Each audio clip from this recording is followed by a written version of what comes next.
What up, Crazy Cyber?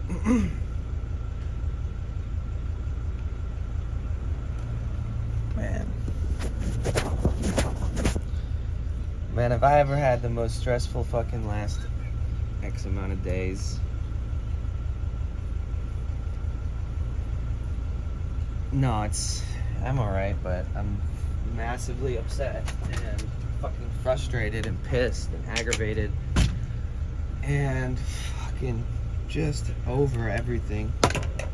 Ready to fucking just lay on the ground for a few days and not think about anything or anyone. Not even my van. Because I'm at a point where I feel like the world is against me. It's like not even just the odds against me. It's like I don't trust anybody. I only trust myself and like you guys and like I don't know, fuck the world, dude. It's just such a like lackluster life. Like we have to just make the best of such shitty conditions and the way we treat humans and the way that like nobody fucking does anything out of the kindness of their heart. They only fucking do it to be selfish or to steal or to take money. And people will tell you they know the right thing and they're fucking wrong, and they'll try to help you and they'll fucking mess things up for you. And you know, and you can't do it on your own, so you need some help. So what are you gonna do? You can ask somebody for some fucking help. But yeah, I'm like losing more money paying random fucking people to try to help me, and none of it's working. And then my fucking tools are going missing after what fucking having people help me. And I very fucking meticulously was like, do not lose these tools or bring them home with you. I absolutely just bought this for the second time, brand new. I'm not doing it a third fucking time. Boom, same fucking shit. It's like, dude, fuck you, man. The same person's like trying to sell me fucking car batteries and shit. I'm so fucking over this shit. Why do people have to be so fucking dumb and just, goddamn, dude. Takes my tools and gives me this as a replacement. The most used, fucking jabbed up, fucking like, that's just one example. It's like, I give you a fucking impact drill, impact gun quality steel bit for 1 second, and you're like, oh, nice, this is so much better than the shitty fucking one that I stole from somebody a long time ago. Either way, I don't trust anybody. I did the whole job. It took me fucking 10 hours. I didn't do everything. I was like fucking rushed out of the location that I was doing it in. So I didn't even have the fucking engine taken apart, and they came up and they were like, did you replace the water pump already? And I was like, I think you have a misunderstanding as to like how challenging and how careful I need to be on this job. And then they were like, well, I need to park my van in this spot because my van doors don't lock. And this guy's like the nicest guy in the world, but there is, you know, there's sacrifice and compromise with me using his space. So he's like, all right, you got to get your van out of there. So I literally had to put my fucking van together without even fully fucking finishing everything. And I had the water pump and everything off. And I had to put it together and get it out of the driveway. And then the second I fucking start it, it just waterfalls fucking coolant everywhere. From so many lines, from the fucking water pump, from all the fucking things. Fuck!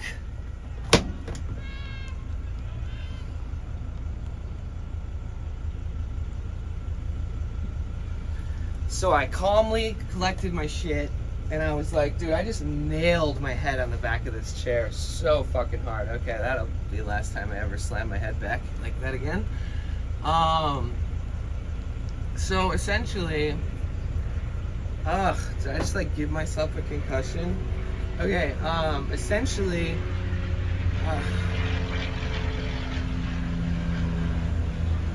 like everything that I've been doing and everything that I stick to and every little like guideline I have for myself has been thrown out the fucking window.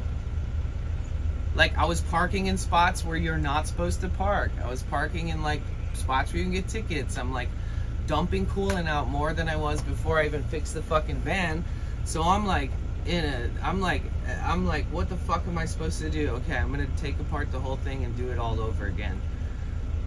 And then I'm thinking about like, how the fuck?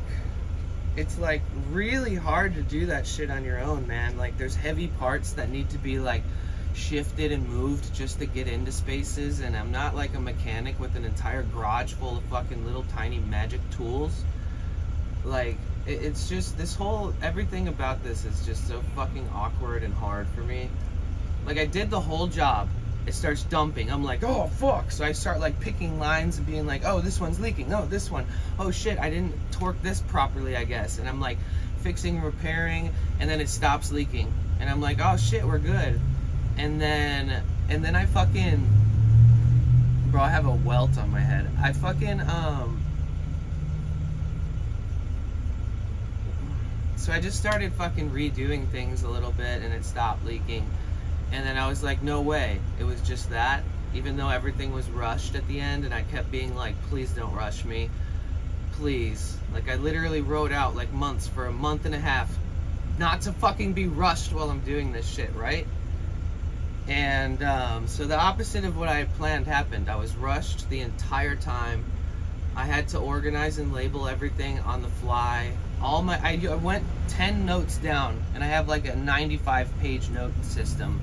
I ditched the notes, just started fucking doing things because, yeah, you know, either way, man, fuck. All I know is I'm gonna fix it right. And it's just gonna keep costing me more and more money. I've been paying this random dude to come help me, and he's just losing / stealing my tools, even though he's nice. And yeah, the whole thing's fucked.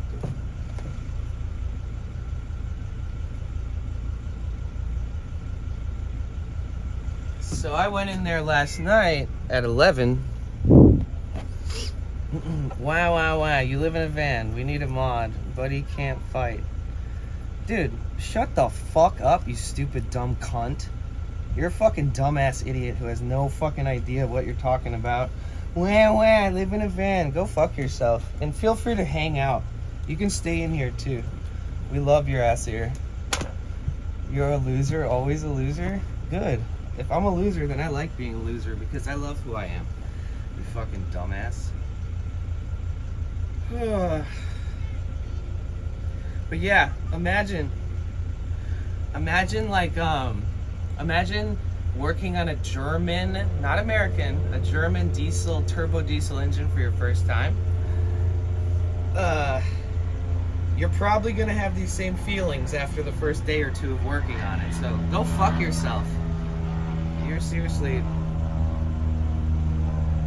wasting both of our time. Don't touch shit you can't fix. Okay. Do you have any more opinions? Nah, I don't care. I'm glad that somebody came in here to talk shit. I missed it, honestly. It's so much more fun to deal with fucking assholes behind a screen than it is to deal with real life shit, so I have fun with this fucking twat. Fucking asshole. I missed about the first 7 minutes of updates. I can sum it up. Basically, I did the whole job. I took off the grill, I took out the lights, I took out the AC condenser, I took out the intercooler, I took out the radiator, I unhooked all the transmission lines, the coolant lines from everything.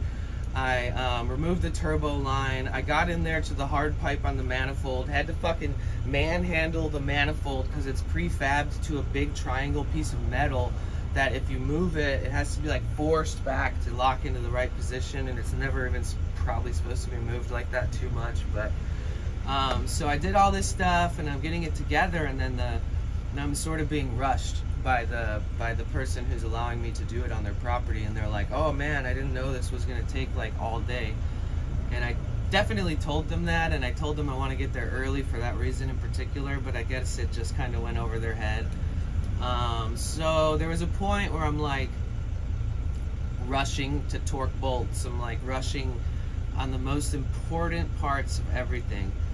And I had to go in and refix and retighten and refasten and give pressure tests on the coolant system, and I had to like dig deeper than I anticipated I would need to dig. And so like, hear me out, all the like 100 instruction manual thing that I wrote out, it is actually everything was correct. Everything was correct in that manual, you guys.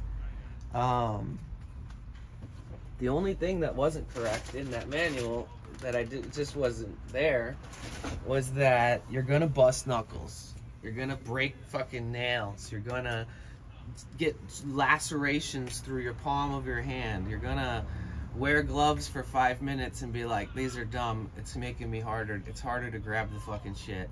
And then so like, just the pure like brute force that needs to be used, that's okay, I can manhandle some shit. But to learn it on the spot is like absolutely a skill that takes trying it again and again. And I never had an auto mechanic, you know, in my life. Oh, 100%, 100%. Luckily, it's just a coolant system. It's literally just a coolant system. Like if it was the injectors on the motorhead, or if it was something that's like absolutely crazy to work on, I wouldn't have done it myself. But this job, it had a few learning curves that were like a kick in the ass, man. Like big time. Today's the only day that I've gotten this pissed outwardly. I've kept my cool for days because I just want to remain positive and get the shit done, and I can do it. It might take a few fucking extra days. And but last night, somebody came by to like give me a little hand. Plus on top of that, all your first fucking time around with shit right. Yeah, and the fact that I live out of the van, and it's like if I can't drive it and I can't keep it parked where I'm working on it, there's an issue with that. But yeah, like there's this dude who's like really good with engines, and he had a little bit of expertise that kind of helped me when I was like in a pinch. And he only came by for like 20 minutes, but he came by a few times. And I give him like $20 every time he shows up. I'm like, cool, sweet, you know, if you go out of your way to come all the way over here to help me out and you're only here for a little bit, I should still at least give you like a 20 spot.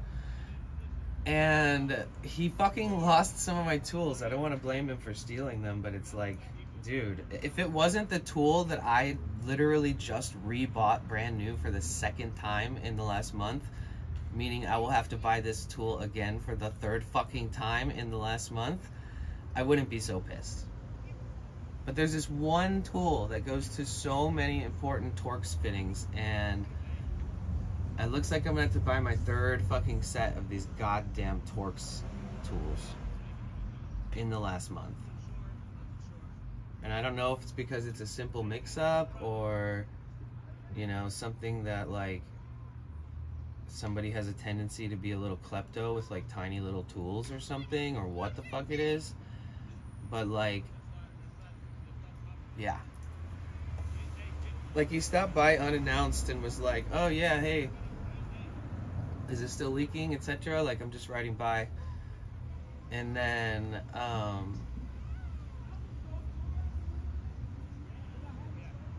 then he hooked up like a pressure test to it for me because he has a pressure tester. And I was like, you know, if you really want to help me, like on Sunday or something, I can pay you a reasonable amount if at the end of you helping me, this is all done right. Like, I'm not gonna pay you if you're leaving and I'm still dealing with this shit, unless it's like a little thing, like you come to bring a tool that I'm missing or something. Like if you just stop by, I don't need your help all the time, but etc. And it was just this really weird thing where I haven't slept really good in the last couple of days, and I haven't eaten really good in the last couple of days, and I'm not like self-deprecating, I'm just like really distracted and I'm trying my best.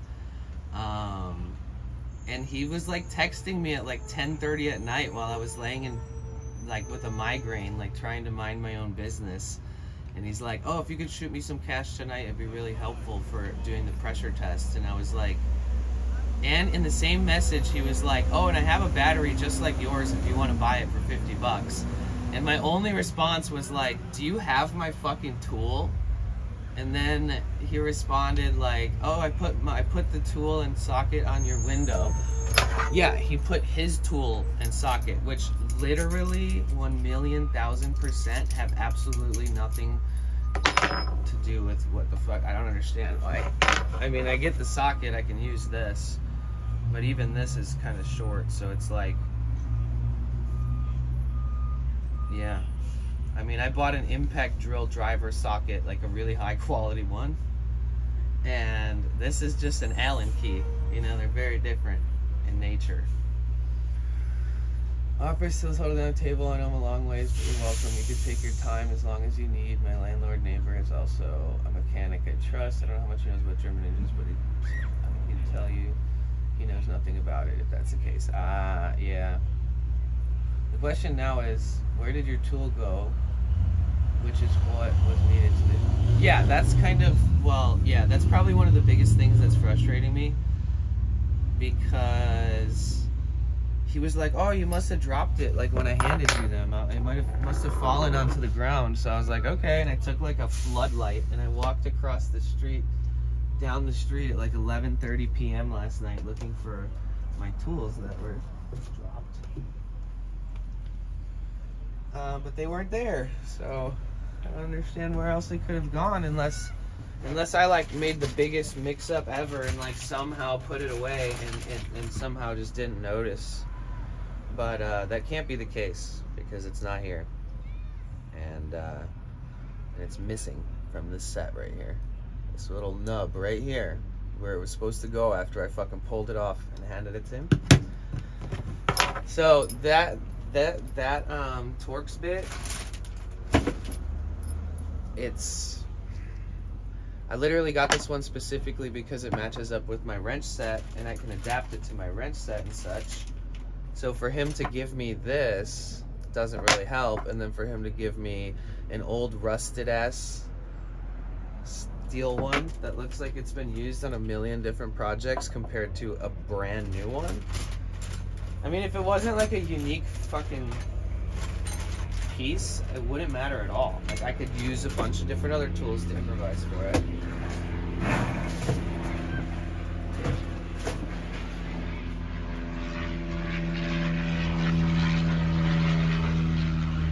Yep. So what happened last night is I was like, I'm not gonna work on it today, and then I opened up my hood in the morning and started immediately trying to work on it, and fucking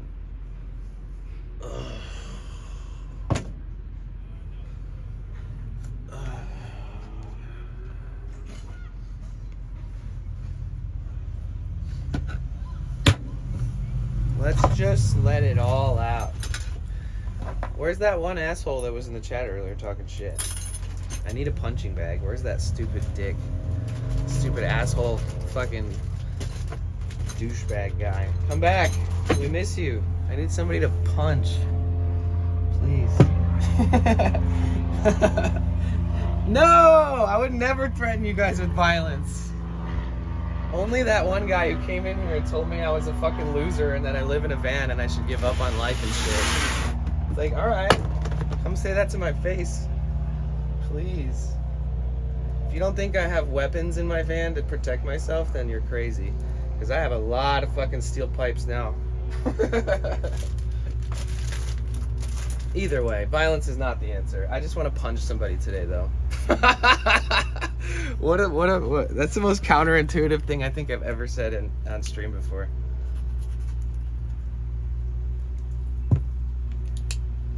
Pete! Send help, bro. My least favorite part, next to my engine being all fucked up, is me not streaming and catching up with you guys and keeping myself like feeling like I'm in touch with you guys and stuff, because man, I swear I'm learning that I love the distance we have between each other, and I love the fact that we all might meet one day and all that stuff, but I think I'm gonna be like extremely reserved with making like real life friends or anybody that tries to offer me any help in real life, because I'm starting to lose trust.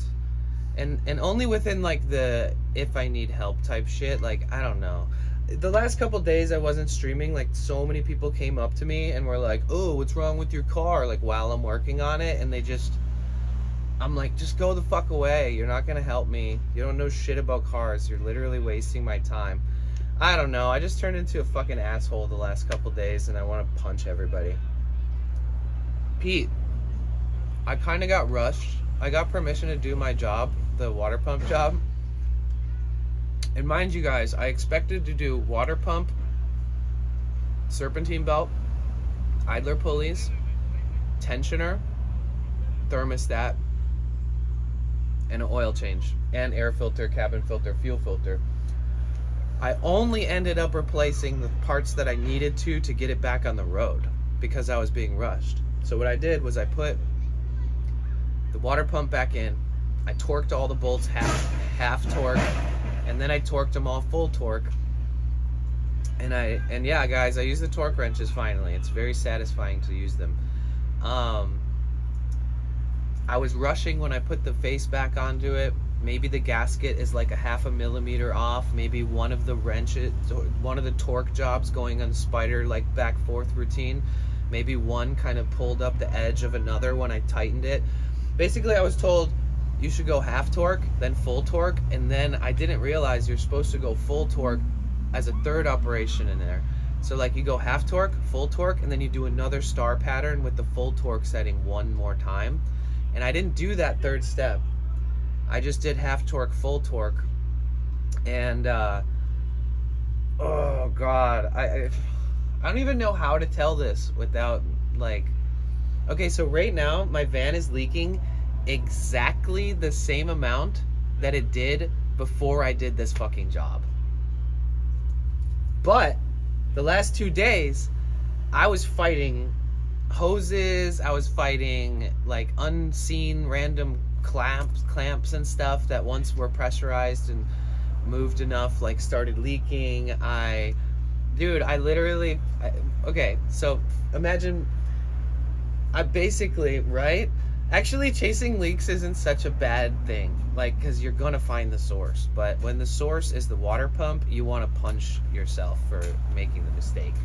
And then, so like, if the water pump, basically, I take apart the front end, I pull up the AC condenser, hang it over the side, I unmount the intercooler, I take the 2 huge hoses off, and I start unmounting the radiator, and I take like 6 hoses, 2 of those being transmission lines, off of there. I pull the radiator all the way out. You're literally looking at the open engine with the pulley system.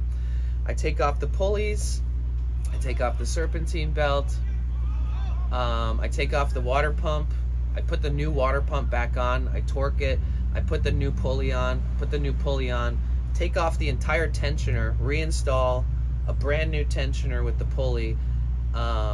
I torque the tensioner to the torque specs that that's supposed to be at. And then I'm like, okay, so I torque it over, I pull the tension on the tension rod, put the fucking serpentine belt back on, the new one, for the first time. And then, like, the sun is setting. And then, bro, you know how many people wish I would just give up on this van so they can buy it?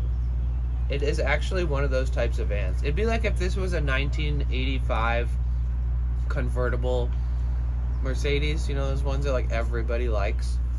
Like, even if there's like some catastrophic mechanical failure that happens, they'll buy it in like a heartbeat. I'm trying to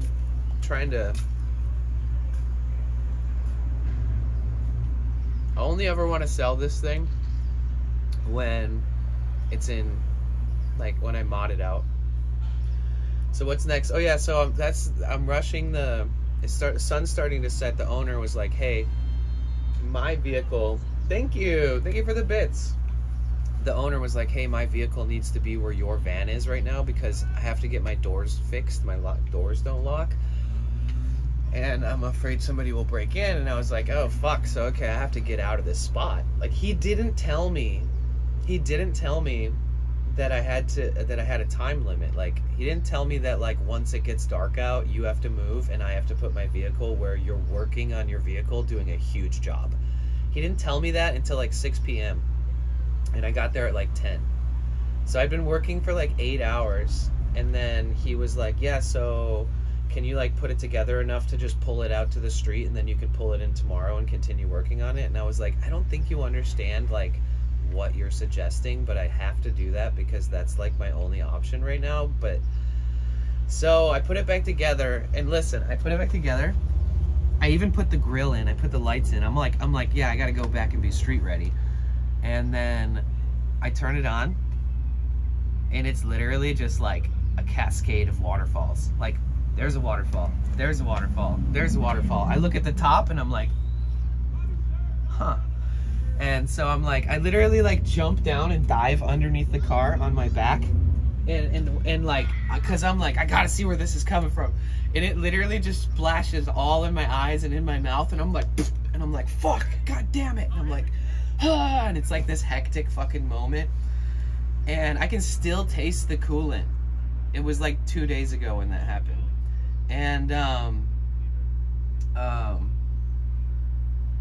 And so he's like, are we good? You did it, right? I know we kind of rushed things, but you did torque everything. You did everything. I'm sorry for rushing, you know, etc. And I'm like, no, actually, it's bad. Like, look, it's pouring out. It's leaking. And he was like, oh, man, okay. And he's like, so what do you do? This guy knows nothing about engines. So I was like, this indicates to me that I have to take everything I just did apart again and do it all over again. Clean the surfaces better. Clean the surrounding body parts with brake cleaner instead of rushing myself and putting it on with like less precautions, because I'm like OCD and ADHD as fuck. I didn't write these plans out to do it to rush myself, you know?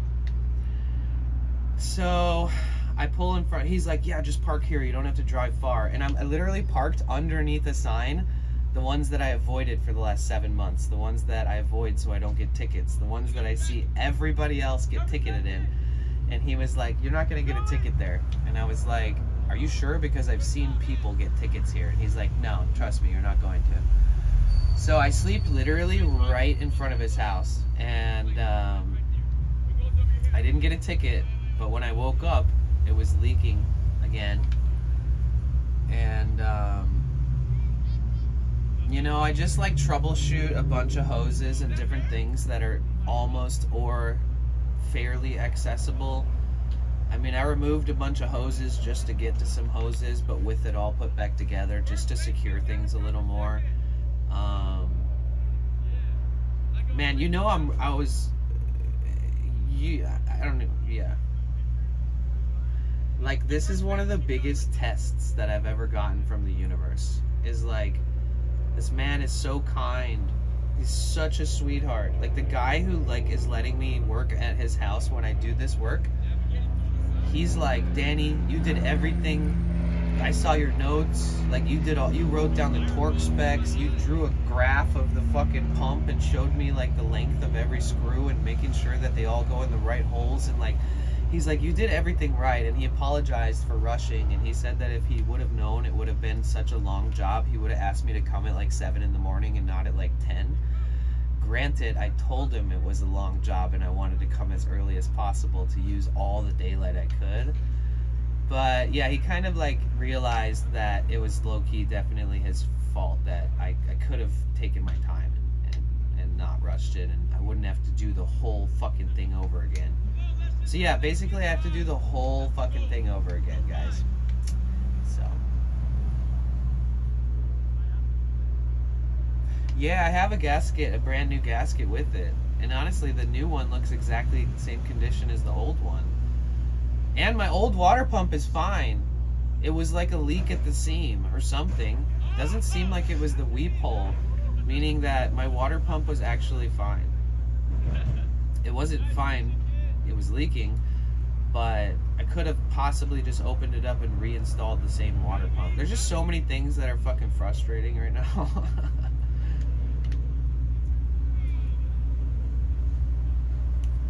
So 2 days ago is when I worked on it, right?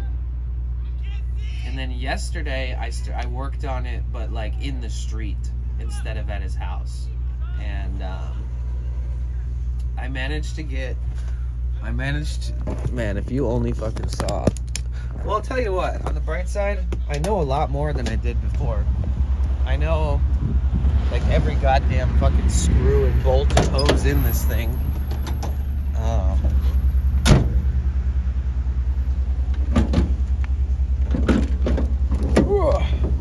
Okay.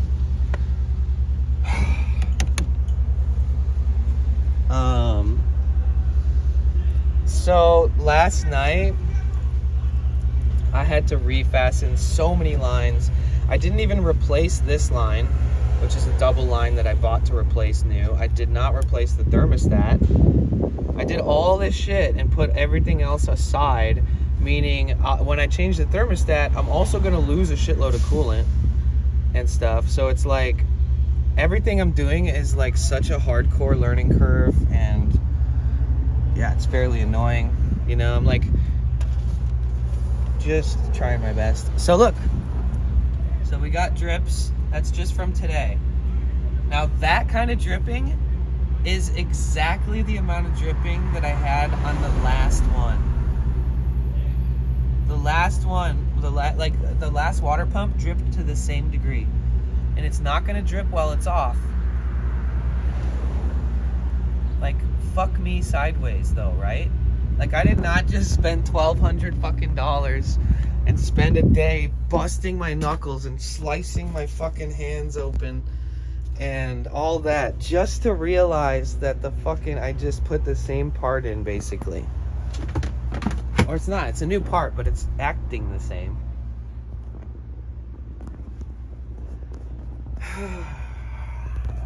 Dude, you guys want to know something? Is that every day I believe in myself, okay?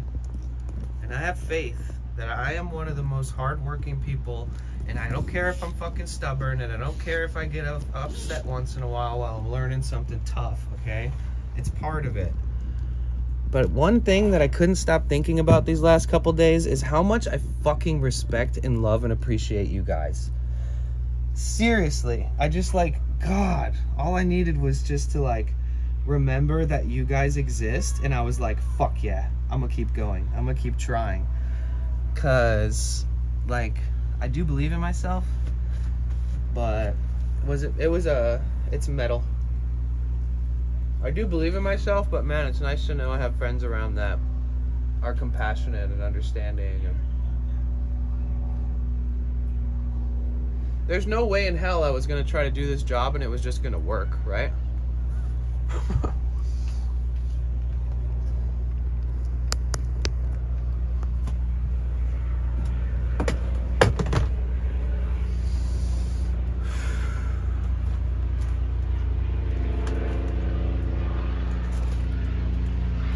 I'm not even looking at YouTube chat.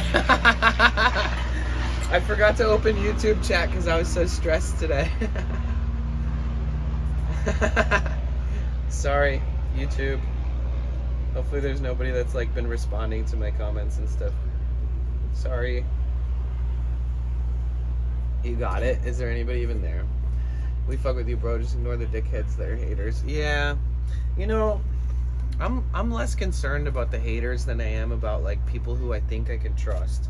And not internet people. Don't get me wrong. I am not a fucking internet, I don't give a fuck about internet, stirring the pot online. You know, I don't need views. I could talk shit about people all day, and I could comment farm all day, blah, blah, blah. The people that I'm more worried about than the dickheads and haters right now are random people that I encounter in my real life who I shouldn't give too much to. And that's for a lack of better words. The dude helping me with my car, you know, I gave him $20 for doing literally next to nothing.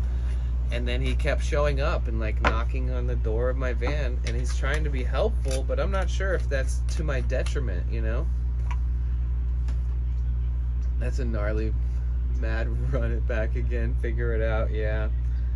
Special shout out to one of my friends who doesn't really use the internet that much, and he's also a veteran from the military, and he's had a few of these vans.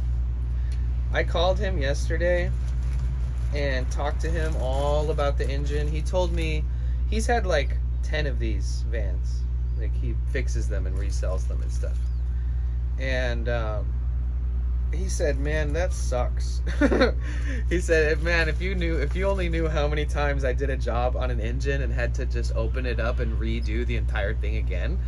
He said, just like what you're going through, he's tried to do a job in a day that should have taken a day, but then rushed and then realized he should have done it in 2 days and taken his time. And like my buddy who's had 10 of these vans, he also says that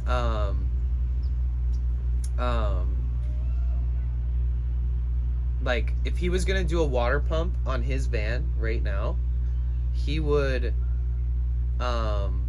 take 2 days. He said he would take like 6 hours each day, take his time.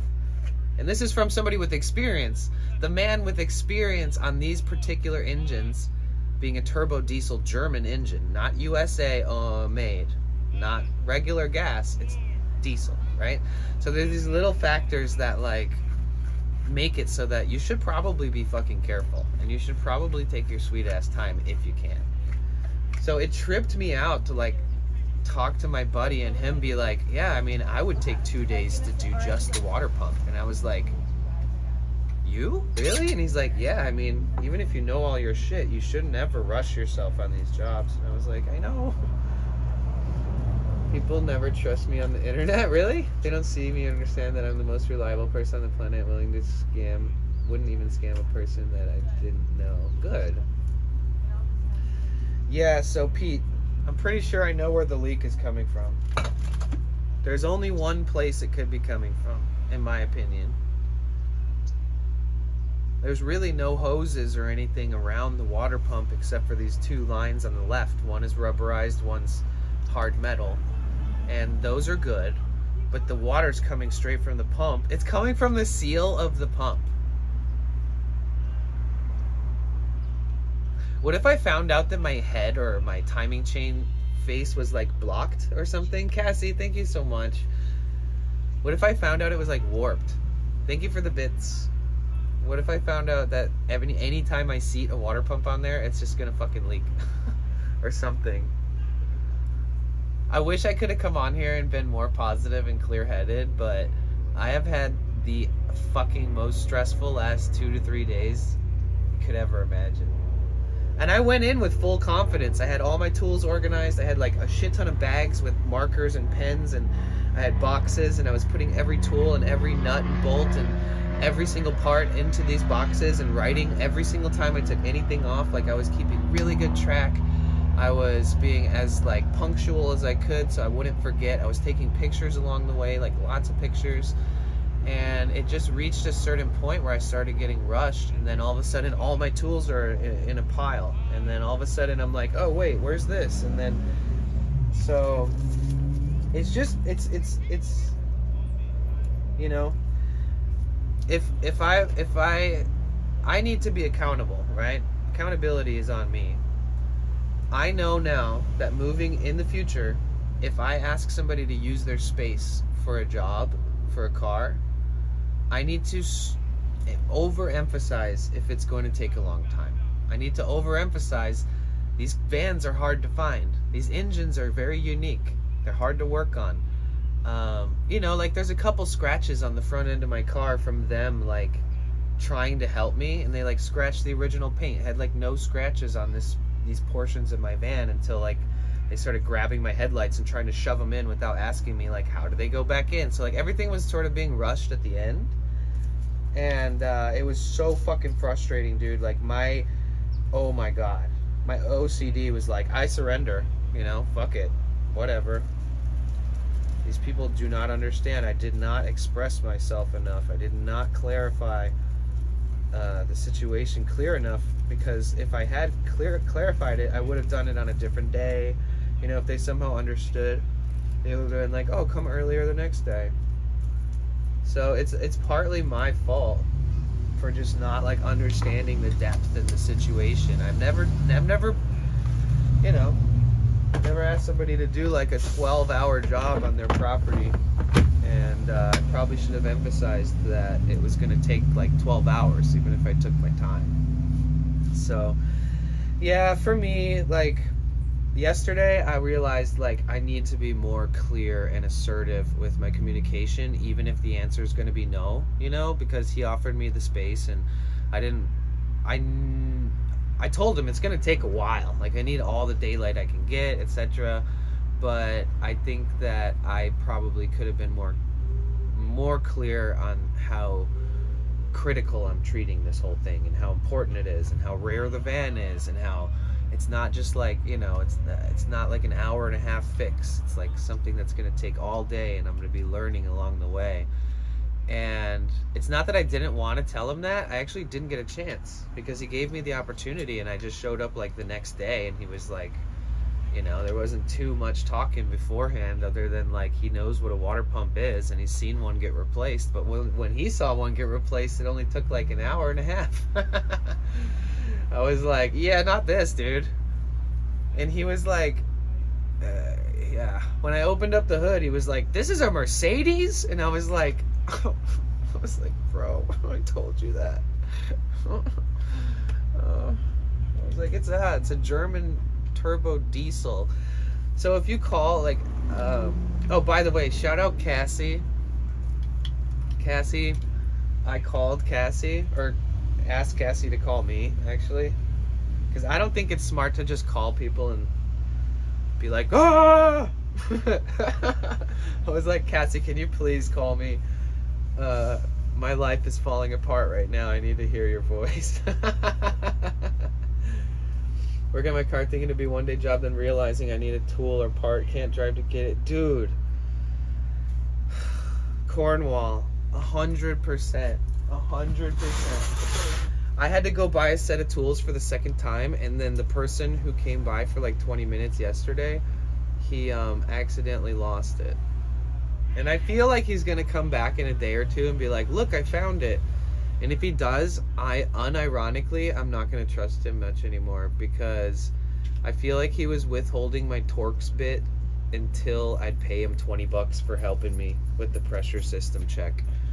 And if that's how it is, dude, I'm buying every fucking tool on planet Earth and I'm never relying on it. That's my new goal, guys. Buy a piece of property or find an accommodating piece of property until I can buy a piece of property. Fuck the big city. Fuck all this bullshit that makes it impossible to just survive on your own. You know? That, and I'm gonna start buying tools. I'm gonna buy air compressor, one for my van, one for wherever I'm living that's bigger. Even if I don't need it, I just want to have it all, because there's gonna come a time where I won't have to pay somebody else for their service, you know? There's so many things that I need. Like, I didn't realize that having a really good air compressor would be amazing for the working on the engine. I've seen people blow and clean stuff with compressors, but I didn't think about how like vital that could be to changing like a water pump for some reason. And they didn't use it on any of the videos on the water pump replacements, but just there's so many little things that's like, if there's a flake of fucking shrapnel or dirt or a twig piece or something that's in between there that you falls in there when you go whoop and you put it up against the mating seals, and all of a sudden this little flake of something falls in between the crack and now your gasket has a tiny little leak in it or something. So like it's just crazy, man. I just want to travel around in my fucking van and enjoy myself and make music. And I'm not gonna, I think in the long run, one of my side goals is to start collecting useful tools, etc. But she'd be laughing. She tells me off for filling the garage with tools I might need. Well, you know what, Cornwall? You are my favorite guy. So she won't complain when you fix something with one of the tools. You know, like that one video online where they're like, it's like this husband, or it's like a kid and his dad, but he's like an adult. It's like an adult with his even older dad. And his dad's like, you know, if we had this piece of wood and you have another piece of wood just like this, you know? And the dad's like, wait, and he like runs into the garage and he's like throwing shit everywhere, and he like holds up this piece of wood that's just like the one that his son described. You know that video, you guys? And he goes up to his son, he's like this? And he's just like, oh my God. That's how it's gonna be when you need one of those tools in the future. Your wife's gonna be like, damn, honey, you have all those fucking tools that you do nothing with. And then one day it's gonna come in clutch. Holy fuck. So I didn't stream for a few days, rightfully so. How's everyone else doing, man? I'm so sorry that I just like dumped all that on you, but I know some of you were like highly anticipating the update, so I was highly anticipating sharing with you what's going on. Granted, I was kind of hoping that like I could figure it all out by now and just tell you guys all good news with like a lot of fun fucked up stories along the way. But it didn't quite work out that way. I had to redo a couple of the lines, refasten some things, and still leaking. So essentially I have to do the whole job all over again. And I definitely learned a thing or two along the way. I lost a couple tips of my knuckles, broke a couple nails, literally put a screwdriver into my hand. But I think this time around at least I'll have a better understanding of it, you know.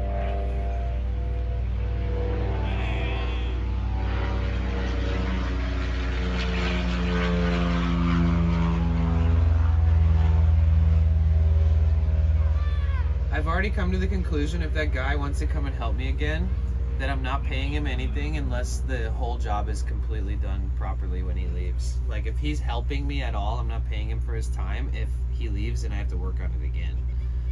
So that's gonna be my next, that and where's my tools, bro? But yeah, so, and I'm only gonna pay him like $10 an hour.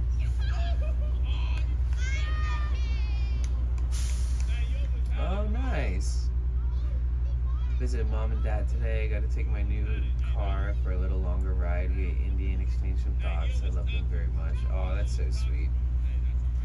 Yeah, I miss my family. It's been way too long.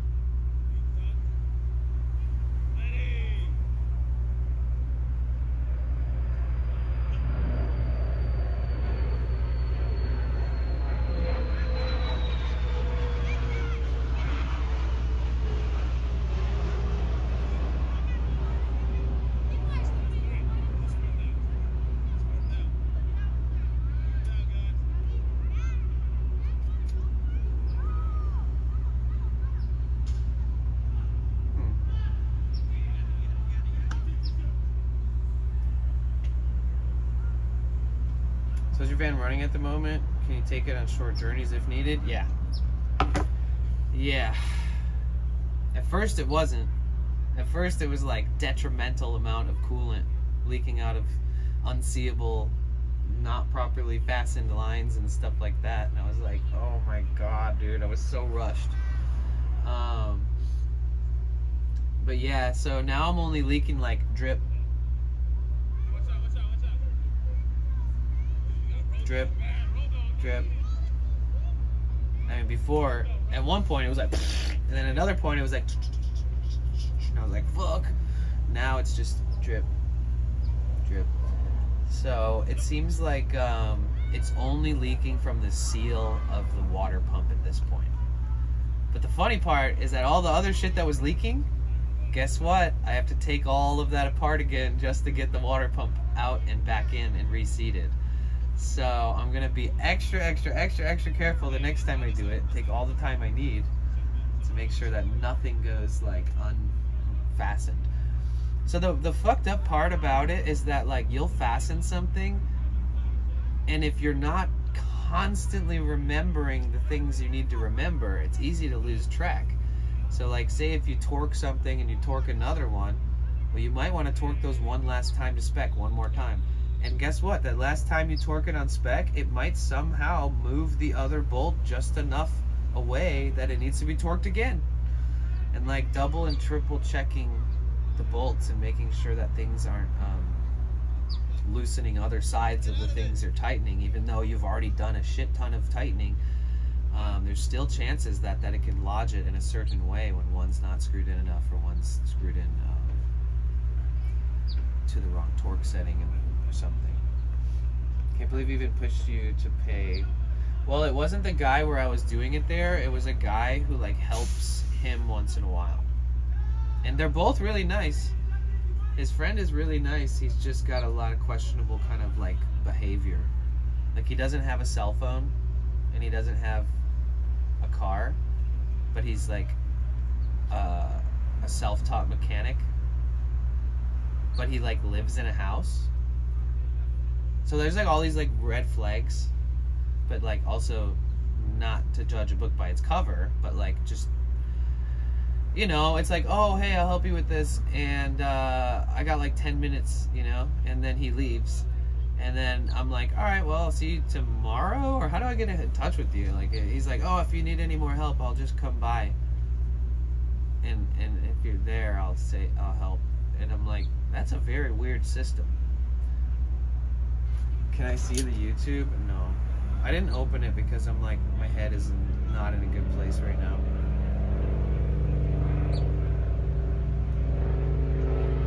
Should I even look? Or are you just asking out of pure curiosity?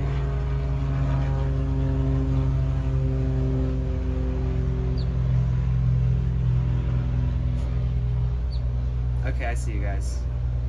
I see you, Shazi, Luna. Hi, Chris. Yeah, so it's been kind of tough. Honestly, I wish I would have just... I don't know. Today's kind of my first day, like, wanting to punch a wall. Like, the first day, I was like, bro, I fucked up. This whole thing is wrong. Like, I'm being rushed. It's my first time. This sucks, man. Like, what a... I didn't see it going that way, but, you know, shit happens, you know? So I was remaining positive. And then the second day, I didn't know whether to be pissed or to cry or to just get the shit done.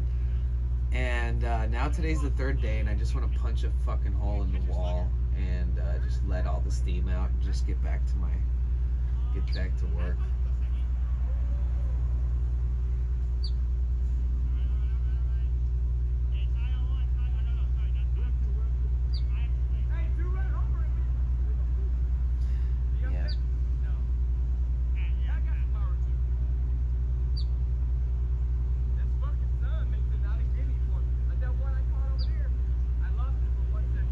Oh yeah, I didn't turn the speaker on.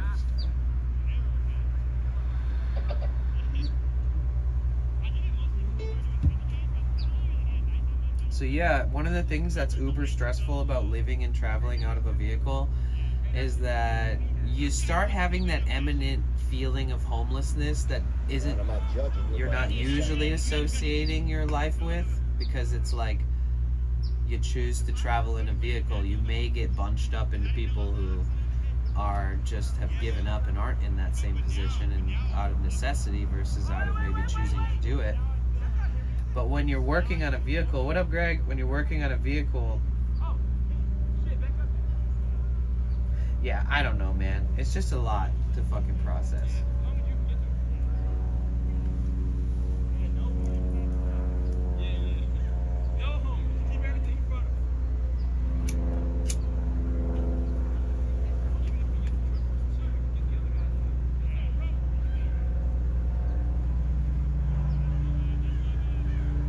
Yeah, you get this imminent fear of like the things that are associated with homelessness, where you're like, oh shit, well, I can't fucking drive it. Like the first day when I botched the job, and then I'm like, fuck, I'm like literally waterfalling my coolant back into the street. It's like perfectly clear, crystal blue, brand new coolant just dumping all out into the street, and I'm like, fuck me. And then I'm like, oh shit, I didn't fucking eat today. And then like I can afford some food, but I didn't have the mental fortitude to like remind myself how important it would be to eat on a day like that. I didn't even take a shit that day. I literally didn't do anything for myself. I like so overly focused on this project and try to like please the person who's letting me do it at their place that I like fully neglected myself on accident. And then that night I was like hungry and upset, and I'm like, I wish I could just drive somewhere and get some food, or shit, now I have to walk there. Oh fuck, it's too late. Everything's closed. Like, oh fuck, I don't even have water right now. And I was just like what the fucking fuck, dude? And then that circles me back around to like how much I fucking hate the government and I hate the United States of America. This place is such a shithole, and people, it's so rare that there's people like you guys that are so kind and so accommodating as friends, and that you're so just like flexible and understanding and willing to talk about stuff you're familiar with, and vice versa, the opposite. Would you stream yourself working on engine so you could talk while you work? Honestly, the first time it was a hard no. But if I was able to do it, if I could have the right, I don't know, probably not. Nah, it's probably not a good idea.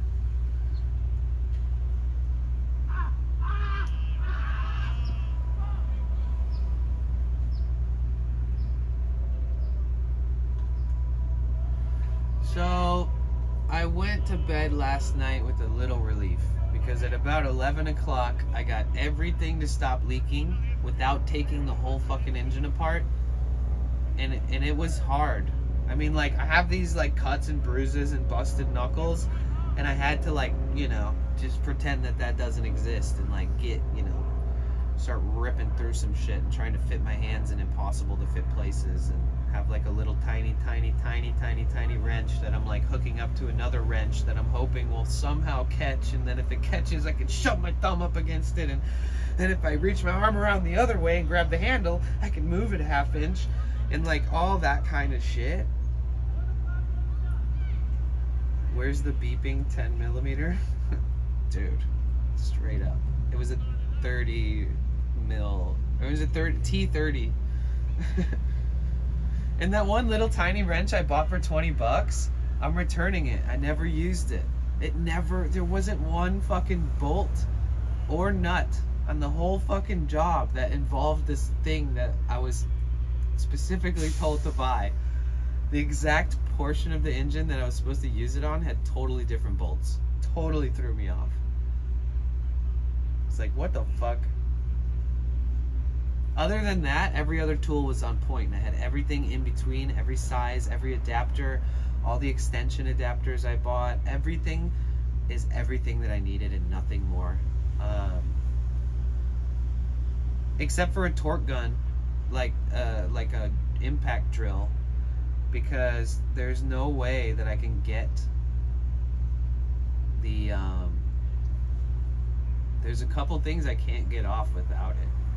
Okay, so part of me wants to just like go somewhere else and not have anybody else help me with it ever again. Like, just me. Like, part of me after all this like wishes I would have gone into the fucking woods and just done it on my own, because there was so much rushing and so much shit that I would have never fucking done or allowed had I not been like in someone else's space, you know?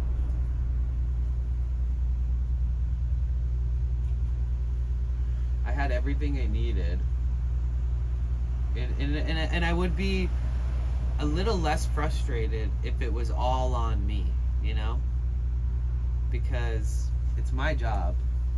But now I have like these other frustrations that I need to let go of, not like right now. Like, I need to like literally let go of any frustration I had, because 2 days ago was 2 days ago, and all that anyone was trying to do is help me. And I think that I'm a little vulnerable, and I think that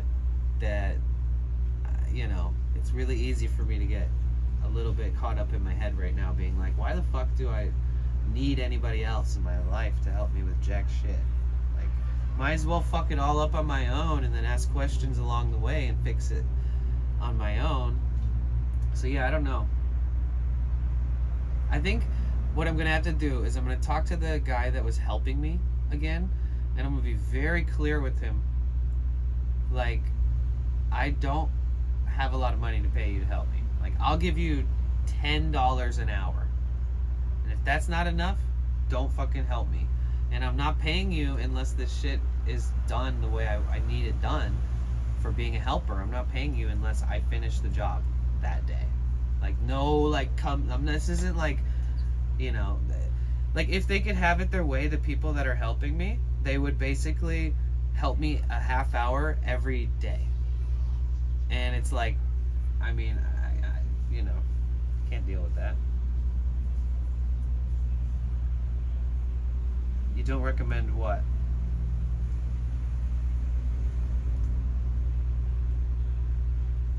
The desert?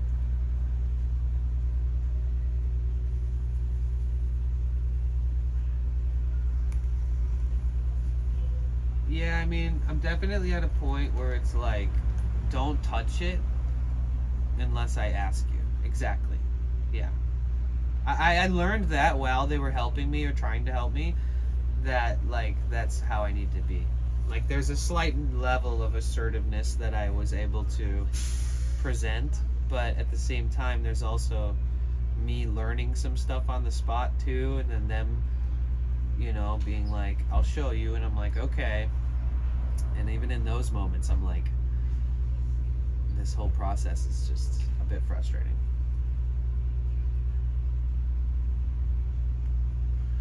So essentially, I'm, just to summarize it all, you know how I spent like 2 months studying and writing down all these notes and taking all these dramatic notes and all this shit, and I made this huge list and re-edited it a million times and updated it and all that. So everything I put on there was correct, and I'm actually pretty surprised. There was almost nothing missing, period. Everything I put on there was how you can do it and how it was done. And when I got to like number 15 out of 80 of my notes, I stopped looking at the notes, you know? I started like kind of rushing. And so all that studying and all that stuff, it was pretty fucking accurate.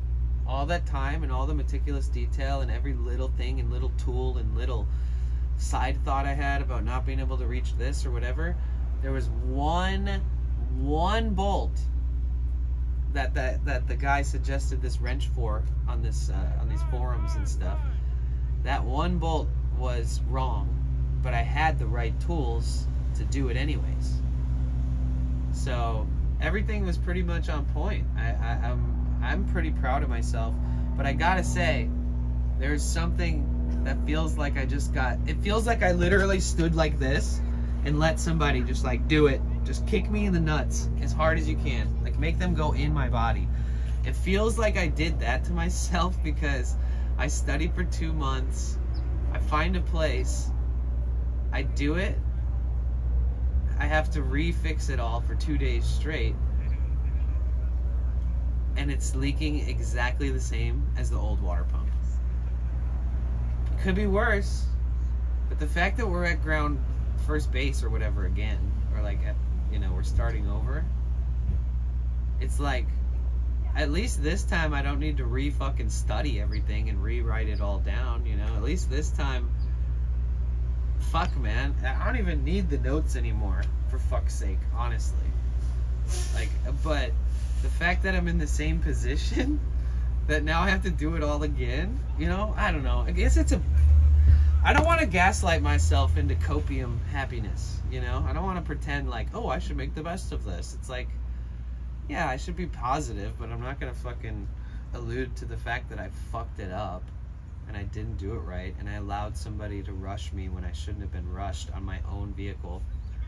And, but at least, let's try to get on the positive ride. Let's get on the wave of joy, okay? So at least, God, it sucks ass, because saying this is such a bigger statement than it sounds. At least now, if I open it all up and take it all apart again and rip my knuckles and stab my hands, all that shit, and crush my fingers and all these things and get, you know, fucking rust in my eyeballs and coolant in my mouth and all that stuff, and it's, I can do it all again with so much more confidence because I've done it once, you know? And the only thing that's left that I haven't had to troubleshoot that I know is leaking is the water pump. So I'm at the point where I know personally that if I take the whole front end apart again, I take the serpentine belt off again, I take the idler pulleys out again, I drain $50 worth of coolant out again and dump it, that it should just be the water pump. It should just be cleaning and resetting, or reseating it as good as I humanly possibly can, with all the patients in the world being taken at that moment. That should be the difference between this tiny little leak and it being completely installed 100% proper. So technically I'm only at the point where I have to redo a job I've already done. So thank God I'm not saying I have to do it for the first time again, because that was a little anxious. That was killing me. But yeah, I'm super familiar with it. I definitely feel like I can do it. I know what I need and don't need. I don't have an impact drill gun, and that was absolutely a must, and I had to borrow one from the homeowner. I mean, he hardly uses that thing, so I guarantee you he'll lend it to me. But either way, so the homeowner said you can do it you can do it there again. You know, he said, you know, start earlier. Now you have a better understanding of it. You know, you can use my spot. I'll give you a power outlet. I'll give you, you know, any tools that I have that you can use, which is that impact drill gun. I have a screw gun, but that thing's not an impact. There is a gasket on the pump. It's a hard gasket.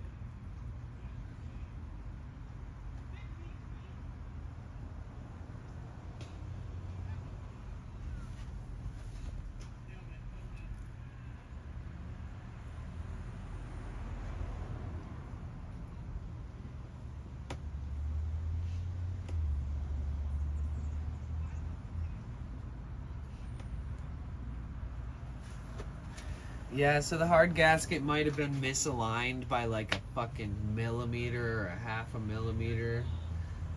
Unfortunately, the gaskets don't like super conform to the bolts, or when when you're seating the gasket and you're placing that gasket in between the timing section of your engine to the water pump, like when the gasket is in between those, there's a slight little bits of wiggle room for the gasket. And if it's slightly off, or if something had fallen in there, there's some dirt, or there's some deformation of the head, or if I didn't double torque them at full spec, maybe that's why. I torqued everything to half spec on the water pump, which are the most important bolts on the whole damn thing. And I half torqued them, and then I full torqued them to the full spec. And I didn't do a triple torque. Like, I didn't then go to every bolt and then re-torque it to the full spec. I only did half and then full once each. So like, maybe that's what it is. Maybe I didn't do a triple torque spec, which I didn't even know was a thing until I called an expert mechanic. And he's worked on like 10 of these same models. He's owned that many of them, sold them. And he was telling me all these details about torquing, and I was like, okay. I definitely didn't do a third run of torquing it at full spec. I did half, then full.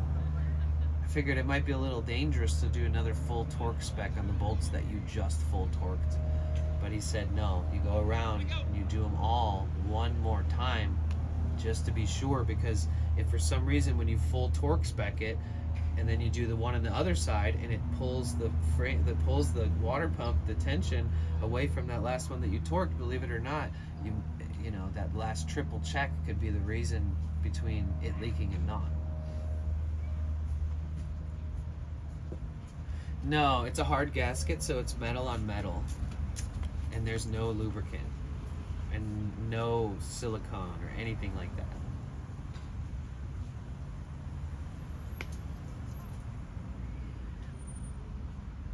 But you guys, I haven't been able to run my engine for like more than 5 minutes without it gushing all the fucking coolant. It's basically just pissing money out on the ground, right?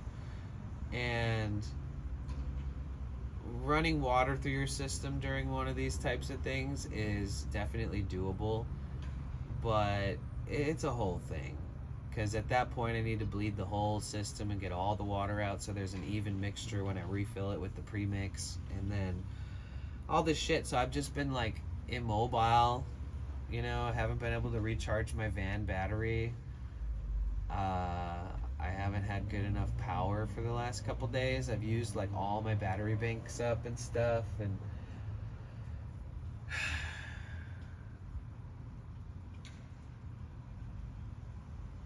you guys, we all need to be built to survive. I don't care how convenient your life seems or how easy things around you sometimes seem. Be prepared to just do things yourself, guys, because I don't know. I feel like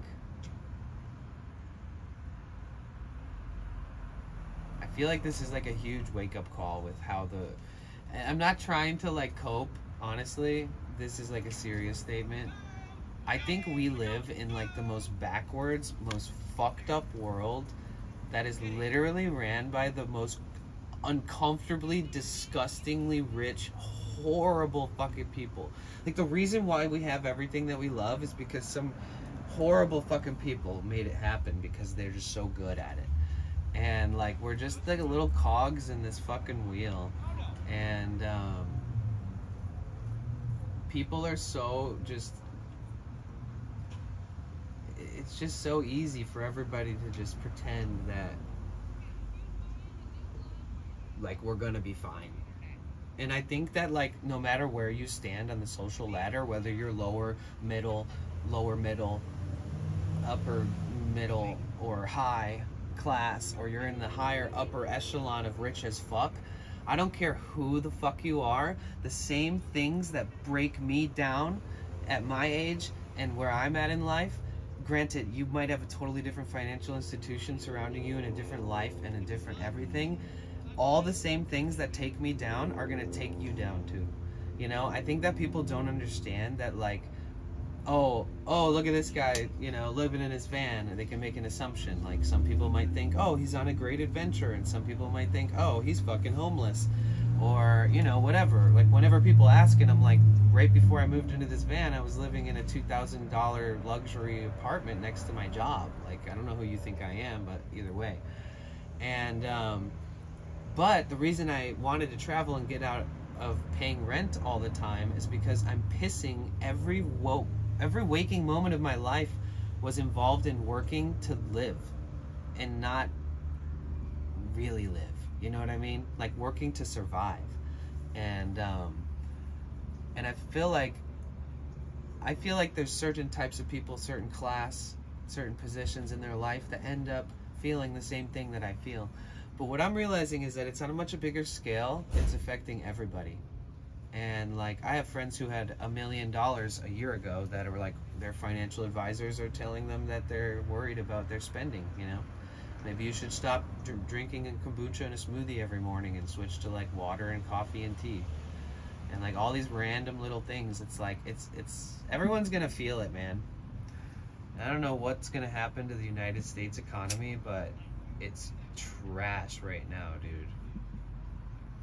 Like, everything that made America what it is, it no longer exists. America used to be like agriculture and great minds doing great things and national parks and the Motor City, and we had a few hubs like LA, New York. America was popping. It was the place to go, the American dream. I just feel like the whole system's fucked. Like, even if this job went perfectly and I was driving right now and telling you guys about how perfectly this job went, I would still have the same input on this. Like, I genuinely meet more people who are unhappy with the way that they live, even though they have like a full-time job or kids or a wife or a house, or whether they have way less than that they're responsible for. There's just so many people coming out of the woodworks being like, man, I can't do this much longer. Like, this shit sucks. And I'm like, well, do something that serves you. Serve your own wants and needs before everyone else's. And that's a scary thought, because if you quit your job, how are you going to pay your rent? You got to find a new job. What if the new job doesn't work out? What if you get kicked out of your place, etc., etc.? And it's like, it's not just adulting. it's the economy and how the world is. It really is. It's just changed so much. Adulting is more like losing your loved ones, not like constantly being scammed out of every penny you work for, you know?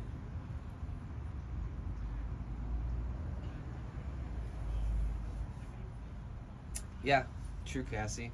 Unless you're like a sidewalk sitter, like you legit just sit there forever and don't do anything, and everybody literally just hands you everything. Even then, it just doesn't make sense. You'll be a cog in the system. Don't make me call the cog police to report you. Exactly, dude. Shit. This guy like opened up to me the other day about like how fucked up it is that these people park their vehicles at this park. Like he didn't realize I am one of those people. And he started just digging in about like how shitty people are and like how he owns property here and pays property taxes to see these bum ass people park their vehicles here all the time. And man, I literally bit a hole through my tongue, you know? Like I was like about to like have to figure out how to summarize how fucked up like it is to say that and not give any kind of like sympathy towards the fact that they get no help and that like you're next, buddy. Have fun paying property taxes while you're transitioning into homelessness, you know? Like you could be that person, dude, and this is where you're gonna park because you lived right there. Some of these people did live in these houses, you fucking twat. You know, it's like, how dare you talk shit like that? Like people are just trying to survive, my guy. But yeah, I met this guy the other day and he started talking mad shit about people and I just bit my tongue, you know? I like was just letting him vent about it and I was like, okay, nice.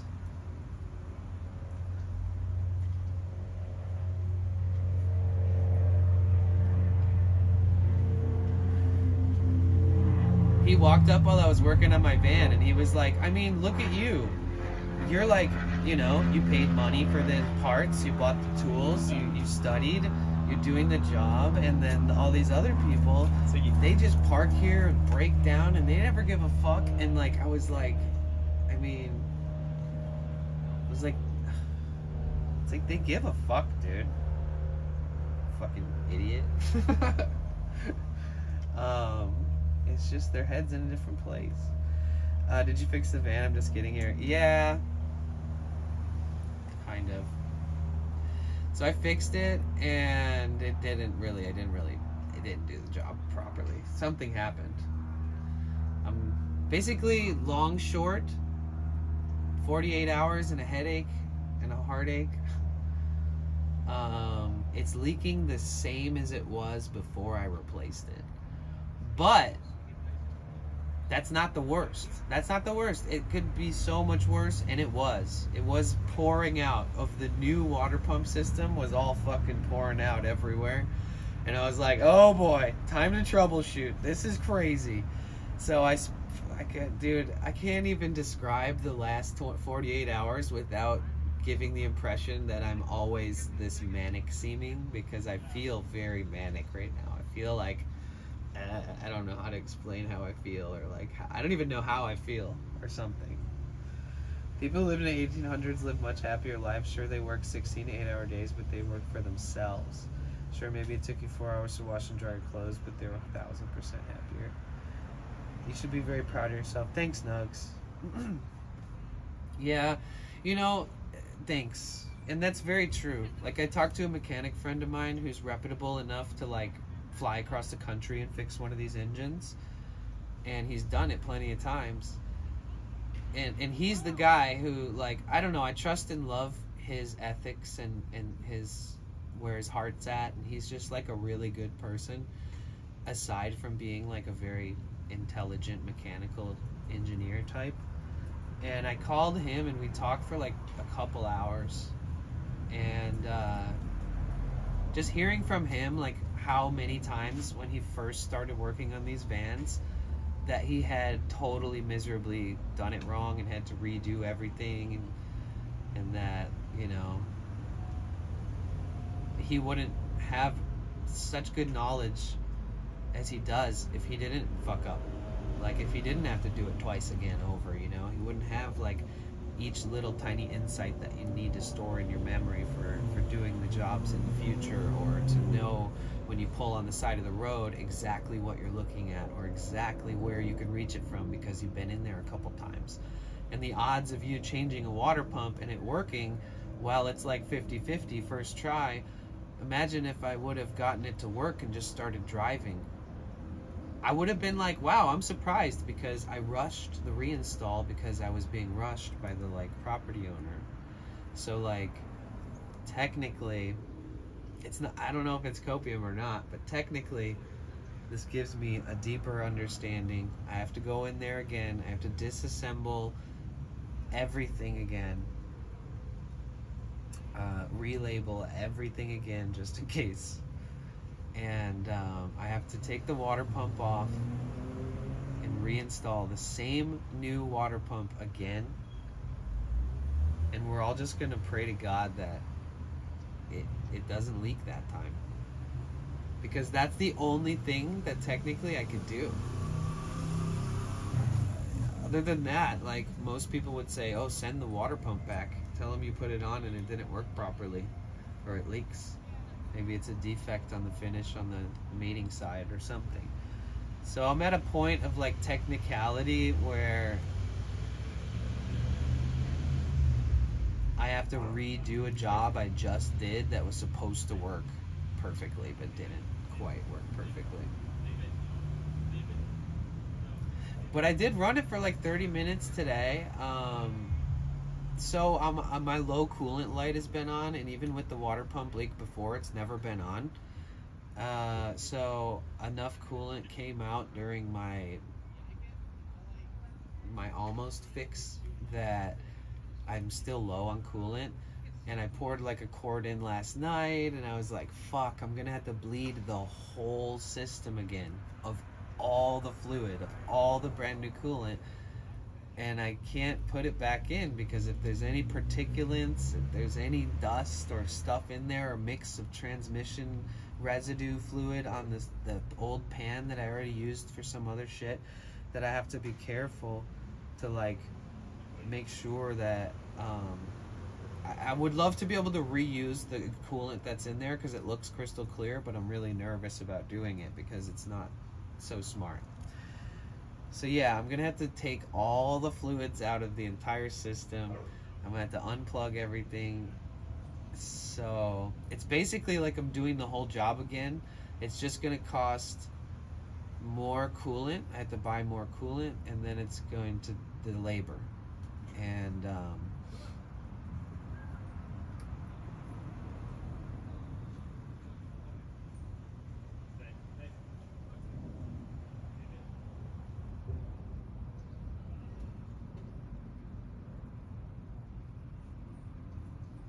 yeah, I should do. Oh, fuck. So I'm gonna talk to the guy who's in town that can possibly help me. Use a coffee filter before you put it back in. That's actually a good idea, but I don't. That shit sounds like it would take forever.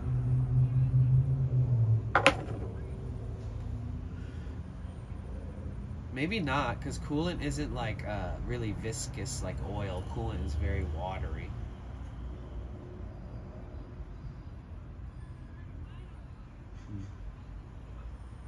Either way, I had like trans fluid and dirt and crud and shit fall into the water pans, and the one water pan has a spout that's like got this upper ridge that you have to clean really good to make sure I don't know. Either way, it's just another $40 for the coolant I need anyways. But and I need to rebuy the tool that I lost. That, and then tomorrow, what's today, Saturday? Tomorrow, the dude who's been like helping me here and there, who accidentally lost my tool,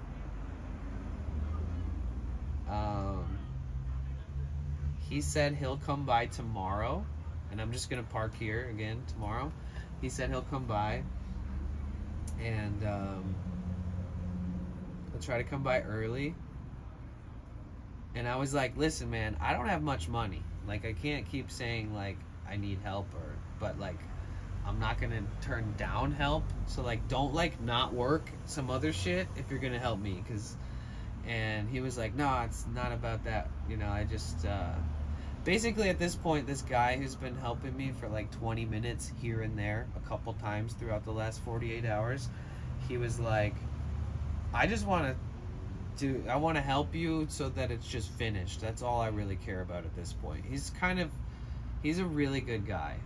And I don't know if I'm misjudging his character because he doesn't have a phone, and he told me that, you know, like the tool is missing and all this shit, and I'm probably just overreacting or something, or this is just part of what it's like to be a mechanic and meet other self-taught mechanics, and they're just as confusing as I am, and I don't know how to read them or whatever it is.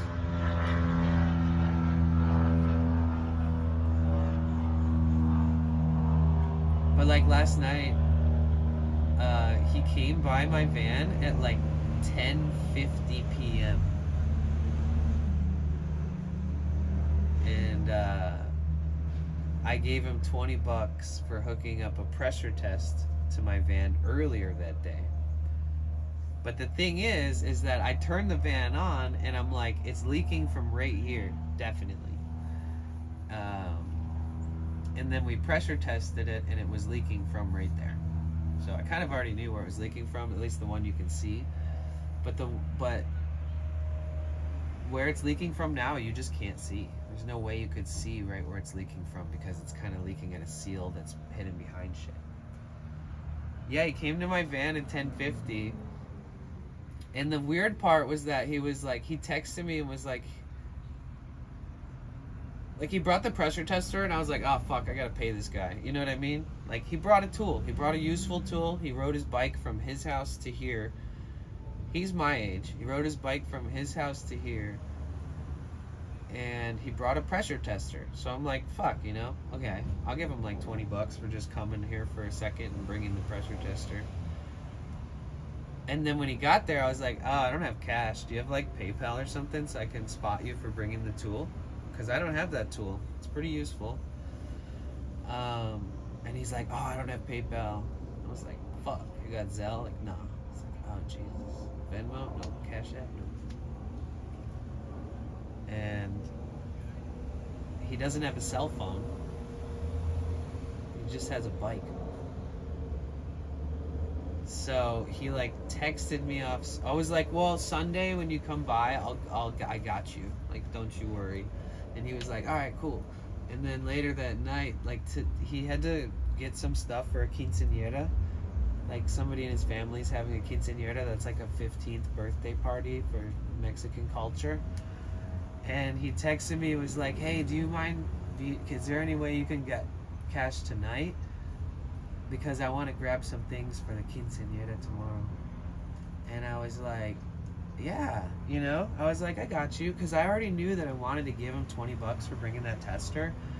And it was like 10 o'clock. And I was taking a walk just to clear my head. And then he fucking texted me and was like, can you get cash to me tonight? And I was like, oh. Only reason I was like, is because I was trying to walk far away from where my van was parked just to clear my head. So I was like a few miles away, and he texted me and was like, hey, can you give me cash tonight for this? You know, it's important. If not, it's okay. And I was like, I got you. And I went to CVS, and they literally locked the doors as I walked up because it was 10. I'm 36. And they lock the doors. It's 10 o'clock. I walk up. They lock the doors. I walk to Whole Foods. They lock the doors as I'm walking up.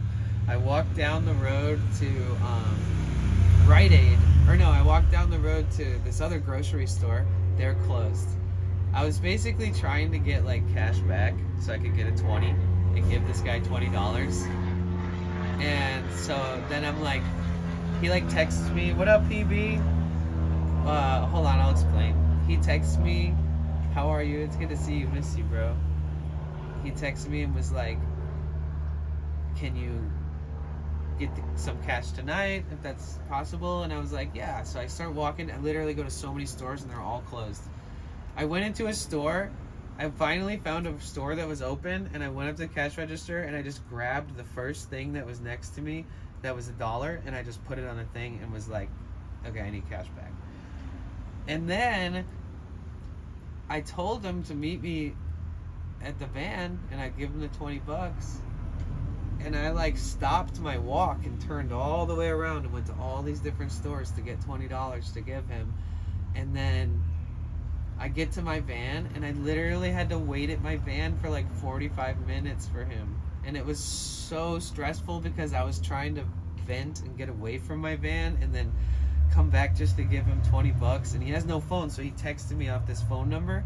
So I like call the phone, and they're like, hola. And I'm like, oh shit. I'm like, I say their name, and they're like, no, he's there. Like this person who doesn't really speak much English. And I was like, damn, okay. He's okay, bye.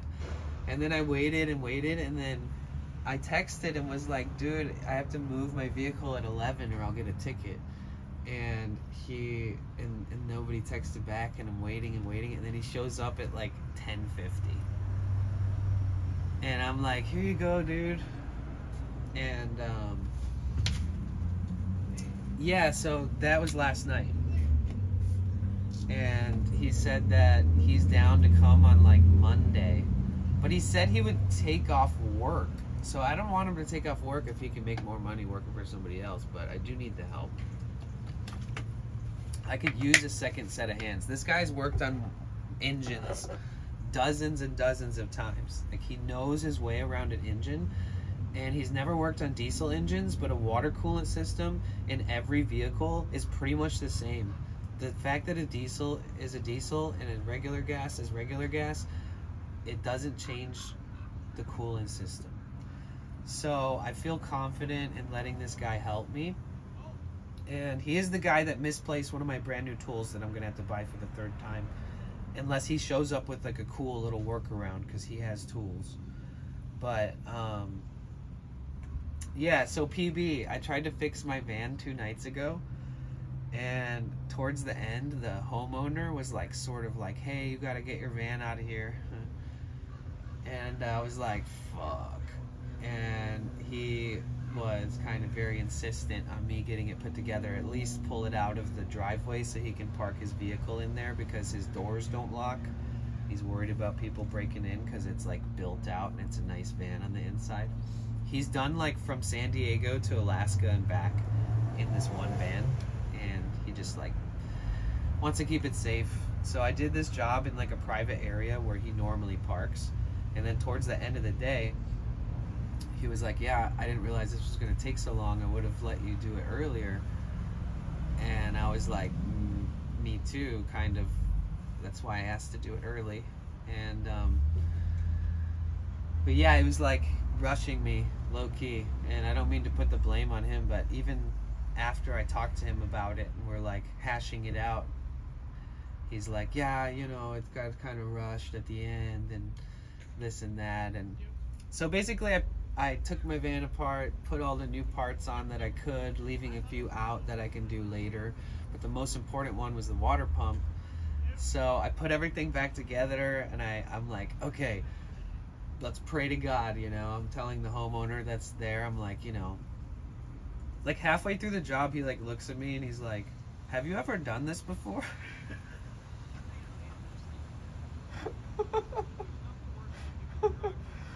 And I was like, no, dude, I never done this shit before in my life, dude. And he was just like, oh shit. This is like a retired Mexican man. He's the sweetest guy on planet Earth that I've ever met, I swear on it. He's a little bit like ambiguously like too hopeful, you know?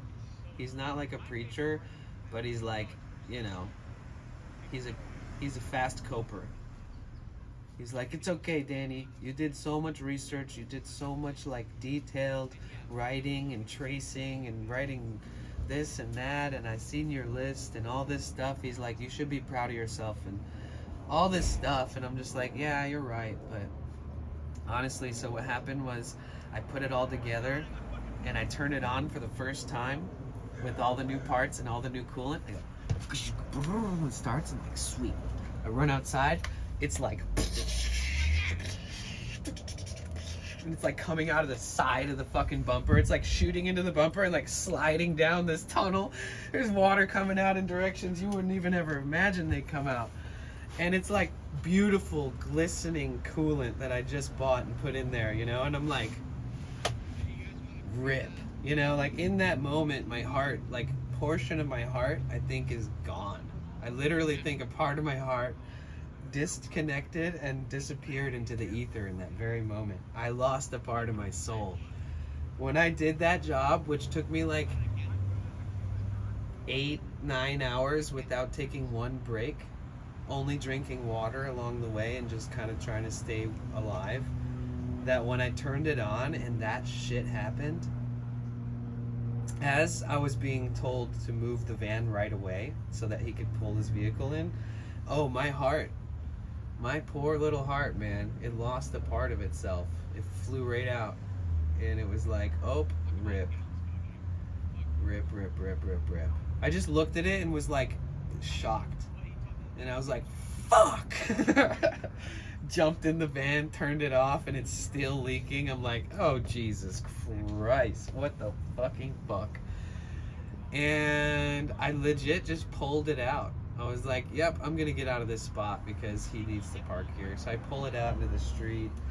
It's leaking. I'm like looking at lines that I didn't even tighten the fucking fasteners on. I'm like, well, there's one leak, you know, like what the fuck? Okay, what else didn't I do while I was being rushed? Like, this is insane to me right now. And so I had to do a bunch of work on it in the dark, in the street, even though that wasn't the plan. And then I had to go to sleep in it, in a parking area where you're not supposed to park, with it leaking. And so I had to like fall asleep with it leaking. And it was really hard to sleep that night, I'll tell you that much. You know, I didn't go to sleep till like 3:30 in the morning, and I woke up at like 6:30 and got back up and started looking at it again and working on it. And I got all these leaks to stop. There were so many little things that were like, this fastener is on the tube, but it's leaking and it's so tight. But then like you undo it and then do it again and tighten it even fucking harder, and it stops leaking. You know, like there's these few little adjustments that a mechanic will only ever learn by doing it. There's no way you're gonna put 12 fucking hoses on for your first time ever of different sizes and lengths and shapes, and they're all gonna be perfect. There's no way. You really gotta like get past the like, oh, I don't want to rip through the line with this fastener, and just tighten the fucking living daylights out of that thing. And there, you know, and like bending big ass fucking components to make things work, and all these things that like can only come with the experience. Everything that I wrote down was correct, but some of it was like, oh, you're gonna break your knuckles doing this, you know, or this one specifically, you're gonna stab your hand. And now I know, you know, there's these few things that I definitely understand how hard and how painful it is to be a mechanic to some degree now, finally. Because, I mean, Jesus Christ. Yeah, it's been a rough few days.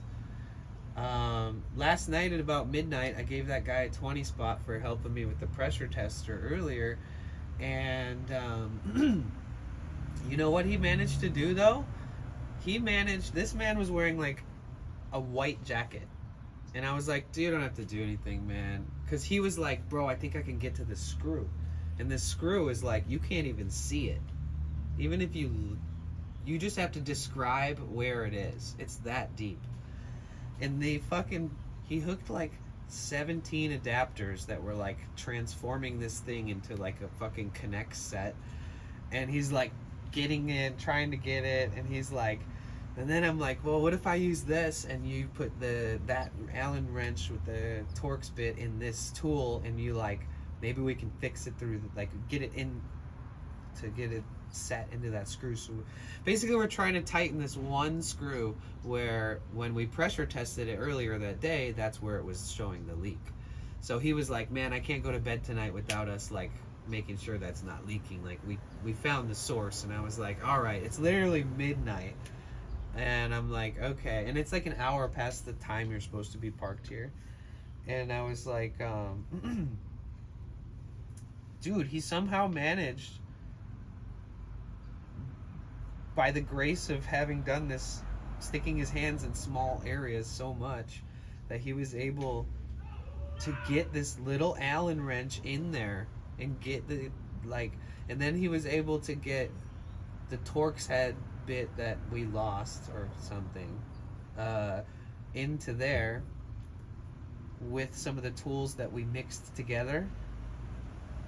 And his hands, he's shorter than me. He's like small. So he's able to, like, he doesn't even have to lean over as much as me, let alone like his hands are smaller, you know? He's just like, I'm in there. So I'm all like fuck. And yeah, man, he fucking managed to get that thing on there, and we tightened that bolt up, and then that manifold pipe stopped leaking. And that was the last leak that I needed to fix, that I thought. And then once that one was fixed, we noticed that the seam of the water pump is leaking very ever so slightly.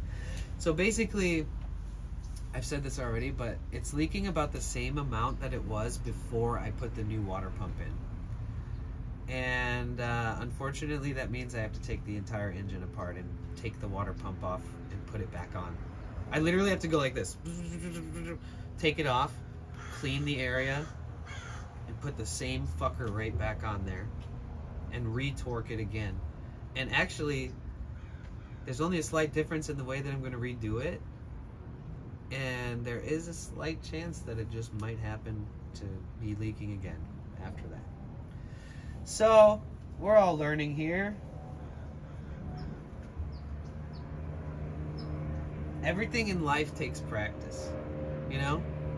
I don't want to be a fucking mechanic outside of learning anything I need to learn on my own vehicles. Let me just throw that out there, by the way. Any notion of you guys being like, wow, you've been studying so much, maybe you could be a road mechanic at times. No, I don't want to fix anyone else's vehicles unless it's helping people do simple shit, like oil changes or something, unless it's my vehicle, period. Whatever vehicle I own, I'm going to learn about that one and not anyone else's engines ever. And I'm going to try to do the jobs and do them right and do them less often. But yeah, it's been hectic. If you need one in the future, you can get a pressure tester for free. Yeah. They do have those at AutoZone. The only problem with that is the AutoZones here in LA that are close by, they're so hectic, dude. Like when you walk into them, like there's little slots where the tools are supposed to be, and there's like no tools. And like there's certain things they keep in stock, and but those same stores do the tool rentals too, and it's like hectic. But true, I could. I'd rather just buy one, I guess. I don't know. Where did that fucking thing go? Oh, there it is. So yeah, I went from fixing it and feeling good about it to kind of being rushed and throwing it all back together, and then realizing it was leaking astronomically bad, worse than ever before. And even if I fix the water pump and it doesn't leak, there's still a bunch of other shit I didn't do. Like I didn't replace the thermostat yet. I didn't replace the fucking fuel filter, any of that stuff. I think in a perfect world, I would have taken like 2 10-hour days to do this with great detail and precaution and stuff, and several phone calls to like professional mechanics versus like the kind of imminent demise that I felt when I was being rushed at the location where I did do the job.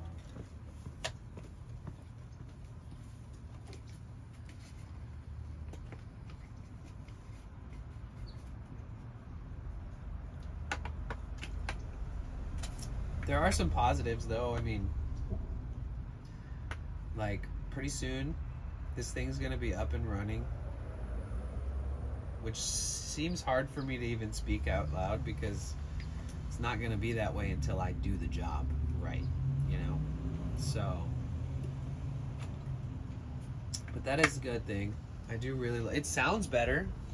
Honestly, even with it leaking a little bit like it is now, with the new pulleys and the new belt and everything being torqued back to the specs that they're supposed to be, you know, over time they tighten or loosen and things like that.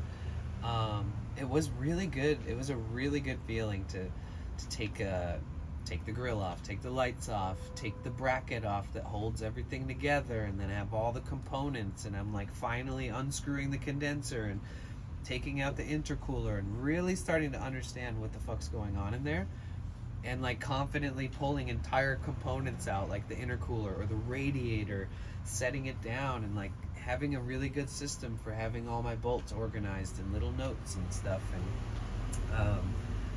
it did feel really fucking satisfying to disassemble it. And even the reassembly, it would have been just as satisfying if I hadn't been rushed. It was literally like a worst case scenario meets a best case scenario.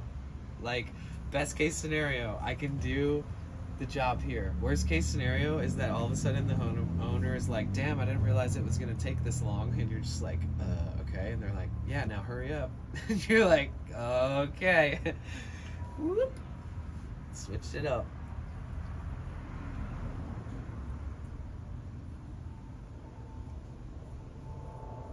You know what? I'm just going to get my fucking redemption, bro. Because it does bum me out that I was rushed. I keep mentioning it too. And it's not me passing the buck at all. Like, he's brought up to me a few times that he's felt bad that it was rushed towards the end. And he kept asking me about this one piece that he bent. He's like, yeah, oh, is it the one, is it leaking from that area that we had to bend? And like, when he says we, he knows that he means he.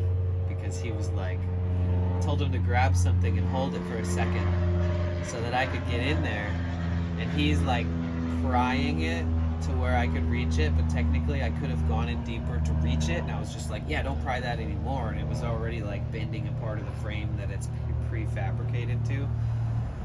And unironically, that is the fucking line that was leaking the worst. Like, when it comes to the last thing that I finally tightened up that was leaking, it was definitely that one. So, and he knows. So I could tell that he was just like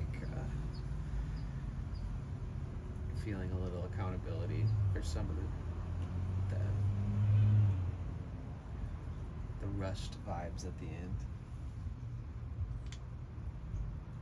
Yeah, but he didn't want to leave his van outside because it's like a rig, you know. It's like fully livable, sustainable, with like, you know, things that people around here might steal if he leaves it out all night. And I don't know, I was trying to think on the fly. I was gonna tell him, like, I don't even know, I forget.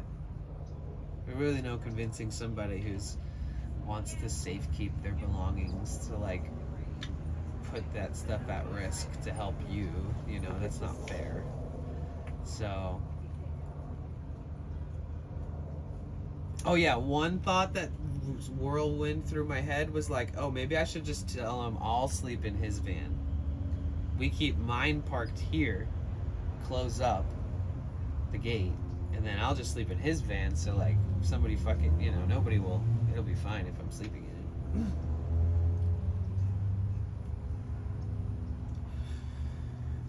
But everything was happening so fast. I just pulled my van outside and let it leak into the street, and you know, it's just coolant. But yeah, it was mega stressful. I think I do need to like take my time and get my redemption, where I feel like as good as I felt about disassembling it, that as I feel about reassembling it.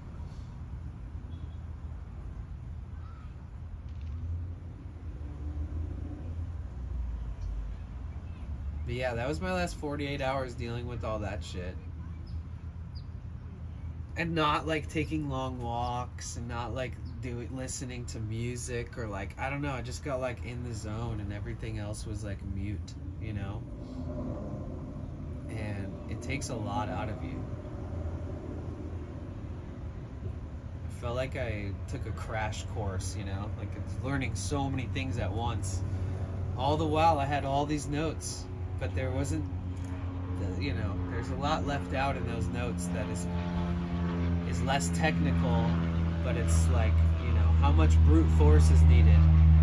How fucking handy do you need to be? Like, do you need to have had experience with like reaching your arm around unforeseeable corners and like finding screws with your fingertips and then finding a way to get there and screw in or unscrew that, you know? Like, there's a couple things that were like all the tools, all the parts, all the instructions, even from the 1400 page user manual.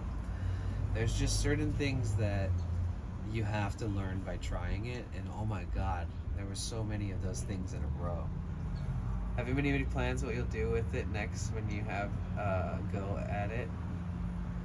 As to what I'll do with it next? Yeah, I'm just gonna take it apart, take off the water pump, clean the mating faces, check the gasket, make sure that I meticulously and very slow and carefully reinstall that water pump again, and I'm gonna do half torque spec on all the bolts, then I'm gonna go full torque spec, and then I'm gonna do a whole nother cycle of full torque spec, the same shit. I'm gonna super tighten the fucking water pump, manifold, hard pipe, and because those are the two like spots that ended up leaking after I reinstalled it, and or after I put in the new one. So I'll do that. That's what I gotta do. And I'll just take my time with everything else along the way, and it's gonna all have to be done again. And then after it's fixed, I don't know, man. I'll probably literally just sit right here for a few days and just think about how fucking what I want to do next. Sleep in for a couple days. Maybe go visit somebody or something. Like go out to my friend's ranch and look at the rolling hills that lead up to the ocean and smoke a spliff with him and play catch with his dog. I don't know, something like just super mega chill and like fulfilling on a just very basic level.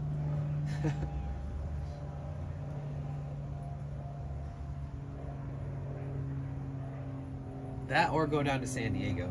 I've been really wanting to go down. God just could put a vehicle up in the air to access parts and bolts from underneath. Yeah, totally. Totally.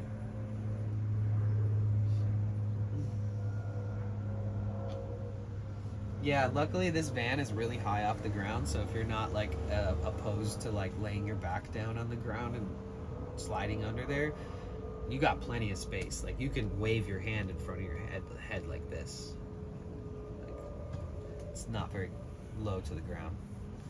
So there was a lot of points when I was learning that too. Like there was moments where I would just jump under while working on something or like disassembling something, and even though I didn't need to see things from underneath, I'd go under there and just check like every time to see what else is going on, just in case there's like a bracket connected or a screw that's holding on some weird line that's, you know, behind it or something, or under it.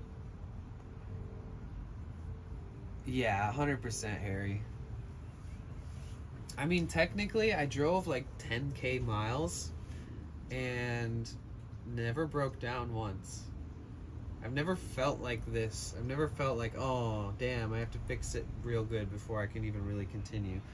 Except for the water pump, which wasn't like a disastrous leak.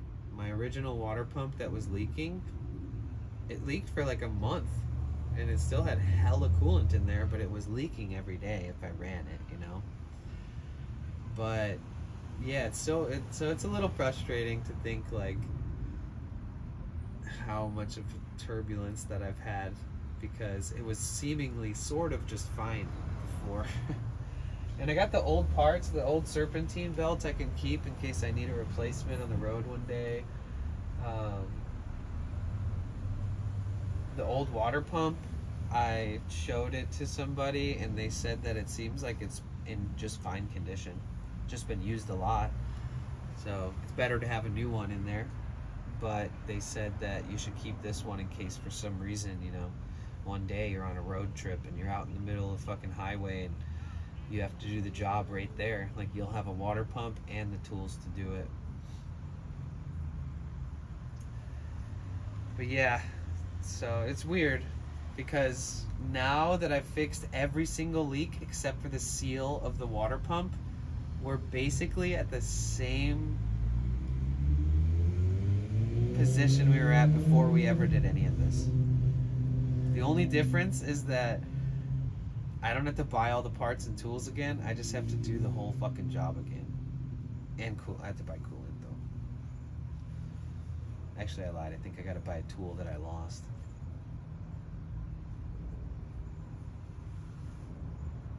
This is what it's like having tools on the road. I bought a set of tools and I literally threw them away with a bunch of boxes. I bought this little tiny lightweight little set of bits. I threw it away on accident. That's the only explanation I could think of because nobody's touched them but me. So I went to the store and re-bought that tool set for one of them being the most important one in the set. And then that's the one that homie made disappear. So I'm like, what is it with the same exact set of tools that keeps making them fucking disappear?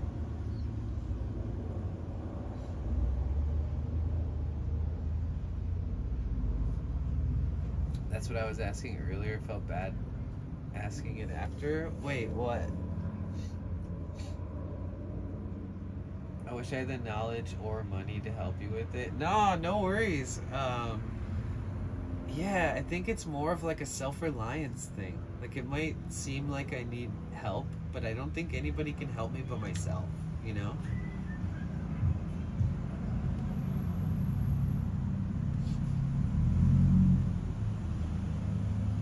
And maybe a friend that wants to pitch some of their time, who I think I've got dialed in. Granted, the person doesn't have a phone and stuff, but I have the location to do it, and the person that I know knows the guy who owns the house where I can do it. And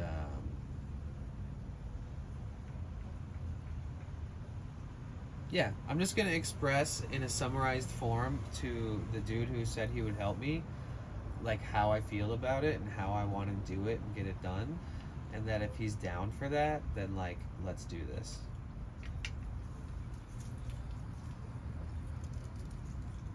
Oh, nice. That's cool. Yeah, before worrying about this job became a thing, I was just dreaming up some other things. Like, I saw a couple of these standard height roof sprinters where they put the bed in the back and they sleep like on an angle, sort of. The bed is straight, but it opens up this whole space as more of like a livable, usable space. And granted, they had a window right here where this fly swatter is and broom, but they had like a little mini kitchen with like a built-in induction burner and a sink with a pump and a drain. And and then like in their bed next, like up here, would they be laying like this, right? Like across this way, going across the back. And then they have like this cabinet where their feet are, and they open the cabinet, and then like a flat screen monitor is like horizontal, and you pull the flat screen monitor out and then turn it and it becomes, it's vertical, and then you pull it out and then you turn it horizontal, and then you have like this monitor mount that you can like put away, and it just looks like a weird little storage cabinet. And I thought that was sick, like a sick little mini build, and it had a really nice walls, insulation, ceiling, vents, solar, but all on the same exact year, model, and height van. Pretty impressed. More miles than this van, no major issues, and I think that they were selling it for like 20 grand.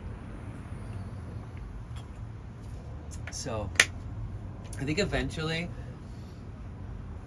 like, there aren't too many people out there that have one of these vans that don't have other vehicles to like compensate their needs. It's very rare that this would be like their daily driver. Usually when people get a car that involves, self-maintenance, they have something else to get by when they need it, but I don't have that really. I'm starting to feel like it wouldn't be the worst thing ever. I need to get a property to live on so that I can, or own, so I can be able to park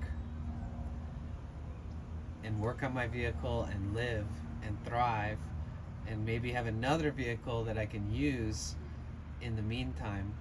Because like one will be like, this is like travel adventure fun slash very useful for moving, storing, picking up, delivering things, etc. But having a vehicle that's the one that can like take me to go get all the parts, you know, take me to the random relentless errands that I have to do, so I'm not like putting all that weight on the vehicle's engine every day, on the van. But yeah, I need to build a little mini kitchen in here.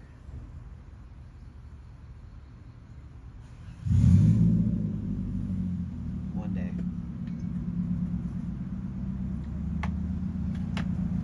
You know when you get like astronomical levels of stress and your lips just start chapping? Is that like a normal response to stress, or is it just me?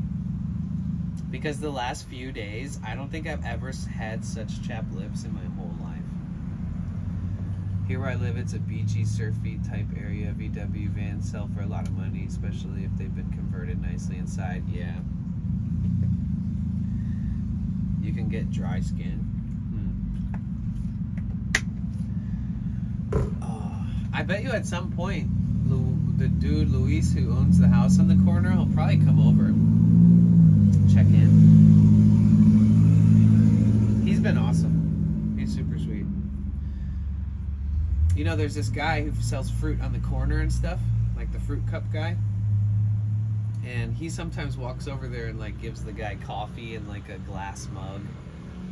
I don't know, he just seems like the sweetest dude ever. Maybe stressed, but also, have you been eating well? Not really. It's not like I'm like trying to not eat, but I don't think I've been eating well.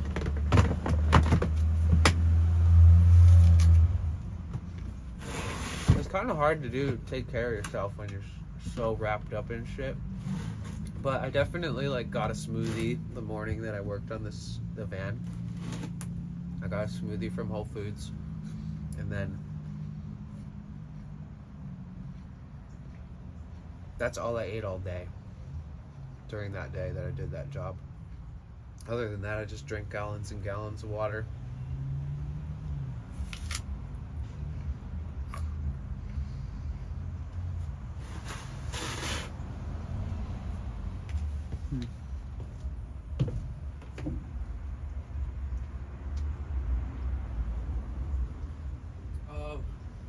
You know what else was like crazy? Is I had let's see.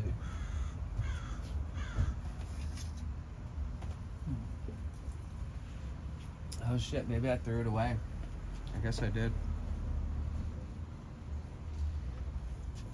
I had this shirt that I was wearing, and it was just like a white shirt. It was just like covered in stains and oil and grease, and my pants, they got pretty dirty. Kind of dried up though. But I took a walk. I was like hella stressed. I was like, hey, I'll be back, man. I need to go take a walk to the homeowner.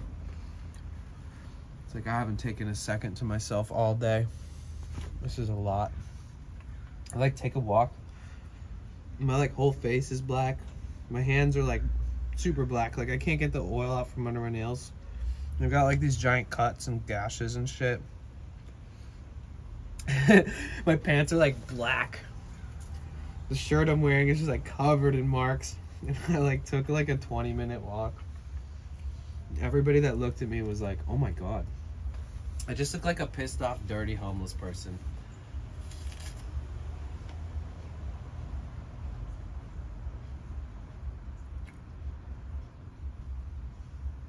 It's weird how different people's experiences can be when they're doing the same shit.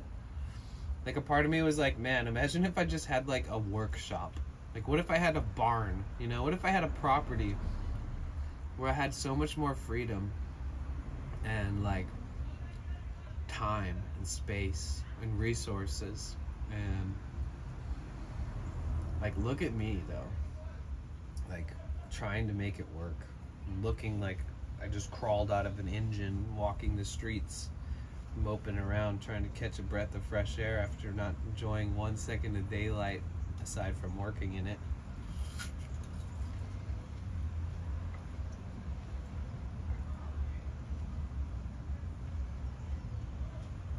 There was one moment when like the homeowner walked away and he came up and he was like, "Oh, did you replace the pump already?" And he'd literally walked away for like 20 minutes. I was still like disassembling things. I was like, no, the pump is like behind all this, and like haven't even gotten close to it yet. I was like, oh my god. What do you do if you need to sit down toilet visit in the middle of the night? Luckily, I don't shit in the middle of the night. That would suck. I think my body is adjusted and understands that that's not going to happen. Okay, since we're talking about poop, I'll only talk about it for like 1 second because people will genuinely leave. Some. I poop once a day, every morning. So. And I've never woken up in the middle of the night and been like, man, I have to shit. Like, I'll wake up in the middle of the night once in a while and be like, oh shit, I'm awake, what the heck? And then I'll be like, oh, I have to take a piss. And then I'll take a piss. But I've never woken up in the middle of the night and had to poop.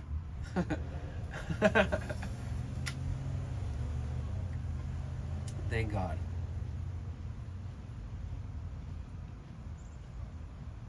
I mean, maybe though. Maybe if I was sick or something. Maybe.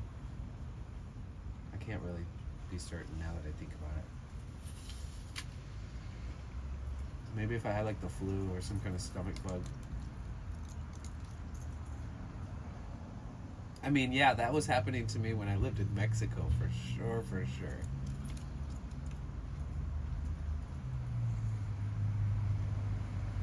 When I was in Mexico, I had this thing called an ozuela, or like a sty. And unfortunately for me, like, they get so bad, I'll have to have like eyelid surgery. And when I was in Mexico, my eye was getting really bad, and I was like, oh my god, woe is me. And then I caught this stomach bug at the same time. And it was horrible. Basically, I was falling apart.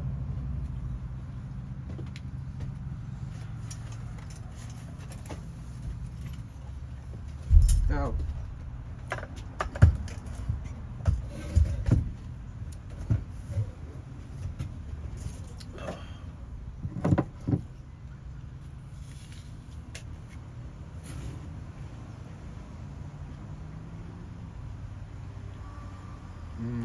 Okay.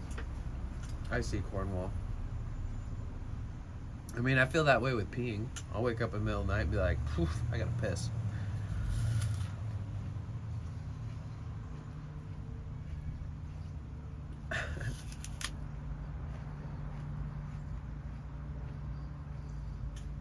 You know, all the knuckle busting and stuff wasn't as bad as I thought it was going to be. But the first night that I went to sleep, like, anytime I moved my hands or my arms, I was like, ow, fuck. And I woke up a couple times, my hands were like throbbing. But it's not as bad as I thought it would be. I've seen some mechanics' hands that just look like destroyed.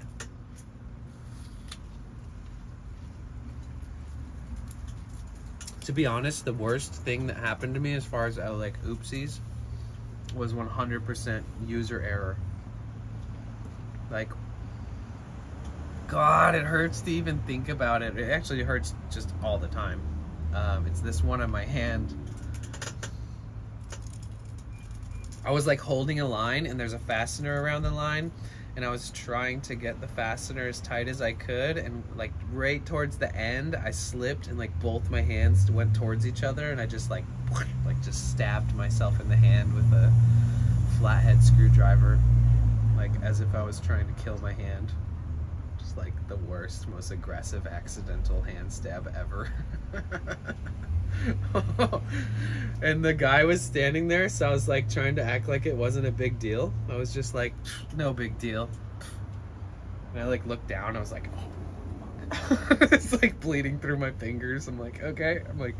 I like went and put gloves on too, so that like they wouldn't even notice, the homeowner.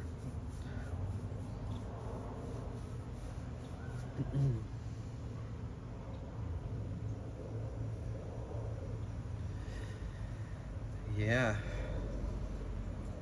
There's all kinds of deep metaphors that I'm going to take from this, but they're just not surface level yet. They're so deep I can't voice them. You know? It's like when you're doing something and you're like, okay, I need to screw this bolt in. And then all of a sudden you stab yourself in the hand and you haven't even finished the job.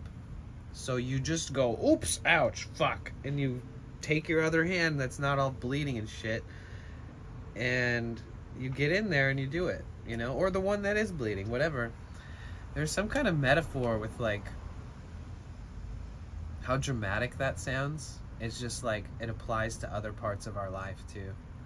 It's like, it's almost like that even if you think that this is like the hardest that it's going to be for you in your life, that there's a chance that it gets harder, even harder than that, before it gets better. And it takes work and learning how to, like, you know, process these things in a healthy way.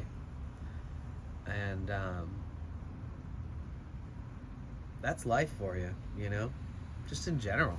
Most things could be metaphorically compared to, you know, it's like the second you start an 8-hour job, you just gash your hand open, and that hand is so important, such an important tool for this job, you know. And there's so many things in life that kind of feel that way.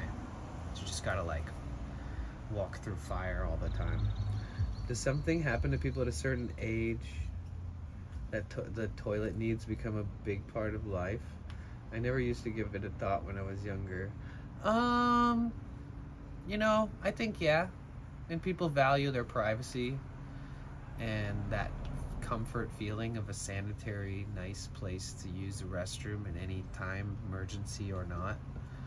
I think that's kind of like a normal thing for a grown-up human being to work on. And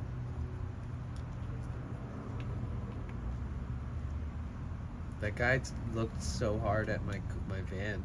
He said something to his friend. Oh, it's okay. When life gets hard, the power of adaptation comes to the forefront. Yeah, that's true. It's like, oh, is it hard? Keep going.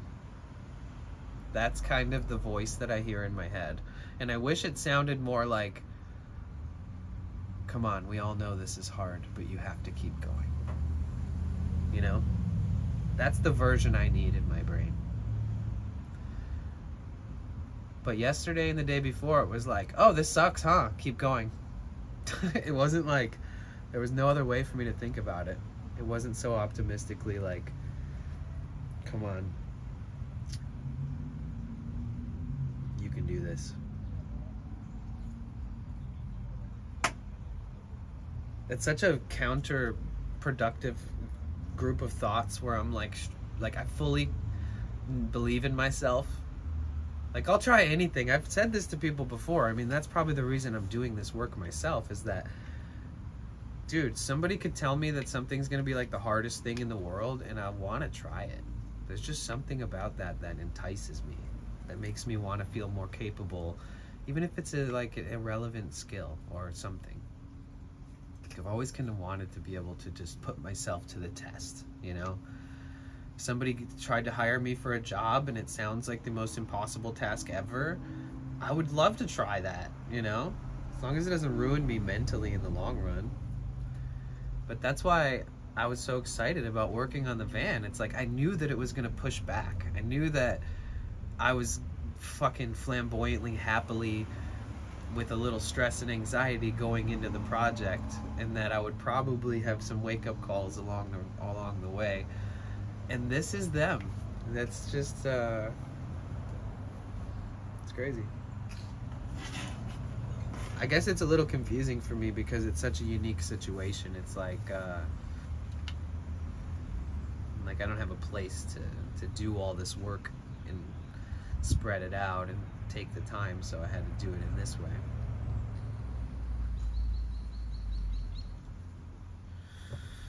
Yep.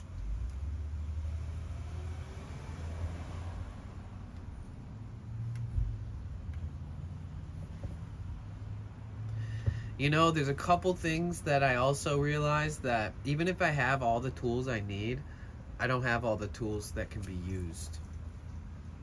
So like having long extensions, having real skinny fucking crazy extensions that you can be like stick through a foot in this direction just so you can get to this one unseeable bolt, so you don't have to take apart everything just to retighten it. You know, there's little moments where it's like, oh man, if you only had this, you know. And I think that I have all the tools, but I lack some of the extras. And some of those extras is the difference between a job being like fucking 5 times harder or not, is what I'm kind of learning.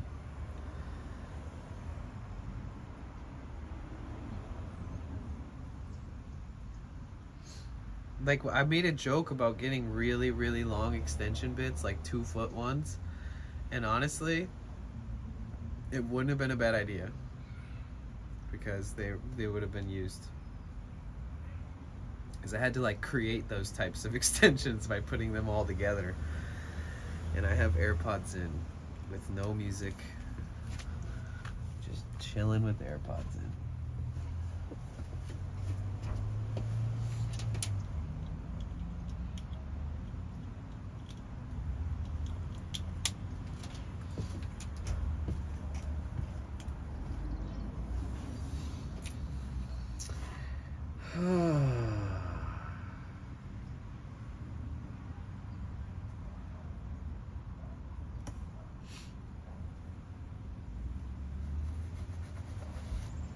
Two.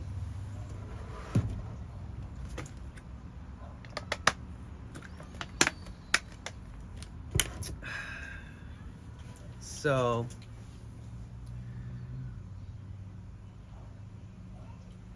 yeah, that settles it really. I'm just gonna have to redo the whole job again.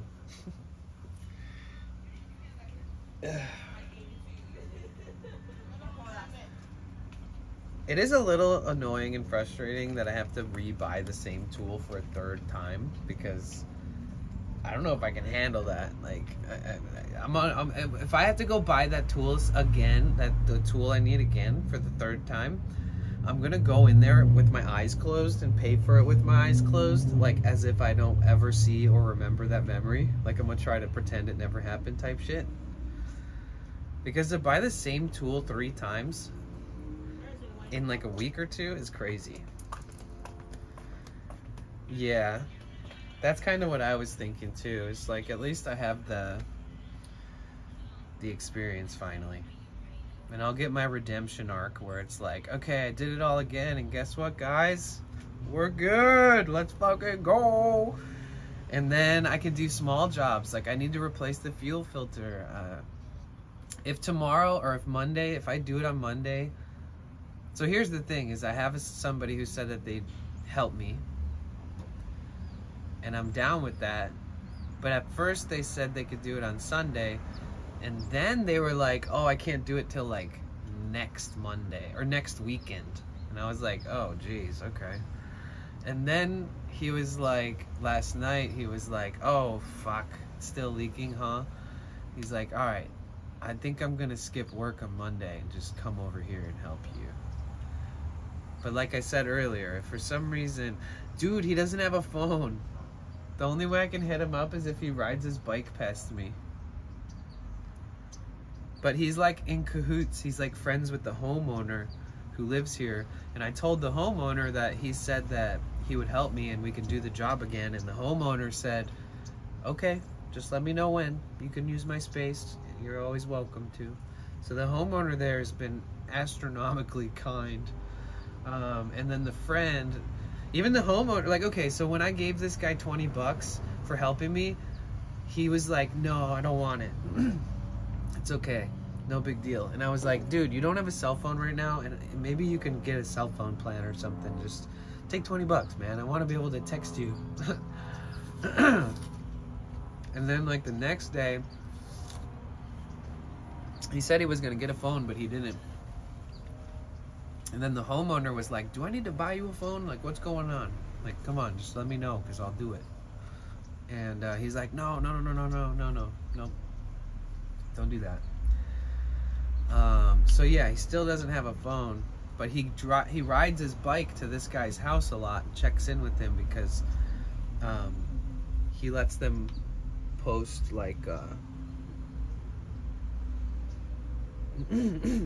here, hold on, I can copy and paste it.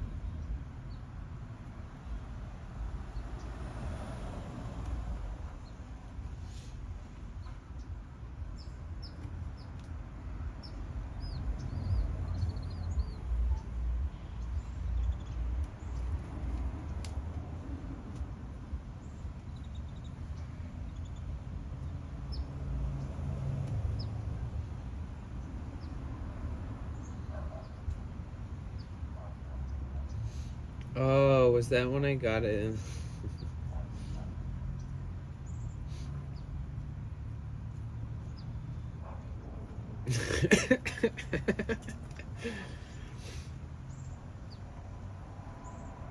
I got you.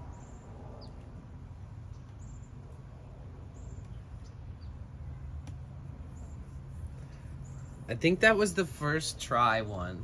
It's very rare that I just casually do it on first try, but I think that was actually a first try. Did you clip that? I didn't look at who clipped it, sorry.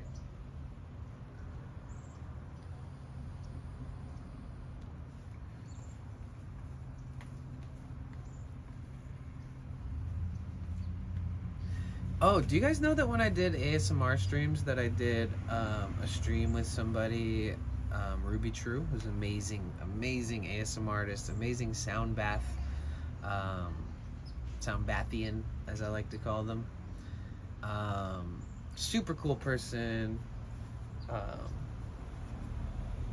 They're a Twitch ambassador, you know.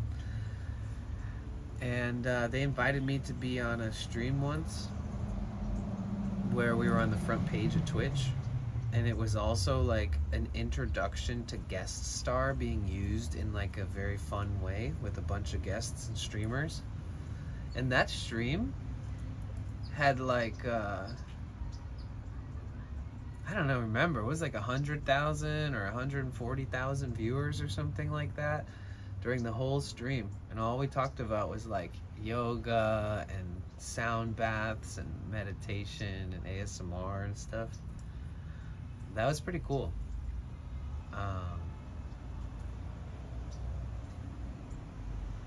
But I don't think that they put like stoners on the front page at the top. You have to like go off camera and rip your pen or whatever and then get back on camera and be like,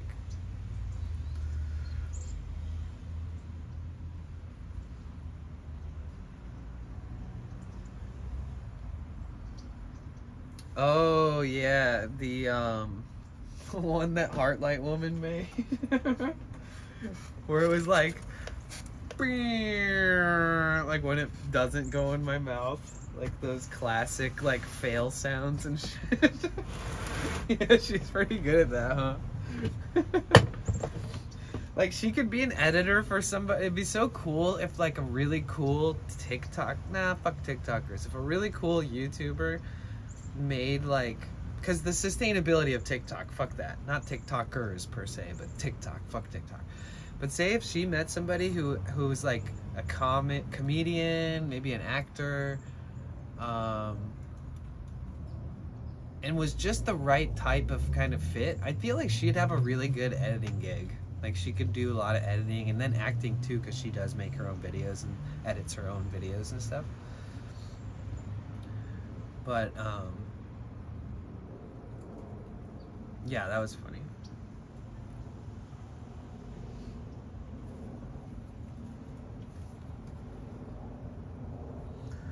So you guys, hear me out. If I wanted to just do this job like by myself, I need an impact drive drill. I need like a hand electric drill, but an impact version.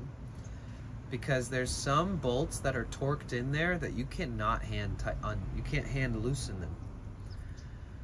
So I had to use the homeowner. He was like, any of these tools gonna help you? And I was like, ooh, I could probably use this. And I did end up having to use it. And so all I would really need is like that tool. And the one tool that I'm missing that I have to rebuy, which luckily is just a small piece.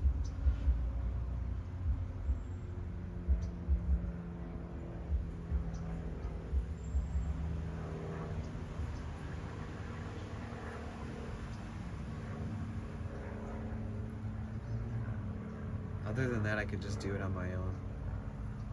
Or like anywhere.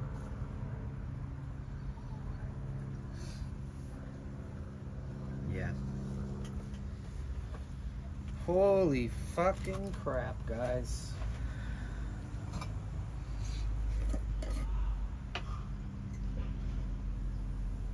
Missed you guys, dude. I kept mentioning, I talked to Cassie, and I kept mentioning like, oh man, if only everyone could have seen my face and like my reaction after like I turned it on and like the fucking coolant was all pouring out. You guys would have been like, Jesus Christ. Because I just stood there in shock. I was like, well, fuck.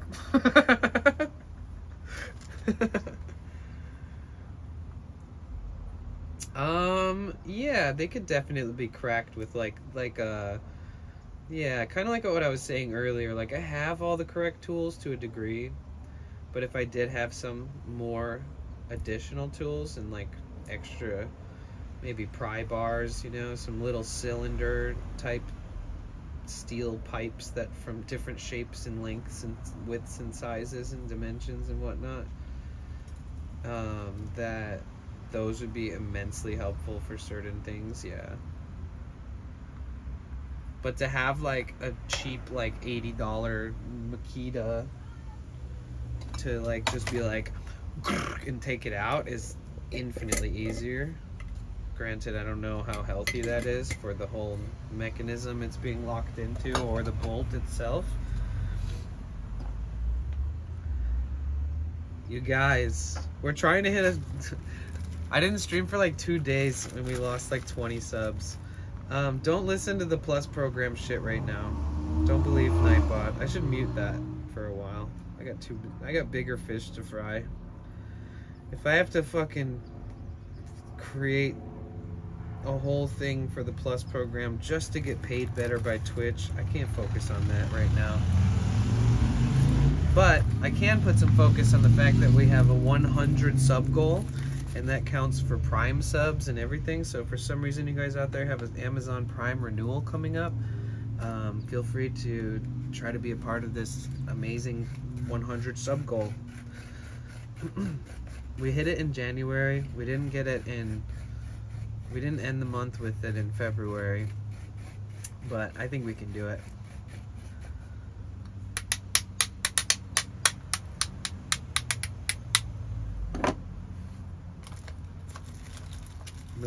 Milwaukee Impact is about 50. Oh, nice. Yeah, the Makita one's probably the same then, or cheaper. I got a Makita normal like drill driver.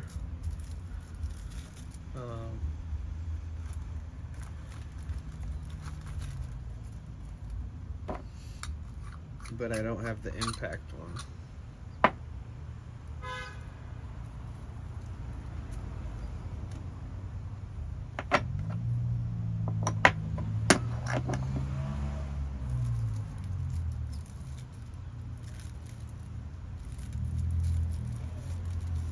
But I did charge the battery for my drill just in case I use an adapter on it and decide to use that to take some screws out, because I don't feel like buying it. But technically this dude will let me do it again on his property, so that's what's gonna happen. If he tries to help me along the way, I'll say I'll only need help if I ask for it. And then if that other dude shows up and wants to help me, I'll explain to him my terms. And if he's down with that, because he's down for the cause, wants to be a homie and not get paid a ton for it, but get paid, and he can have some more experience that he can take and make money off of when other people need help, then I'll let him help me. But it seems like all that's gonna happen on Monday. And hopefully by then he miraculously comes up and he's like, look what I found, and shows me that little tool bit that is absolutely mega crucial for this project. Like, if he doesn't show up with that, I definitely have to rebuy it. Unless I want to use this old one that he gave me to replace it, that is like, I don't even know where it went. I think I threw it somewhere while I was all pissed off earlier. Yeah, I don't know where they went.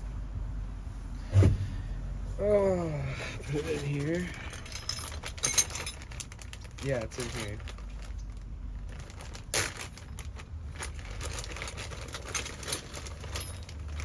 I wanted to go get a toolbox, but I've been so busy buying more tools and shit that I haven't even put thought towards it. But yeah, this Torx bit is like bit the fuck up. It looks like, you know, a razor-toothed wombat chewed on the end of this thing. But technically, this is what he lost. God damn, that's so annoying, bro. It's like, here, let me replace your brand new tool with this old shitty bit up one.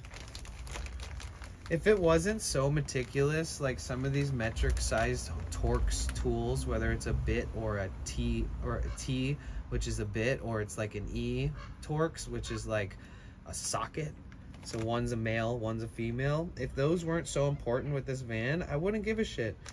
And if they weren't so random, like the one that he lost is like one of the most used ones underneath there, it's like, god damn it, the fuck. I don't know, man. I'm just gonna try to stay positive, but I would lie if I didn't express all these things that I'm expressing right now, so.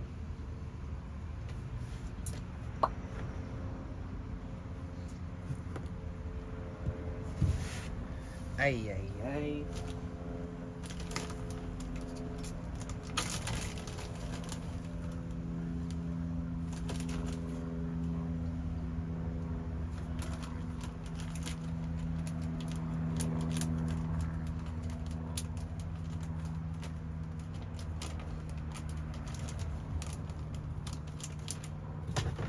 Yeah, I think one of the first places I want to go is just to like go out into the middle of nature. This is why I don't lend tools to people. They lose stuff, break stuff, and then I'm left pissed off. Bro, I so relate to that right now. It's insane.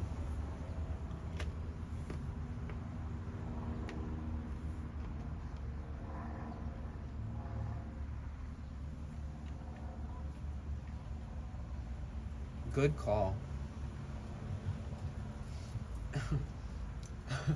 I almost want to say like even family. They'll lose it or something rather than steal it. You'll find it like 10 years later in some drawer. You're like, what the fuck? Mom. You think he pocketed it, really? I don't know. I don't think he would do that. Because the person who let me do the job at his place, I feel like if I insinuated that I think he might have stolen something, that it would like ruin their relationship, because he has a lot of like trust built with him, and he'll like take care of the house when he's gone or whatever, things like that. And I don't think that I think it's like a lost slash giving up on looking for it type thing. Where like he had a bunch of random tools and sockets and bits in his bag, and I think that it got thrown in there with those.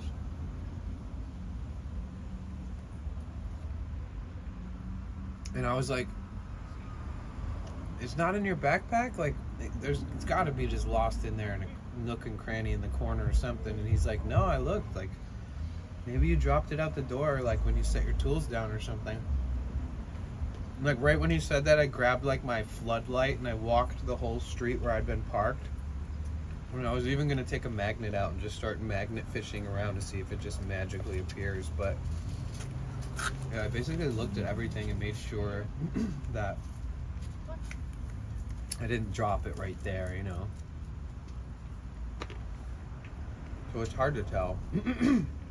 Jonas, what's up? How are you? Excuse me, sorry. How you been, man? It's good to see you. Yo.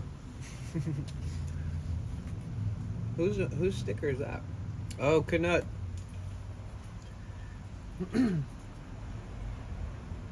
Jonas. Man, I had the biggest learning curve with working in mechanics the last few days. Holy fuck. I hope you're doing good. Working a lot? Good, good. Yeah, I did this huge job on my engine. Like, I did a water pump replacement, all this other shit.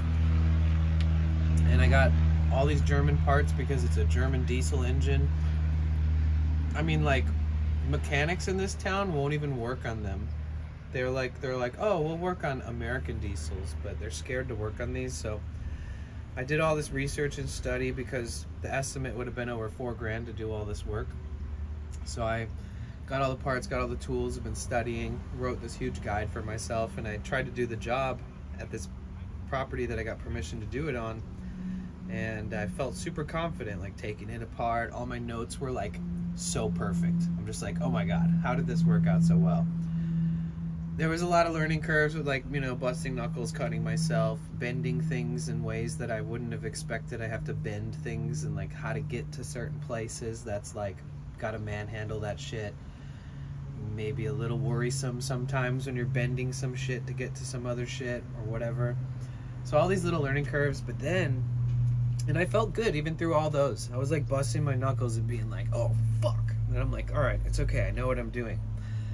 And then about halfway through, the homeowner started kind of, I'm not trying to pass the buck, I promise, but because even if I had all the time in the world, I still could have fucked a bunch of shit up. I'll just say that out loud.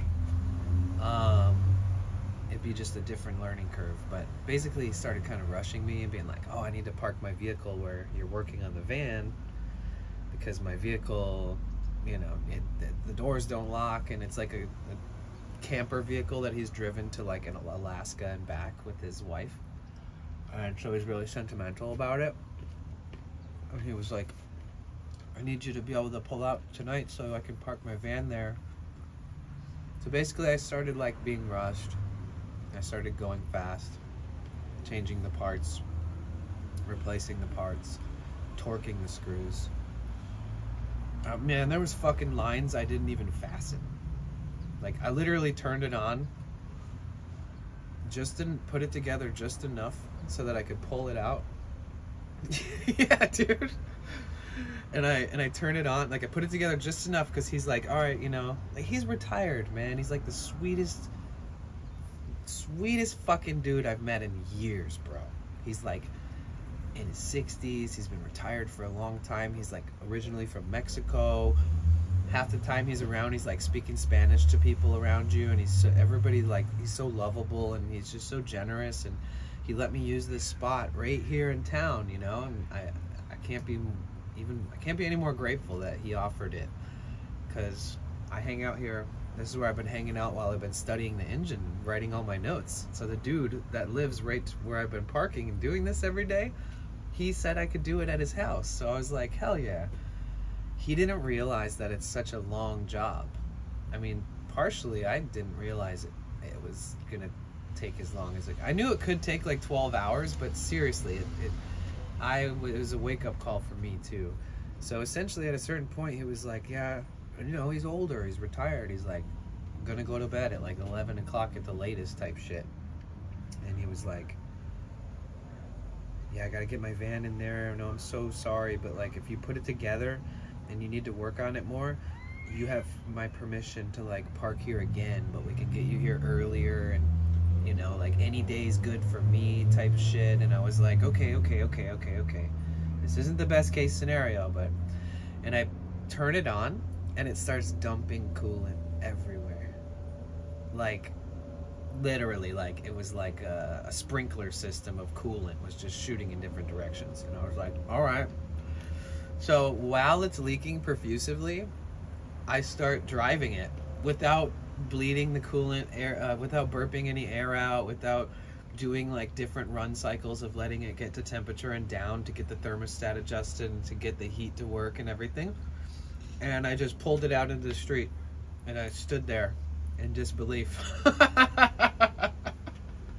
I was like, oh my God, what have I done? What am I gonna do with my life? And I started finding the sources, you know, I'm like, oh, this motherfucker, like, dude, I'm just gonna say it really honestly, like, I got rushed. When I gave it a good look after I turned it on and pulled it out of the driveway, I pulled it into like a no parking zone and I planned on parking it all night. Yeah, exactly. So I get out and I'm like, this hose isn't even connected.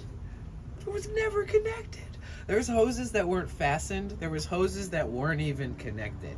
One hose wasn't connected. And it was like I was just rushed and it was getting dark. It was dark.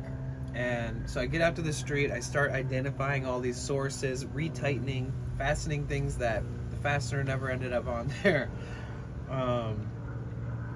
It's kind of to be expected with me being rushed like that, but yeah, that learning curve, oh man, oh boy. You can't do anything but just do your best and then keep fucking going, you know? Like you're tired. This is your last straw of the day where you feel like you're gonna crumble and pass out, and then you're like, just kidding. Actually, I need my second wind right now because I gotta at least partially fix this a little better until I go to sleep at night. But yeah, so yesterday I sourced all the spots and fixed all the leaks and stuff, and unfortunately, it looks like there's a little leak from the water pump seal on the new water pump. Yo, Jonas, thank you so much. Thank you for the sub. Wait, who else do I gotta write? I gotta put you guys up on the wall.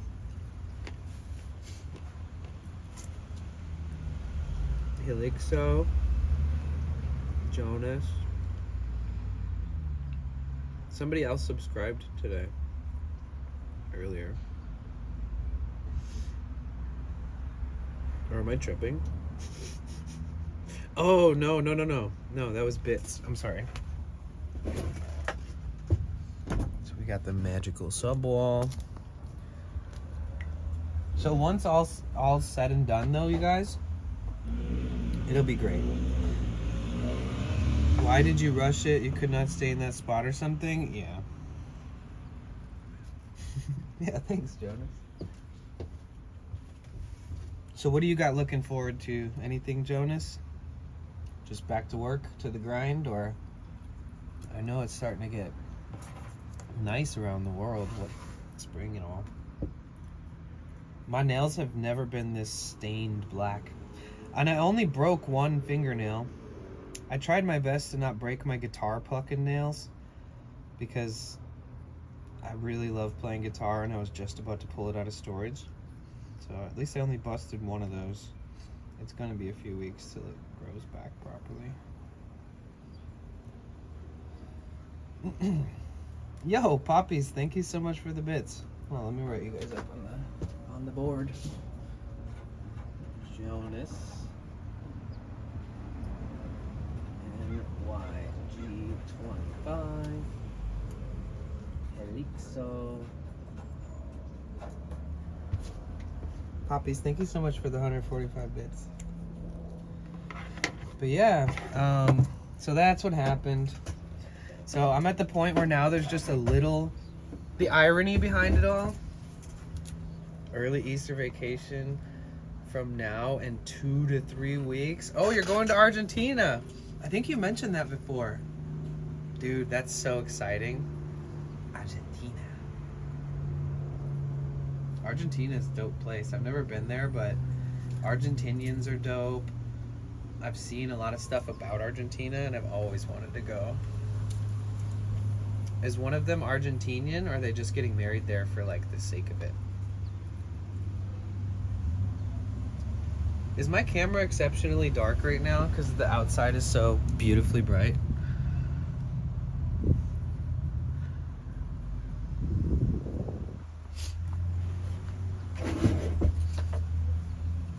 Yeah, I didn't make my bed today. That's how you guys know I'm a little fucked in the head. When I don't make my bed, it means I've struggled at some point in the morning. Instantly put my thoughts somewhere else. Yeah, sorry about that. I know, honestly, I saw it like an hour or two ago and it looked dark and I just didn't give a shit. And nobody said anything, so I just went with it. It's one of those days, guys.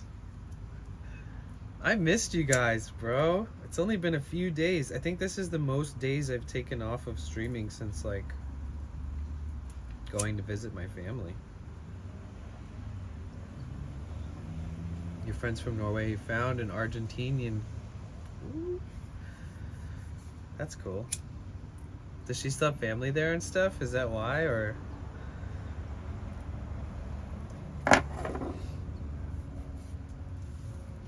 That's cool though. I didn't want to say anything, just listening. Oh, no worries, no worries. Excuse me. Bro, I hit my head on the fucking chair when I like laid back. It was like the equivalent of somebody just smacking me in the head with a chair like a wrestler.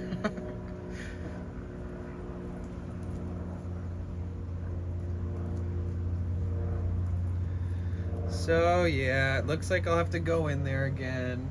And then any tools that I ever thought like, wonder if that'll be useful. I know which ones will absolutely be useful. And it's kind of a wake-up call towards like other things with the van that may be useful.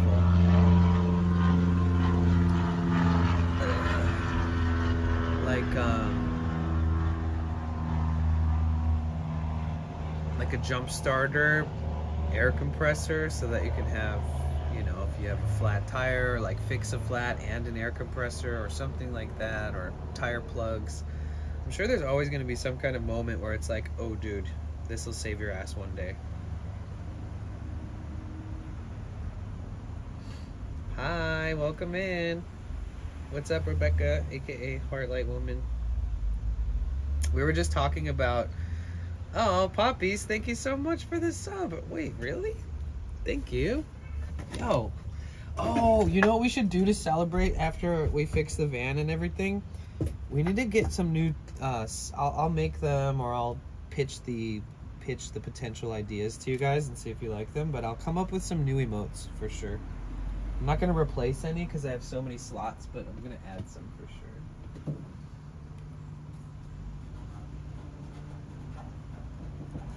I was going to go to the gym and clean up, but I just didn't feel like going to the gym and cleaning up.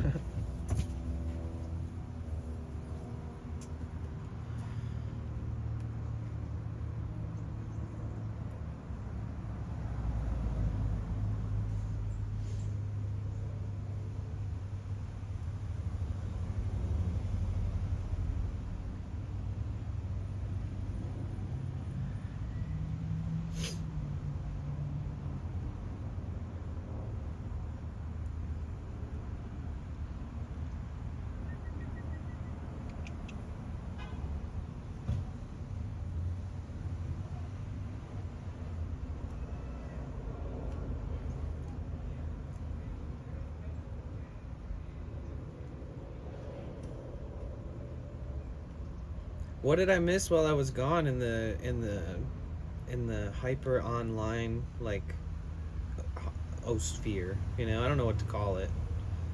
You know, like what did I miss? I didn't miss anything, right? I've only been gone a couple days, but swear to God, Twitch moves so fast.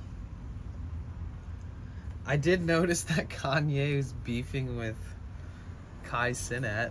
That's pretty fun to see. That's a unique beef. It's probably all for show though, I guess. Who knows?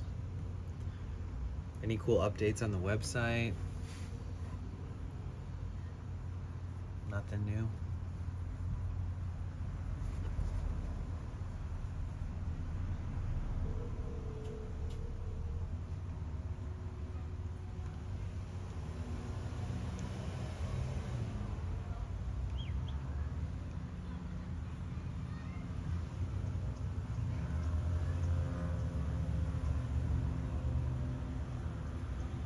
Hey. What the heck? There we go.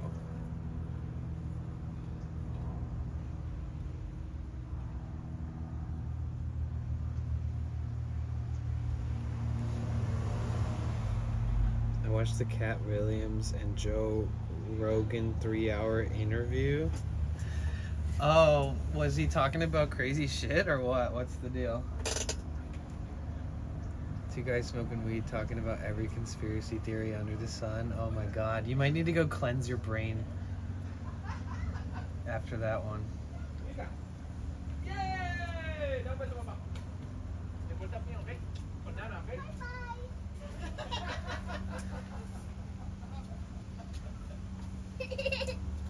El parque está allá, mira. Allá está el parque. Playground está allá. Yeah, so Tenemos que ir dando fuck. que dar la vuelta, ¿no? So I guess in the next couple days, I'll be able to update you guys. I will probably have done the whole job again. So I may be able to stream like tomorrow as well. And then probably bust it out like Monday.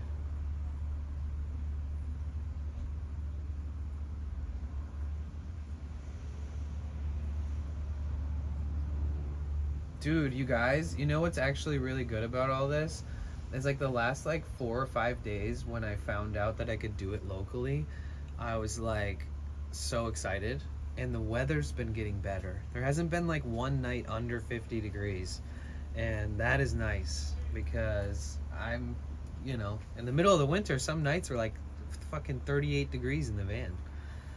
And until we get an upgrade the power system to solar or additional batteries and stuff, I don't see myself having like a diesel heater in here.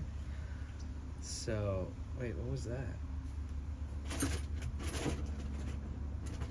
So yeah, I'm looking forward to just naturally, it just being naturally kind of a really good default temperature every night. Has an AI feature on his Twitch stream that's hilarious. What is it? You can come install solar on my van? I wish, bro. Please do. We could just meet at like TwitchCon San Diego in the fall, in September. Just bring the solar panels as a carry-on.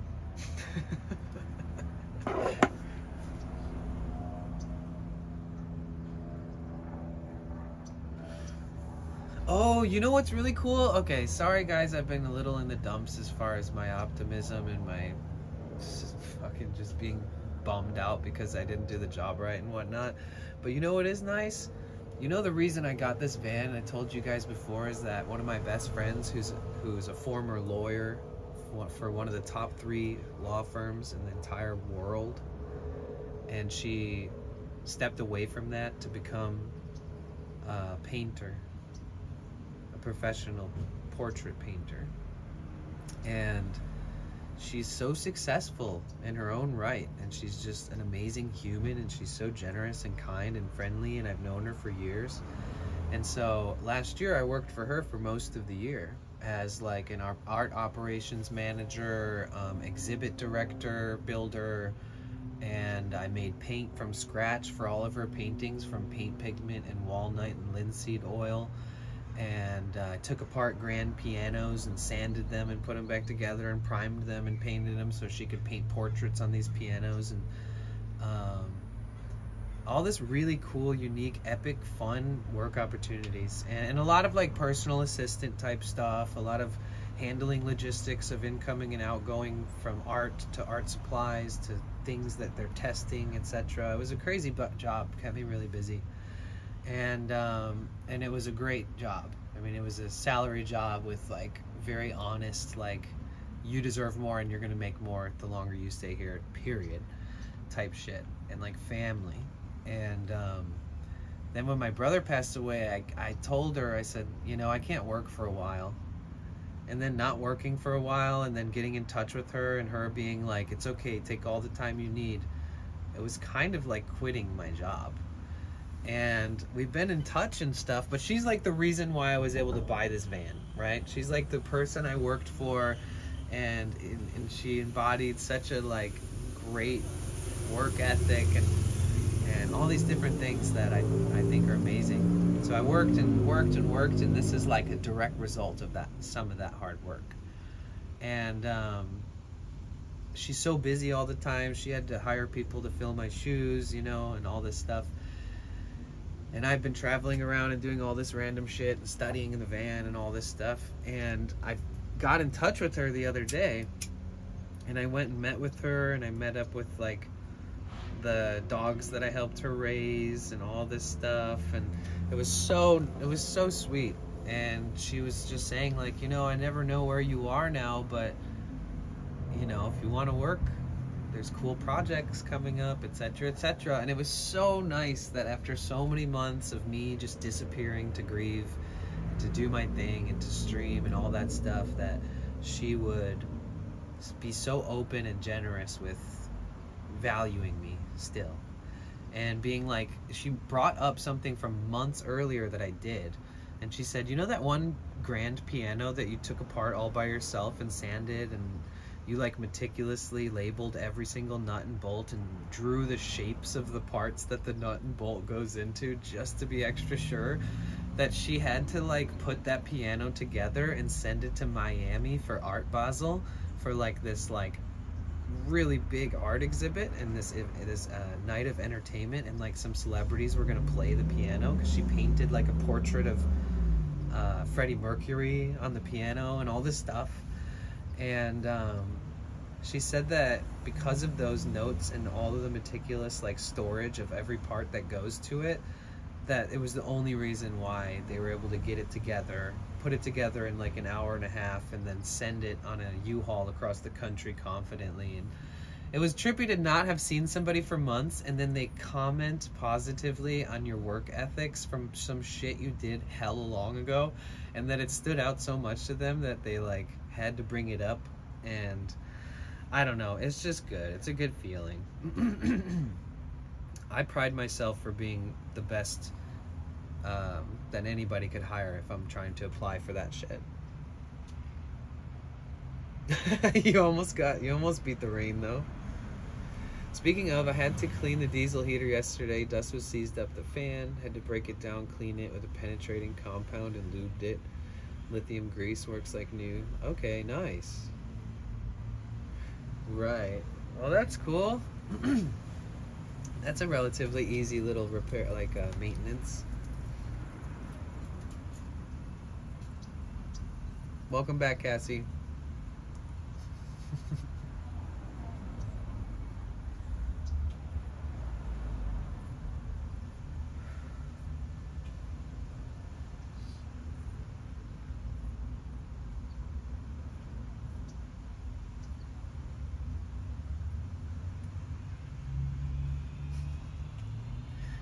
Did you get caught in the rain, or did you turn around when it started raining and you're good?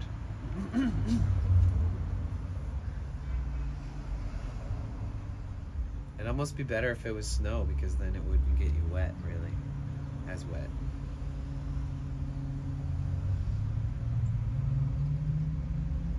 Yeah, what a trip the last couple days has been, guys. Jesus. Gee willikers.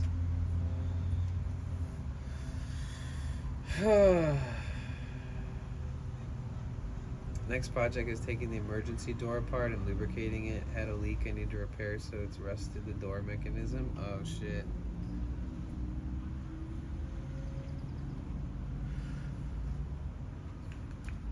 I kind of want to like now that I have tools, a part of me is like more like I don't even have the tools to do any of the building and shit that I would want to do in here, but like it makes me want to build it out a little bit so I can have some kind of like storage compartment with like a lock on it that's easy to access that has all my tools in it.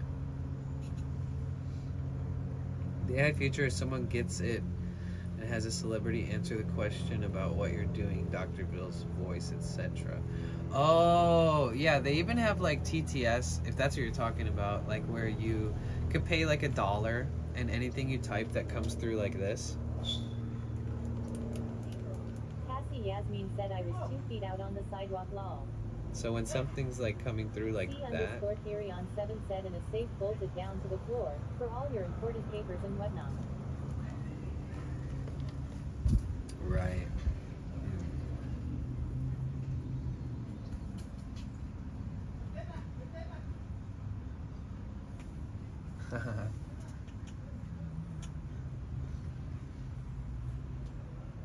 Alex Exo said I had an interesting week. I drove from Florida back to my place in Michigan. Gas company did not turn my gas on when I scheduled them to, so I was literally freezing my ass first few days. Couldn't turn on water till I got heat. Damn. When I did turn the water on, it was leaking, so I had to pay a plumber to do copper replacement. And my toilet had a massive hole in it when I came back to it, so I was pooping in a bag bucket for a week until I replaced the toilet. Damn, see, Jonas NYD that's 25 wild. said 18 days away from been 0.5 year from on the road. Oh, Jonas really? NYD 25 said on the road. C_Theory on 7 said damn. Yeah, I think I can make it through the summer, and if I'm not prepared enough for the winter to just be like on the road, I'll be like parked somewhere next winter.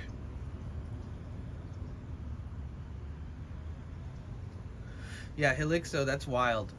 That's crazy because it's just like another thing that I want to learn desperately.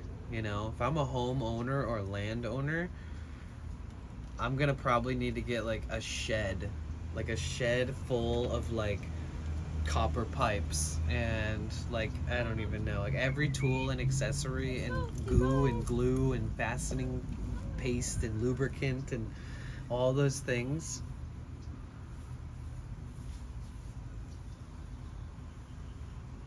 I just want to make music and have fun, and I don't want to have to spend all my money to pay technicians to do things that would cost me like $40 and some time, you know?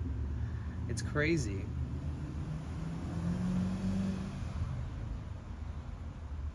How does all the money, where does it come from? How does everybody afford to live in this world?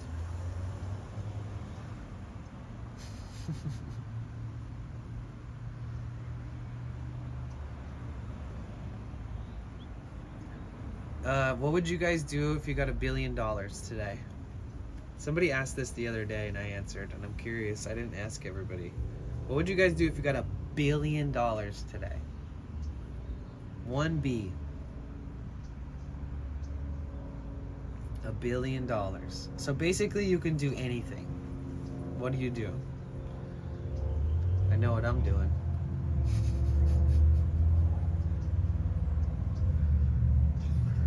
I know that I would not sit complacent to the government's bullshit and the economy and the politics. I would never be able to have $1 billion to my name and ethically feel like I should just pretend like I can live my life now, you know? Like I would know that I hold some deep responsibility to make a huge dent in how we treat the economy when it comes to homelessness and how we treat housing for those who are in a lower income bracket, not just homeless people, but families and people who are struggling to work and put food on the table, and even government resources and things like that like aren't helping them enough, and they're just existing because they work so much, you know? And like I think that there's people in this world who deserve a fucking break and deserve a second chance.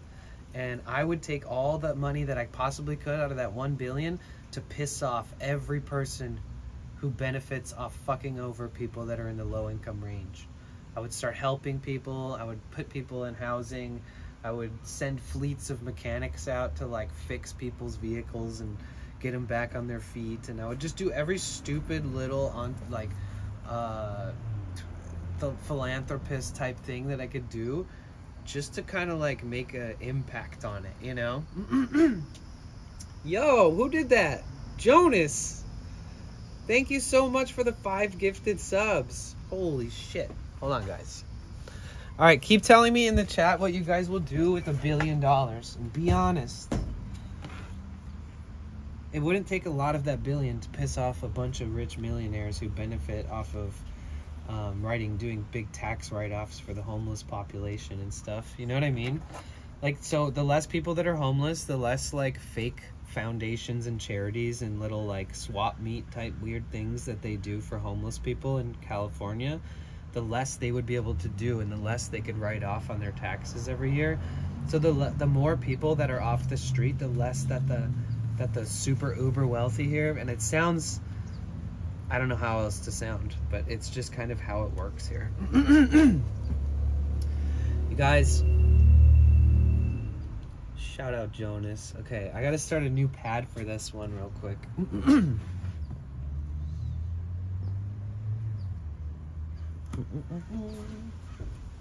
Zenica Rose.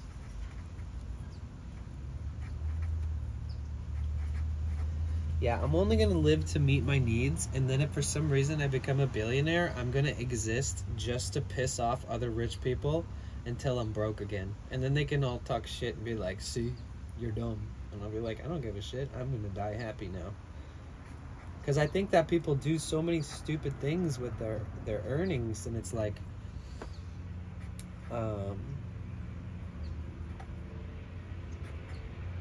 and by stupid, I honestly just mean that they like will die with wealth when they could like at least help those around them. And I don't mean giving handouts. I mean like work on the economy a little bit locally. You know, maybe better drug rehabilitation centers and maybe better resources for, you know, clothes and food and places to figure out your logistical stuff between like your government stuff. Like a lot of people are struggling getting their benefits, or struggling like to get their veteran benefits, or there's like so many things that it's like, holy fuck, man. And there isn't one billionaire out there that's like, I'm gonna fucking piss everybody off and fight for this and just use, because it's all about like, yeah, you all want that to happen, you want people to like have better lives, but you're not going to dish out the money to make it happen or even start the wave. But if I was a billionaire, I would try my best to start the wave, even if I failed.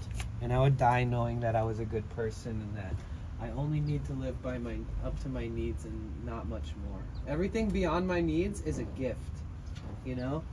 Everything that's beyond my needs that I'm like, oh wow, this is special. This is cool.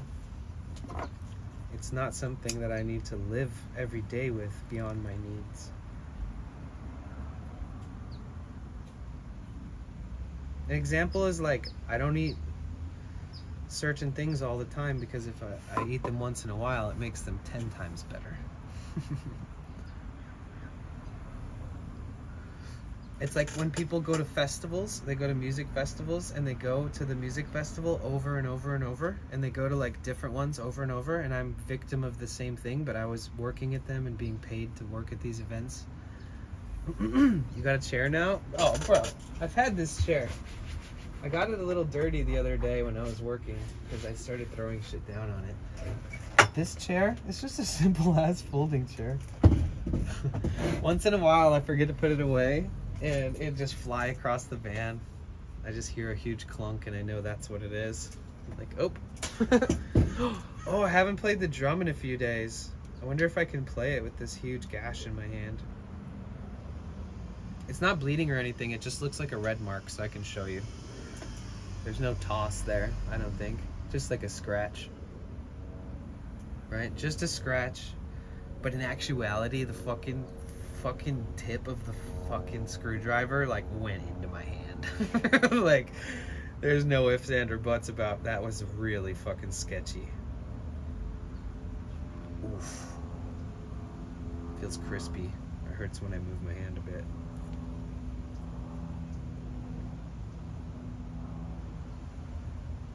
Yeah, I don't know if I can play the drum with that.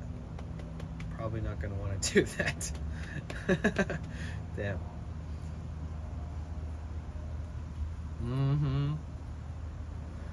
And I was just talking about how now that spring's here and we have good nighttime weather, I can pull my guitar out of storage, and then I broke one of my nails yesterday. So it's gonna take a few weeks for that to grow back. Because even while I'm doing these very strict, like, you know, fixing the van type headspace mentality thing, I'm still lingering in the back of my mind. It's like, oh, I can't wait to just have this done so I can sit down and write a new song, or make up a new pattern on the drum, or finally pull the guitar back out of storage and start working on my finger picking licks. And so when I break a nail like halfway through, I'm like, son of a bitch, that's gonna set me back. Like most normal people that are a mechanic, they like crunch a nail and they're like, fuck, ouch, or whatever. But when I do it, I'm like, no, I need that nail. That one specifically, I do need for things. Got scratch on my hand this week, really? I think maybe buying a large plot out somewhere that we could incorporate and create a city with radical laws, having municipal code that prevents... I don't know about offering all that, because the second you start talking like that, which I do think is a pretty dope idea, the people who make it not fun anymore start showing up and trying to be a part of it, you know? Like, for example, I'd be like down to do that with a small group of people who feel like family, and that I've like maybe met their families before, and that like there isn't like any kind of lost souls just trying to be a part of something. It's more of like family oriented people who are future driven and want to have a good life and are very committed, like at an age in their life as well, that they're not gonna just be transient and like try to be a part of it and dip out after a year when they get like a girlfriend or boyfriend, or which is all normal shit. But like it'd be nice to have some people who are invested financially, who are, that's what I mean. The people who are invested in it financially would probably max out the amount of people that even need to be there, and then whoever they fully wholeheartedly trust that they ever invite to the property would be like the extras that maybe we'd start building towards having accommodations for like our family or for whoever that we're close with in our lives. But yeah, I've asked around to a lot of landowners, like, do you think that it's best to just buy your own land, even if it's like, you know, there's offers that your friends will go in on it, or you can buy a 1/4 acre each because it's like you can get the guy to work a deal and split the land between both of you type shit. That it's best to like find your own spot and be away from anybody else, and then just start from there instead of like trying to combine forces or move near somebody. Commune is the idea. We're just a bunch of communists for family and friends, but how to upscale that, I don't know how, because you're right about saboteurs. Yeah. I want to grow a garden. All right, me too. Let's do it.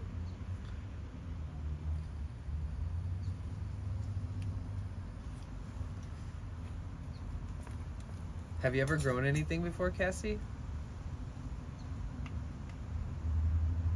Ooh.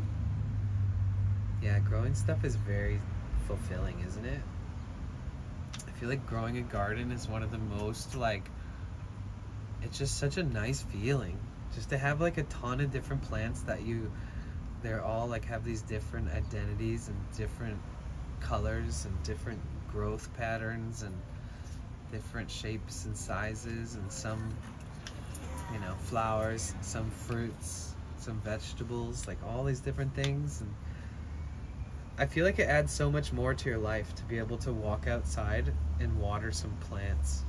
There's just something about it that like 99.9% of the people who live in this part of town don't have that. And then there's like the few houses that like, you know, obviously went out of their way to create like little box raised bed, you know, gardens in their backyard, and some in the front yards here and there. But even in California, it's very rare. Most of my friends just go to the store, buy everything they need, wholeheartedly rely on grocery stores every single day for every product. And if If they don't have it, they go to the store and buy it pre-made at a restaurant because they can't make it. And it's like, there's so many times when you could have ingredients, and that's where you start the idea from your meal from. So it's less limiting. Like when you think like, okay, I have tomatoes out there, I have peppers, onions, carrots, beets, beans, potatoes, rosemary, thyme, like sage. You're like, okay, shit. Imagine having that always growing because you're watering it and you're taking care of it, and every year you do it again. And then instead of like always having to think about what you want to eat based off of the ingredients that you have in your cabinet, I feel like it's pretty fucking dope to be able to think like, oh, I have that shit growing outside. And it used to be such a normal statement. Now it's like, oh, really? You have a backyard garden? Thankfully this year we won't need to buy plants. Our neighbor went all out and bought 3,600 plants. Are we talking about like vegetable plants, or... I grew up taking care of my aunt's garden. Does your girlfriend like cooking? Where's my girlfriend? I have a girlfriend? Wait, where? Did I miss her? Where is she? At YouTube chat.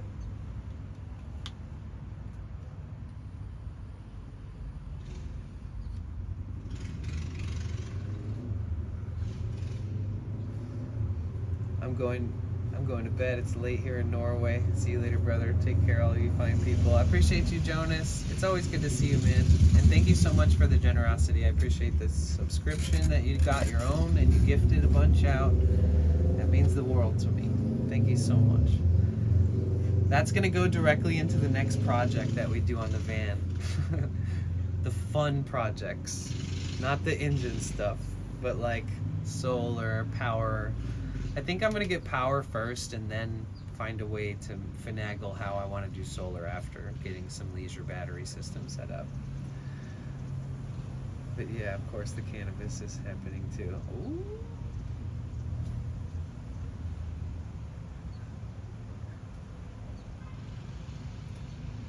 When's the last time you got to work on the garden? How were you really young, Cassie? Is it like some of your core memory type thing? That guy that passed had a hand-cranked wheelchair. Yeah, I haven't seen too many of those in my life, but he gets out there. I've seen him a lot, actually. I've seen him quite a few times. Oh, you thought I had a girlfriend? You want to live van life? Well, keep paying rent wherever you live, and then buy a van, and then go travel around in it and see how it feels. Because you can do that. Just gotta have a place to go back to if you break down, or if you decide that it's too much, or you get burnt out, or you have too much fun and you need to go rest somewhere, or however you want to, you know. Sorry, I'm also responding to YouTube. You guys, we're streaming on Twitch and YouTube at the same time. If you guys are watching on Twitch and you want to jump over to the YouTube and say hi or give the channel a subscription, please feel free. I have a bunch of content on there, all kinds of old videos and stuff. Yeah, the YouTube views went back down to 0. So like the second I stop showing face is when the momentum stops, for sure. Like the second I stop streaming again, it's like,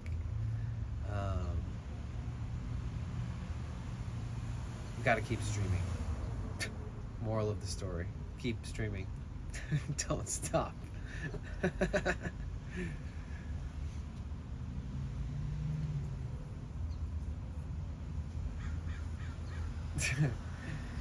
Yeah, it's fine. Everything is an uphill fucking climb, you know? And if you think you're at the top, guess what? Rub your eyes, look. You're actually not even where you thought you were. Keep climbing, bitch. It's like this other quote that I always used to say, is that like, if you think, even if you're standing in line and you're next in line, that does not mean that you're going to be served next, right? Even if you're the next person in line, it doesn't mean that you're next. You could think that that means that you're next, but it doesn't really mean that, because anything can happen.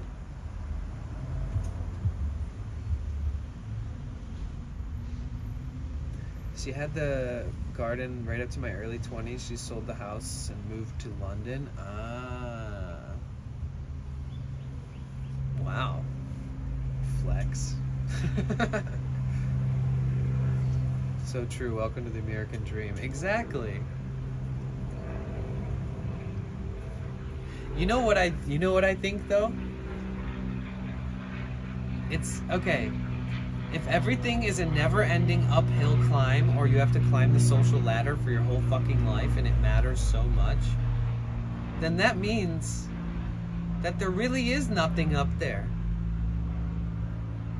Right? And eventually you're gonna stop fucking climbing, and you're gonna be glad that you stopped. No matter who you are, you're gonna be like, this is my peak. I can't peak past this. That's social ladder shit. And it's like, it just blows my mind, because you know what doesn't peak? You know what doesn't peak? Love and creativity and ingenuity, right? Like if you're an artist, you're going to die at the end of your life grateful that you made music or whatever the fuck, and that it enticed you and interested you and you loved it until the day you die. And that you'll die knowing that you didn't even learn this one thing that you were supposed to learn, but you had so much to do and to learn that it was a joy in and of itself as an experience. So like, I feel like climbing the fucking social ladder and giving a fuck with that so much, there is no, it just never ends. You know, one day you're just gonna stop. You're gonna be done. But with the creative mind and the creative soul, I feel like it never ends. There's no, you know, and there's so many more breakthroughs and stuff that are more meaningful to you on the inside. Instead, like, you just climb the social ladder and you're like, so much more, I don't know.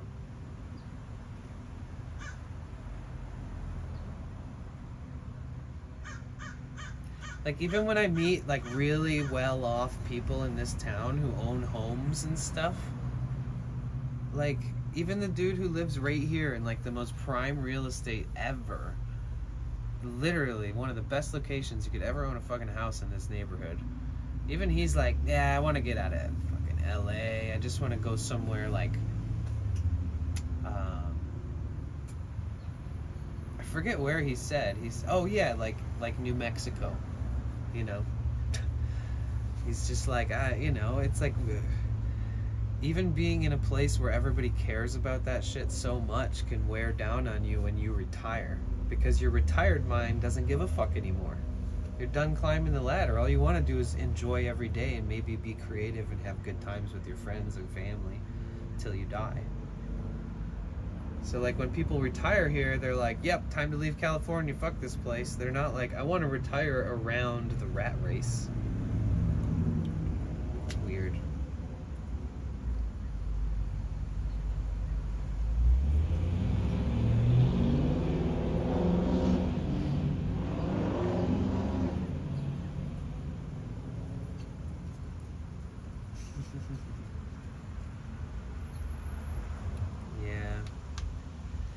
Don't you think, hear me out, since we're on this path, don't you think that it's pretty fucked up that we think that the government of the United States of America gives any shit about the people? Because there's no reason that companies need to manufacture things for such expensive price, and that when people are constantly having to buy things that are overpriced and all this different stuff, like, it doesn't make any sense. It doesn't make any sense. And not just like the inflation going up, but like in general, parts, pieces, cars, phones. Shake it up. He was Like, like, shake it up. I can buy a MacBook M2. Like I can buy one of the I can buy MacBook M2 and it's the same price as an iPhone. Why the fuck is a little ass iPhone the same price as a whole ass laptop? And also, why is an iPhone $1,100 at the base default model for a Pro? Why is there's no other explanation other than greedy ass motherfuckers staying on the top till they die and letting us overpay until we're fucked. And our kids can't fucking even afford shit in the future, and our grandkids because we fell off the social ladder, because we couldn't keep up with inflation, couldn't keep maintenance on the house or the vehicle, and couldn't afford to put kids in school because it's so goddamn expensive, and no good education or art communities or all these different things. It's insane. Yeah, people will keep buying them, but I do think it's going to catch up to the people who don't think that it's going to affect them. That's my personal belief, is because I'm already seeing it. I'm seeing a lot of people and meeting a lot of people who, you know, their financial advisors are telling them like, yo, if you keep spending like this, you're going to be broke. You're going to have to get a fucking another job, like a job you don't want to get because you work so hard to make this much money that you're supposed to make a living off it now. And like instead, a lot of people that have just enough to like get a place and start a business and all this shit like kind of fall off. And so it's interesting. Like the lower and lower middle class people will always find a way. But the people higher up on that ladder, they only have the resources that they have, you know? Like if you're in the lower or middle class, you have so many people speaking up for you and to be there for you in a sense, sort of, and there's some kind of pride in being able to survive and be working class and make it and live somewhere decent in amongst the millionaires who live like in Santa Monica and all that kind of shit. You know, there's a way to get by. You know, you work hard, you can make it work. If you like living here, it's expensive, you gotta pay the fucking price. But there's people that live in these areas that are also gonna start hurting pretty soon. Not just the people in the lower middle class. And the upper class people don't have that many people to speak up for them. You know? Their financial advisors only, you know, their therapist with all that shit. So, you know, people like us, we meet just every other person on the street. I could be like, oh, I moved into my van 6-7 months ago, needed to get out of the work life for a bit and travel and, you know, live my life. Like, I want to do it while I'm fully capable, my body's healthy, you know, I want to go adventure a bit, etc. And, like, it's just, you know, people just don't seem to realize, like, people when I tell them that are like, oh, that's great, or people will be like, oh, I've dealt with something similar, or, you know, it's so expensive to live here, you know, I can barely pay my rent. And it's very relatable. This is what I'm trying to say. Anybody who I talk to about what they're going through and what I'm going through, the majority of those people have this like eye-to-eye understanding between each other where we're there for each other in some way, even if it's just thoughts. That, like, you know what it's like to go through that, and there's something that builds you up and builds up the community as a whole when people just represent each other sort of in that way and are there for each other, you know, just even to be an understanding bystander. But if you're a wealthy person losing your wealth, there isn't like a ton of people that you're gonna be able to feel comfortable opening up with about it. There isn't.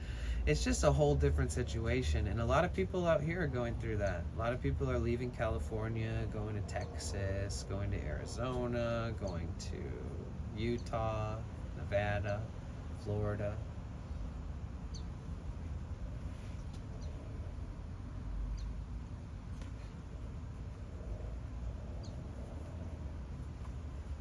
Okay, if anybody asks questions like that, we don't even need to answer them.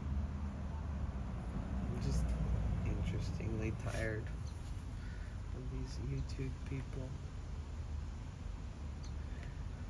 When I get back on the partner program on YouTube and I have some form of direct contact with like YouTube staff type people, I'm gonna ask them like why the fuck everybody that shows up to my YouTube streams through the algorithm are like the most heinous people.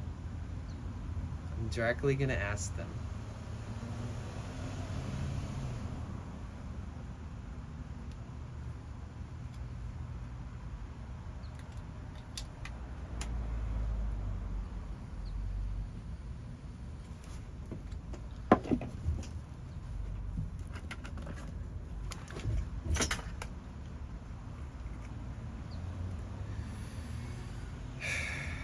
So I guess I gotta go buy the same fucking tool set again. For a third time. For one socket. Oh. You know, I'd be less confused if I just dropped them in the engine, and that's why I needed to like replace it. But it wasn't.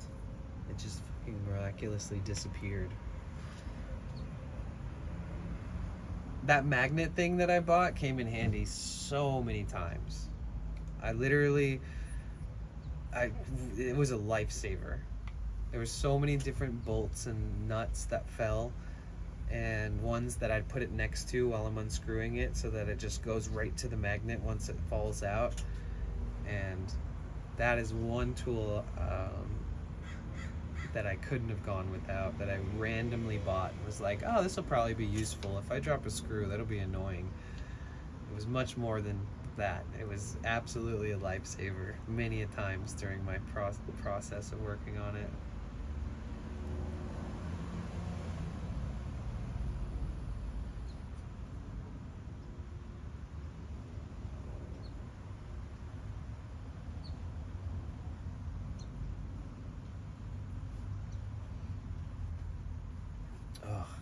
So what are you guys doing? What's everybody up to today? I think we'll look into like who we're gonna raid and stuff. What a hectic fucking stream.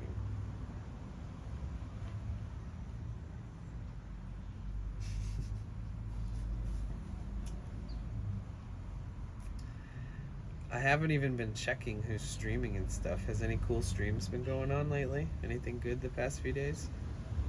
Any of our community members streaming? Anybody get on? Terra stream? The PB stream? That'd be cool. I wonder how he's doing. I didn't get to catch up with him. He was here earlier. I hope everything's going all right there in Colorado.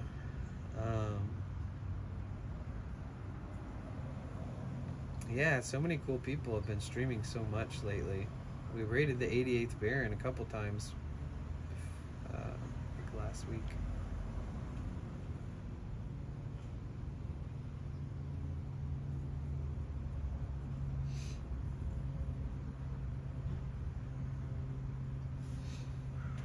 It really upsets me because I feel like priority tax and homeownership has created environmental where it's becoming socially accepted to the point where it's entered the policies in so many places, creating laws against being homeless. Yeah. I mean, like, what are you supposed to do then? That's the thing, is like, if there's people out there that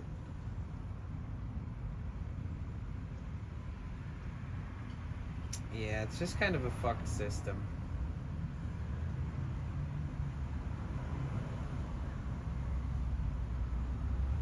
And then if you own a fucking house in this area, your property taxes, even if like they're just so high, and you have to pay them until like the day you die, and then somebody else starts paying the taxes on that property.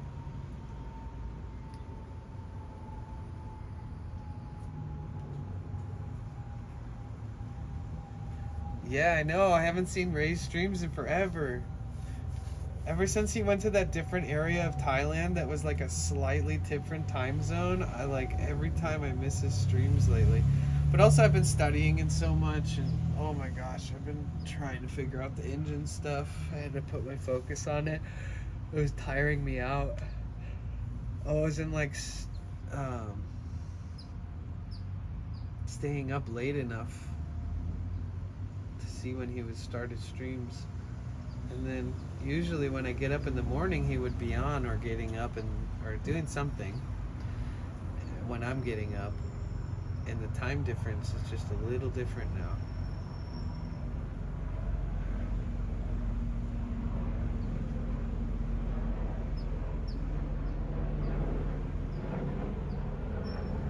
He stopped smoking cigarettes for a few weeks. That's good.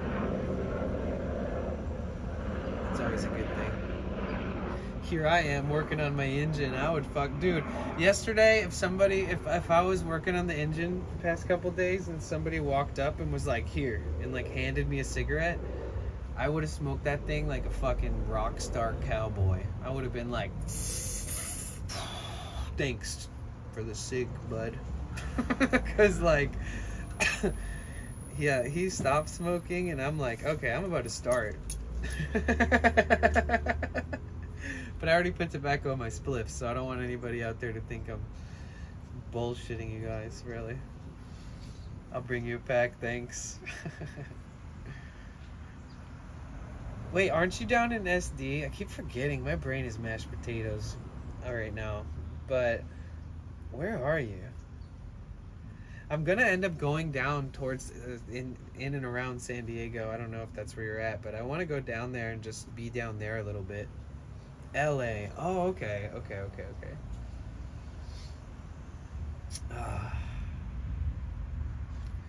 Oh, if anybody in LA wants me to stream the repair bad enough, if you bring your phone, I'll log into my streaming app or log into all my streaming credentials on your phone. And if you have good enough service, we can stream it from your phone. Because I'll need my phone in case of emergency to call people, and we're not setting up Bella Box and routers and shit for all this because I don't have a lot of power to spare with not being able to run the van as much as I'd like until I get it fixed. But actually that might not be true. It's leaking a lot less, so right now technically I can get away with running the alternator, running the van. But yesterday it was bad. I was like, bro, I can't even turn this shit on, actually. You know, like yesterday I was like, I'm not gonna have power to even just to have my phone for any emergency. I was like, oh.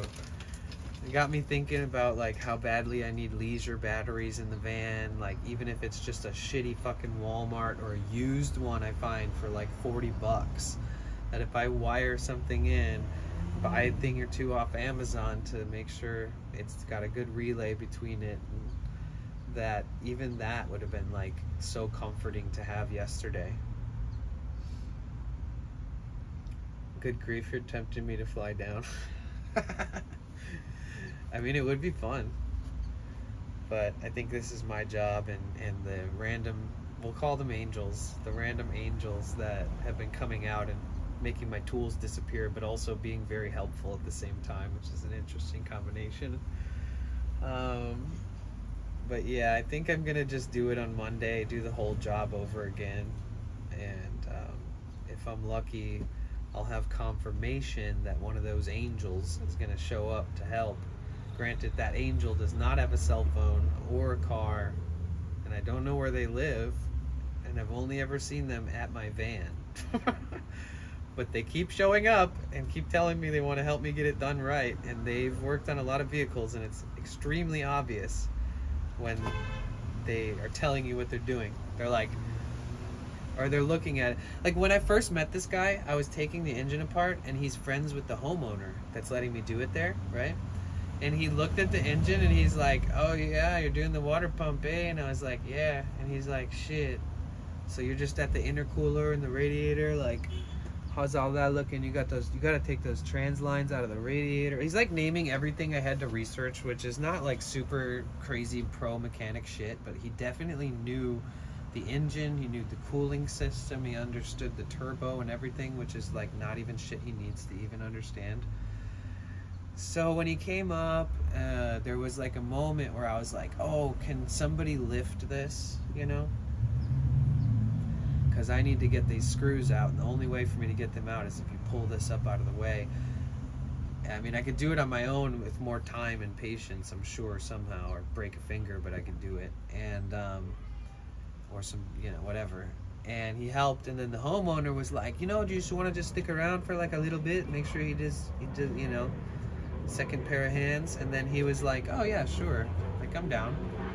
And so then for like 15-20 minutes he was helping me, and it was nice because he wasn't like, he wasn't foreign to everything I was doing. He was super familiar, you know. Like he would look at a bolt and be like, oh, that's 10 mil. Like he would know the size of it before I even looked at the wrench set to find the socket, you know. And I was like, oh, that's super sweet, this dude's good. And he's a self-taught mechanic, by the way. You're checking in from GalaxyCon? Nice. Have fun. Make sure if you drink a bunch of that Gamer Sups for the samples that you drink the non-caffeinated one, because they do have non-caffeinated ones. So you can taste all the other flavors that are non-caffeinated, and you don't have to worry about being all jacked up till midnight, especially since you're on the East Coast.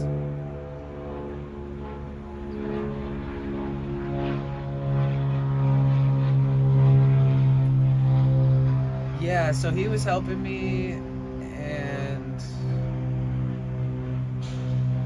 then he was like, I gotta go, and I was like, all right, thanks. And then he came back and was like, oh, I had to come back and check in, you know, like he checked in with the homeowner, talking to him, and he's like, if you want, you know, I can help you for a little bit, I don't have a lot of time. So he like oversaw when I was like torquing for the first time, and was like kind of giving me tips, things like that. And then I gave him $20. I was like, here you go, dude. Like he was like, I gotta go, and I like grabbed the only $20 I had, and I was like, here you go, because I didn't have any cash. And he was like, no, I don't want to take that. And I was like, here, dude, please take it. Like, you don't have a cell phone or anything. Maybe it'll help you in some way, but like, hopefully, you know, either way, you know, time is money. So here you go. And then he came back the next day and helped me do a pressure test on the coolant system. And then I was like, I can pay you on Sunday because I want to do the whole job, and if you want to help me. And he was like, okay, that's dope, I'm down. And then I ended up going to the store and getting him $20 instead, because he needed to pick something up for the quinceañera that's today. And but then he was like, oh, I'm going to be busy until next week. And then I was like, all right, well, I'll keep in touch, you know. And in my head I'm thinking, okay, now can I do this on my own? Like, fuck, is there any kind of leverage that I need another human for? And then he kind of was just like, man, I can't believe that it didn't work out. Like, you know, I'm down to help you, because it sucks that you put so much work into this, and like, I just want to see it not leak just as bad as you don't want to see it leak at this point. So he was like, you know what, I can like take off Monday. And I don't know what he does for work, but I'm not going to pay him more than his job does. It's just, I can't. And I even talked to an expert mechanic, and they said if someone's helping you that's not a certified mechanic, $10 an hour. Tip them if you feel like it, with a case of beer. And, you know, like, he said if this person isn't taking over, if they're just helping you here and there, it's just, you know.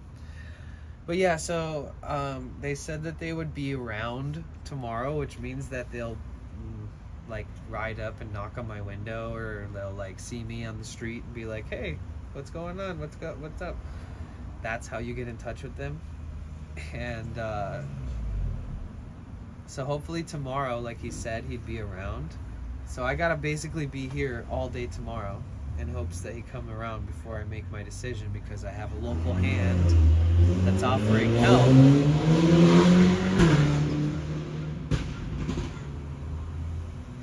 Fuck that guy in his Ferrari. I have a local who will let me park in their place, and then I have another local who they both know each other that will offer to help me, you know. So I do feel like as long as I express how I want things to go, I think that taking that option of having the help when he's willing to help would probably be my best bet. So for now, we're leaking only as much as we used to leak.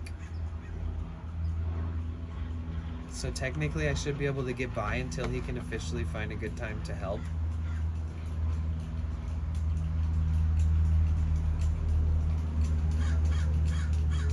It'd just be nice to be able to do it more carefully and slowly with like a whole nother set of hands and eyes there, because there is a lot of moments where you have to put a lot of oomph into things, or push something, or pry something, or you know, to get into this long hole that's down here. It's like, can you please yank this to the left just about an inch as hard as you can, and then you're like, okay, I'm in. You get the screw or the bolt out, and there's definitely some moments like that where it'll come in really handy.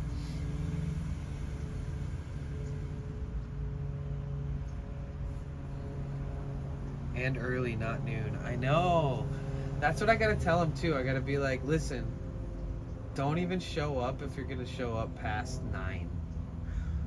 Like, you gotta show up at like 8. Period.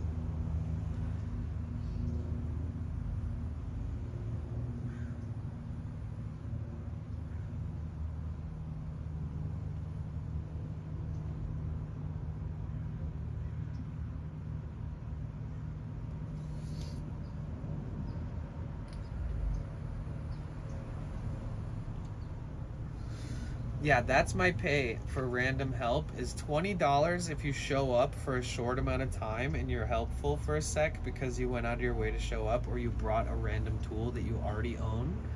$20.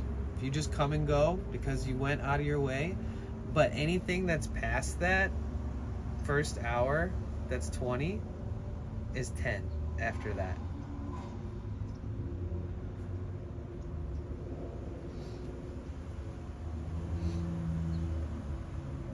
And that's not a lot of money to be, I mean, like standing around and helping and stuff, versus like maybe doing a different job that he could be doing that pays better.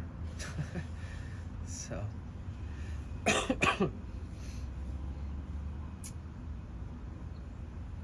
it's hard when working with people to be on the same time wave. Yeah, I really hope it works out. Doesn't sound too promising to me. Sending you good vibes and wishing luck that everything plans out as it should. Thanks. Or pans out. Yeah, I think all I really need is time. You know, I need like, let me look at it the second the sun comes up. I need like lots of time. I just need from like the crack of dawn till sunset. Instead of like, I don't know, I probably did it in like 6.5 hours or 7 hours, something, and I did it. It should have taken way longer. But even this time, it shouldn't take way longer, but I need to take my time. Like, I know how to take it all apart. I took the whole thing apart. Oh yeah, by the way, okay, so I took the whole thing apart by myself. The only time people really showed up was when I was doing reassembly. So I'm very confident that I can patiently and perfectly take apart everything again. And I pulled everything out, all, you know, I didn't need any help. I didn't need a second pair of hands for shit. But once a reassembly came, it was like, oh, okay, this is, I might need an extra set of hands, or like I was tying a bunch of like a bunch of these rags together at the corners into knots, and then like making a rope out of them, and it was like holding my AC condenser to like the top of my hood so that the AC condenser lines were bending, because having them hanging on the side just felt like it was putting so much tension on the lines that it comes from. So I had like all these things like shimmied around, and I had something else held with these too, like I forgot what it was, but at a certain point I was like, fuck, I wish somebody could hold this, and I just like tied a bunch of these together again, and then like tied it across near the other rope that I made out of these, and I was like, fuck yeah, like we're good. Shit, I'm gonna have to remember those once it comes back down to it again.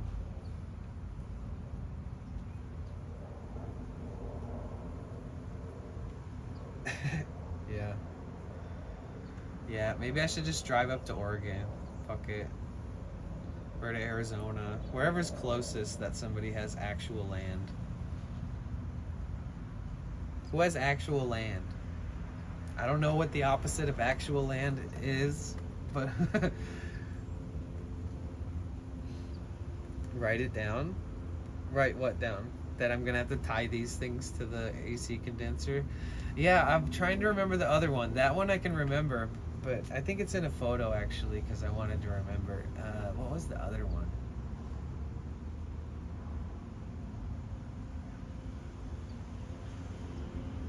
Yeah, it's really easy to like make mistakes when you're working on an engine. If you're just on the outside of it and you're like unscrewing one thing and you're putting it on, like that's nothing. But when you're taking everything apart, holy shit, is there room for error? Like there was one time when I like put on this whole big ass panel and then I like screwed it all in and I was like, oh shit. And there's like this wire that's not supposed to be back there. It's supposed to be around on the other side, and I'm like, oh, and I try to like pull it through, and I'm like, fuck me, and I have to like take it all out just to pull this out, and I'm like, okay, put everything back together. And there's a lot of moments like that. There's a lot of wires and tubes and hoses and sensors and plugs, and it's really easy to like start putting things back together, but something else that has a lot of play like finds its way behind something.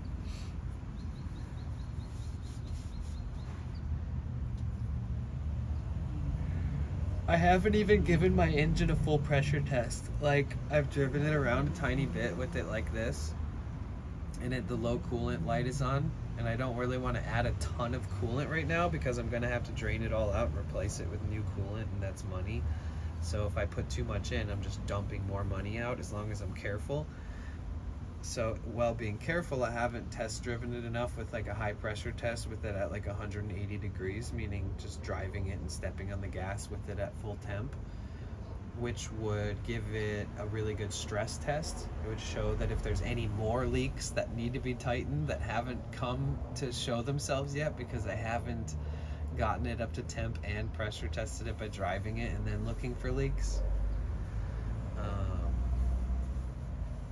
So yeah, I kind of want to do it on Monday, drain all that nice beautiful new coolant out and put new coolant in again without driving too much. But that makes me curious if I just filled it all the way, filled it back up since it's leaking slowly now, if I could make it that far without having issues. But I bet I would have some kind of issue once it's fully heated and pressurized. So I haven't even gotten the system to work fully and properly and be filled perfectly because I haven't even gotten the air conditioning or the heat to work yet. Like the heat on in the cabin. And once your coolant system is working properly, and your radiator and your intercooler and your AC condenser and your thermostat and your sensors are working properly, once your engine heats up, it starts transferring that hot heat into the cabin when you turn the heat on. So what you do when you replace a bunch of shit in the cooling system is you refill it with the fluids, and there's a very particular way to refill it and get all the air burped out, and you can do it a couple ways, but once you've done that and once the coolant is filled all the way and you're not at low coolant, then everything should kick back in and the heat should start coming through. Not bleeding, the air pockets would worry me. Hopefully nothing too serious. Oh, yeah, I mean,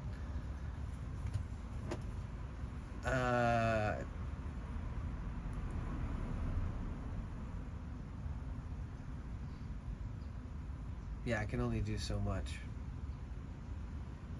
you know?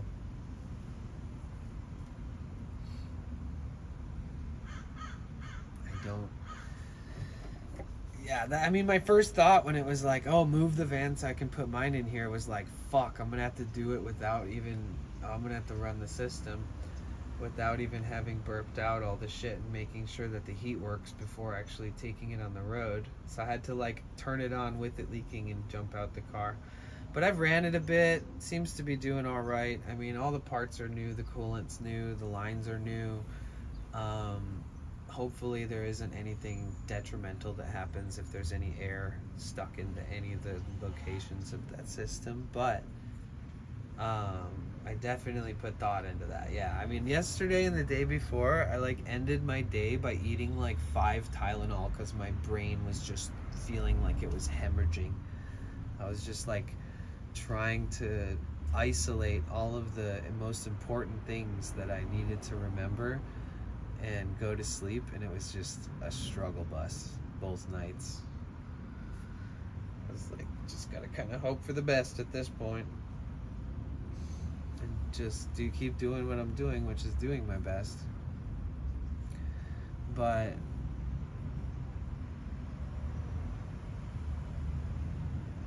I did go and I bought another gallon of coolant just in case that was going to worry me so much that I was willing to pour new coolant in before I even redo the job, which means I would lose more money.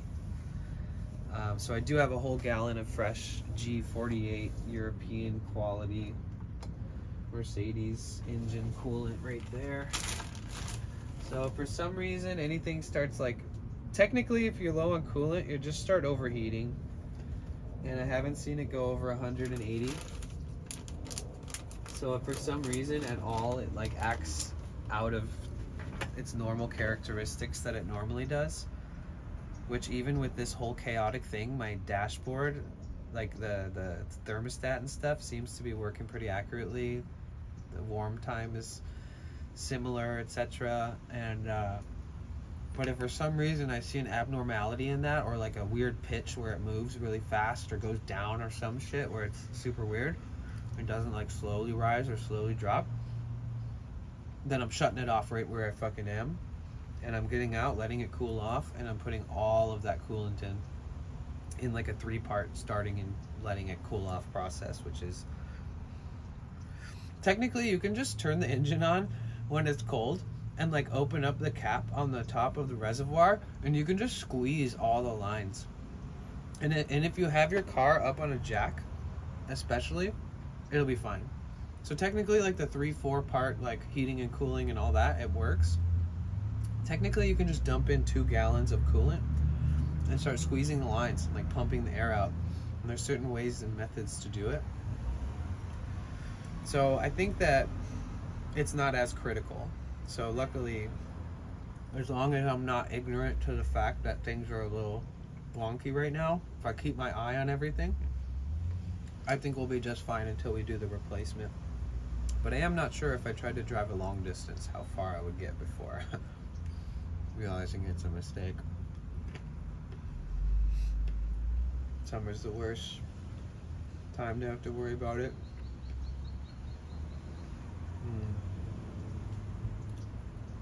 Yeah, I'm glad we're doing this before the heat comes.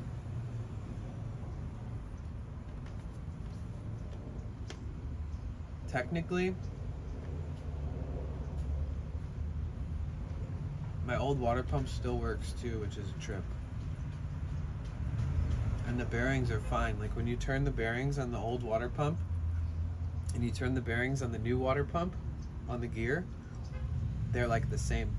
When you look at them, they're like the same, except for one's dirty and has been used a bunch. So I don't even think it was leaking out of the weep hole. It was just like leaking out of the seams of the pump at the seal. So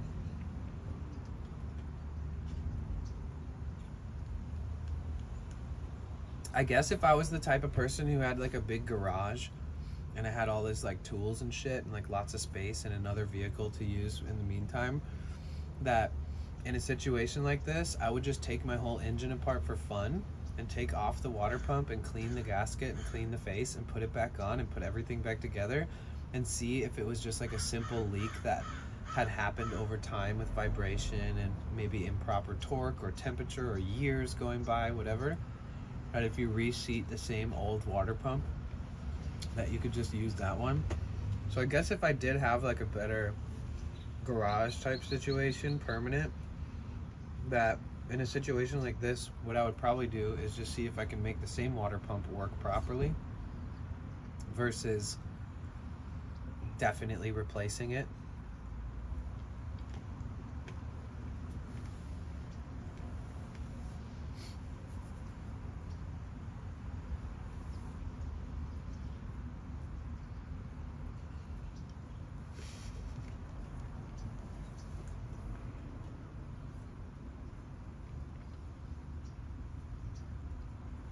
My concern is that it's leaking for the same reason that the old one was leaking, and it's like not the part, it's like the mating surface of the timing component on the engine block.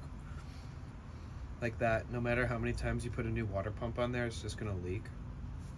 That's my major concern and my like pit of disparity thought.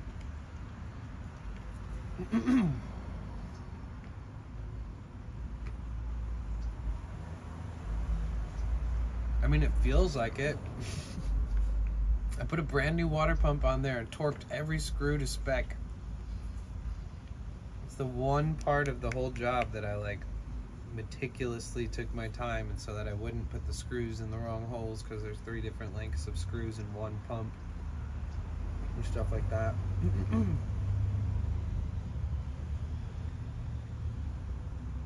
And even the 2 people that watched me do all the torque spec stuff, they just stood there and like cheered me on basically. And when I was like, look, it's still leaking, it must be leaking out of just the seam of the pump. And they were like, that's so crazy, because we both watched you torque it, and like we counted the bolts as you were doing it, and like made sure you didn't miss one and all this stuff. Like, and I was like, fuck.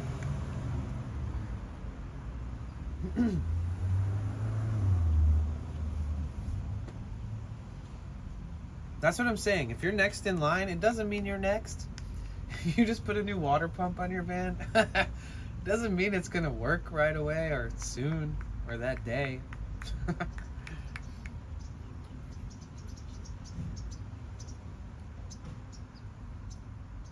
It is nice though, because the man who's letting me do the work on his driveway, he's so positive, and he's not like a negative person. So he like puts me in my place where you have to kind of like respect your elder, and it like makes you just be like better. Do you know what I'm trying to say here? Like, there's moments that where if this all happened alone by myself, like if he didn't walk around the corner smiling, being like, what's up, Danny? How's it going? Are you good? That I probably would have lost my shit, you know? Probably would have like screamed at the top of my lungs, been like, fuck, like, you know, some crazy shit. If no one was around, you know, what's the harm? But it was nice because he kept like coming over, being like, what's up? Do you need any help, or do you need water or anything? And just very kind dude, and kind of made me just keep believing in myself and keep treating myself with patience and stuff.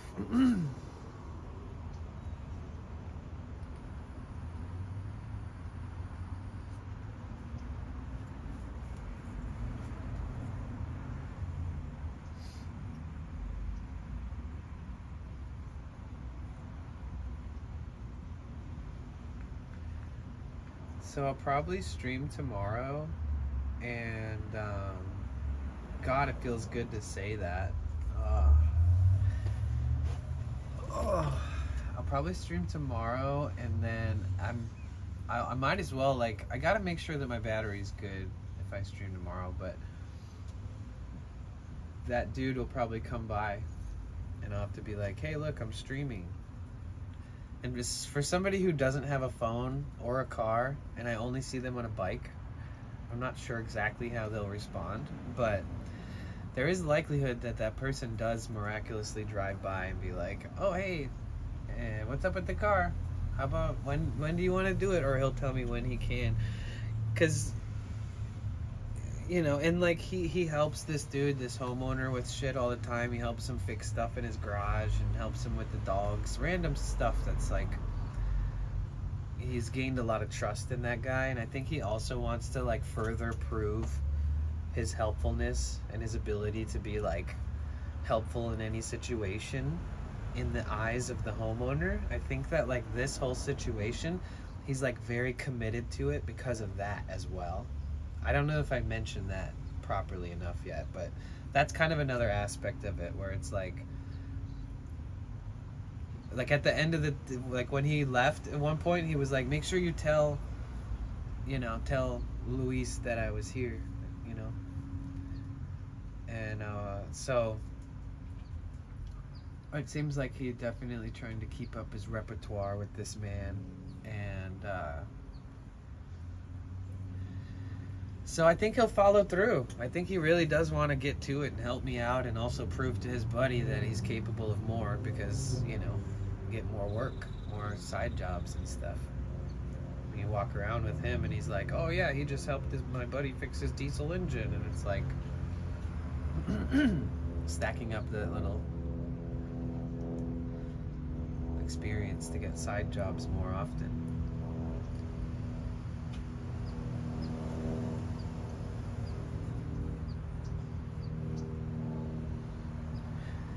But what I love about this guy, like, Luis is old fashioned, you know. He's like, oh shit, maybe you should call a mechanic, you know. I know a couple guys, you could at least ask them for advice and see if they can give you an estimate, since you already have the parts and they're already all in there, blah blah blah. And I was like, no, that's the opposite of the direction that I'm trying to go. Like, I hardly trust a part salesman, let alone a mechanic who works on my van in the behind, you know, closed garage doors.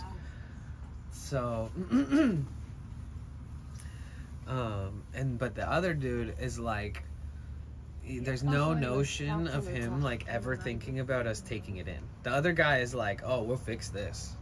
And like when I'm like fixing it all and there's no leaks, and then I spot the last leak and it's the water pump, he was like, shit man, you're gonna have to take this whole thing apart again and do it one more time.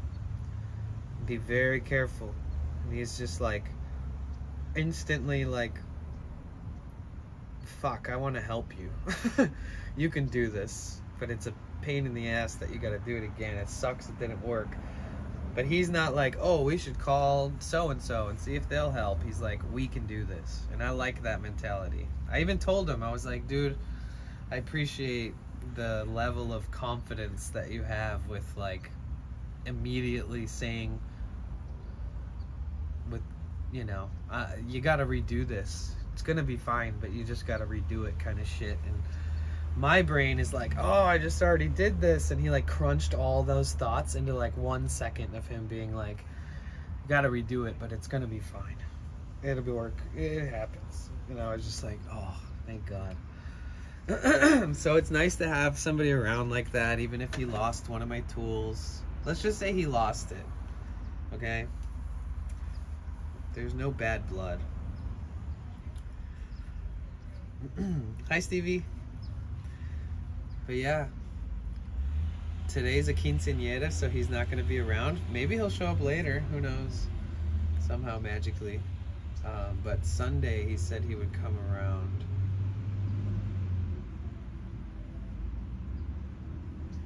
So he thought that I had it fixed enough to where it was done leaking and I could just do everything else on my own that I needed to do. Because even when I thought that I replaced it and I thought it was going to be good, I knew that there was this one little, there's this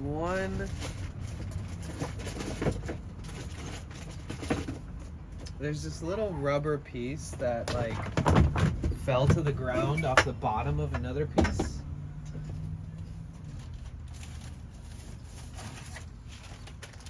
So when I was putting it all back together, like, this is how I labeled a lot of things. Like, I'd put something in the bag and then I'd write the name, and if I put something else in there, I'd scribble it out, you know.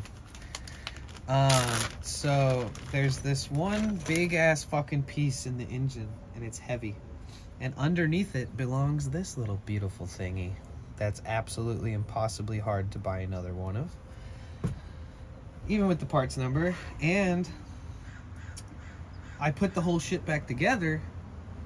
Only reason I realized that this wasn't in there was because I tried to put these 2 screws in.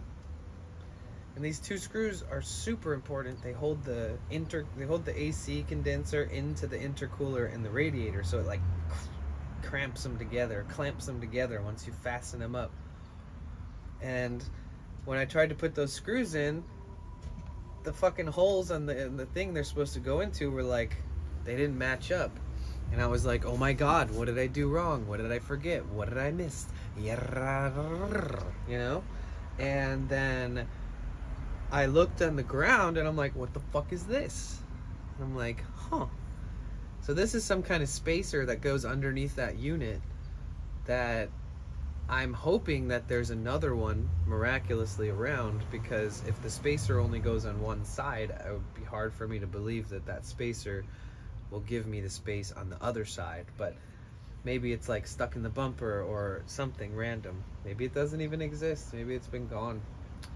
But there's supposed to be at least this one spacer under there. So when I thought the job was going good and like maybe this is going to be all right, you know, maybe there was something I noticed along the way, which was that those two screws wouldn't fit in. So the AC condenser is sitting on the bottom bracket. It's not like mounted right above it. It's sitting on the bottom bracket. And so I knew that either way, no matter what happened, even if the water pump was fine, that I would still have to disassemble the front end. I could leave the belt and all that shit together. I don't have to take apart the belt system or any of that water pump or anything else. But I would have to take off the front end, take off the manifold bracket, take the AC condenser out, take the intercooler out, and then lift the radiator up just to fucking put this back in. Just so I can put two screws, these two screws, into the holes they don't match up with, because this is supposed to push it up.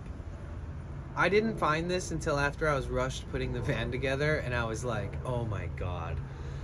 So I'm like, all right, well, cool. At least, you know, I'll take it apart. I'll fucking figure out. Hopefully I have both of these, or if there's one, that's great. Either way.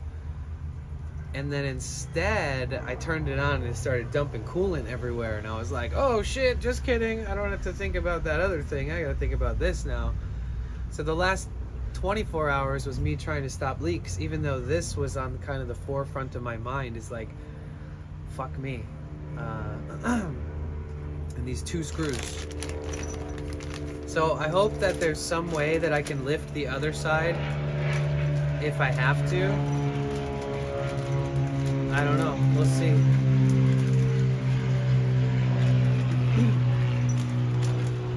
So like if you imagine like this big rectangle, right?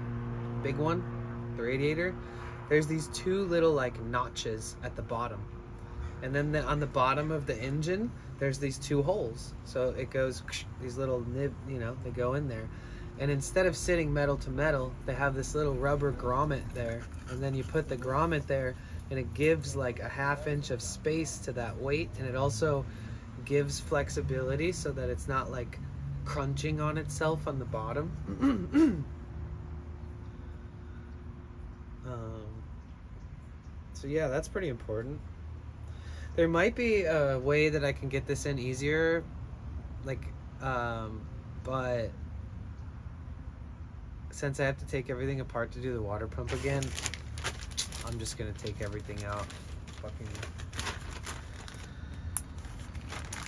Okay, so best case scenario. Let's talk more about best case scenarios, because those are more fun to talk about. Best case scenario is homie shows up tonight or tomorrow and confirms with me that on Monday that he's not skipping work that pays him better to help me, right? That he says, okay, on Monday I can come help you. And then on Monday we do the job, we stop the leak, and then on top of that I could do the oil change, and I could do the thermostat and all that other stuff once this is all sorted out. That's best case scenario. Because I have fucking 2.5 gallons of this oil, and I got an oil filter, and I want to change my oil too. And I got the fuel filter. I might need to go buy 2 new fuel line fasteners. So I have to look into that. Oh, guys.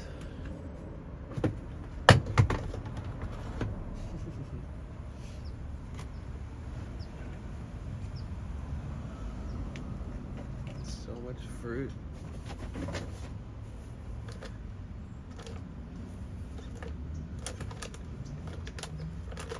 Where do you guys buy your peanut butter from?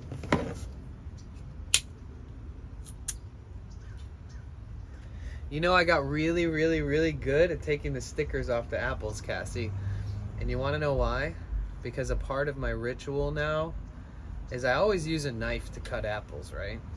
But like, I have this new method of how I take off the stickers, and I take the point of the knife and I stick it right under a part of the sticker, and I just lift up right at the edge, pop it off.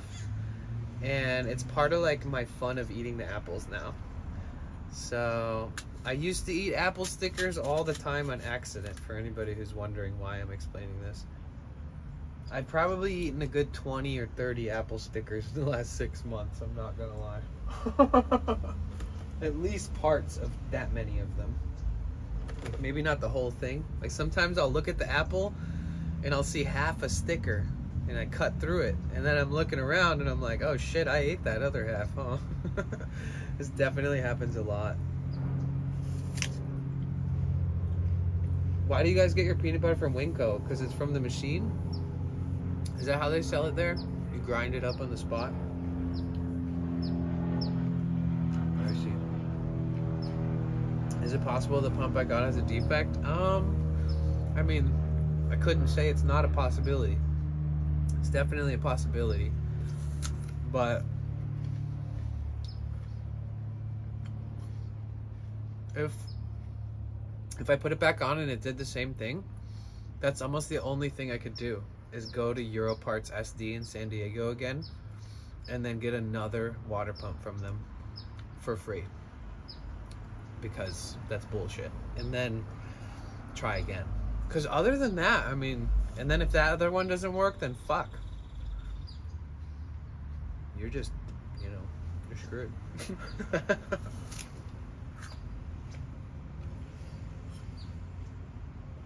Farm boys, nice.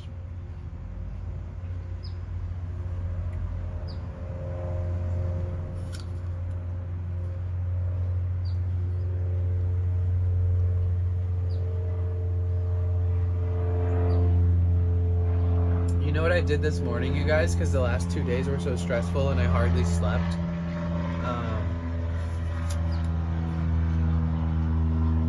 Last night I got like impossibly stoned, right?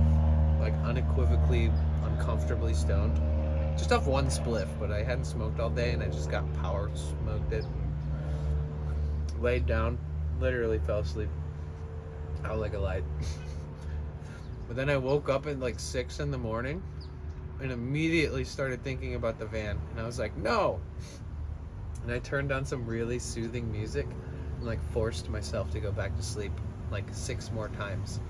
I just kept waking up and waking up until it was like 10:30, 11, and I just laid in my bed being like, God, I wish this was all a bad dream. It kind of gives me some purpose though, I'm telling you. It keeps me busy and also distracts me from the things that I really want to be doing, which is a very weird trade-off. I am, if I didn't want to sound like a little wuss, I would bitch way more about the fact that I broke my thumbnail. Because if you know any guitar players who specifically grow their right hand or left, depending on what, for the guitar playing, breaking a nail is like,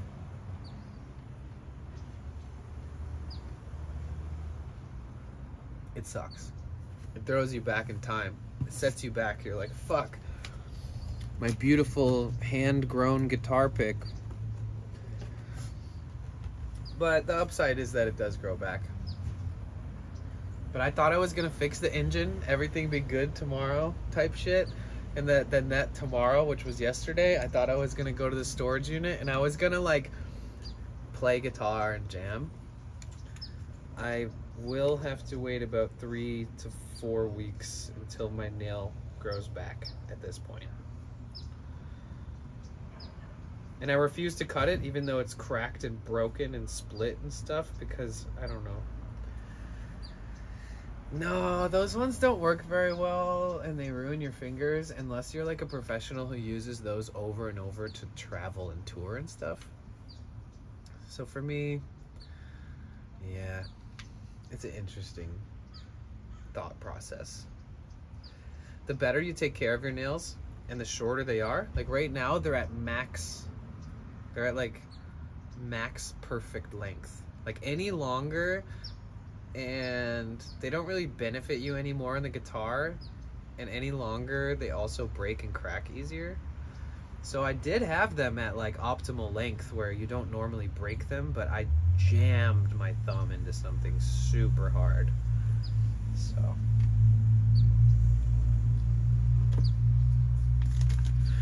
these are the vitamins. I don't know if you guys remember me randomly bringing up, oh, and I'm gonna get vitamins. These are my gummy vitamins. I didn't even like gummy vitamins when I was a kid or a teenager or a young adult. I've never thought that they were good. I always thought it was silly. Give me a real vitamin. And then Flintstones vitamins were dope though when I was a kid. Those weren't gummy though. But these, I'm not trying to sell you guys. I'm not a snake oil salesman. I don't want you to buy anything you don't fucking need. Use your money wisely. But these are amazing. It's like Nutrimin. They sell them on Amazon, and they're nut-free, gluten-free, gelatin-free, sugar-free, and I think they're keto-friendly. I don't know about that. I'm not ketogenic or whatever, but yeah, they're keto. So yeah, I remember the first time I ate one of these, like, I could taste the vitamin, and I remember I ate one before bed. Like the first time I ever got them, I ate one at night because I was like, oh, I want to try it. There's definitely nutrients or minerals and things in there that are decent. I wouldn't say they're better than like a compound pill that's packed with tons of different vitamins and stuff. But I couldn't sleep that night. It had me like wired. It was weird. So I figured they're pretty decent. I don't know if that's a good indicator. I think they're like 20 odd bucks for like 90 of them. It says to take 2 a day, so that's 45 days worth, right? So that's a month and a half worth for what, 20 something bucks? And they taste good. One time I ate one and then like threw up right after, by the way. Don't know why. That's like one of the last times I threw up in the last like 3 years. Was I ate one of these gummy vitamins like super early in the morning one day, and I don't drink or anything, so I wasn't like hungover or anything. I ate one, instantly started feeling like I was gonna vomit. You know that weird moment when your body decides to tell you that you're gonna throw up and you're like kind of a little shook? You're just like, oh fuck, I'm gonna throw, like there's like no turning back once you mentally like acknowledge the fact that you're feeling these feelings that you only feel when you're gonna throw up soon. That psychological moment of truth. When I was young, if I was gonna throw up, I'd notice it because I'd breathe really slow. I'd like start breathing really slow, and I would start, yeah, I don't even know. I get the Amazon basic brand ones. They're called Salimi. I guess Amazon bought them. Anyway, there were a few times I got the munchies and ate half the bottle from these. Oh, but like similar ones. Yeah. You ate half a bottle of them? Dude, if it was like, if I did that in my teens. You know, I ate like a whole bottle of Flintstones vitamins, I think, at once, just cause, why not? I need food with vitamins? Yes. Exactly, Cassie.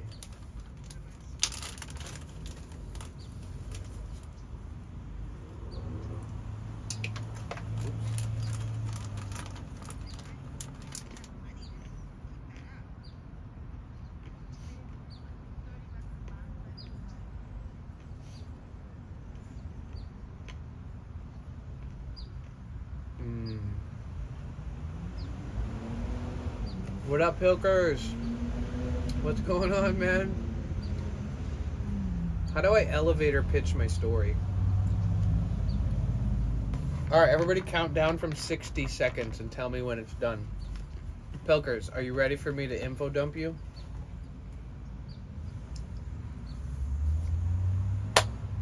I'm gonna do as fast as I can and make it make sense since you understand this shit. I got a place to do the job, right?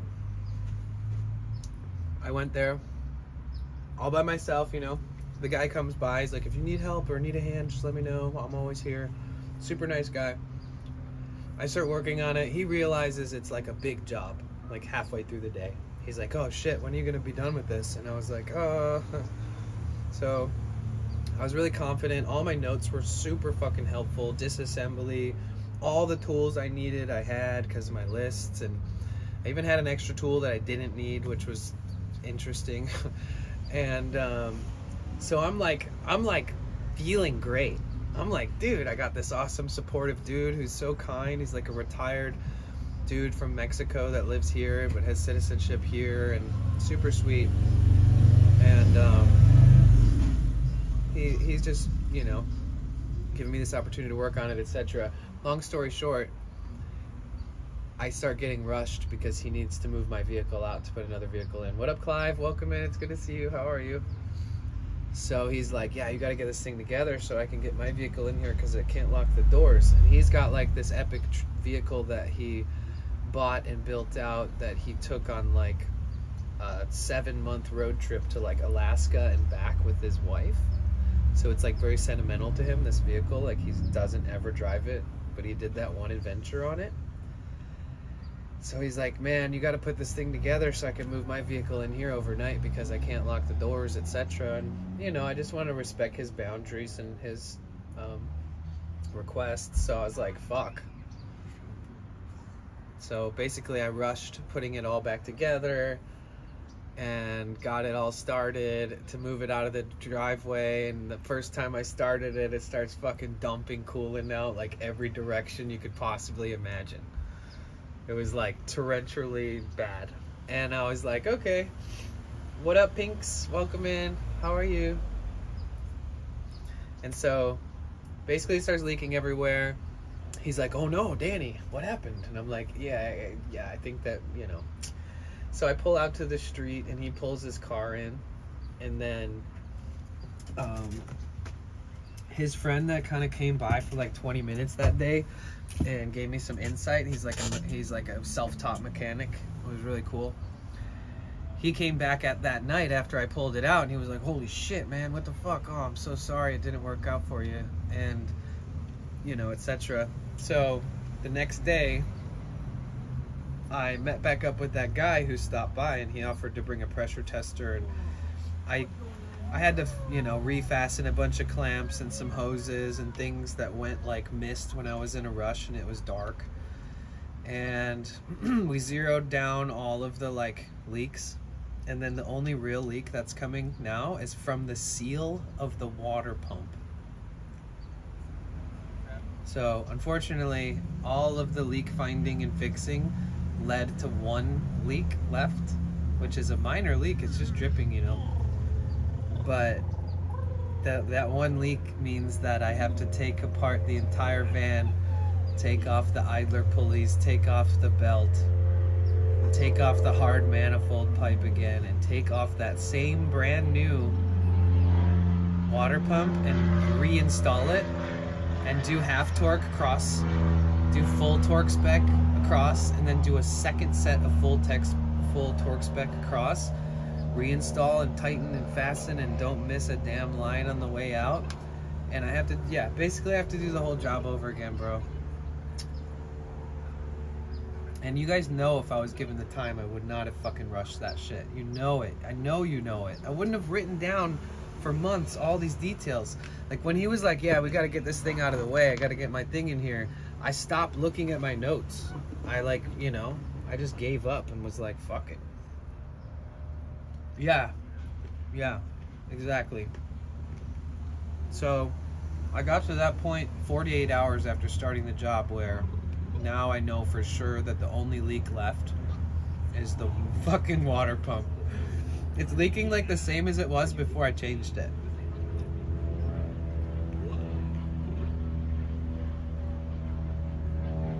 Yeah, I've asked a lot of mechanics with these engines, and you're not supposed to use any kind of seal or anything on these. They're hard metal to metal gaskets. I can show you the gasket. I mean, that's definitely an option, but I was told there's never been one person I've seen that uses it.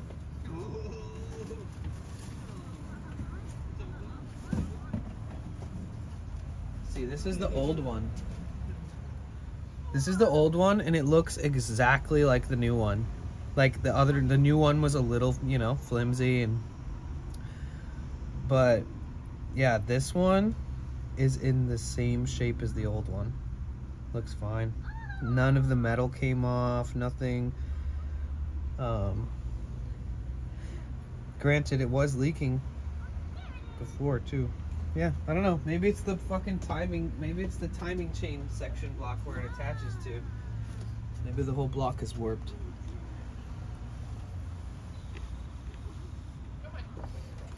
But yeah, so this dude said that he would come back. He knows the homeowner. Unfortunately, the dude I'm talking about doesn't have a phone or a car, so he just appears whenever he wants. But I should have confirmation by tomorrow evening whether he's down to help me on Monday. And then I'll meet him back at the same house that I met him at. That homeowner, who he knows. I'll meet him there Monday, hopefully. Redo everything.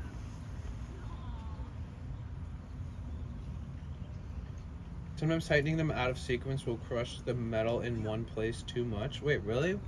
Like, out of sequence, you mean like... So, with torquing them, right, with the torque wrench, I'm not hand tightening them, but I am hand tightening with a torque wrench, but the torque setting is stopping me from over tightening, so... And then I'm doing the classic, like, crisscross, you know, doing a star pattern. You know, every new bolt is the one in the opposite direction, so that I'm torquing it so that it's balancing itself in instead of going around like in a perfect circle. So what are you referencing? Sorry, by the way, this is the first time I've ever done this much work on a vehicle in my life.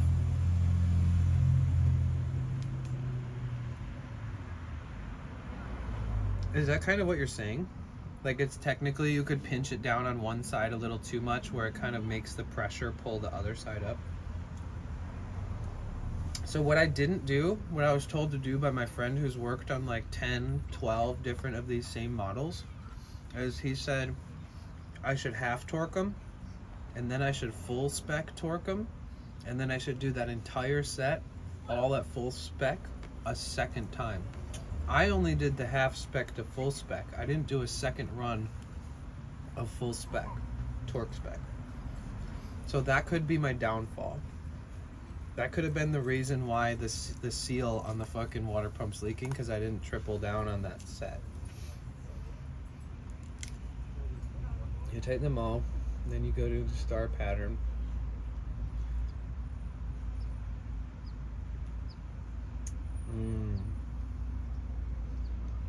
Right, right. 5 at a time all the way up till the max torque setting? Shit. That's even more critical than I thought. Okay. Oh, wait, where are you from? I'm so sorry. My name's Danny. I'm originally from Detroit, Michigan, so there's a part of me that feels kind of obligated to learn about these engines, or even though it's a German engine, but just work on your own car. But yeah, so I replaced the water pump. It's a German engine. Everything's in Newton meters and stuff.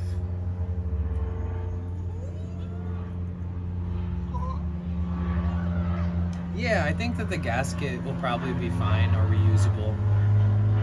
Apparently a lot of people just reuse the hard gasket, but obviously it's better not to.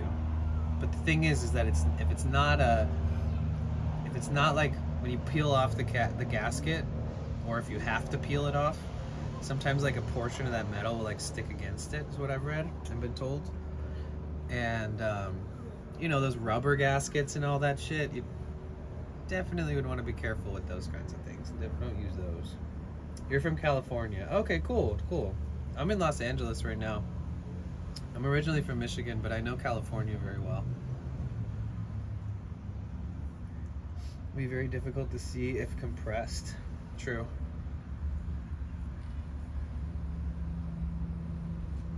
Well, I did talk to like an expert mechanic for these vehicles, and he's very specifically worked on these models and years and types of engine, that he said a lot of things. He gave me a lot of great tips and tricks for redoing it and making sure I'm not like fucking myself over. But he did say, if I was you, I would definitely just reinstall the same one. Clean it up good, give it a second go. 9 out of 10, you just, you know, you're gonna learn that you need to torque it better. It's probably, you know, the reusing the gasket, which is a brand new gasket, which has been torqued, but hopefully it doesn't pinch the gasket and make it different than it was originally.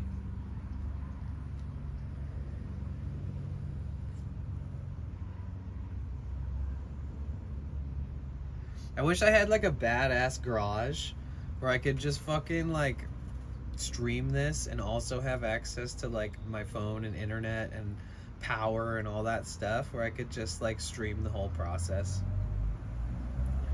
I'd love to see you guys watch me pull my hair out. Oh, Anon. So I'm traveling, living out of the vehicle and stuff, and I had to find a place. I had to get permission from a resident here who owns a home, if he'd be so kind to help me find a place to do it. And he said, oh, my backyard. And so I have a place to work on it and stuff, but man, to have like full access to an indoor facility or like a warehouse that I could just stay in, if I had like a shed or a barn or a workshop or something, I could just really take my sweet ass time and not have to worry about whether it's dark or light outside and that kind of stuff. Oh man, I'd love that. It's like one of my new goals. Have a work garage, or like not just a garage, but like a work building.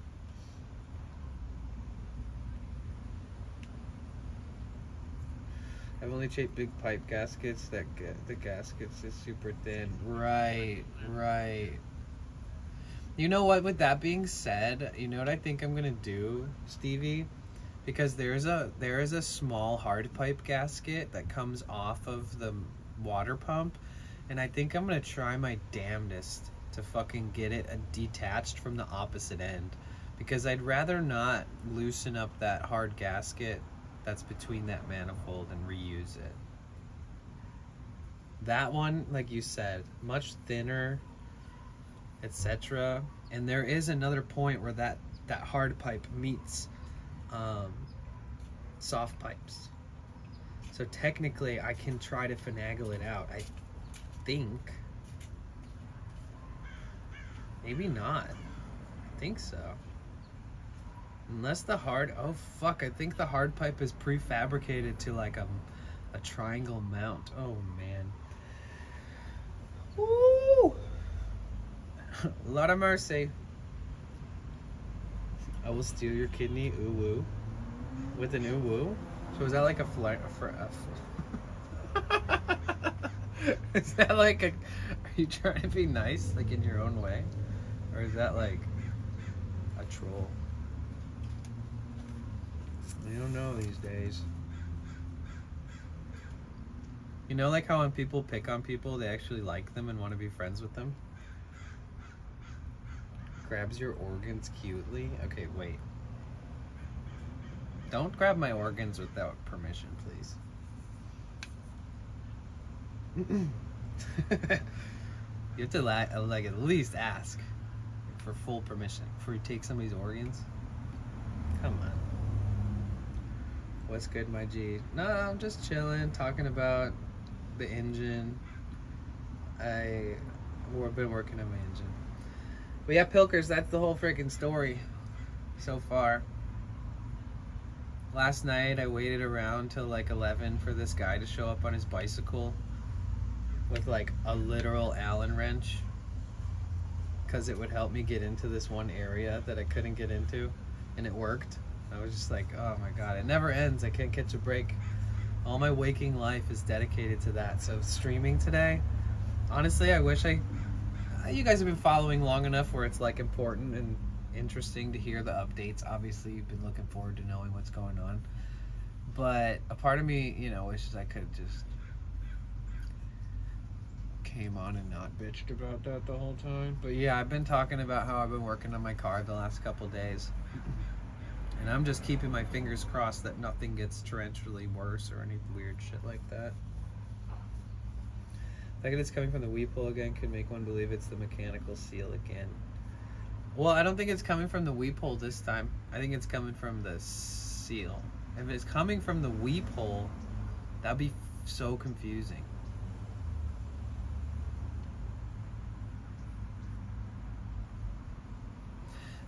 Does coolant ever come out of the weep hole when refilling the system? There's no overflow. The weep hole is only if the bearings are bad, because the fluid doesn't go through the unit to the other end. So if the bearings are bad, it goes slow, doesn't have as much pressure pushing it through, and then it starts leaking out the excess to keep up with the pressure and discard the loss. So like, it would only really be coming out of that if you were like, had an old pump. As far as my knowledge, I'm sure there's other reasons as to why that could just randomly happen. I'm sure somebody knows more than me, but from what I'm looking at, the only thing it could be is the seal.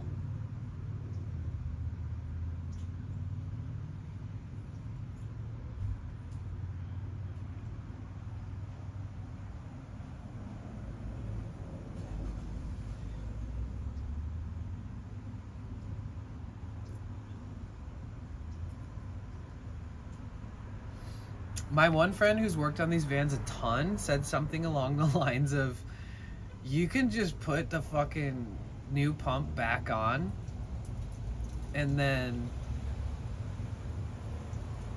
you know, you don't have to like remount everything. You just got to plug everything back in.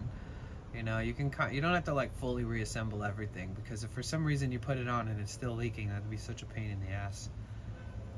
So I'm definitely gonna try to spot test it before I like seal every fucking nook and cranny up of the front end like I did last time.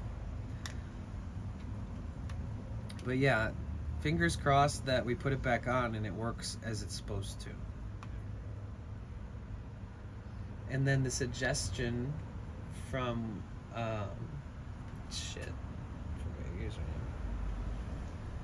the suggestion from Anon Cutter is a good one. Like literally increments of 5 through the Newton meter scale all the way up to the finished, and then a double full torque spec cycle at the very end is probably like the most optimal way to do it with a hand torque wrench. I mean, some of my torque specs were like, I think the highest is like 35 Newton meters on the pump, I forget, but yeah, I did everything at half tightness, half torque, and then full torque afterwards. I really got to inch it on, torque it to like little increments, and just keep doing little increments until I finally reach that finished one, and then do a whole nother rotation around in a pattern that retightens them all one last time. That's the best advice that I can get. So thanks, Anon. You're also the first person to remind me like the importance of taking the torque process, adding more steps to it. Like not confusing steps, but just kind of repeating until you meet the spec that you're trying to get.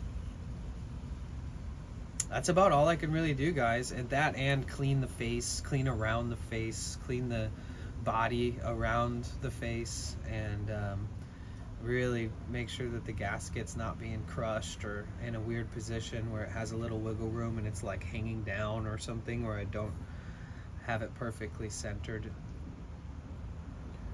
It is kind of annoying that if you put the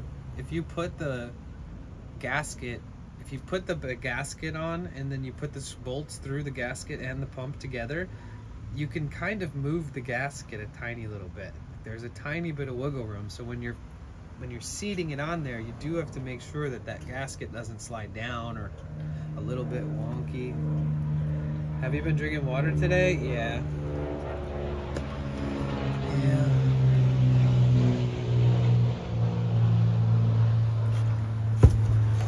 Oh my god, I saw myself in like a mirror yesterday and I looked like I got beat up because I was on like no sleep in day 2 of working on the car.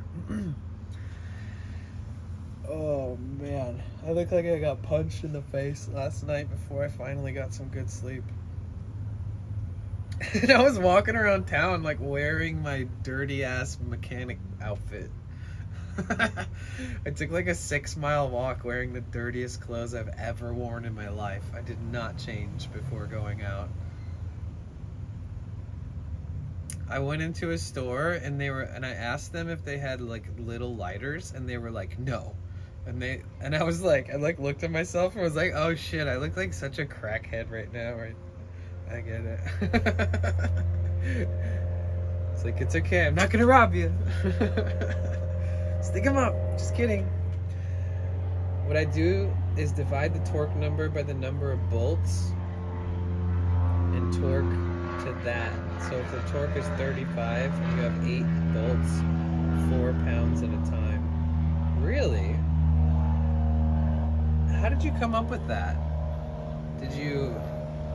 Is that like some kind of standard procedure that people have been doing over time and just that's the math equation, or did you kind of come up with that because it feels right for you? Danny got in a good old bar fight. Yeah, I walked into a bar and said, ouch.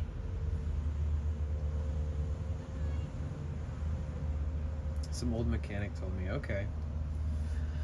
So how does that apply to, say if you're putting on a piece of hardware or something and there's 3 different types of bolts and there's 5 of one bolt and 3 of another bolt and 1 of another bolt. How would you still divide each one individually by the torque setting for each bolt? Or does that change the math? You know what I'm saying? Is that a good question? Or does that make sense?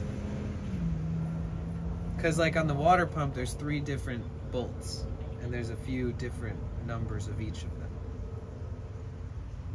So with that math, I would say take the 5 bolts that are supposed to be 22 Newton meters, divide 22 by 5, and then proceed. And then I would go to the next different set of bolts that are on the same pump. And then I would do individual division for each different one. I see, like, I understand the idea of dividing it like that between the Newton meters. It's either way, it's just better safe than sorry. It's not like that trivial, I guess. Do you work on cars or do you just work on your own cars? Work on other people's cars or just your own?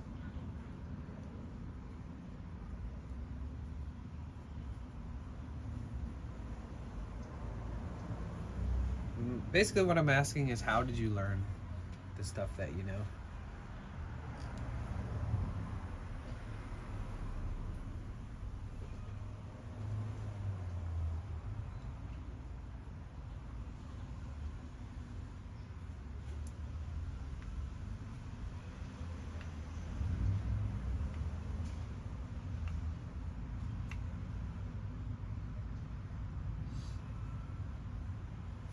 Oof. Many years ago, I was a mechanic. Oh, nice. That's what's up, dude. Did you ever work on German diesel? Or was it very specific around a certain type of engine or car company?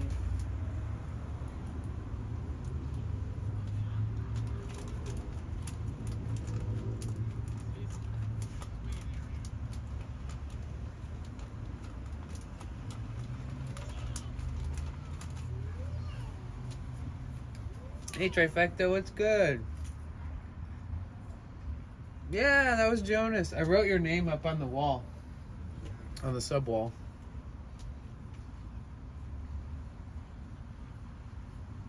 What's the American? Huh?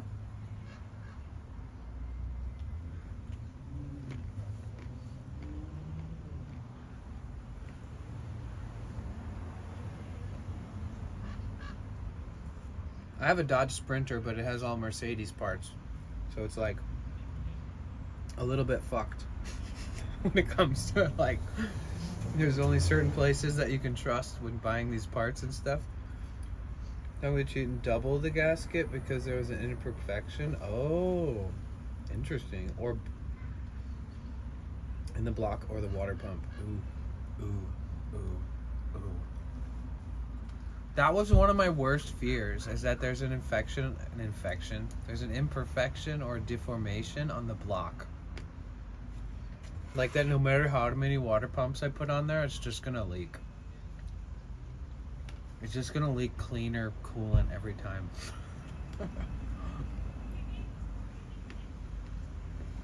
Because the old water pump, the bearings are fine. Like that thing, who knows? It could have got replaced like not even long ago for all I know.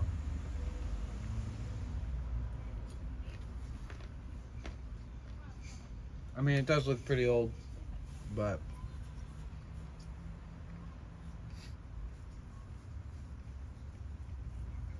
cut a little groove that you can't see.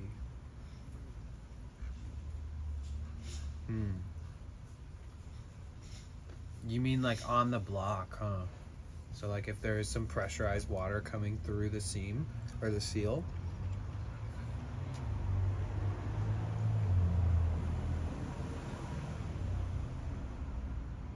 Oh.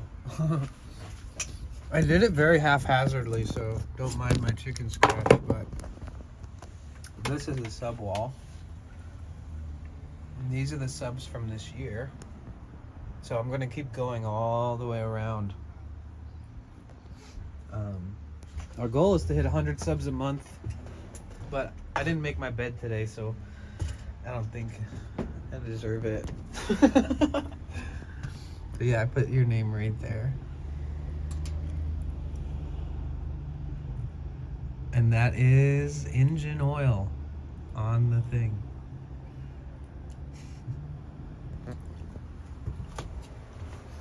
But yeah, see, I still have a bunch of parts. Like I gotta replace this line that goes to the thermostat. I gotta replace the thermostat still. The old water pump and gasket are in this box. Well, here's the old gasket. I mean, it looks pretty fucking good. I mean, the fucking gasket looks new, I'm not gonna lie. And this is the old one.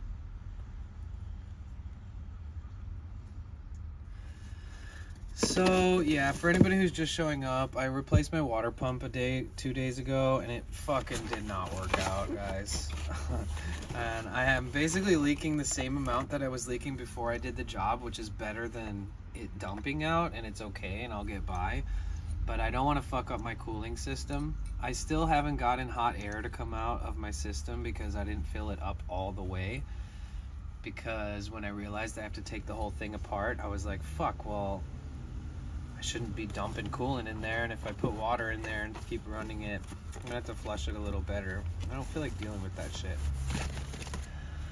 But yeah, so I gotta replace the fuel filter, the oil filter, do an oil change the thermostat, and all I really wanted to do was change the water pump. But I decided while I was in there I should spruce up the place and throw some different parts on there and stuff, right?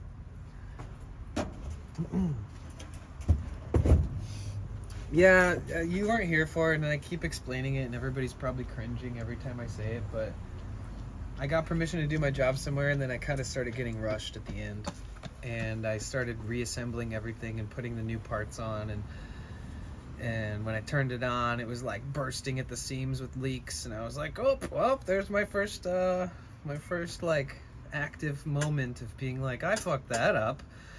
And so I fixed all the leaks, all of them, found all the sources, but there's the fucking one piece that I replaced, the water pump, is leaking.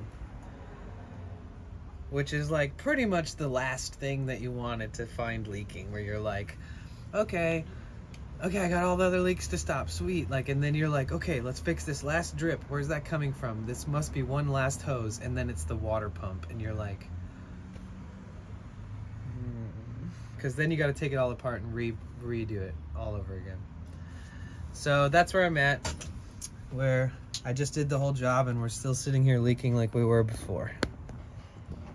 Enough to, not too much to be super detrimental before, but right now I don't have it all pressurized, and I don't have like all the air bled out or burped out, and I don't have it full. And once it's full and once it's all circulating good, that's when your heat starts actually coming through the vents into your cabin.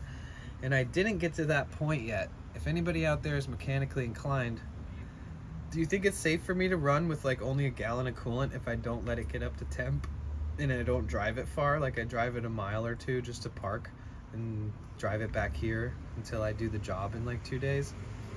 I don't think it would be so bad. It's almost like the equivalent of just starting it. I don't know. Basically, maybe I should just throw another gallon of coolant in there and say fuck it and piss that money down the drain, because it's better safe than sorry, huh? Because a part of me doesn't want to throw another $20 jug of coolant in there, because I'm probably going to do the job over in 2 days and I need to put 2 gallons in it on that day, and I'm going to need to drain the radiator and take the whole radiator out and all that shit again.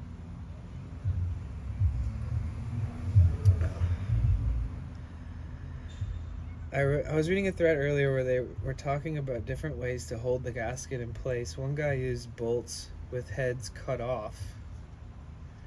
Another used wood dowels. Several used Permatex high-tech gasket sealant. Right. Well, I don't know if people do that with hard gaskets as much, but I have seen people pre-thread the gasket with like a couple screws like on the pump, you know, because it is kind of tricky. I mean, you're putting this whole thing on and you got to hold it up against the body of the machine, and then you've got to put the screws in. So usually people will put like one in at least and hand tighten it a little bit and then start getting a couple more, so at least it can like sit there with, if you let go it doesn't fall off and that the gasket is still in between. You could, by experience and knowledge, have a loads of master mechanic abilities. Brilliant, but migraine inducing. You'll get there. Thank you. I appreciate that, and I agree. And it's only benefiting me, you know? Like, all of this mechanical experience is just gonna help me down the road.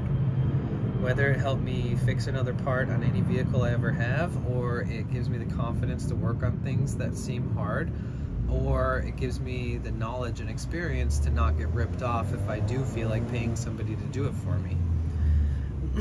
So you're right. I agree. Before you take it apart, loosen and tighten all the hoses again to make sure they're spinning a quarter turn, and retighten them. So what you're saying is really simple, right? You're saying loosen the fasteners, you know, those little metal fasteners that go around the line, and then give the tube itself like a little wiggle back and forth. Make sure it's there, tight and fastened. Do you mean like pop it off and back on? Or just kind of give it a little loosen, then tighten it up again after you give it a little wiggle? Is that what you're saying? Before you take it apart, make sure you tighten and loosen all the hoses again. They're spinning a quarter turn and retighten them. So do you mean do that and then try running it again and see if for some reason the water pump isn't leaking? Or do you just mean in general? Oh. I don't think I can do that in that order though, because of like, to have the, I have to kind of like, I mean, I don't know what this is how I was doing it, right? I don't want to, there's probably a million ways to do it, but I'm taking like the whole radiator out. So like when I get in there, everything's undone. everything's like hanging off the side of something waiting to be rehooked up. So when I do the pump bolts, after that is when I drop the radiator back in and I reconnect everything. It could be leaking at the bottom or side you can't see. You think it was the water pump? Yes, okay. That makes sense. I get that. For sure. Yeah, I stuck my head under there. I was like, man, if this fucking fan and clutch wasn't here, like I could fucking probably see this. And I was thinking the same thing. I waited for it to cool down and just shoved my hand blindly as far in every single gap that I could near those unseeable areas where I know it's coming from. I couldn't quite pinpoint other than I think it's coming from the water pump, but and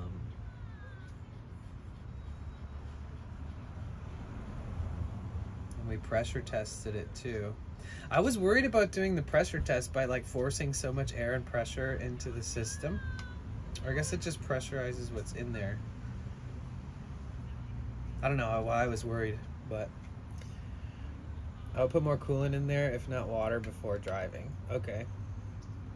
Oh yeah, that too, Anon. You think that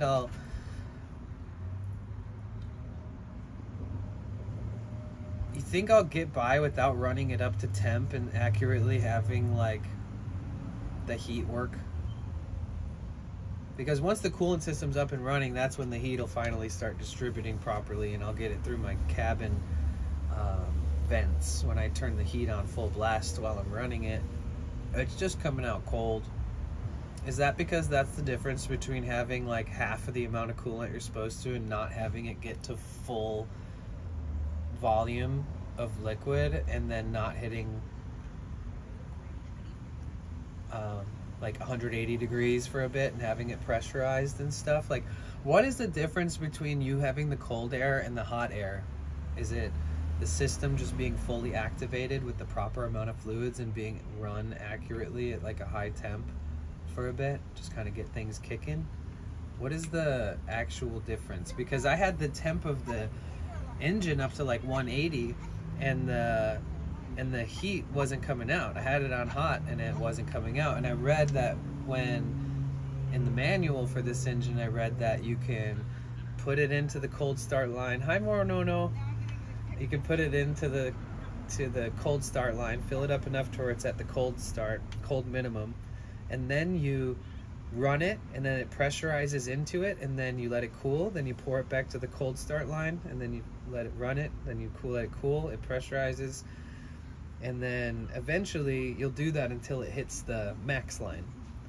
And then is that like the amount of coolant that is needed for any kind of heat system to work like that? And like what triggers what? I haven't learned that deeply into it, and it's kind of frustrating because I'd like to probably look into that second I get offline.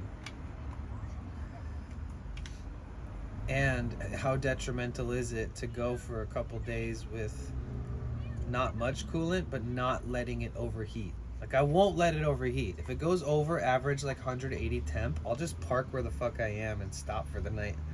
But I'm only going to plan on driving a couple miles per day until I go back to the spot where I worked on it. I feel like it's a very low risk if I'm not careful. I mean, it's very low risk as long as I'm careful. But like, if somebody tried to just say, oh fuck it, I half fixed it, I'm driving 25 miles to work today, hoping for the best, that's insane. But yeah, I'm curious how much risk I'm taking if I don't top it off completely. Because the more I top it off, the more money I lose right now, because I'm gonna have to drain it all out. That's basically, I'm just being a broke boy. You would warp the engine head? Why would it warp the engine head if it doesn't overheat?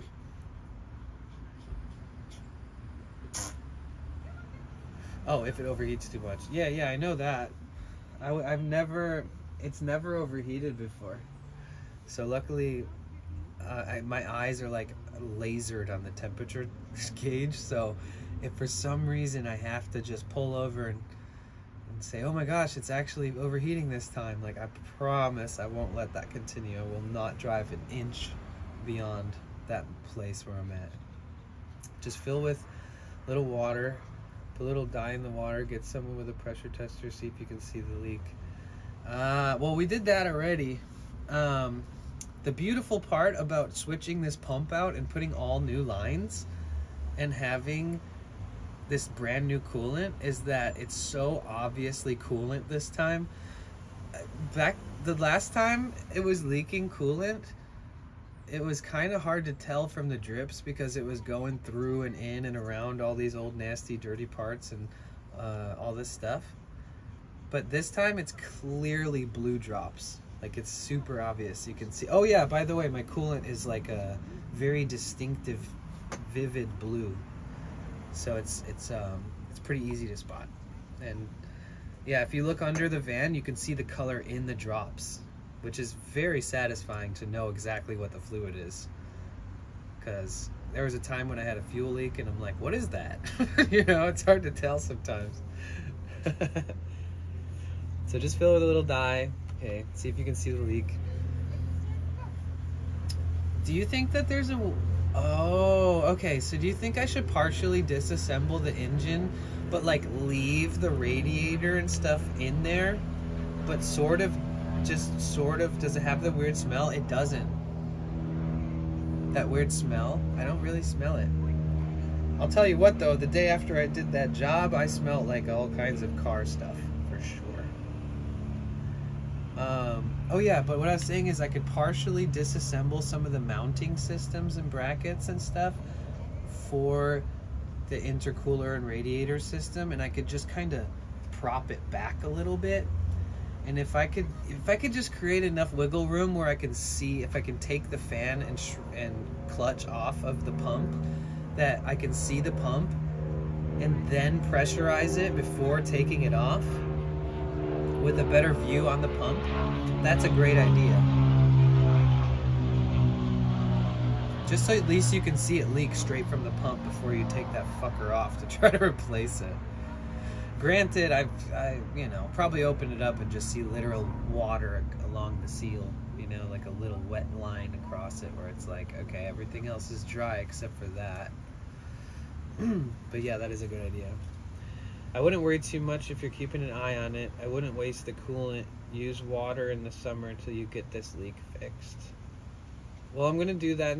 Well, yeah. I want to fix it like tomorrow, you know, or the next day.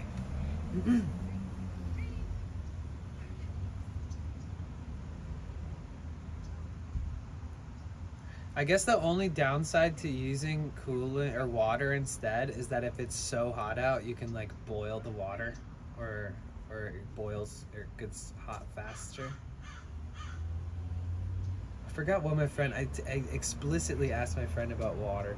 Check the thermostat housing. They are famous for leaking. Good point. I did buy a new thermostat and seal, and it's the original Mercedes-Benz thermostat housing. So at some point throughout this process, or a whole other fucking day, I'm gonna take that off and replace the thermostat altogether. I already have the part and the tools. Actually, I think one of the tools that I needed was... I'm gonna have to look into that spot, actually.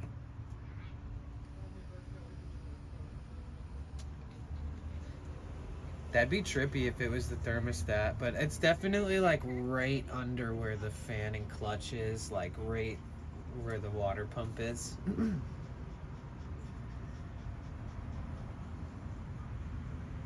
I'm definitely at the point where maybe I can't fix everything perfectly yet and I'm still learning, but I'm getting to the point where if I was walking past any of this series or model of car between 2002 and 2006, depending on which side of the engine I see something dropping on, I could predict whether it's a hose, which hose, and whether it's the water pump or something like that.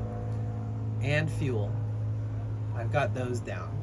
I still haven't really learned much, knock on wood, about the trans lines and the high pressure fuel lines that are kind of more out of my view.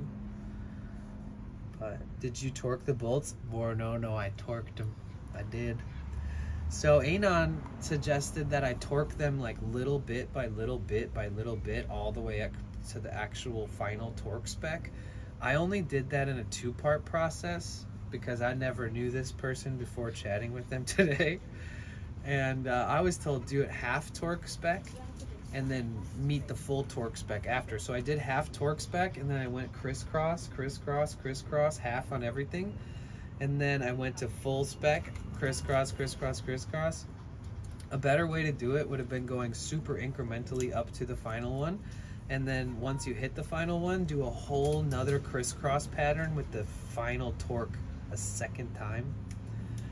And yeah, so I torqued them, but I didn't do it quite as meticulously as I've been guided to from others with good advice. I mean, honestly, before you mentioned that, I was just gonna take it off, replace it the same way I did. I was gonna go half torque spec, full torque spec, and then do the second run of full torque spec, which I didn't do. But now, since I've talked to you, I'm gonna go in increments. I'm gonna go like fourths and fifths, and I'm like, and then that's like the fucking final one at the end, and then I'll retighten all of them again on top of that. So I appreciate that tip, honestly, because when it comes down to it, the one thing I'm like really trying to figure out is how I can best screw that bad boy in again. So I got to take the pump off and then remount it. Just because you see the coolant at the bottom doesn't mean fuck. Sorry, my chat just like changed apps and scrolled all over the place. Just because you see the coolant at the bottom doesn't mean it started there. Right. Yeah, that's 100% true. For sure. 100%. But if there's no other points around the seal other than 2 hoses and that's it, and those 2 hoses are not leaking, and you see wetness on the bottom side of the pump, it doesn't always mean that's where it's coming from, but as far as this layout, I think that it's pretty much the seal. And I hope that it's something else. It'd be so sick if for some reason I had enough light and enough headspace to just figure it out without having to take everything apart. But there's 2 screws in the bottom of the intercooler I need to get in there anyways. So I need like, that way it gives bolts time to stretch. pH is important to preventing metal corrosion. Hey, water is the best for transferring heat. It can just corrode metal. Torque the bolts. pH is important. We've been blessed with a formula passed down from an ancient mechanic. That's right. That way it gives the bolts enough time to stretch. Are you referencing the torque it in increments thing again? What I brought it back up? The water pump did come with a gasket. I put a new gasket on it. I'm going to reuse that new gasket again and the new pump again. So one other thing you can try before you take it apart is just fill it with water, start it up, run it for 5 or 10 minutes, get the engine hot, see if it seals itself. Yeah, how often does that happen? How does that make sense? Is it because like fittings and mating faces under like a normal average default hot load or whatever temp it usually runs at, and a good pressure, like some gas and driving it a bit, does that actually sometimes does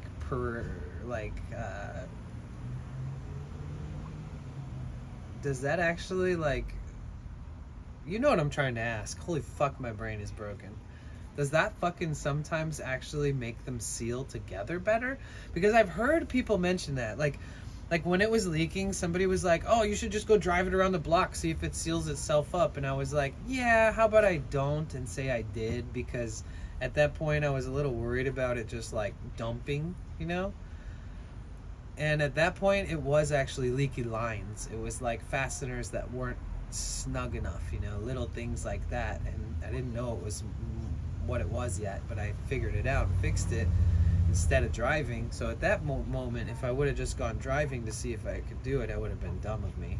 But say it's all put together good, the gas gets even more when the metal expands. The two metals get hot. The block in the water pump, sometimes it crushes.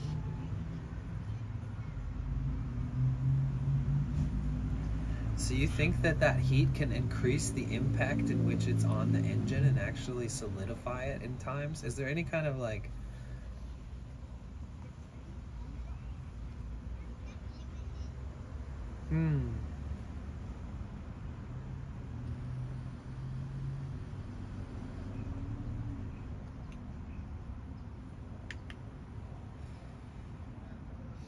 With everything loose, you have looked like a sprinkler driving down the road. Oh my god, more no.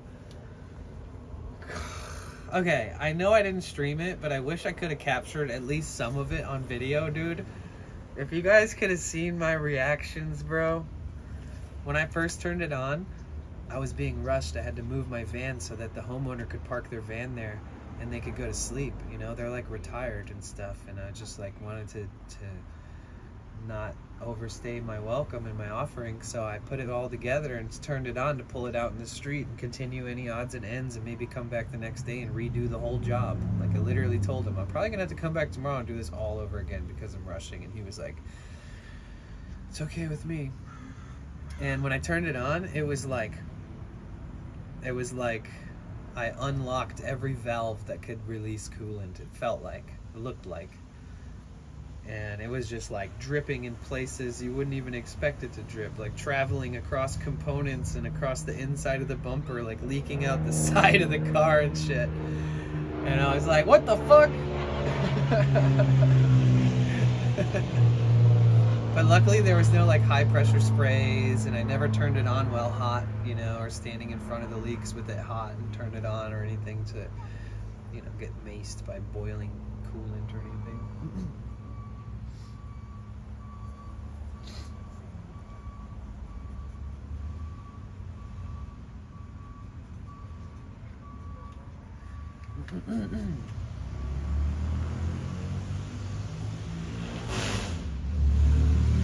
Yeah, I think one of the best things I can do too is like what you said, is just like another pressure test, but while it's more disassembled, so that I can look at the water pump and watch it, see if it leaks, see if I start seeing that water start to collect at the seam or if it comes out of some other place.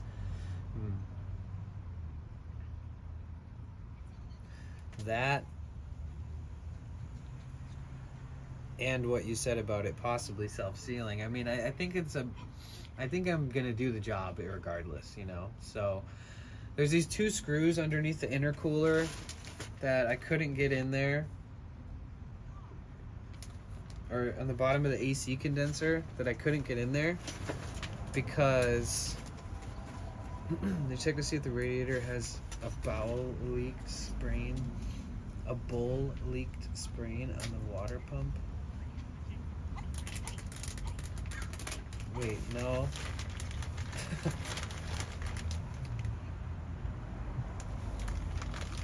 Oh, a pinhole leak?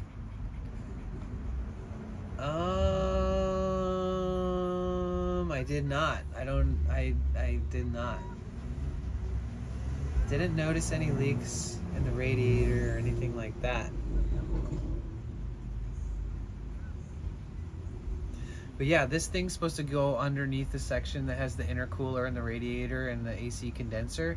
And if I'm not mistaken, there should be two. But from underneath, it looks like there's only one because there's only one opening, but maybe it's hidden, and when I take it out, I'll find the other spot.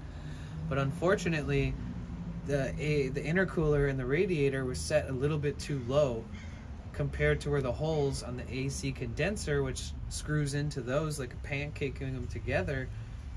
Unfortunately, those holes weren't matching up, and then I realized, oh fuck, I didn't put this thing underneath that setup.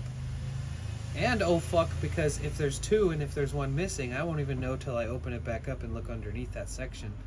But this thing is supposed to give that little bit of raised up distance, and it gives it that kind of cushion, so you're not crunching on that system all the time. You have this little grommet padding, and then this little hook, this little like piece, this notch that comes out goes in there.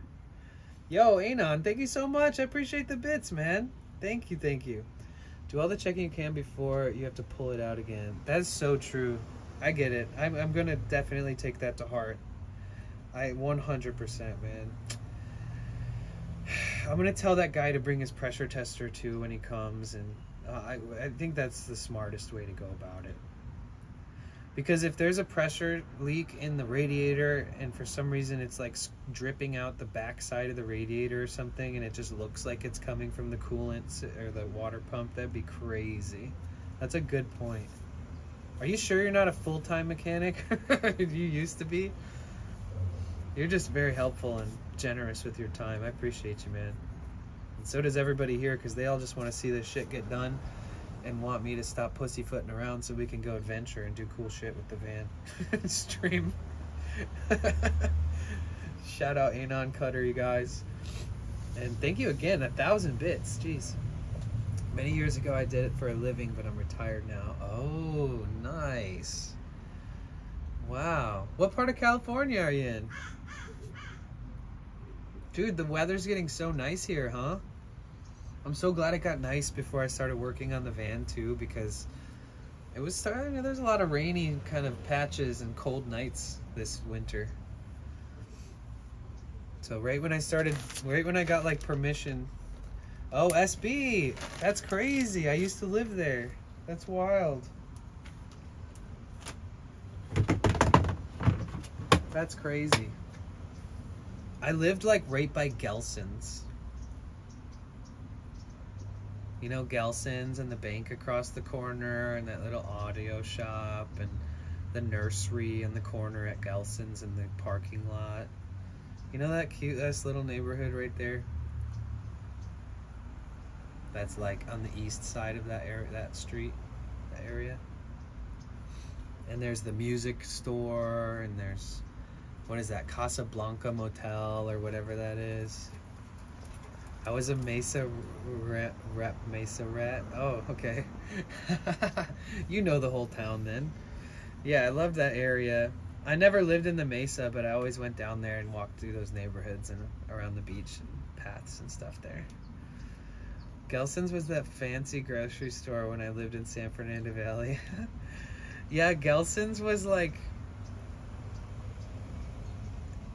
Now though, Gelson's is just like a cleaner Safeway, you know?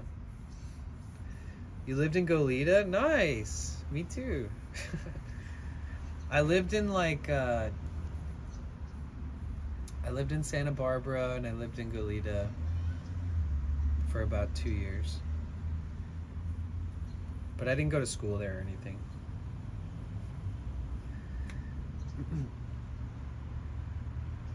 7 Days Nursery. Yes, exactly. 100%. That was the place.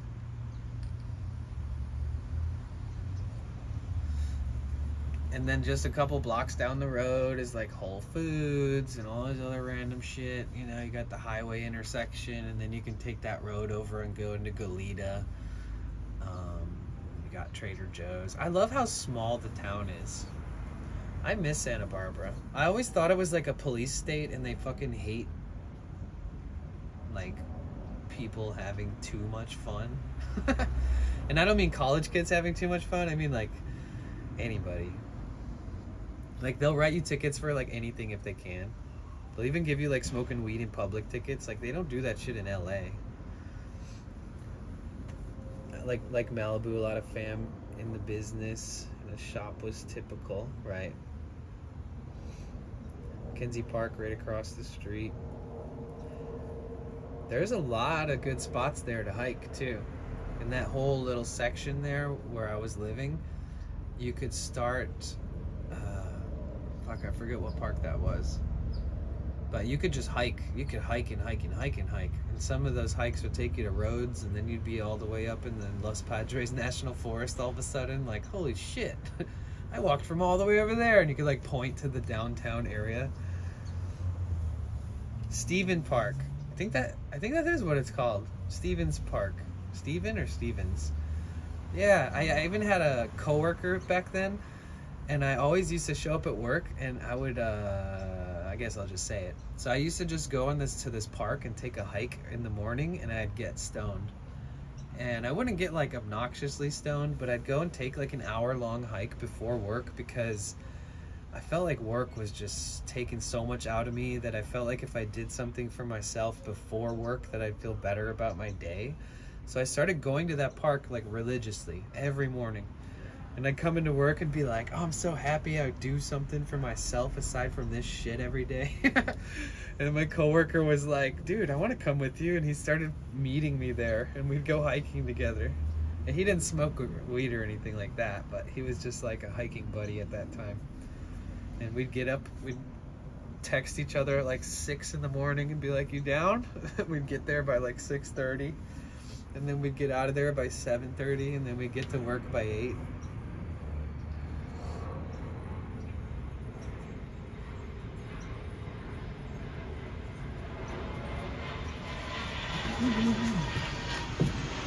Hey, how you doing? Hey, it's pretty dry down there. No, I think it's good.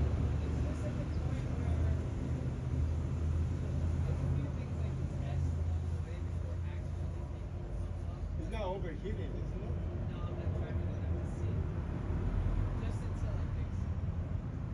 You still think you're going to reposition the pump? Really? You think the seals is not sealing the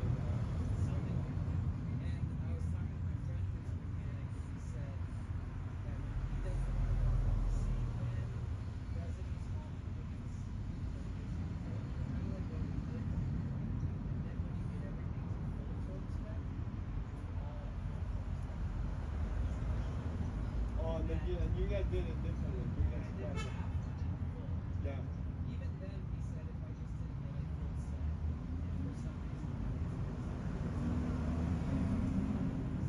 But you think it's leaking from the rubber, okay?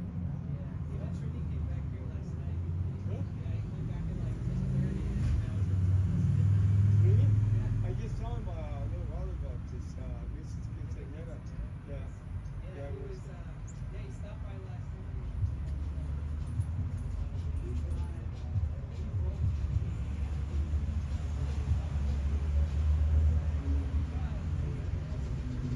Yeah, it's much easier. Yeah.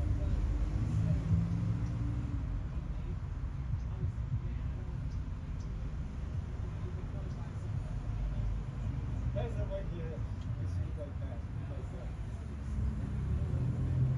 Yeah.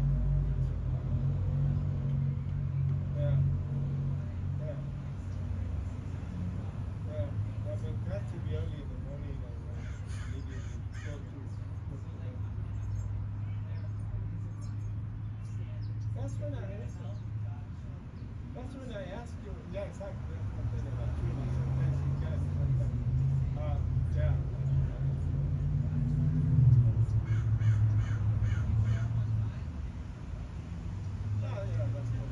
that's what I said. Sometimes the pump takes a little bit of just to make sure that it stays in position. If I get this pump, does it need that?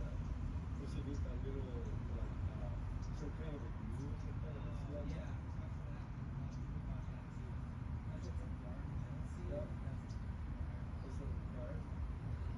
But I saw you were real thorough about, the way it was. Maybe the torque that was good.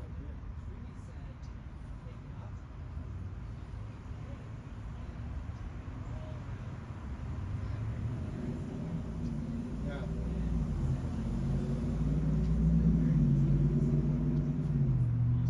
Yeah.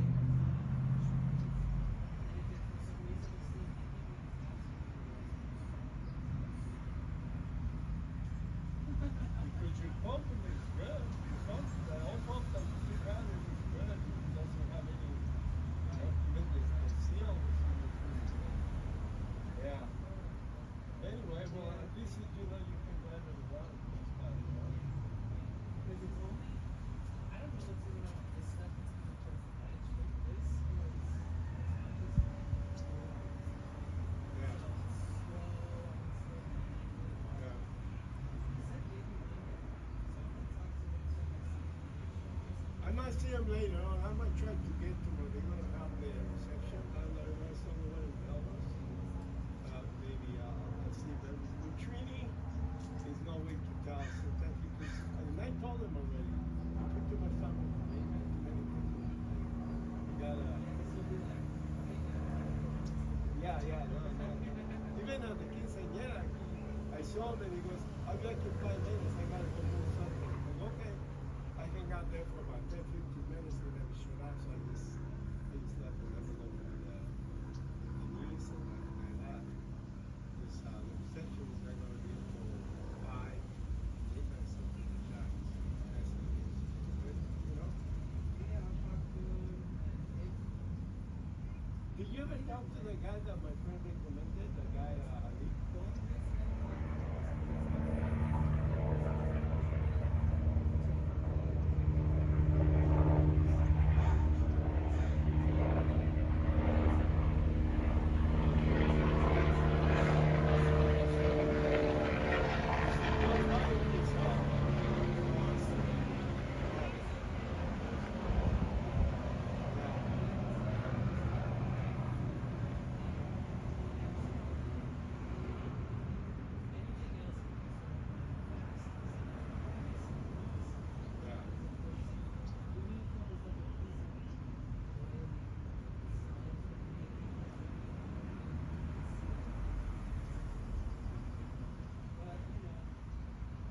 This, you know what?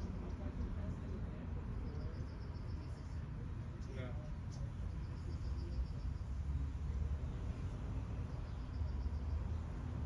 But when you take like the radiator and you take the cooling system, this is what you can turn it on.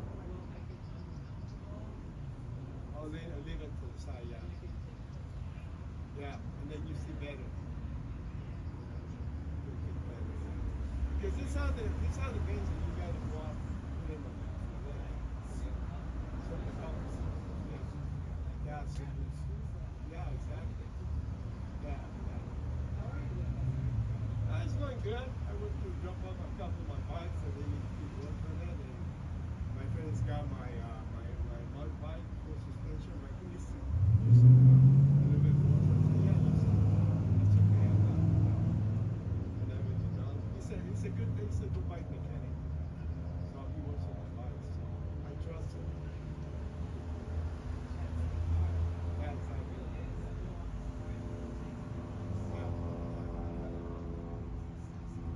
Yeah, you can get obsessed with bikes. Yeah, you know, pero I went on the ride last night. I took off here at like 9:30, 9 o'clock. I went straight down close. The bike pad, all over the ride was so packed. There's some areas, because I have lights, but I never put the lights on the bike. There's some areas that you just gotta focus on the line on the road. You know, it gets dark. Yeah, I know, but that's kind of like, I know. But, you know, I made it think out, I made it back. Anyway, yeah. I know, that's the way I was yesterday. I was like, get out, I need to get out. The Martha says, consider it's already past 9 o'clock. I said, that's okay. I'll be careful. I was my own pace. So. Anyway, all right, Danny. So, that one.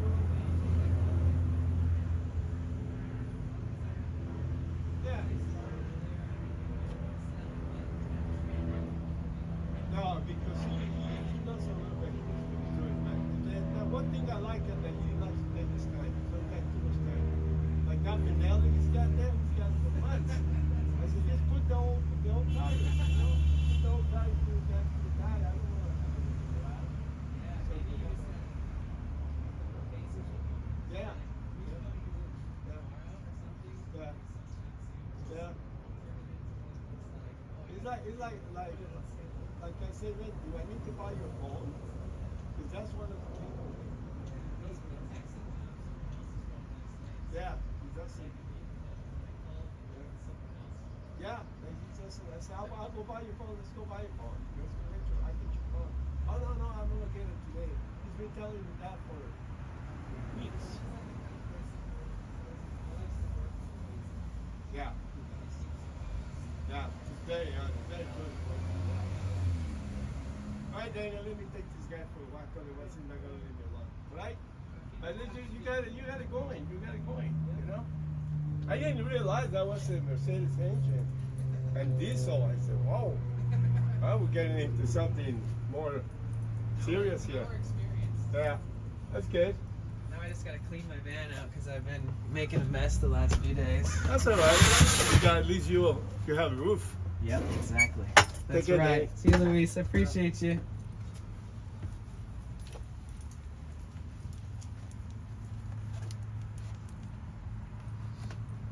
Woohoo! I like talking to him. He's so sweet. Oh man, I didn't want him to see my van looking a mess like this. That I am living beyond filtration in NYC and Breakwater. Gray. Oh, interesting. Fully invested in Danny's water pump adventure. That's the dude that's letting me do the job at his house. He's the generous, kind soul, the positive, optimistic, Bible-reading, retired Mexican man with a heart of gold. I don't know how else to describe him. So he's the one that was like, yeah, you can do it here. And then when I was like, fuck, I think I need to do it again. And he was like, sure, just do it in my driveway again. Just do it earlier, dude. It took you forever. But right? Isn't he the most kind of like positive, sort of kind-hearted soul that you would hope you run into during a moment of whatever this is? Damn it, I wish I would have made his bed. I feel like that's a bad look. He's never seen in here, even though I had it like parked in his driveway for a full day. I wanted to like clean up and show him it with it all clean.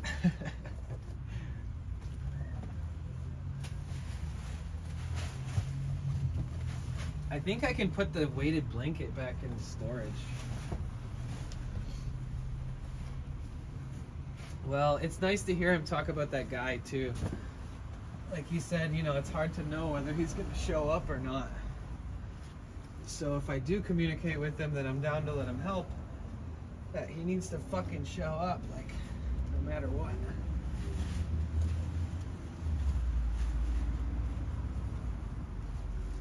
Oh, that dog? Did you guys see that little French bulldog? That dog has chased and attacked me and bit me, by the way. Like, literally, that dog chased me into the streets and chased me in circles. Back onto the grass, back onto the sidewalk, back into the street, trying to bite me. Like, insane. And it actually bit me.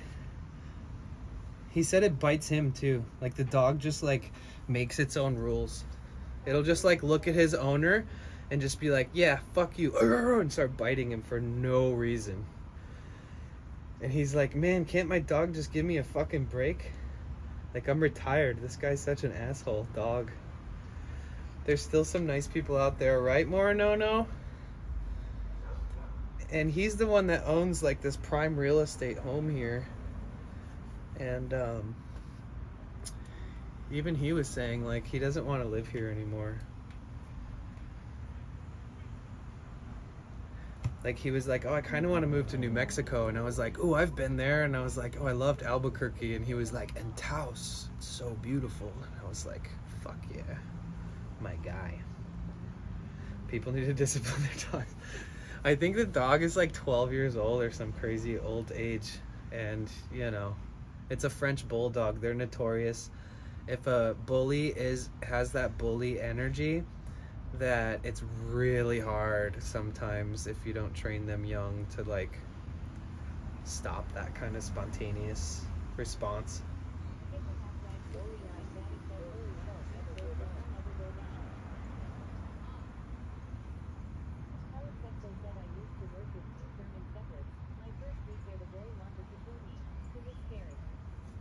Oh, did you see his German Shepherd? Is that why you brought it up? That wasn't the dog that tried to bite me, though, luckily. That dog is so sweet and friendly. That dog is, like, the opposite. I wanted to pet the German Shepherd, honestly.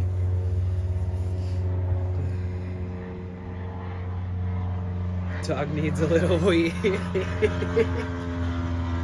I mean, honestly, I'm kind of glad that he didn't walk up while I was like getting totally baked.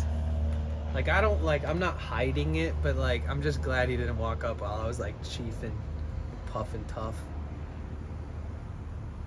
Wait, what is this lady doing?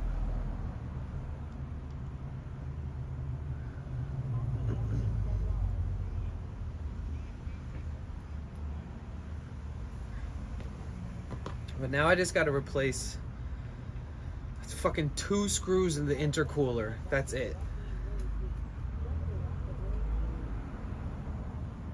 That and the water pump fix.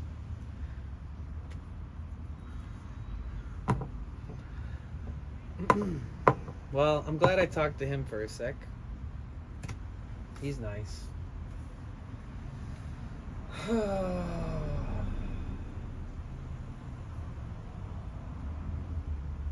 Even he's kind of like he I could tell by the way he was asking me, like, do you really think you need to open it back up and everything?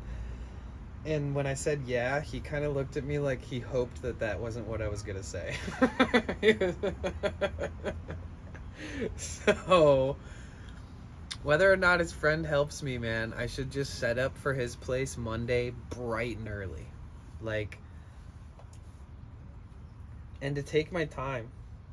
It's like, if I'm there early, no eminent overarching feeling of being rushed is allowed at all.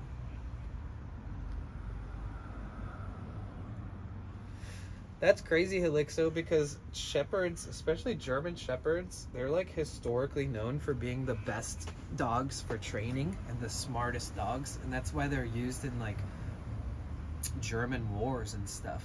And cops and stuff use German shepherds as cop dogs.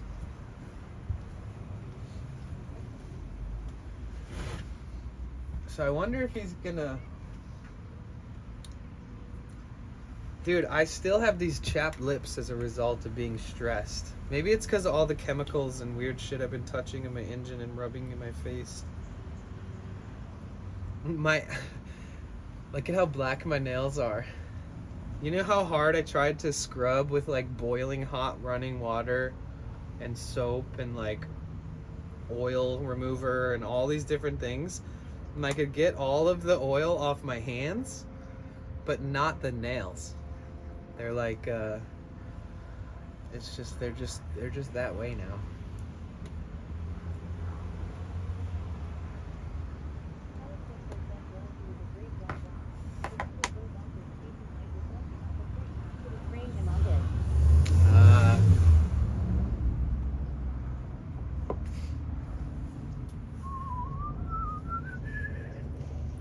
Oh yeah, you guys make sure you check to see if... No said need that waterless mechanics hand soap. What kind? You guys, we have a sub goal this month of 100 subs. If you guys want to be a part of this, you can check and see if you have an Amazon Prime renewal, and that means you can subscribe for free whenever that renewal comes up. Or if you have one available right now, just keep me in mind. Everything goes to a good cause. Technically, we have everything we need to work on the van.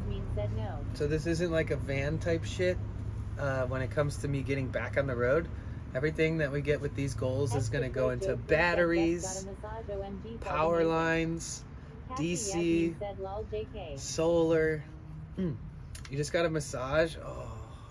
More No said just did my Amazon Prime subscription to you a day ago. Oh, nice. Let's go. You guys see? It works. More No got a free sub, emotes for a month, ad-free viewing.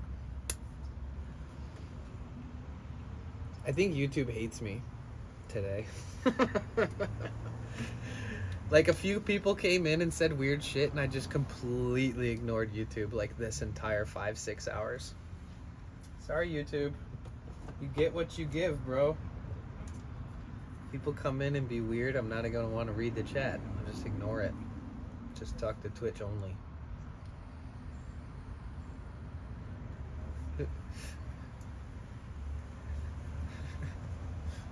Cassie's in there though. She's always in there making trouble.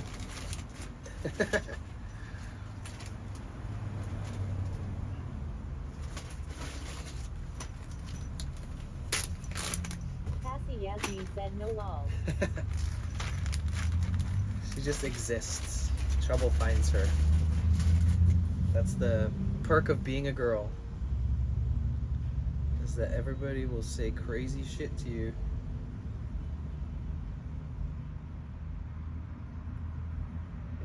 Prefect ABK said so I've seen. He Cassie Yasmin. Cassie Yasmin said lol. Yeah,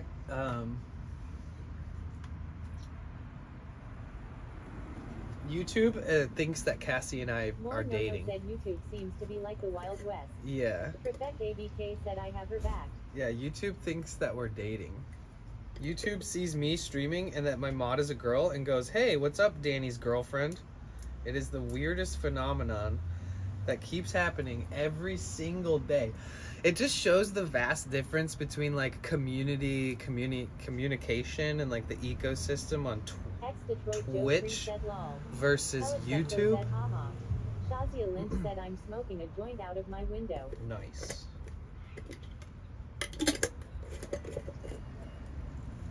But how come they don't come in there and go like, "Oh, how's your boyfriend Joe, who's your mod?" Like they only come in and say, Cassie "Oh, Yasmin Cassie's said your Prefect girlfriend, huh?" Like share the love, like all this weird shit. It's like, dude, please stop being so cringe. This is crazy. You're making it weird. Prefect ABK said ah, yes. It's like when people ship people. You know how like sometimes big streamers will be like, "Don't Ex ship Detroit Joe 3 said cone balls. don't ship me and people I play games with because it makes our friendships awkward," or whatever. That's how these people are Cassie acting. Yasmin said lol. But we're having fun with Shazia it. Lynch said PB plus Cassidy up a tree.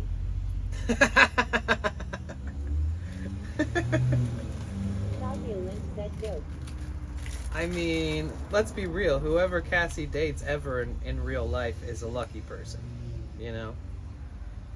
Like, by all means, when people say that and I'm like, what the fuck? It's only because, like, Cassie Yasmin said lol. she deserves more respect. You know? It's like, just like every other human.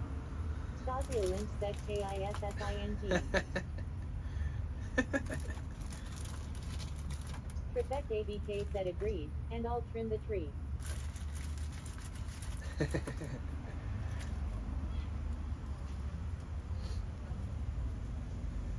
Like somebody asked if she likes cooking, but they didn't say like, does Cassie like cooking? They said like, does your girlfriend Cassie like cooking, or some shit? It's like, bro, who the fuck?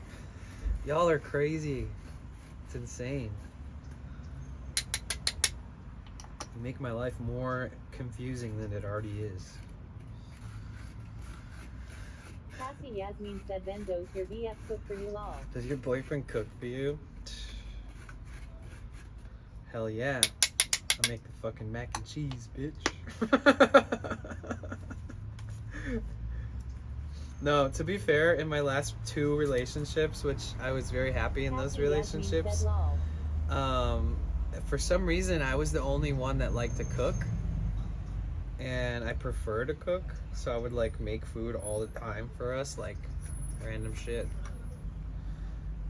Tacos is a hit, but like quinoa veggie bowls with like Beyond Meat in there and like a nice salad on the side and all these little things I used to be like pretty much my staples. Like I couldn't go a day without eating a large salad. I couldn't do this or this, and because I was so like hooked on this regiment that I had. And sometimes I'd go out to eat and be like, none of this sounds good or looks good or is fairly priced. So I definitely cooked a lot for my relationships. Yeah, they could have asked that in a totally different way. Been like, if and whenever you were in a relationship. Prefect ABK said I sometimes cook for my GF but love to cook for everybody, especially my people hard. Oh, nice.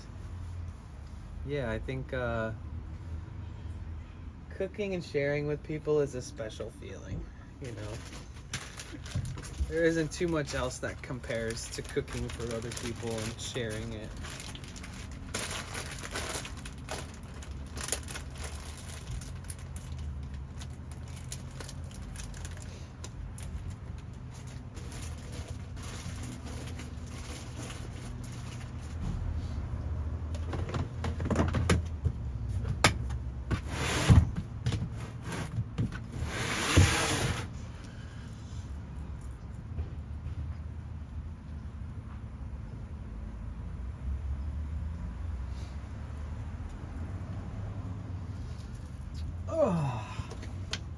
So I'll probably run into that guy tomorrow. But until then, I'm just gonna drive as little as possible.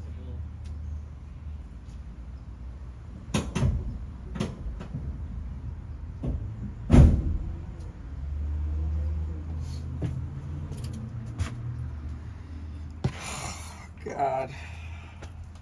You know, I'm honestly like ready to do it again because I just want to get it fucking over with and I want to troubleshoot everything. But now the part that's low-key stressing me out is that like I have to plan another day to be at this guy's property, and I just want to make sure he understands what early in the morning means, you know? And there was a lot of times that him and his friend were talking to me, or people would stop by and he'd say, hey, this is Danny, meet so-and-so, because he's like been a local in this area for a long time. I just want to have a day where I start early, I get help when I need help, when I ask for it, and not be like talked to or distracted by people around me.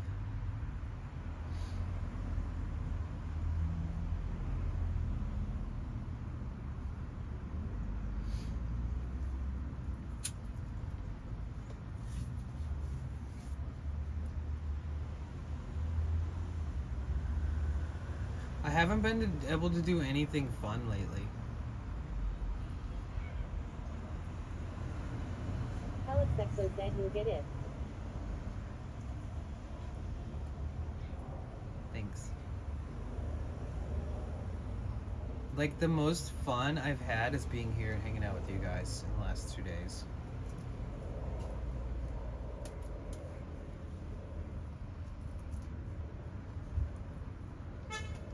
Brock.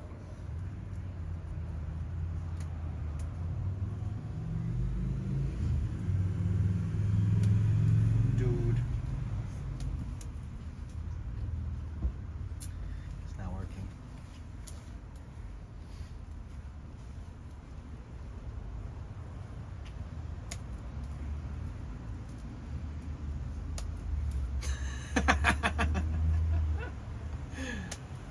Oh, hit me in the eye.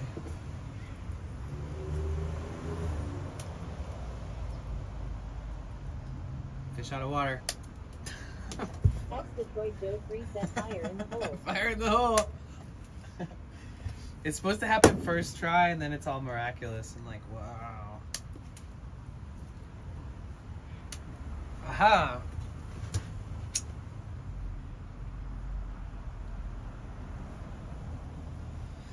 Ex Detroit Joe 3 said Danny can't hit the hole all. You know what though? It's like Luis wants it to be the best case scenario. Like when he looked at the van just now, he was like, it looks like you're good, even though there's like still some drips coming out. And I'm like, yeah, but you know, it's not good. It's like I gotta redo the whole job. He's like, oh, really?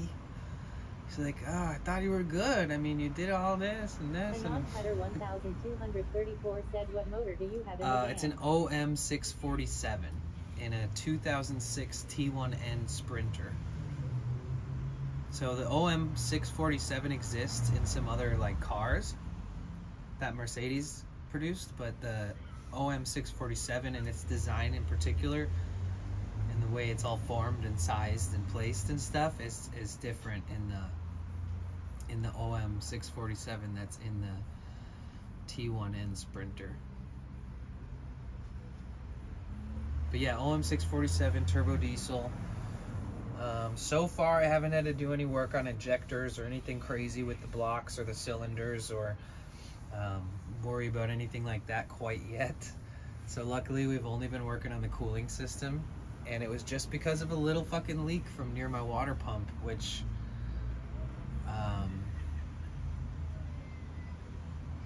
man, imagine after troubleshooting everything we find out that it like wasn't the water pump. That would be so crazy. Like it was the face of the motor mount or something like really hard to kind of figure out.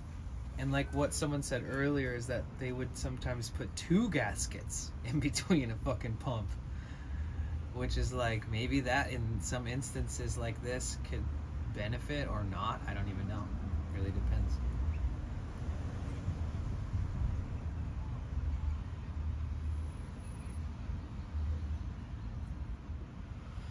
But yeah, OM647 in a T1N, letter T, number 1, letter N, T1N Sprinter. Some of the earlier years had like an OM611 or something like that.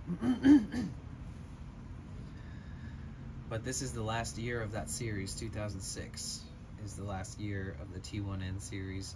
After that, Dodge stopped putting their name on it, and it all is official Mercedes branded. So after 2006, it cost like 10 grand to buy a used version between 2006 and 2007.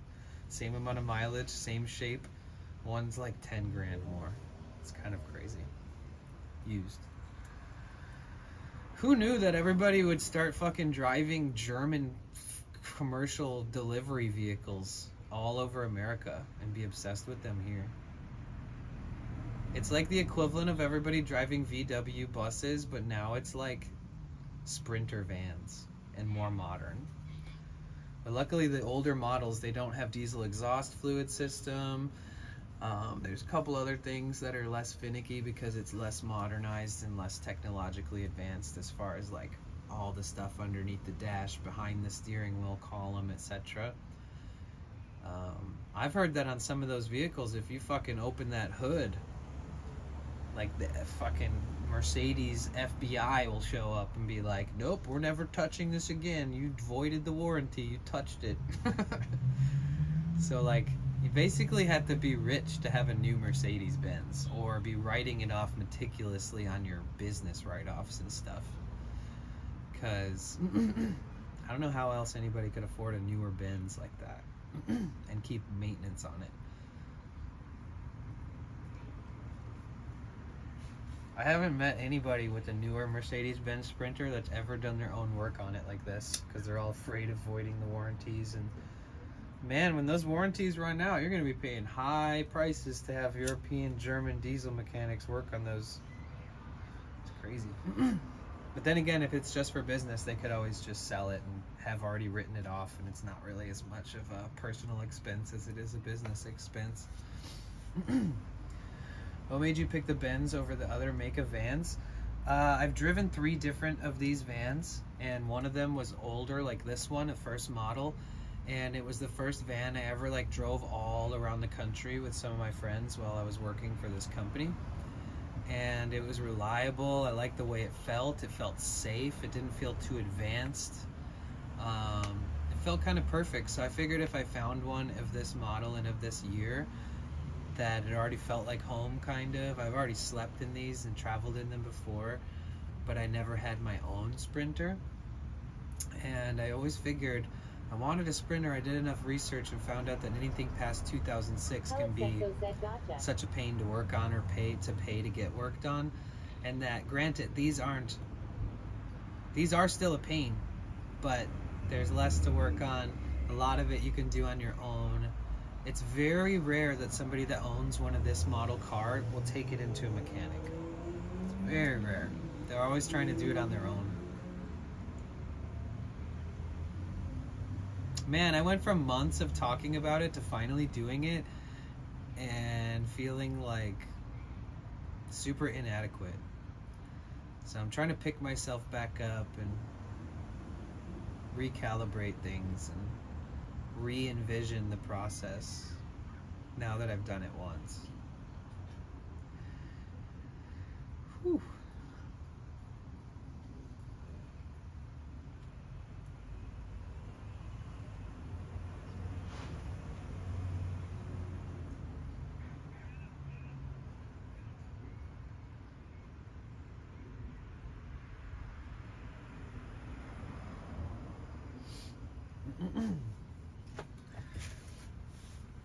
I probably can share a link to like the 14. Said I wish someone would make a hybrid cargo van. A hybrid cargo van? I feel like that. I think that exists, actually. I think I rented one of those before. Maybe I'm wrong. feel like I rented a van that was getting like 40 miles a gallon at some point because I was working and I needed to rent a van for work. And all they had was like really nice newer commercial fleet vehicles. I could be wrong though, maybe there isn't. But I don't think hybrid is gonna get the same kind of like is the Cybertruck hybrid? I mean, if they Alex built Exo it. said, let me know if you see one. I have looked. Oh, okay. Yeah, the only compromise is going smaller, you know? Get like a Toyota Sienna hybrid or something like that. Maybe modify it, build it out, raise the roof, put a rack on there. Mini home on wheels. But extremely good on gas.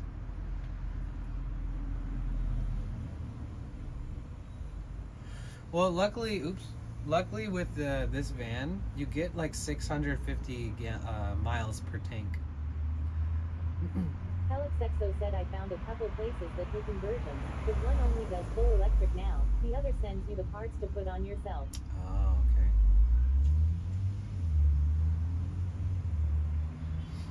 okay. Alex Exo said the Cybertruck is full electric. Okay.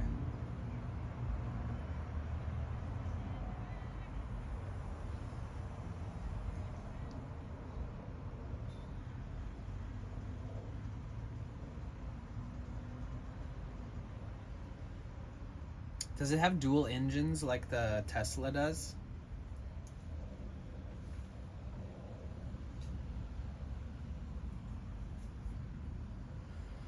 Well, I'm definitely gonna have to run my van for a little bit today to spark up that alternator a bit and keep the battery charged. Yeah, all my battery banks are running low and stuff, and I'm too like hesitant to like ask Cassie Luis if I Yasmin could said charge BRB, everything I have there. butternut squash in the oven. Yum. Yeah, see, Cassie does all the cooking, guys. It's settled. Alex Exo said I'm not sure, but it might have 3 motors. Interesting.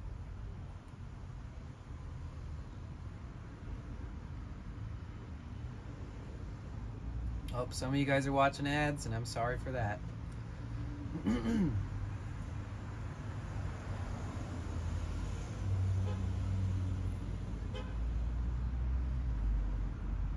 Alex Exo said the electric Hummer is really cool emo.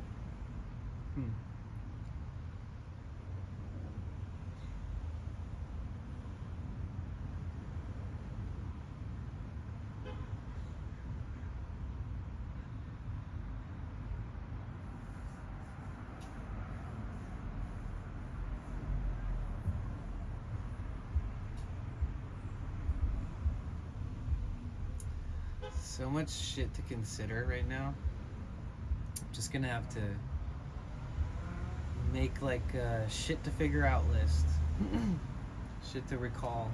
All the tips and things people have been mentioning that I'll have to take to heart when I redo this job. Yeah, the thing about what I felt when I just talked to Luis was that like he doesn't necessarily like I want him to know like for sure 100,000,000% that I have to do this over again. At least a portion of it, because I have to get the spacer underneath the radiator so I can lift them up enough to match the AC condenser holes. 7 said engines are based on combustion in the case of gas, or compression in the case of diesel. Right. Full electric or motors. I see.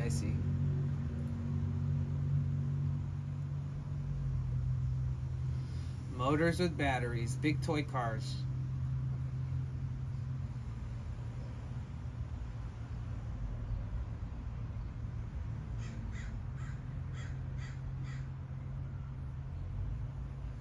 Yeah, I guess I just need to like get parked back in there as early as possible, like super fucking early.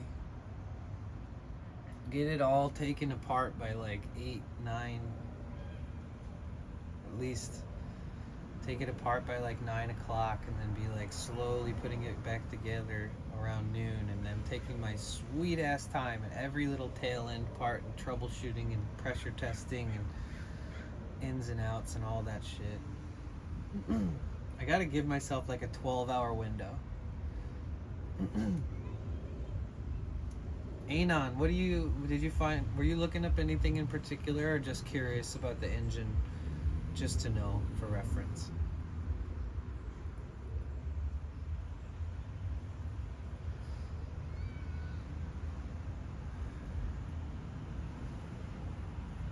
Yeah, the only difference between a diesel engine and a normal gasoline engine is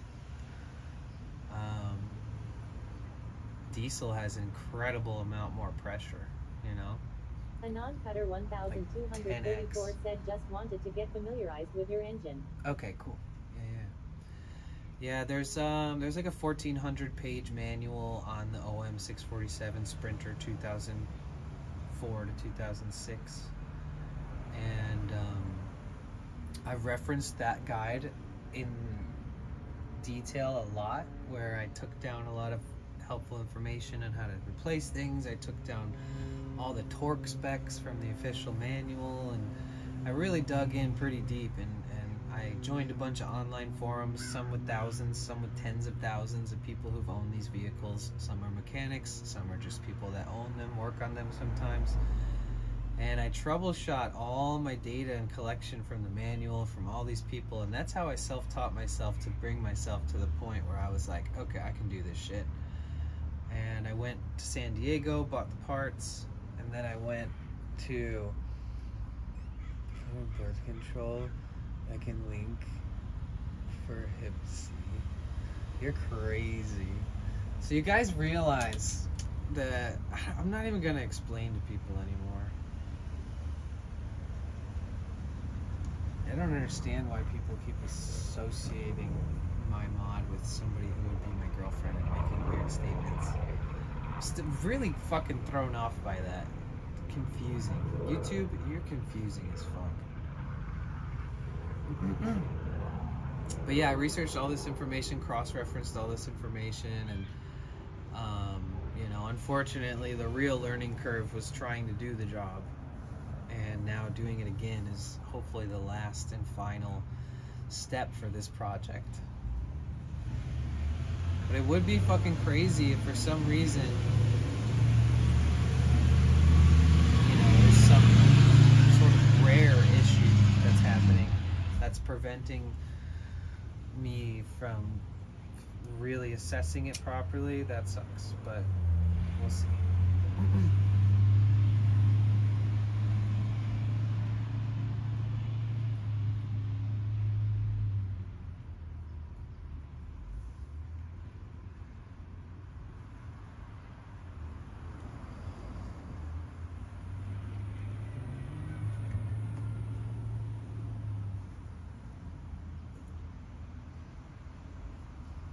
That wasn't very nice.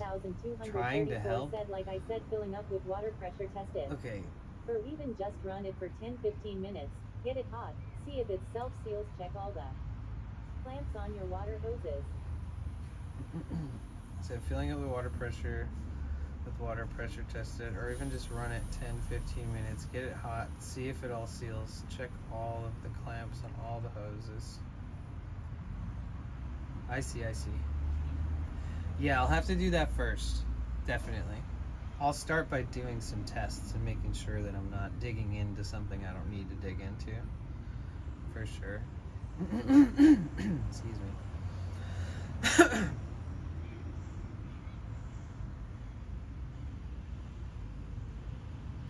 Yeah, I was wondering if it's would leak at all before self-sealing, if that's a process, but I've never heard anybody mentioning that in any of the water pump write-ups or anything that I've seen on this engine, so it's kind of concerning, but I'm definitely going to have to test that. And to the person on YouTube who said, that wasn't very nice, I'm trying to help. You're not helping shit. I don't know what you're spending your time on YouTube going to people's pages that you're not subscribed to and saying weird shit in the chat and making assumptions about people that you don't even know. Curious why you waste your time doing that, really? You're not helping anybody. But yeah, all right, back to Twitch. So you guys, YouTube has this algorithm where it just shows you to people who have nothing better to do with their life, and it sounds so mean to say that, but like people have just been saying the weirdest, most unsavory things on my YouTube, and they're like finding my streams. They're not subscribed. They're just like finding a couple them. of times mysteriously. The leak stopped after running the motor for 10-15 minutes. I definitely have run it for about 10-15 minutes, but not with the system full. Wait a minute. Hey, welcome in.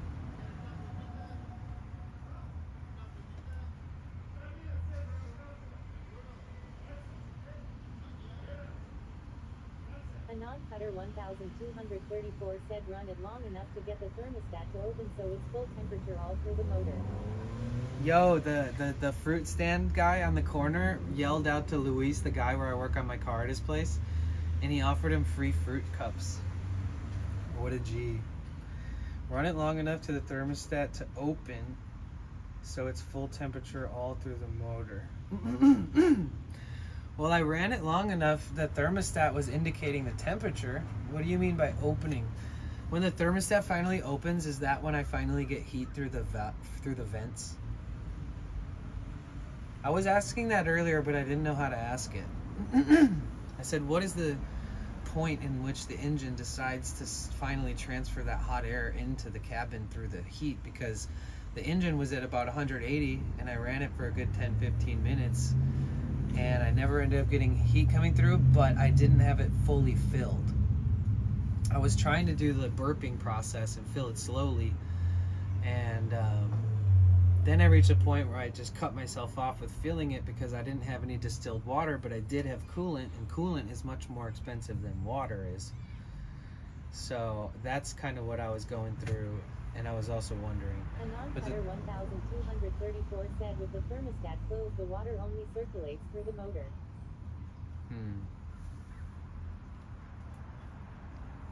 Interesting. Okay. And then it's not, where does it then be circulated after that? Through just the thermostat? Fuck. Sorry. Once the thermostat heats up. 234 said once the thermostat heats up, it sucks water in from the radiator and closes again until all the water is the same temperature. Oh, so it circulates it via the thermostat hose. When the thermostat. So when the thermostat, okay. The purpose of the thermostat is to warm the engine up quicker. You can take the thermostat out and run the vehicle without a problem. People in Florida do it wrong. Well, I guess with the thermostat is like I feel like I've gotten to engage and open if possible because I did have it up to 180, but I didn't drive it a bunch, so I didn't have it like at full temp with a lot of pressure to where maybe it would definitely have opened. So, okay, there's that to think about too. Do you think I should just... Well, let's start it right now, honestly, for a second.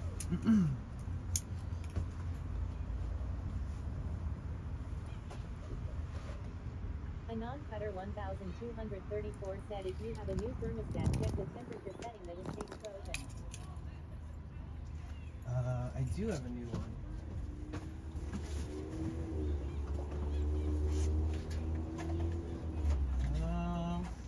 You think it's gonna list it?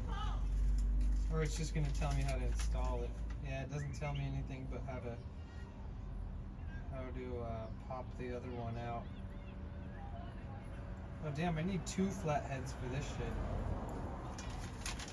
Or like... A non-cutter 1234 said it should say on the box what the temperature rating is. It doesn't say. But it is a German parts company that distributes to Mercedes. So I mean, maybe I could look up the part number and then see if it lists it.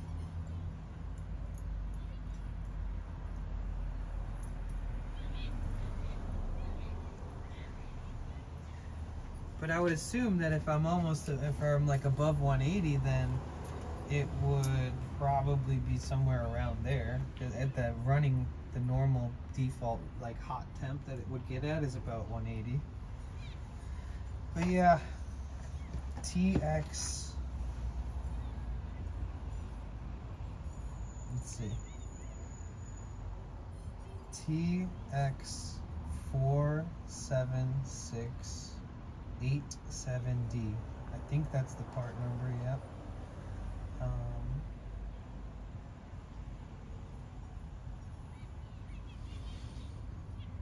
Okay. The Male, or however you pronounce that, original 47687D engine thermostat opening temperature is 87 degrees Celsius. Oh my god, it's in Celsius. What is 87 degrees Celsius in Fahrenheit? Jesus. 87 degrees Celsius to Fahrenheit. 188 degrees. Okay. Okay, okay. The non-cutter 1234 said 176F. 176? I did it on Google and it says 188.6.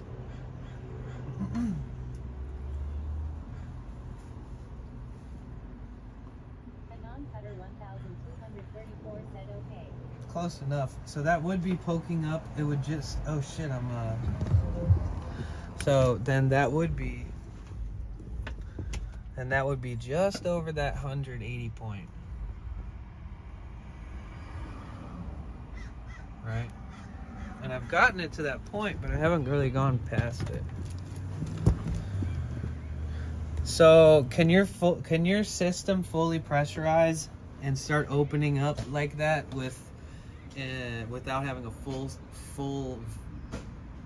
like having the amount of coolant that's supposed to be in there at max level? Like right now, do I have to go get distilled water, or should I throw some of this coolant in there? It won't fucking kill me to just use the coolant I have.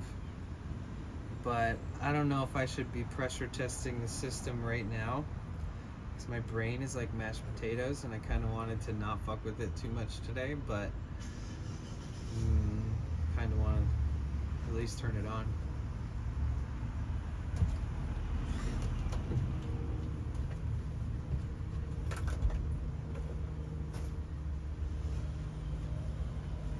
Alright, let's see.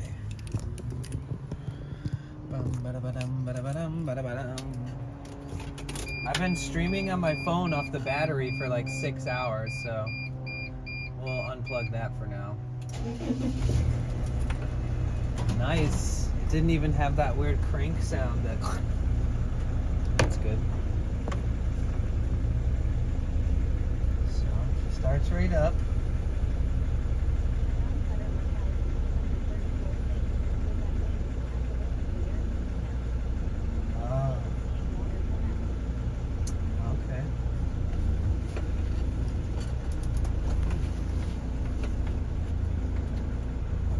Give me 1 second.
way to find out.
So,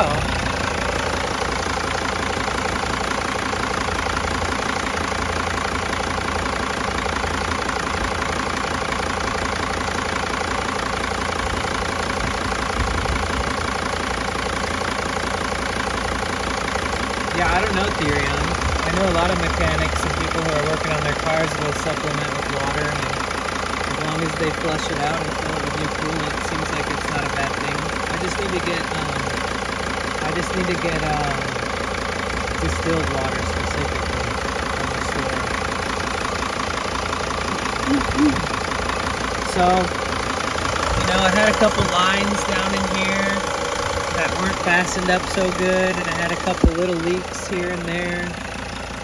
And I got it up to 180 degrees and just kept checking and I did a pressure test with on the radiator itself. And yeah, so it was dripping really bad, right? I mean, it was dripping like over here and over here. I hope that this is just coolant, because I don't know what this is, but it's probably just leftover from this. So yeah, no new drips yet. But once it started running the last couple times, it was dripping, and that's right where the water pump is, of course. Makes its way down. And I mean, maybe it could be one of these manifold lines, like one of the rubberized pipes that goes to the manifold pipe. Let's see if I can show you. You see this? Where is it? You see that shiny metal pipe right behind the serpentine belt that's spinning? The shiny metal one? That hard pipe goes into the water pump, and then it comes down and it connects to like an adapter that has an extra hose coming out to the side, and then another hose going straight, and it connects to a bunch of rubberized hoses. It doesn't seem like it's leaking from those hoses, and it seems like all the lines that are going into the radiator are snug and there's nothing dripping off those. But the water still drips from that area. So, I mean, you know, following every single hose and checking every angle and testing it last night, I wasn't able to pinpoint it, but it looks like it's probably coming right from the seal of the water pump. So that's where we're at.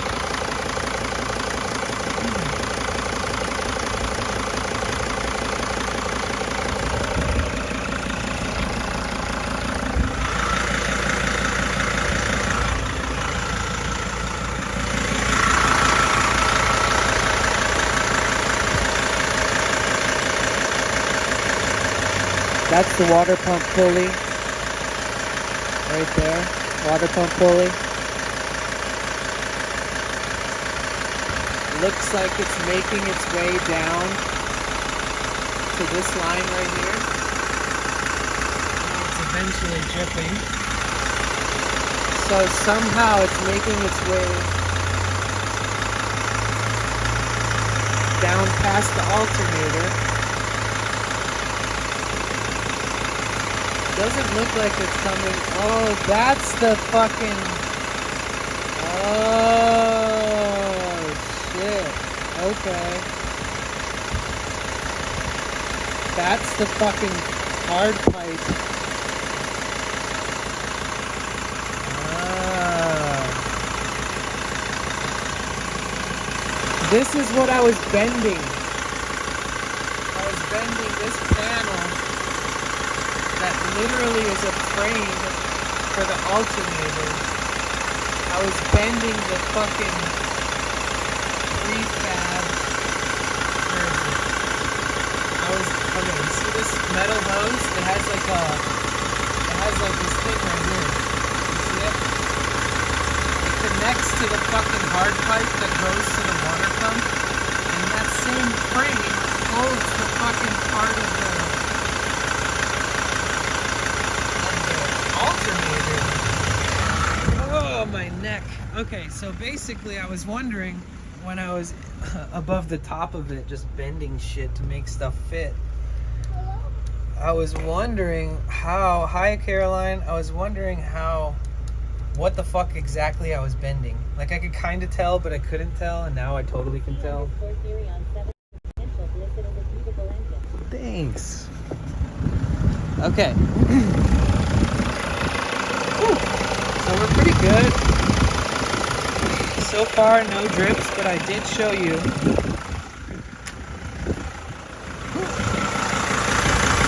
This is where it's gonna drip, right here, right? It's making its way down to the alternator.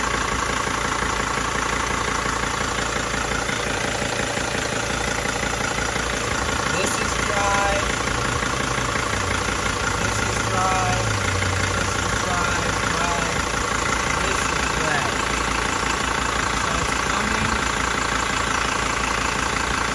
Coming from the center, and it's moving its way away from this point. And right above this point is the water pump. Ooh, okay.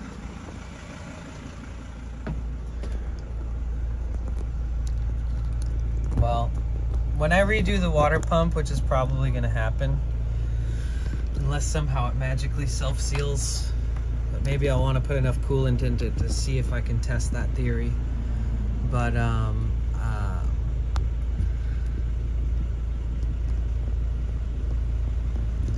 jeez. Yeah, so I should have just taken that pipe off the other end from underneath the van.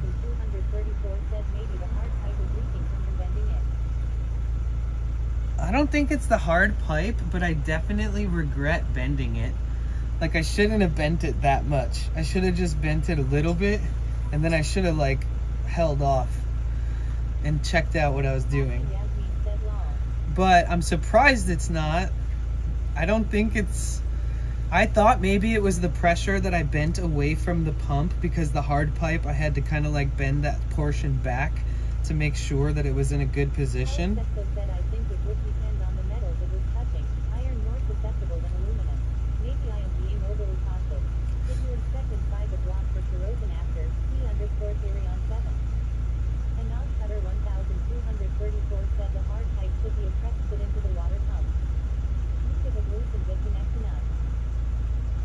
Right, yeah. You know, it was leaking at that section and I tightened it up really good.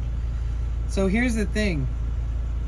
I was being rushed and I probably could have gone underneath the pipe. I probably could have got under the van and disconnected the hard pipe from the other end that it connects to. But, yeah, I ended up just trying to make space. And it wasn't even me, it was this other guy who was helping me, who bent it into being more accessible so I could do what I was trying to do. But I definitely, like, a part of my soul died when he bent it, and I was like, okay, that's part of the frame, so we're like bending part of these things. It's such a unique, fucked up little thing, but like, I think I bent it back and fucking fuck. Either way, now I know what that is. And I should probably, next time I take it apart, I'll take that. just take your time. Look Yeah. over everything. Yeah, that's all I can do. Man, I hope to God him fucking bending that shit didn't, which would make sense if it did, but I hope it to God it didn't fuck anything up. It's like, fuck me, dude. Either way, I bent it back, and I kind of was like, 1234 said we're always learning new things to solve. yeah, it's just a little bit, you know, it's a huge learning curve, and to bend a part like that, I could have fucking done it a different way, and it was worrying me until like just now when I saw, because I'm just now realizing how simple it would have been for me to go from underneath and detach that instead of having to pry it over. I guess assuming that it was attached to a bunch of rubberized hoses and I could see that it was attached to them, I couldn't really tell that it was prefabbed to something until we started bending it, and then I could tell it was prefabbed to something, and I was like, oh fuck, we're not just moving the hoses with a little bit of girth, we're moving like this whole piece that it's mounted to. And then I was like, oh fuck, okay, shit, don't bend it anymore, like we gotta bend it back with like, and don't. It was like a moment of like, oh fuck, like both of us. He was even like, all right, don't bend it anymore to me, even though he was the one who kind of bent it out. When I was like, hey, can you grab this and just hold it as tight as you can so I can get in there with this screw? And while I was doing it, he kind of started pulling it more and more. And I was like, all right, stop, please. I don't know exactly what this is attached to. Like, that's not. And now that I look underneath the vehicle in daylight today and I can see it, yeah, that's a little gruesome. But technically right now the leak I'm having is the same leak I had before I replaced the pump. It's similar. So it's really confusing because the last pump seems fine. Everybody that looked at it when I took it out said that it looks like it should be a working pump and I should keep it as a replacement. And now that everything's pretty much done to snuff, up to snuff, I'm having a very similar leak where every time I turn it on, it leaks just a little bit, but every time I turn it off, it stops leaking. And that's kind of the reason why I studied for like 2 months and still was ill prepared mentally and physically, but I started doing the job, bought the tools and all the parts. So the leak was very minor, but I was like, all right, cool, it's time for me to change my first water pump. And they should have wrote on there, at least somebody should have wrote down, like, you may do this whole thing twice or 3 times, like, who knows? Because even if I just wrote that in my notes, it wouldn't have hit like a sack of potatoes when I realized it, you know? I was like, god damn, fuck, shit. Especially because I have to be like, I don't like to ask too much of people, and I'm not renting anywhere. So it's really uncomfortable for me to ask somebody to use their space, even though it's like a kind gesture and I would do the same thing. What's up, Spin Trizzle?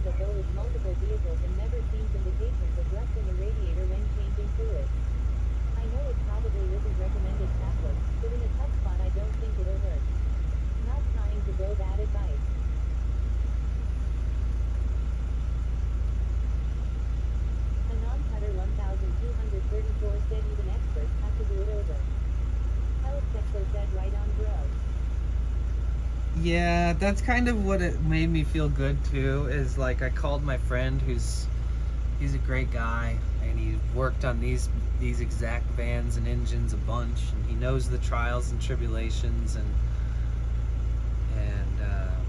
he said the same thing, you know. He said he's literally done a water pump job twice in a row, like having the exact same type of shit happen, and sometimes it's one thing and sometimes it's another, and even though it seems just like what he went through, it might be something that's different for me. And you know, sometimes just taking your time and giving yourself a lot of mental clarity and peace before you enter the situation, and giving yourself little breaks. And you know, when you're managing yourself,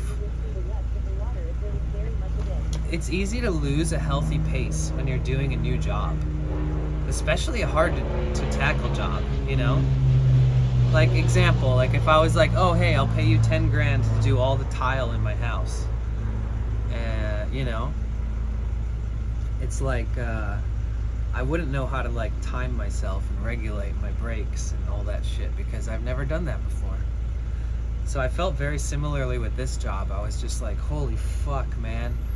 I needed to like okay, so I took more notes than the average human. All my notes were correct, and I'm so stoked that everything was right on my fucking guide of disassembly and reassembly and all that. I didn't get enough deep tech, like the real deal shit on the torque, where I'm going to be trying to torque it in a different way and really be adamant about testing things and pressure testing things and not putting things all back together before it's too late and you got to put it back together and take it apart again. And there'll be like, there's all these moments that happened in real time where I was like, God damn, it's not as even much about, I could have taken like a whole nother week or two and just studied labor mechanic ethics, which I did not. I could have like figured out what was like the best course of action beyond all my notes as far as like time, breaks, like how, you know, when to slow down on certain portions that absolutely need like critical time and thinking, and I understood that that was going to be a part of balancing this job, but at the same time I was like, it just started, everything just started happening, you know? And I was like, holy shit, it's too late to turn back now, guys. I'm fucking going.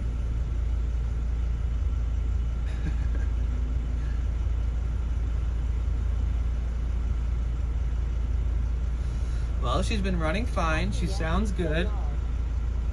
You get a little buzz here and there, like a little because like the van will vibrate, like some of the panels or the flooring or parts of the metal.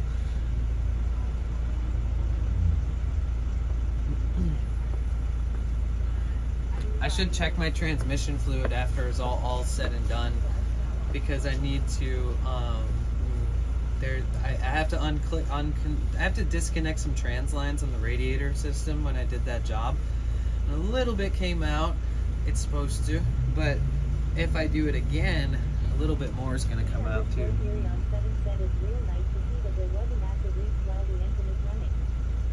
You mean just now? Isn't that comforting? I agree. So there's some type of relief that has come in the last like 12 hours of my life where it was dumping and it was leaking, and yeah, I need to fucking I have an idea. So what I want to do is, you know that part that I bent? I understand why it's there. I understand that it's supposed to keep this piece like in a great position to be fixed to the water pump, right? Its positioning was made by someone who's like a fucking, like the Mozart of engines, right? Or Picasso, I don't fucking know. And it was well thought out and planned. So they made this thing very specifically to be built and installed at a certain angle in a certain position so that this other pipe that's modified to it, either way, I should probably gently make sure that if it does get taken off again, that it's absolutely in the most comfortable position it could be in to be reattached from the bracket. Well, the bracket that I'm talking about is it keeping the pipe, well, the fan is in this what I was just showing you, the only thing, it's not really blocking from the fan. It would be blocking it if it was on the other side.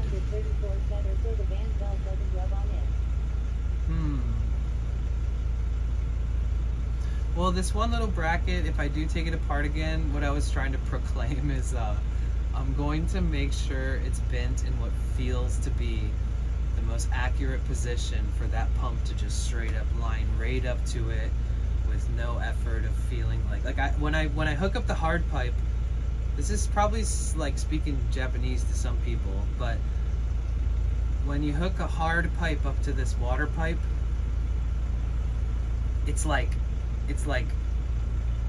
you could like take the water pump and like pull it away and let go, and it would like pull towards the machine that you're attaching it to, because that hard pipe is fixed in a position where it makes it easy and it aligns really nicely with the water pump. And technically I could have undid this portion at the bottom and not had to bend it. But yeah, what I'm saying to everybody is that there's this really hard pipe that's attached to this water pump that I was working on, and I'm a little bit worried about it because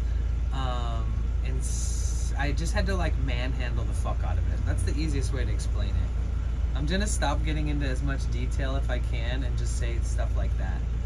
Because the gist of it is that when you work on your own vehicles, especially trucks and vans, they have similar engines, that there's a lot of space in there. There's a lot of space in there to work on shit, but there's a lot of tight spaces too. And everything that you're working on, there's always like a step along the way where you might have to lift something really heavy or get through some weird crack or reach your arm in a weird place and pull and pry up and like get your other arm leveraged into a spot to be like, oh, there, I can get this nut or bolt. And there's just like a lot of girth that goes into making it happen. Like you couldn't do it if you were like really apprehensive about getting dirty or hurting yourself.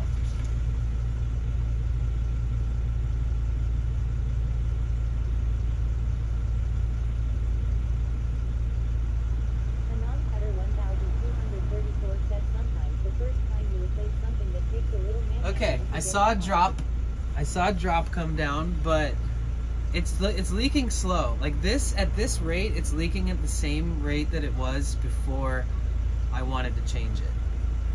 And at that rate, I could literally fill this up with coolant and be fine for days. It's still not at 180 yet, unfortunately. Air's still coming out cold.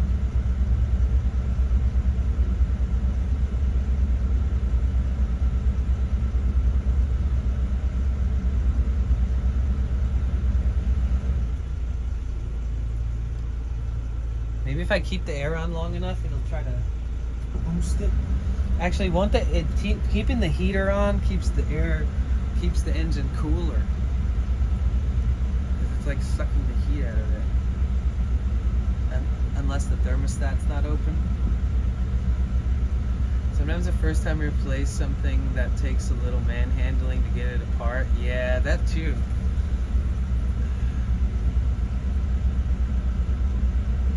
I mean, people have mentioned that stuff to me, and I've seen it firsthand, and I've helped people here and there, but not, knowing what I'm doing. And until you're like, you have a diesel engine, a German diesel engine, not even an American one, which is like much easier to get advice on from locals. Like once you're standing in front of that engine and you know that you're the one that has to take this whole bitch apart, you're like, whoa. Is the heater switch selector working? What do you mean? Like when I switch the temperature gauge? It usually works. My heater has always worked.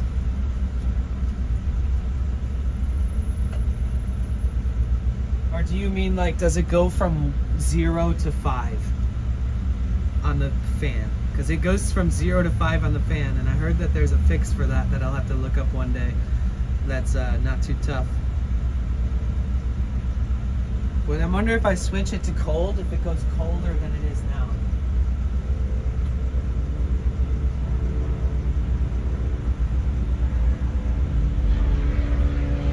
It's hard to tell. It's pretty cool air in the city.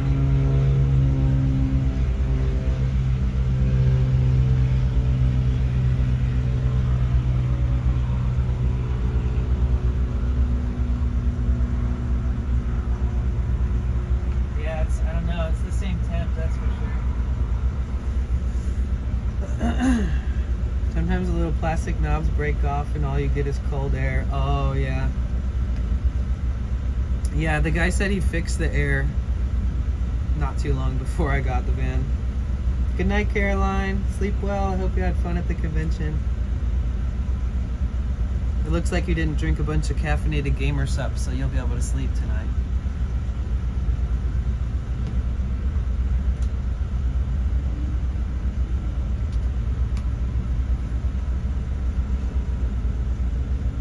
Okay, I want to go look while the air's on and stuff.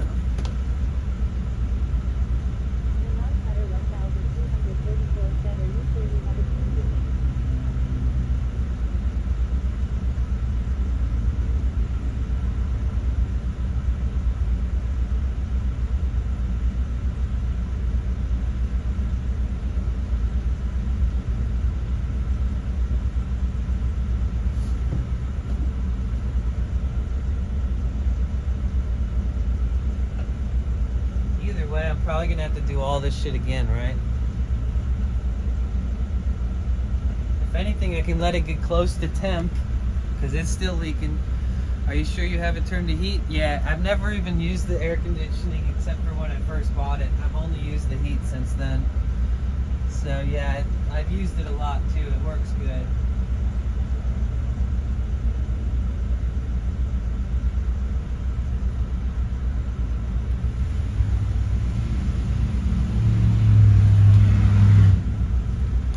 But yeah, I'll let it get up to temp and I'll shut it off because I didn't add any coolant or anything to it. It's been dripping, and it's dripping right now, but it's not dripping bad, thank God. I don't have any distilled water, but I have a whole gallon of fucking coolant. I mean, a part of me just wants to fucking I don't know. I should probably save that.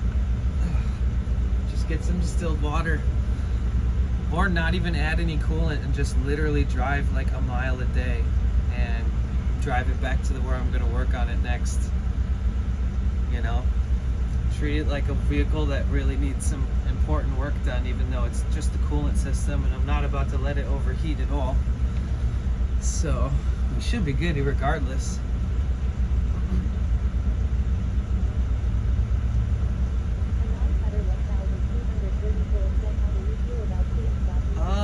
I've seen some discussions in the T1N forums about it, but I haven't put enough thought into it I'd have to look back into what everyone else said, because I know there's a lot of different opinions within the forums where people own and work on these cars a lot, and they got some pretty valid points, or they'll have like general peer consensus where a bunch of people will be like, yeah, probably just do this instead, because at the next point you're gonna have to make sure you're clearing that system out better, or etc, or you know, or like I think one of the common things that I see said is like, instead of having any kind of fix it that you pour in there, that you should just fix it.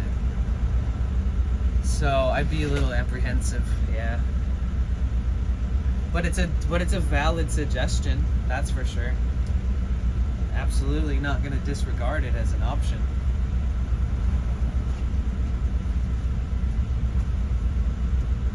But yeah, this is the stuff. Xerox G48. It takes 2 of these to fill it up. Right.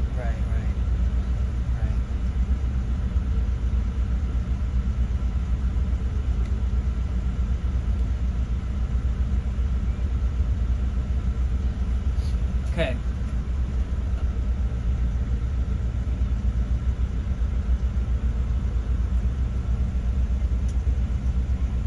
Yeah, it's still just like air from outside, temp outside, temp air.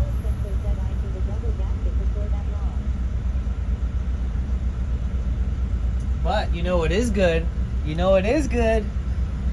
Is charging the battery this whole time that we do this test, because what I don't want is my battery to die tomorrow morning or some shit, or tonight when I'm trying to leave here, park somewhere else to sleep, because I streamed all day, you know.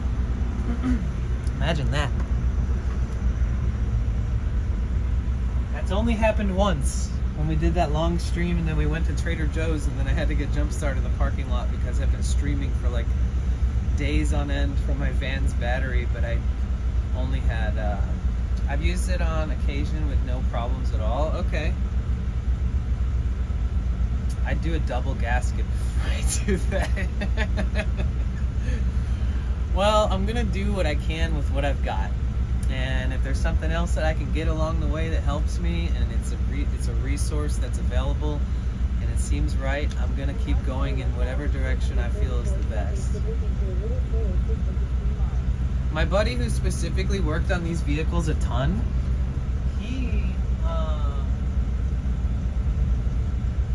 he told me, like, you know, if this was me, I would do this, this, this, and this, and I put it back on if you still think it's leaking from the water pump, and then I would put it back on in this way, and, you know, use the same gasket, but clean everything, clean around the head of where you're mounting it, etc. better, take your time this time, don't rush, you know, you may or may not have improperly torqued one of the screws under spec, you might have forgotten one, or this and that, and, you know, there's always something, and you'll figure it out, and so as far as just like if it's the water pump, he gave me a lot of confidence in it, but troubleshooting it with you guys is really fun and helpful. It should look a little like a solar system to stream on. Oh.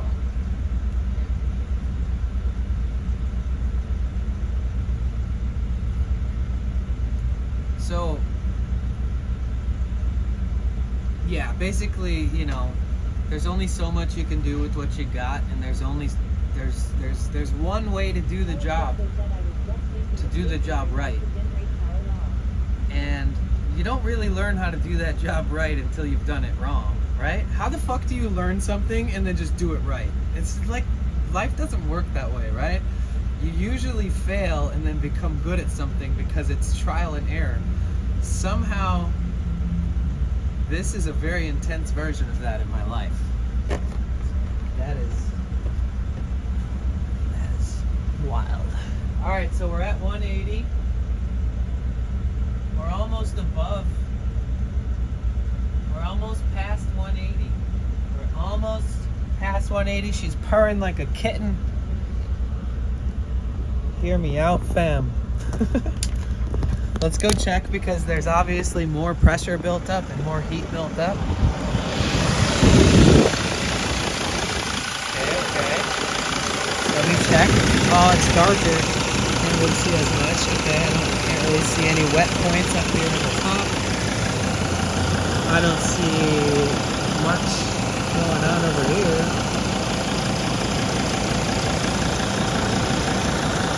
I don't see any wetness. Okay, we got some drips, right? We got some drips. Some of these are from earlier, too. Okay, look. Press drop. It's literally leaking in the same fucking place that it was. It's leaking in the same place that it was before I even did this job. This was like exactly the type of behavior. This was exactly the type of behavior that was coming from it when I decided I wanted to change the pump to begin with. So it's almost kind of a relief in a weird way. Yeah. But it hasn't gotten up to snuff. We definitely don't have full heat coming out of anything. And I'm just over 180, so I'm probably at 188 by now. I was just thinking a stationary bike to generate power. Please. Do you want me to put that on my Amazon wish list? It may not be the pump. You have to get to 188. Wait. It may not be the pump. What?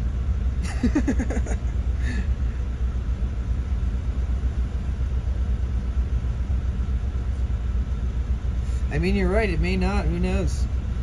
I guess if I like lifted it up and ran it too in the daytime with a good light, that I'd have a better perspective.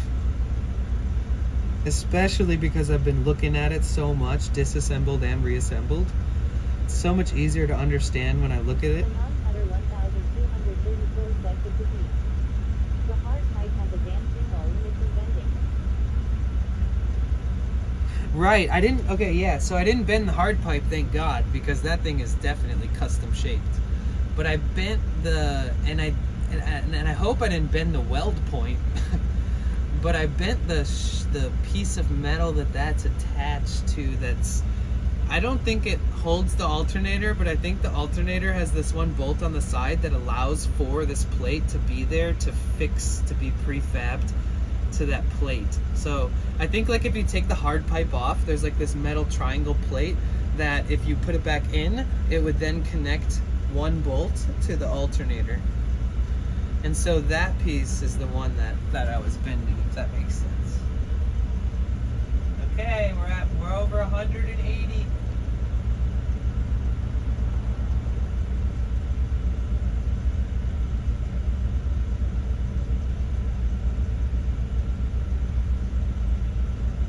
Average temps right now. This is healthy temps. We didn't, and we heated up very slowly too. Not too slow. Not like what's going on here type shit. Non-cutter 1,234 set. At this point, I will double check all your hose clamps. Ah, right. With all the pressure and the heat, you're right. Son of a gun. Okay, that is true. I meant to do that last night, but I didn't get out after I ran it because it was like 12:30 at night.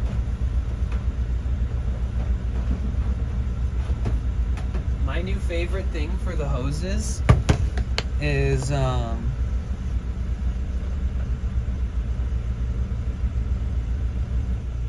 non-cutter 1,234 set going around. Watch your fingers. yeah, because it's running. Yeah, I'm probably not going to stick my hand in there with anywhere near the belts or the gears. My new best friend is a screwdriver with a 1/4 inch fitting, because all those clamps, instead of using a screwdriver that you're going to stab into your fucking hand like me, you can use this and it's much safer, less pointy.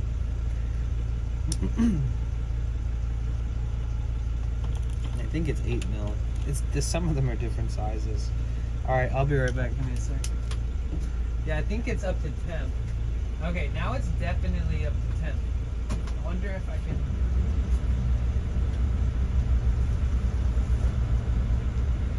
Huh. I think the air is either warmer or I'm just getting really used to it being cold.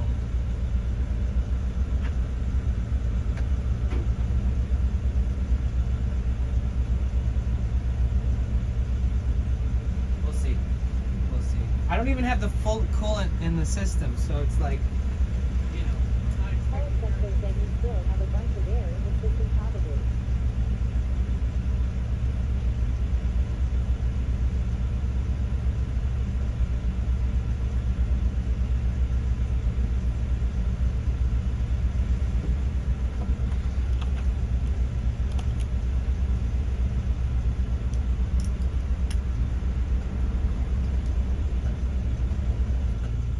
Okay, it's still going up. I'm not going to overheat.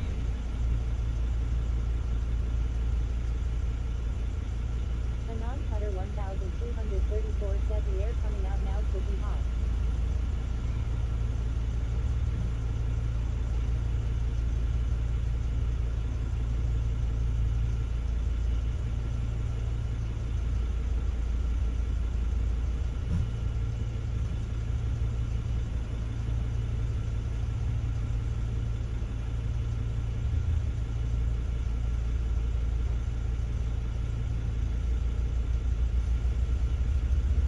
Nice. That the radiator isn't full though. I squeeze. You spilled a bunch of air in the system. The radiator isn't full. The air coming out now should be hot. Okay. Let's see. But right, that's what I was wondering. Does the system have to be full? Or does that not matter because it just has to get up to temp for the thermostat to open? I don't know. It doesn't feel as cold as it did. But it's not hot. It's not like, it usually gets so hot that I could like melt my phone if I didn't close the vent behind the phone. But if I'm not mistaken, it's warm-ish. It was like cold before.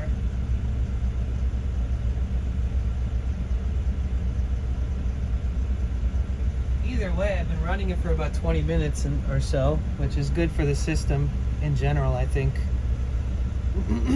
Should it be at least 3/4 full? Okay, well, we're not there yet.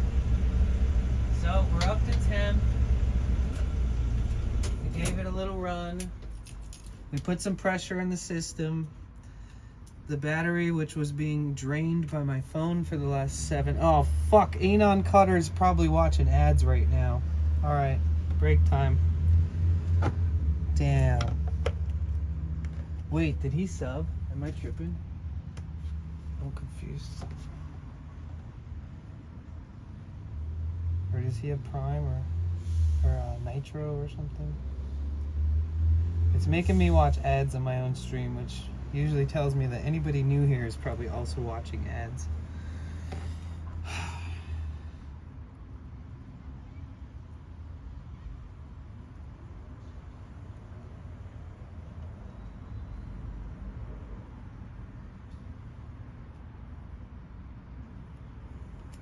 Type that in the chat just for consideration. So he knows that I know that I'm not going on and on about it without him being able to hear it. Oh, and I already repeat myself too often.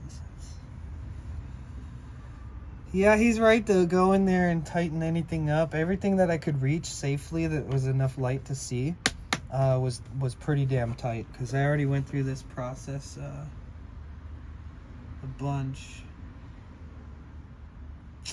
So, but yeah, that's good. I did want to run it tonight towards the end of stream and make sure that it's up to snuff. And what I'm going to do is I'm going to let it cool down all the way, and then all the pressure will pull all the coolant that might be in the container or anywhere else into the system more, down into the radiator. And I guess I'll probably just pour some more in there. I don't know. Maybe I should pour some more in there for just in the meantime, top it off.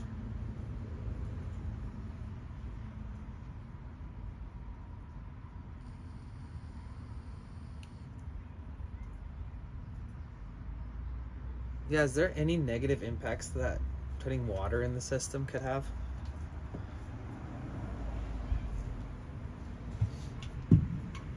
I mean, I know that coolant is just like water and then some fucking chemical that makes it not freeze, right? And it doesn't taste good. Don't get it in your mouth. That taste does not go away.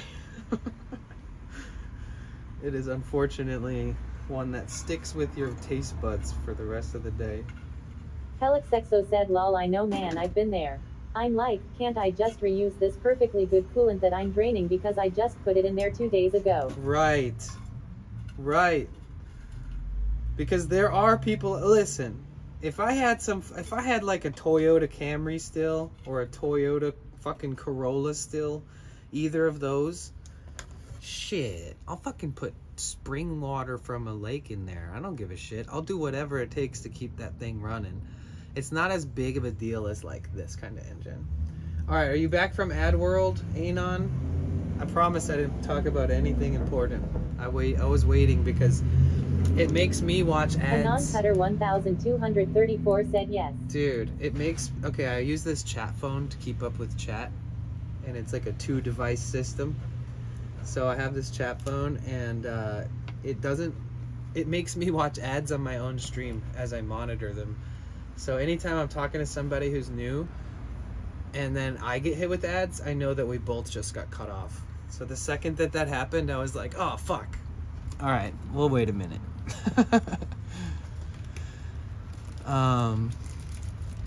Yeah, so I mean, since I don't have any responsibilities that make it so that it's like super vital that I fucking need to drive somewhere far away or anything like that right now. Like, I don't have any responsibilities like that right now in my life. So I can drive it just like a couple miles each morning and a couple miles each night to get to where I'm gonna park and stay. Helixexo said if the water is temporary, I wouldn't worry about it. Yeah, you could run an entire system with just water, right? As long as it doesn't freeze. And, or probably some other things.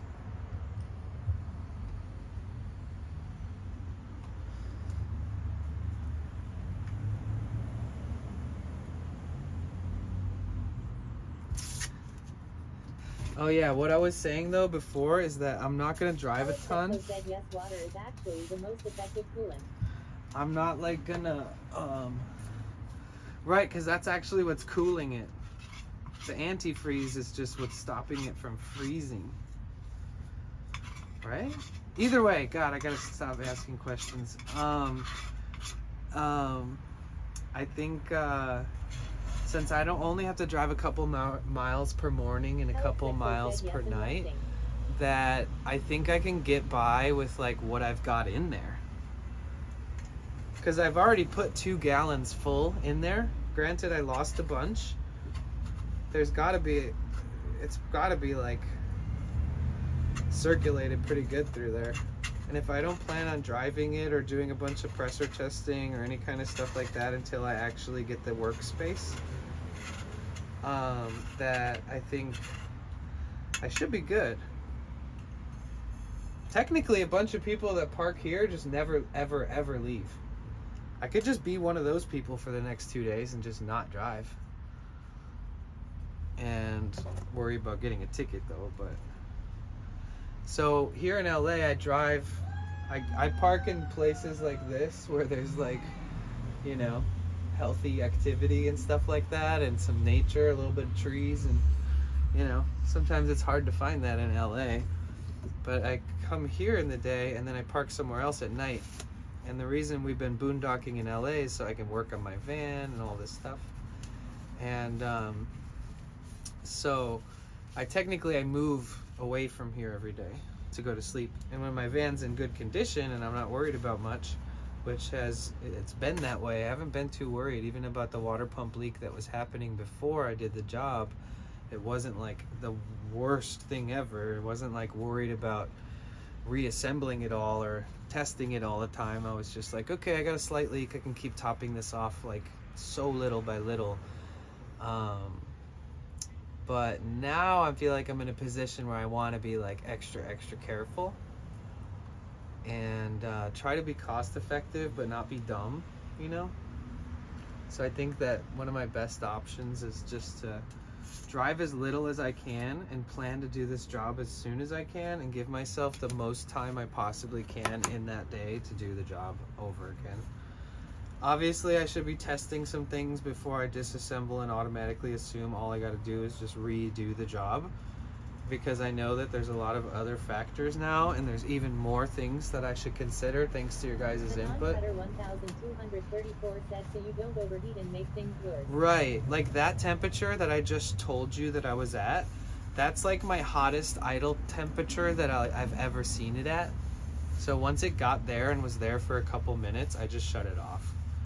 I've never had this thing overheat. There is a personality trait to these engines that a lot of people with these Sprinters say is that it's normal too with like big old diesels, is that when you're climbing uphill and if you're going slow or if you're driving through high elevation and it's hot, that your engine will start going, you know, a nice notch past the 180 point. And then when you start going downhill, you can like watch it kind of slowly go back to its normal average temp.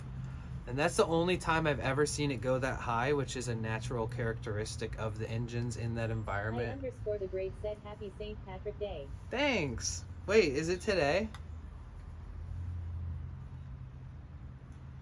Happy St. Patrick's Day. Wait, is that today? I thought it was soon, I just didn't know. But yes, A_the great said it's today here good boy. Anon Cutter 1234 said NDAYSU. maybe I should fill it up to Anon like, Cutter 1234 said Sunday. maybe I should fill it up to the cold start line with the coolant. Instead of just driving it with whatever's in there and not actually knowing exactly how much is in there. Because the low coolant light is on. Cutter 1234 said yes to that. Okay, because when I, either that or distilled water, but when I do, you know what I noticed is that if you're not fucking taking these parts out and replacing them, it's super fucking easy to just put a hose on the cock thing and then turn the drain and like have a nice tube into a vessel to like bleed the coolant out. And it's actually quite easy to just do those types of jobs where it's just like fluid maintenance. And I feel like at the mechanics shops, they always acted like they were God because they could do that for you. They're like, oh, you need to be an expert to do a coolant flush. It's like, actually, you need to not even have a tool. Like, the coolant drain is a plastic thing that you turn and it opens up this other drain, but it's something you do by hand. You don't even use a tool. It's like a child could do that on accident. If you don't hook up a hose to it, it just squirts everywhere and slowly drips off from wherever it's been sitting after that. But that's how I did it. I just turned it and it just shot the fuck out and it started dripping wherever it met an edge. And I started putting the containers at those edges. But if this was just a simple like, oh, my system's running great, but I haven't changed my coolant out, flushed it. Cutter 1234 said all I ever did was take the bottom radiator hose off, let it pour. Right, and you could do that too. Also said, yeah, it's nice when the radiator has a drain cock. If it was cold, I wouldn't be apprehensive to do that with the coolant line. But if it was, warm or hot at all, or pressurized a lot, I'd be a little nervous. But dude, it's insanely easy to drain the radiator fluid on this van, especially if you have like a nice little tube that you can stick over that little thing. You could just have so much fun with that. It'd be so easy. But yeah, it's fun to fixate on one of the easier parts of the system for a second. And I am going to make mac and cheese right now.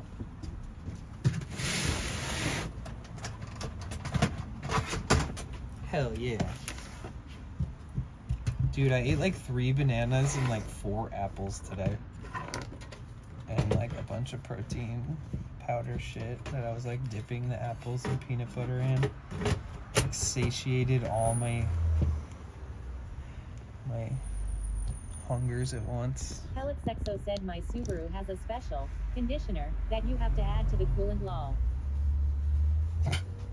That's interesting. Is it like completely necessary?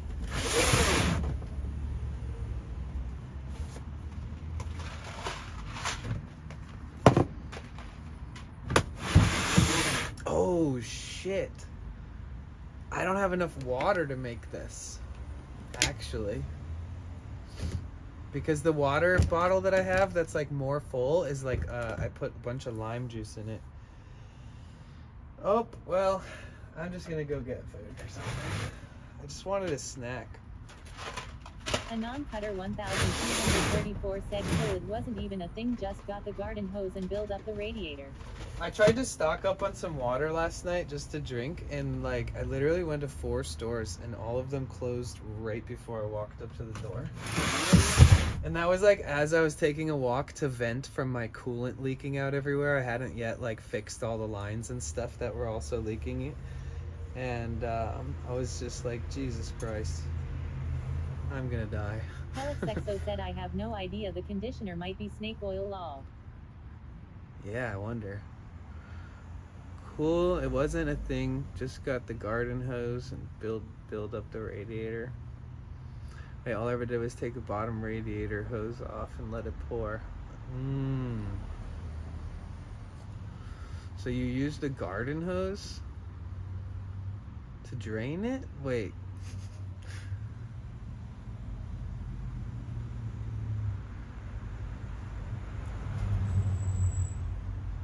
I'm confused. Well, I thought I was gonna make that. All right.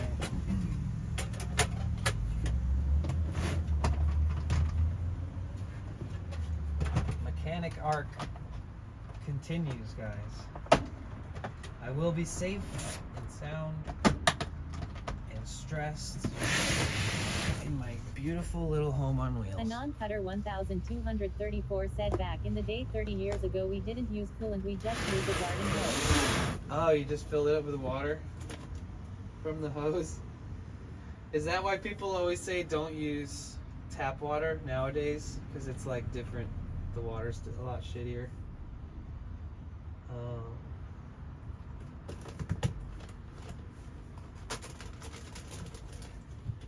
Unless you have really good distillation.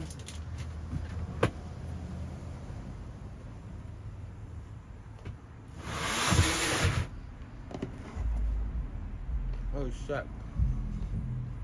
Guys, we should raid somebody. Helix Exo said water got better. I'm gonna let my van cool down. And I'm gonna think about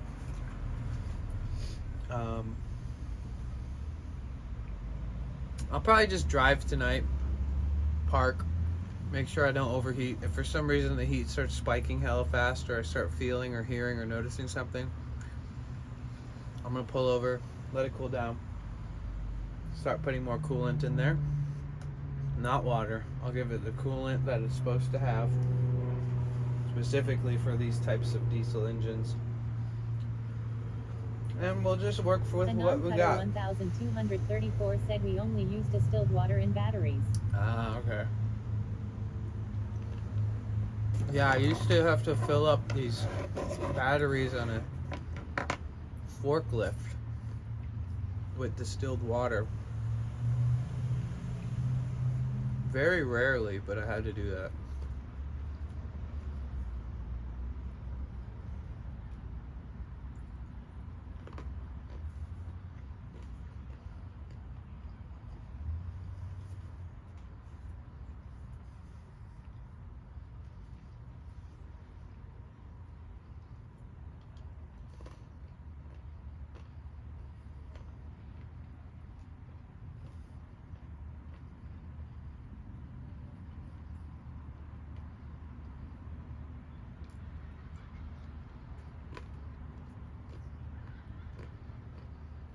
I think the only thing that can cause harm in it from using water in it is doing that for a long time.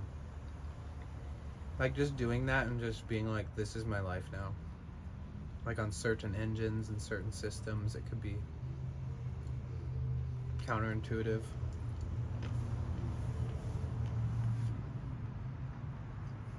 Because are they not designed to be like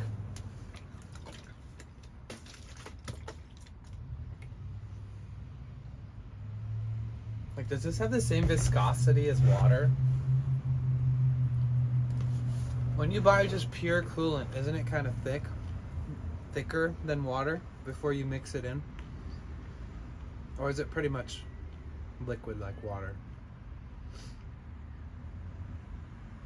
Because I've never bought pure coolant and mixed it myself. I'm just curious, random question. Because if it is more viscous, I would think that a system that's normally built to be working with like a more viscous type liquid, even if it's not like super oily, but it's like viscous. Anon Cutter 1234 said that keeps it from freezing. Right. But is it as liquid as water? Or is it like more stable, or I don't know what the fuck I don't know how to say this. Is pure coolant at all? Anon Cutter 1234 said it's a little thicker because of the glyco. Okay. Helix Exo said if you're going to drain it all anyway, you might as well use water. It feels pretty watery. I don't think that is the issue.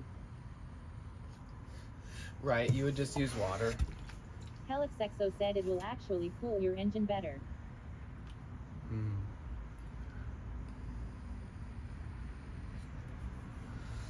That is true though, that if I'm gonna drain it anyways, that because I do want to make sure there's a proper mix in it later, right? So if I'm putting water in it. Anon-Cutter 1234 said I would use water until you got the leak fixed. Helixexo said it just has the potential to cause corrosion, but I would do it if you're going to drain it anyway. It has the potential to cause corrosion, but luckily it's not only just pure water. Like if I'm adding water, it's going to be mixed in with some really good new coolant. So yeah, we'll see. I'm not going to add anything unless I have it, because I don't have distilled water, but I do have what costs, 20 times more than a gallon of distilled water. And I'm not money trees McGee, so it's like I should be resourceful, but I'm also trying to be as absolutely careful as I can be, and not be like, oh well. Helixexo said plus 2 people here saying they have run pure water without a problem. Right, but how many of you have had a 647 turbo diesel 2006 Mercedes German engine? See, that's what I'm learning, and I don't mean to be disrespectful or combat you or be rebuttal like too much, but what I'm learning is that some of the things that I'm learning is like it's so unique to these cars that I'll like hit all these bumps where like you'll learn the hard way type shit. And that's why I'm tippy toeing around all your advice and like beating around the bush over and over and over and over, because there's a part of me that knows that it is unlike any other vehicle. Helixexo said yes. But at the same time, there are aspects to it that are very similar to other vehicles. Like the coolant system has nothing to do with the pressure inside of a diesel engine, as far as like how the motor's running, So technically, the advice that comes from people that have worked on cars before, if it is about the cooling system, I've come to the conclusion that it is very universal conversation. So it's a great topic of conversation to have between people, even if they work on different kind of vehicles, is what I'm coming to realize. But I am also keeping my fucking guard up. Because I feel like if, I'm like a sponge, guys. Not only will I absorb everything you say, but I'm going to be like writing it down tonight and thinking about it and trying to do things in the best possible way with everyone's advice, but also trying to like rule out things that I can avoid, to be fair. If I had a place that I was paying rent to like live at and this thing was just parked in my driveway, I probably would still be learning a lot of hard lessons, but I would have given myself so much more time and space to just like tackle each part of it one at a time and not feel like, my livelihood depends on it, because I'll have to be stuck somewhere if I get stuck, etc. Like the kind of... Anon-Cutter 1234 said some of these things you hear from the dealer and in the manual are so they can make money. Right. Yeah. Well, luckily, I have a lot of resources, and if I have some type of concern, I can go into like this one group, for example, that has like 28,000 people in it, and I can, or 25? I don't know, but I can go into that group, and I can go into the search tab, and I can type in something that I'm working on or dealing with, and I can kind of troubleshoot it from other people's discussions on the same topic. And so a lot of times lately I'm going in there to see if somebody else already posted about it and stuff, and that's been helping me a lot. A lot of this, the like manual labor, needs discussion, and you need advice and like different people's advice, and then like certain things like the torque specs on each bolt, and maybe like you're trying to see what something looks like before you take it apart. That's what the manual is good for. Like it'll tell you how to do everything. It'll tell you how to like uninstall and reinstall, disassembly and reassembly for parts of the system, and it is pretty accurate, but they definitely make it so that you're going to want to pay somebody to do it, because you do have to do a lot of digging and a lot of asking. Even if you have that 1,400 page manual that supposedly is how the mechanics learn how to fucking fix that engine. Even if you have that, you still got to do so much research and crossover research and endless like this and that and looking at numbers, and it's wild. All right, guys, we should raid somebody soon. It's dark. I'm gonna go. I don't know what I'm gonna do, but I'm gonna do something, and we're gonna raid somebody soon. If you guys want to keep in touch, I have a Discord, but I'm gonna try to stream tomorrow too, and I'll let you know if I'm doing the job on Monday, and I'll keep you updated on, you know, all these different things. So let's recap. Let's recap all the most important notes together. Test. First of all, I need to at Discord really quick. Alexexo said they do the engineering things to make it difficult for the layperson. Right. Anon Cutter 1234 said okay, have a good night. Thanks, I appreciate you. It's been such a pleasure chatting with you. Thank you so much for hanging out tonight. Again, my name's Danny. Hope you have a good one. We're gonna raid somebody. I don't know if you're super familiar with Twitch, but a raid is when we just take everybody from this stream to another stream. So I always try to find somebody cool who we all like. Maybe find somebody who's got a good personality or attitude or unique in some kind of way that's part of our community, or somebody that's relevant. So let's see if we can find that tonight.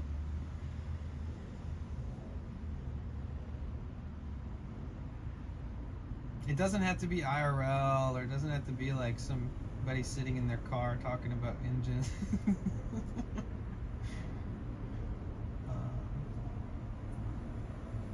Oh yeah, let's go over the points of the stream today. Point of stream, what are the hot points? Before I take everything apart, and even before that, right? So I'm gonna have to keep an eye on the engine, make sure it does not overheat. I just let it get up to temp, so it's gonna take an hour or so to cool down, honestly. Maybe with the engine open it will take less time. But what I'm gonna do is take as best care as I can. I'm gonna plan on my own personal time with this guy and tell him, okay, I wanna do it on Monday or whenever I can. And maybe he's gonna have some kind of discrepancy that throws like a wrench in my gears, somehow makes me have to change it due to his, you know, because it's his place. But either way, I'll do all that. That's all my own shit that I can't, you know. But once I get back there, basically I'll dedicate that space to the potential that I might be reseeding the whole water pump, right? There's a potential of that. So I'm gonna tell him there's a potential that I'm gonna be here all fucking day, relearning everything and redoing everything and hoping for the best. And then there's the potential that for some reason when I'm taking things apart today and I have enough wiggle room to see in there, that if we can pressure test it and we find out that it's not actually the pump for some reason, then we can dance and high five and shit and just fix whatever it is. And then I can fix the bottom of the intercooler and make sure those 2 screws are in there so that those aren't forgotten. But if we pressure test it, or if we just get in there and notice it is the water pump somehow, then I do have to do the water pump. And when I do the water pump, 1234 said perfect test first. right, and then if I do the water pump again, I think that this time I'm gonna be a lot quicker taking things apart, not like rushing quicker, but like more comfortable. And I think that the disassembly is gonna be a lot smoother, even though I thought it was smooth to begin with. The disassembly was pretty nice. And then once I get to the water pump, if that does end up happening, I'm going to take my fucking time. I'm going to like do it as carefully as I can, as clean as I can. I'm gonna make sure every surface area is clean. I'm gonna make sure everything's lined up. I'm gonna check on that little flap that connects the hard pipe to it. I'm gonna really put in the time and effort to make sure that I do it as best as I can for what it's worth, for it being my second time ever doing it, right?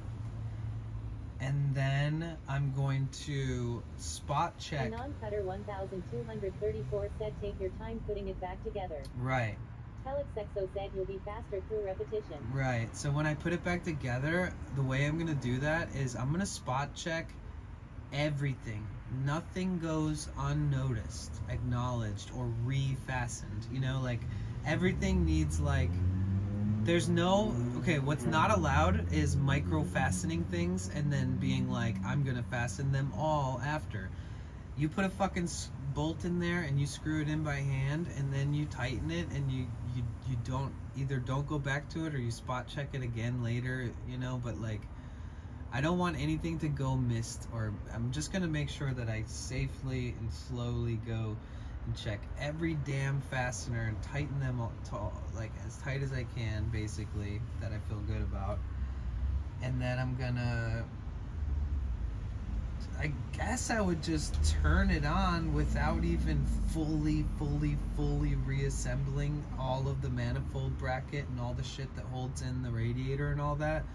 That like technically if I reinstalled everything and didn't like close it up, I should be able to do a test right there. Wait, at that point, would you then fill it and then pressure test it, or would you fill it and then start it? Hey, Cottontail Bliss, how's it going, man? Hey, Glitchum, how are you? It smells like there's a fire. Oh, I see smoke. Hard Light Woman said, hey yo, I'm back for the raid, smiley Damn. face. Something's on Anon Cutter fire. 1234 said, fill it and pressure test it.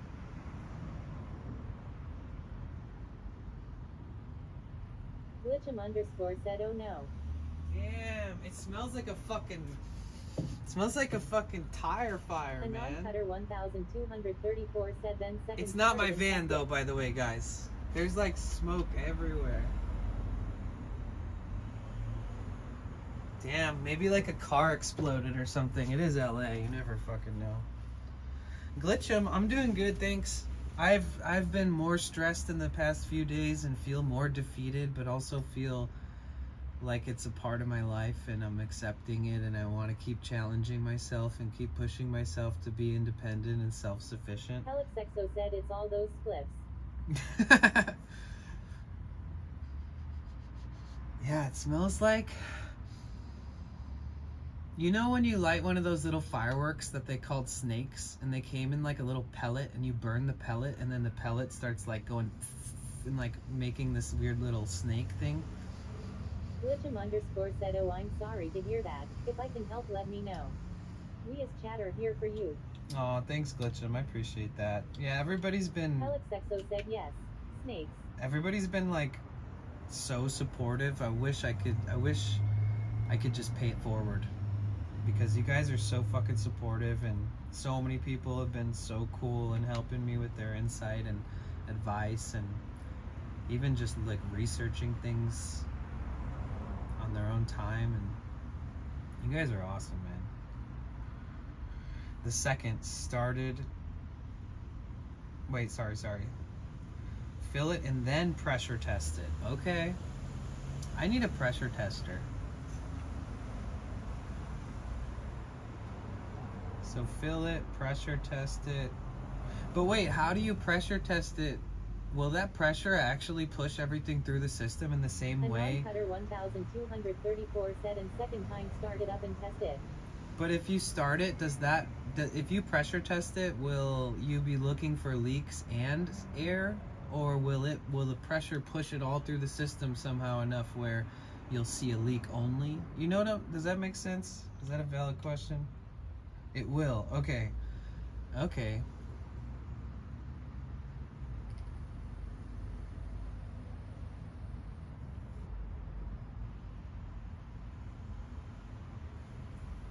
Is there too much pressure Because when he was pumping up the pressure tester, a part of me was like, I wonder if too much is bad. Or like it'll just pop a hose off or something, you know. Or for your reservoir that he connects it to pressure test it. The guy that had the pressure tester that I used. But thanks, Glitchum. I appreciate you.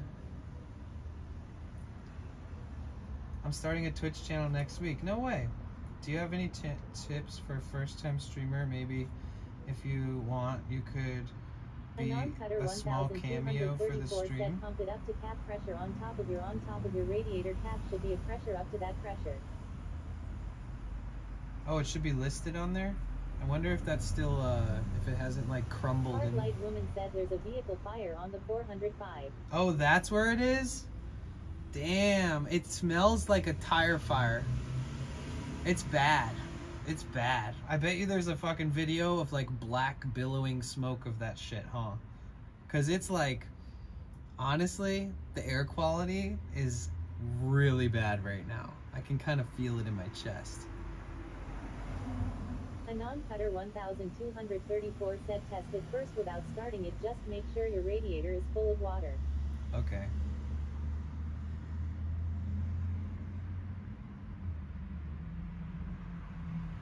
Okay, cool. So once I get to the testing point, wait, Glitchum,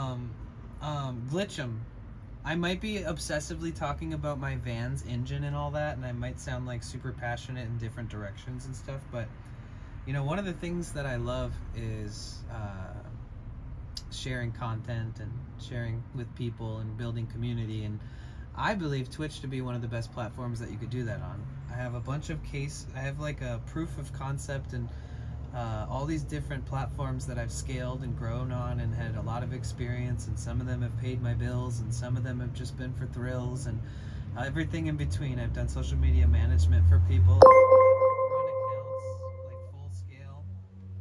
I have managed accounts. I used to do paid consultations on the regular for people on Instagram, and it's not like I'm the type of person who like just says that I can do it type shit. It's like I have a bunch of examples of years and years of me doing it, and businesses and companies and professionals that I worked for that you could call right now and ask them how my work ethics are and how much did I actually help them, etc. Granted, it's what I think about Twitch though is there is no real guidance that you can get except for jumping in and trying it, and that the difference is that you scale at a different rate on Twitch than you would in a different platform, unless you like miraculously pop off or you get some like nepo treatment from like Hasanabi or somebody raids you all the time. But the beauty with a platform that has slow growth is that it's so much less about the numbers accumulated. Even if you have goals on your screen and shit, even if you're trying to hit 100 followers or 5,000 or whatever, it's not about that number, because you're not chasing that number. I mean, some people might celebrate and be like, yeah, I finally did it, and that's valid, but it's not like other platforms, because you don't scale at an uncomfortably fast rate. You actually have time to like nurture your creativity and nurture your community and have fun and get to know people and, you know, find all the parasocial handies and all that in your community that you befriend, because it's gonna happen. And like, I do think that streaming, yo, welcome in Loki, what's good? But yeah, I think that if you try streaming, you'll really enjoy it. And if you really love what you're sharing, it's kind of difficult for people who just love the idea of streaming. I definitely had I'm a very unusual, in my opinion, person. I think that I'm very eccentric and I'm hard to understand, but I think I'm pretty personable and easygoing. And I definitely didn't think that that was going to help me become a streamer who does good or anything like that. No way. First mosquito of the year. Whoa, and it's a biggin'. Holy shit. Yo. First mosquito of the year. It's definitely spring. Let's fucking go. Woohoo. What was I saying? Oh yeah. Enjoy yourself. Try streaming. If you want me to do a cameo, I don't know how in Tarnation we can do that. Oh, if you use Guest Star, I can join your stream from my phone and you can invite me and it'll invite me via my app and I could be like a guest and I could just be like right here in the van and say hello. But either way, just in general, like if we don't collab or anything like that, or if, you know, whatever, just do it because you love it, and know that in the beginning, less is more. I _ the great said, ouch my ears. Sorry. Less is more, and hi. Less is more, you guys. When you first start streaming, don't just sit down and stream like 20 hours a day. Less is more. You need to really narrow down what you're doing and make it so that people have a certain time frame. Having a schedule is what's going to get people to show up to your streams, and sticking to a schedule that works with your first viewers. Like straight up, if you're a streamer and you're like, if you have any flexibility, if you're starting to stream, if you have any flexibility to change your fucking schedule to match up with your first set of viewers that become the foundations and founders of your streams, you may just want to adjust your schedule, even if it's an hour, just to accommodate people who actually show up in the beginning, you know? So just do what you can, be flexible, be understanding. If you stream a bunch and you're like, why doesn't anybody show up? It's like, you know, maybe try something different. Try a different schedule. Try shorter streams, try longer streams, but don't over stream. Don't stream yourself into being burnt out.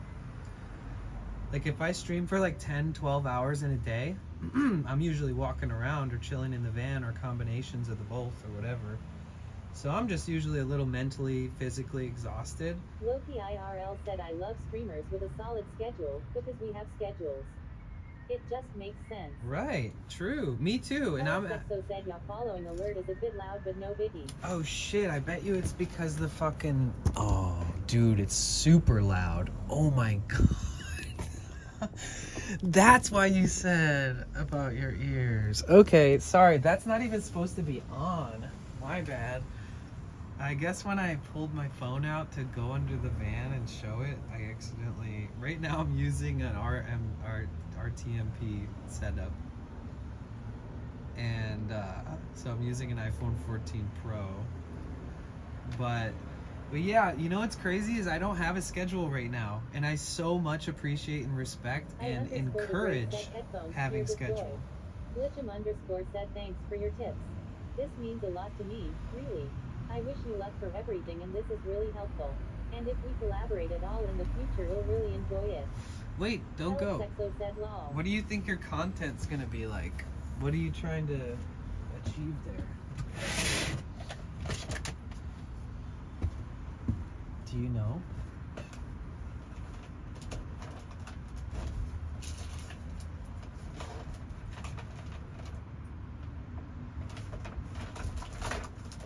God damn, everything smells like a burning car. I'm so glad it's not mine. Oh.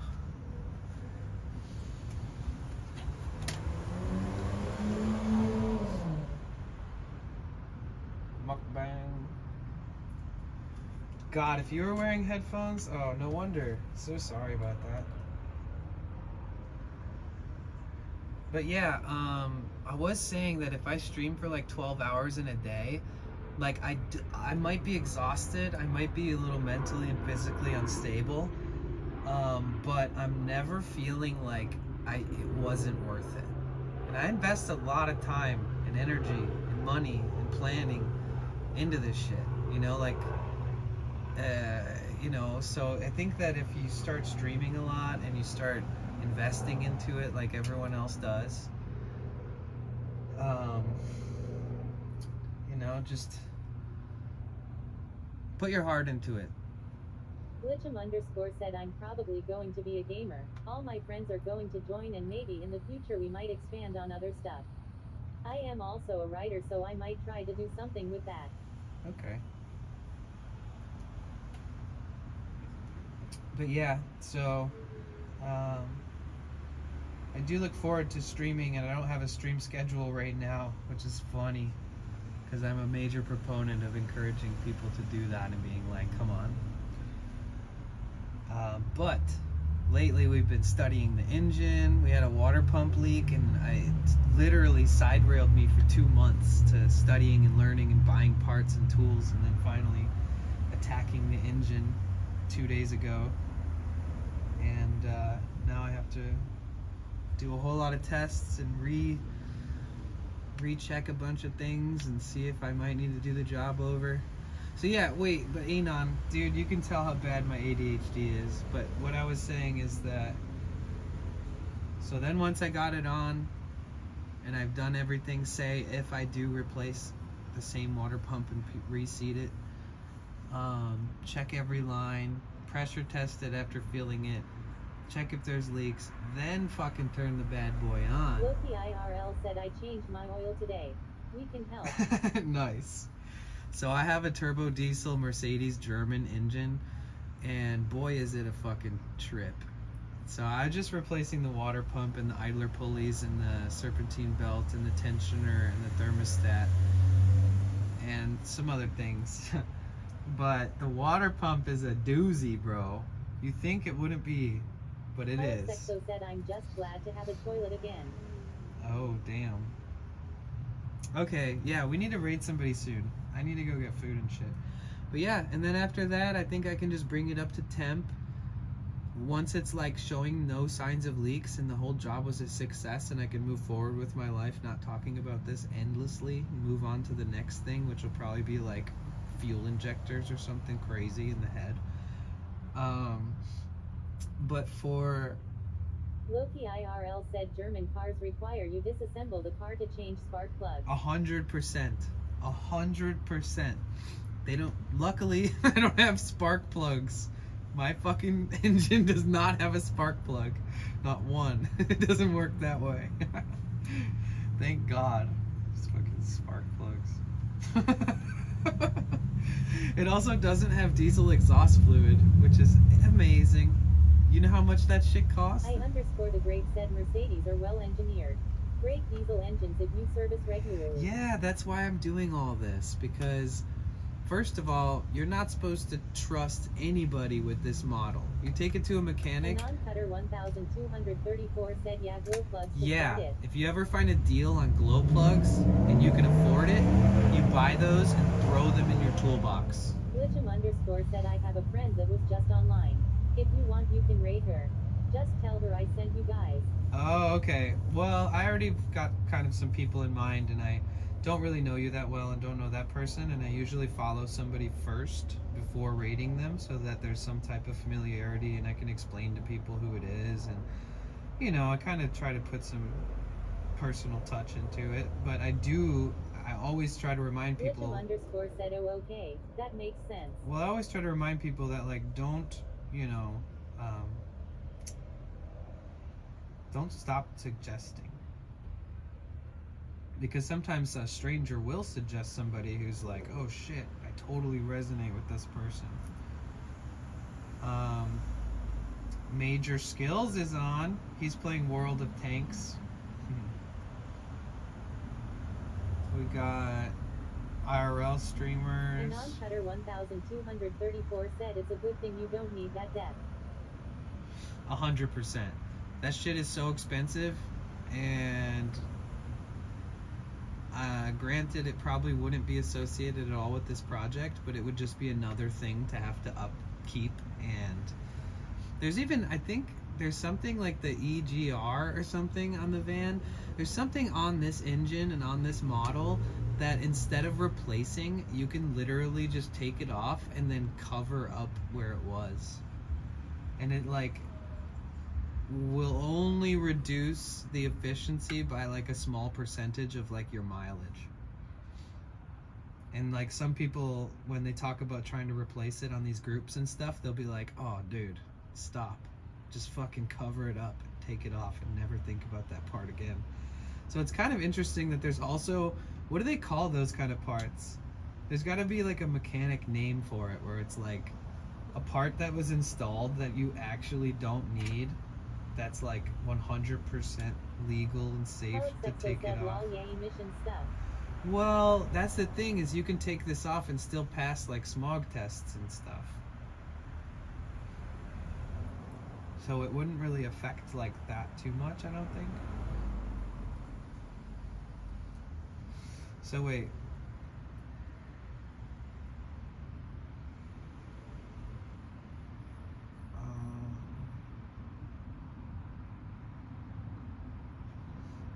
Yeah, glow Alex Exo plugs said, though. "What's the That purpose was then?" to make the engine a little bit more efficient, I think. I don't know. I'll have to look into it. Actually, it's definitely an interesting topic. I could research it more and then bring it up later on stream. I wonder how many people come here and they have like a boner, and I don't mean a real boner, but like, you know, for like an IRL stream. 1234 said, "For better performance." They show up, they're like, ooh, IRL streamer, ooh, and they show up and I'm like talking in mechanical terms about engines for like hours and hours, and they're just like, oh man, what the fuck. And then you've got the fucking homies who hang out. Cutter 1234 said, "A second time, I believe." For better performance, I see. Alex Exo said, "I drilled out the butterfly valves on the air intake of the Subaru."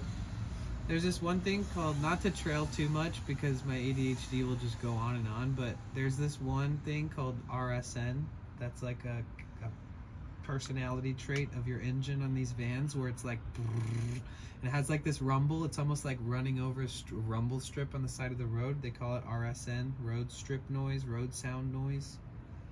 And if you take out this one plate in your engine and you drill some holes in it, it reduces that sound, or removes it sometimes. And then even again, I've found documentation that doing that also reduces the efficiency. Hard Light Woman said, "I haven't seen you since I made the video of you catching the J in your mouth. You like it?" Yeah, that video was Rolling on the hilarious. floor laughing. We talked about Loki that today. IRL said, "But this is IRL. Sometimes it's chilling and just working through shit or fixing things." I agree, I love Loki. it. I like where your head's at. Oh shit, wait, let me make sure I follow you, or I'm following you. Yo! Are you gonna be streaming? I'm following you just in case. I'm your 49th follower. Loki Yo! IRL said, "I don't stream." Fuck. Never? You're never gonna? I'm still following you. Take that. Yo, he's okay. Somebody else follow Loki. IRL said, "I might." Somebody follow him, because he's one follower from 50 followers, and Wisdom underscore said that a boy. 50 followers is one follower, or 1200. sorry, 50 followers is one of the 3 eligibility points you need to become an affiliate on Twitch. Okay, yay, Heartlight Women, thank you. And if anybody else wants to follow them, you know, I mean, the profile pic of you holding a gargantuan fucking fish is pretty much enough to get a follow from me. I don't even eat fish, and I haven't fished in years, but I respect it. Sick, look, I just checked, you're at 50. Now you're at one of the 3 eligibility points to be a subscribable. Your son streams? Oh shit, nice. That's cool. Is that how you were introduced to Twitch? Or are you like my age? I'm 36.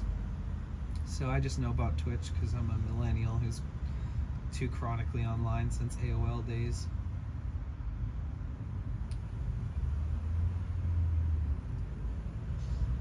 Glitch'em. Like, take all of my advice and sincerity that I gave you earlier, and that niceness, and roll with that, okay? Keep being good. Like, you seem like a good person. But, like, roll with that, you know? Like, I think if you go around and you tell people you're gonna be a streamer soon, they'll be nice about it, but some of them are weird about it. Some of them also might give you, like, cold answers or cold suggestions or something, so just run at your own pace. Time to run. See you next time. Thank you, Anon. Yo, you're fucking amazing, bro. You're an awesome person. I need you around more often, man. You've been extremely generous with your time, and with today, you are so on point with so many things that you brought up, and I can't thank you enough. Appreciate you. Have a good night. You're always welcome back. I helped him get set up OBS gear and whatnot. I just stayed. I love Twitch. Oh, okay, cool. Everybody say goodnight to Anon. Man, I'm so glad that you found this stream tonight. Fuck. And Helixo, you're amazing too. You got a lot of good insight and a lot of good. And Therion, you guys have a lot of good. You guys are questioning things that I couldn't even say out loud because I have so much going through my mind that I'm just like being apprehensive here and there. So thanks for being my other counterparts today and helping me process this stuff. It really means a lot.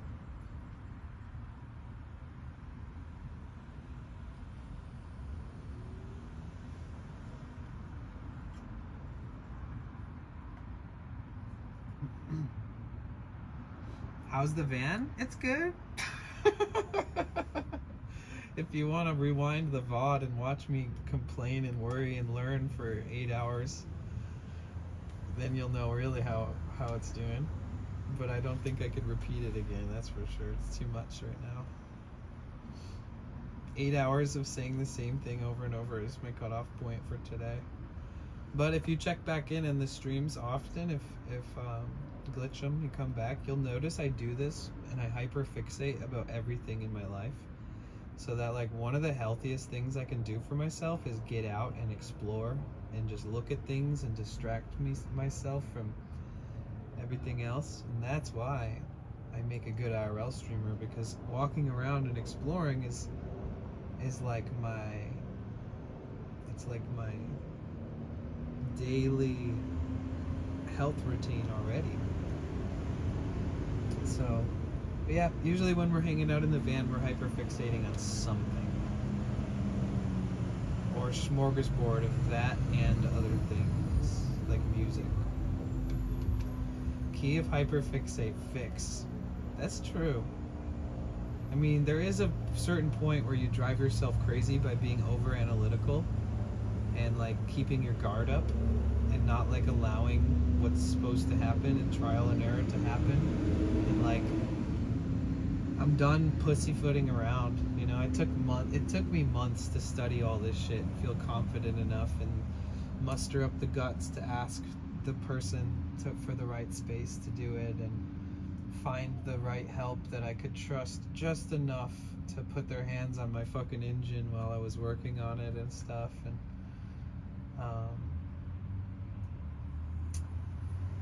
yeah, it's been a whole fucking learning curve. It's kind of great, you know. I haven't been. I think my central nervous system is doing all right. I think like in the way that I'm processing everything that I'm going through is like it has similarities in how it makes me feel emotionally, as far as like feeling defeated or feeling like I gotta try harder, and even as hard as that was, and I can be better, and that's a fucking life lesson, and you know, all those types of feelings I've had before in different situations. So it's not so unfamiliar with me, but I do understand like the dramatic nature of this. Like if I break down, I don't know if you guys know, but these fucking vans are designed in a way that when you get them towed, they have to like drag tow it, and then they cost way more. It's just a whole thing. So there's all these aspects to me just like being overcritical of everything and why I should be, but I'm not like beating my insides up too much about it, which I used to do when I was like younger. If I had something intense that I had to fucking trivially fix or figure out in my life, whether it was a relationship or a job or something, I would be like, I'd like break out in like eczema and stuff, you know, like I would let stress get to me on such a deep level, and I wouldn't talk about it enough, and I would bottle it up, and I would just work it out over time, and it wasn't the best way to do it. It was very hard on my body and my nervous system and my heart and all this stuff. So when I've been going through this the past couple of days, I kind of treated it in a similar way, where it's like the quicker that I learn how to respond to this in somewhat of a healthy way is the quicker that I learn how to solve this and come up with a healthy solution. Because if I worry about it now and stress to where it makes my heart pound and my nervous system feel weird, that's not going to help me tomorrow. But what is going to help me tomorrow or sooner is if I, check myself. And so I've had to kind of go into that mode a couple times the last couple days where I'm just like, okay, I could be stressed beyond belief because of this, but counting my blessings. Heartlight Woman lives in LA. I have a friend around. If for some reason I was like, holy shit, I need a hug or I need a friend to take a walk with, I have like resources as far as a friend goes. I've got resources as far as like there's a lot of shops and a lot of stores and restaurants and places I can get food, parts, all this stuff. So a part of me like instantly had to rationalize the fact that it could be way worse.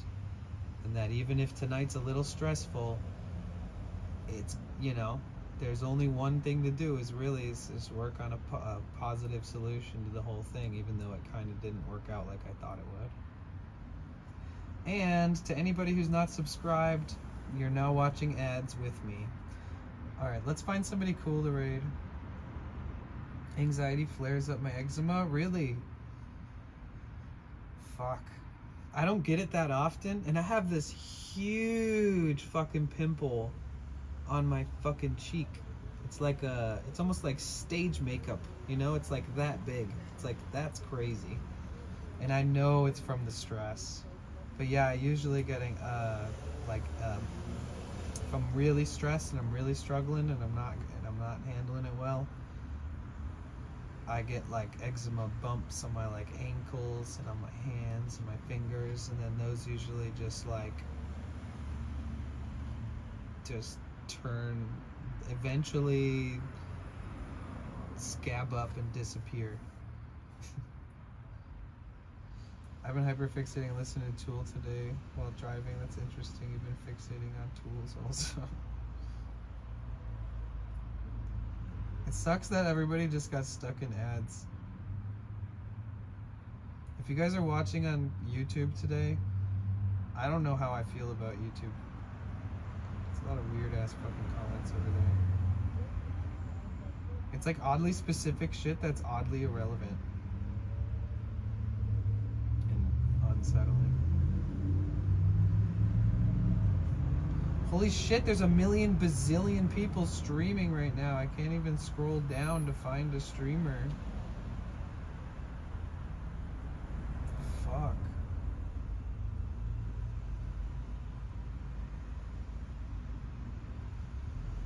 Oh, it's Friday evening. It's spring.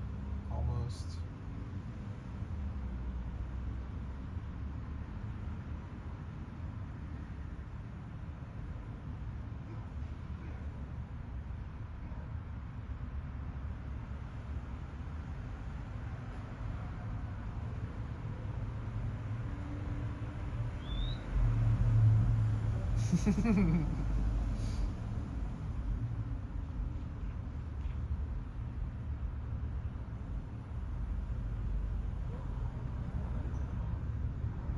How you guys feeling? You guys doing all right?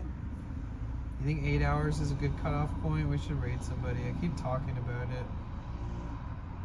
I'm pretty infamous for Oh, Poor Malone is on. We've never raided him, and he's stopped by my streams a couple times. And he's a long-haired dude. You know we love long-haired dudes. And I don't know, I've never raided him, so I have no idea what he's doing, but he comes to chat and he's nice. Painting giveaway. So he's giving away a painting. Okay.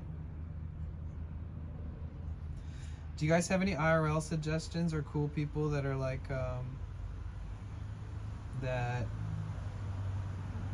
are part of your community or something like that, who seem like a good option of people to raid?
Should we raid somebody with like 1 viewer? Just be like, surprise! I know, I looked at Sarge actually. He is streaming. I brought him up earlier that he's an option for sure. He's playing a tank game and he's really good at it. He's like an OG of this game. And he's been playing it for like 10 years. So if you're the type of person who could take interest in something because the person you're watching is good and passionate about it, no matter what it is, he's a great option. I literally like hung out last time I raided him for like an hour just like learning the game. Asking him a ton of random questions about the game.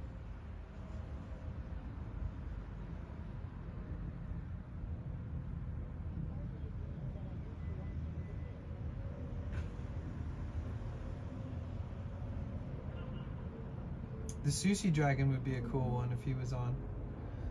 Giselle is on, IRL China. Julie's on playing piano and singing. She's awesome. There's this one called Police Chase Network. I don't know if I want to start raiding channels that have anything to do with police, but you know, there's a Police Chase Network channel.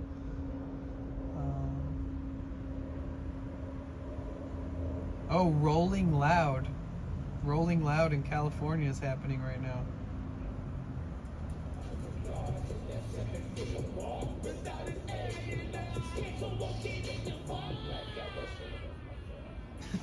What is that? What am I hearing? Hard Light Woman said I hear the hellies.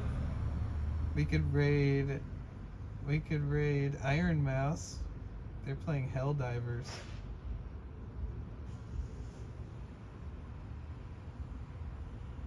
Onigiri. Nest is in Las Vegas. Somebody big must have raided Nest. He's got like 2,000 viewers.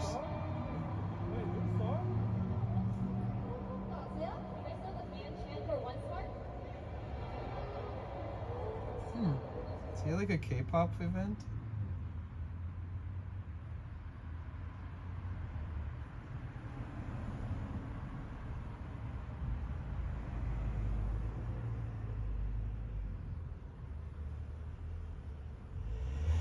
Oh, we could raid Rob CD. He's a very infamous, long-time IRL streamer who lives in Japan. And he cycles around and he's like one of the most respected content creators in Japan. Like he actually calls places before he does his road trips and asks places if it's okay if he streams there, and he's been doing it a lot longer than other people.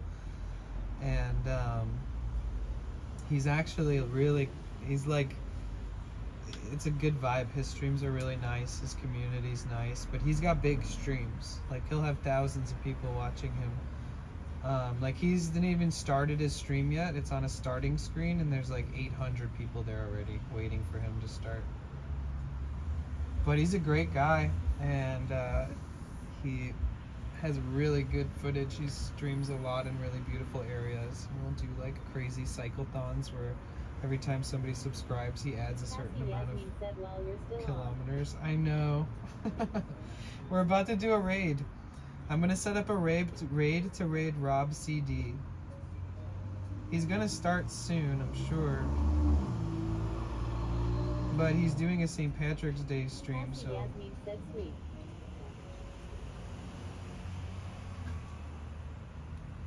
Great streaming, guys. Storm Chase IRL is cool. Storm Chase? Let me look for that.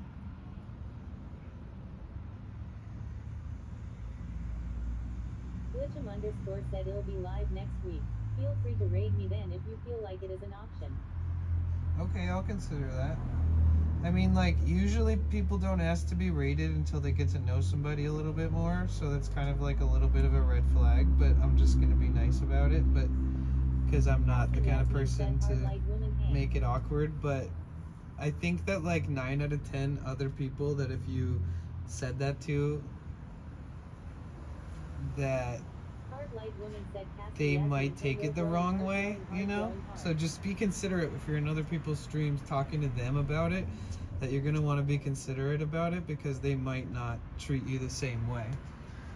See you, sir. How you doing, bro? What's up? Yeah, I was gonna ask you if you could help me. I'm seeing this RV. My name's Damien. Yeah. I got this battery for sale, bro. You want interested in getting it? No, I don't need a battery. No, I appreciate it though. If I did, I'd probably be stoked. Do you have any smoke or anything? Nah, sorry, man. Sorry, thank you. It's okay, Damien. I'll see you later. See you later.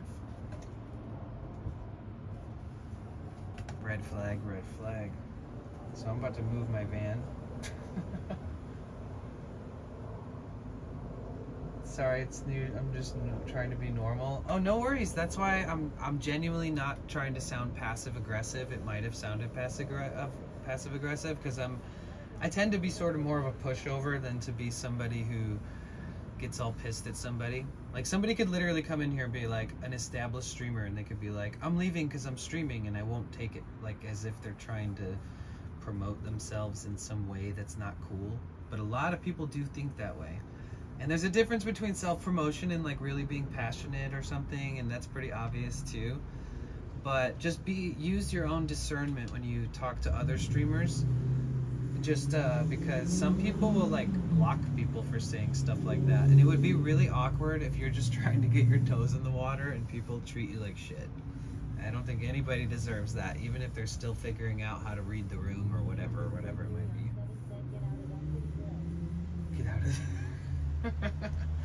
Yeah, the second my van runs good enough, we're going to Oregon and fucking visiting Therion.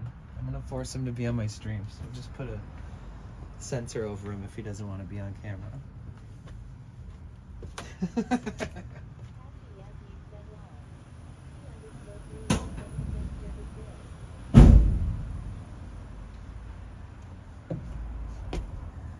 You know, I bet you that guy, if I had something sitting here and that guy could steal it, I've never seen that guy, and I've been parking at this place for like 7 months.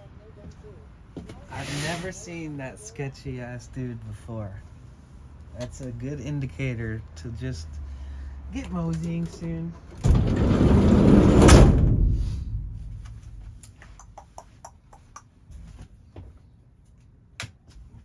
Like everybody knows everybody at this park and everybody's super chill. And that's like one of the guys that like the next day, if I talk to anybody else who's like here living in some kind of vehicle or whatever their situation is, they'd be like, oh yeah, what was up with that one fucking crackhead last night? That's that guy. No offense, I'm not making fun of people who have drug problems, but you know, it's just everybody's pretty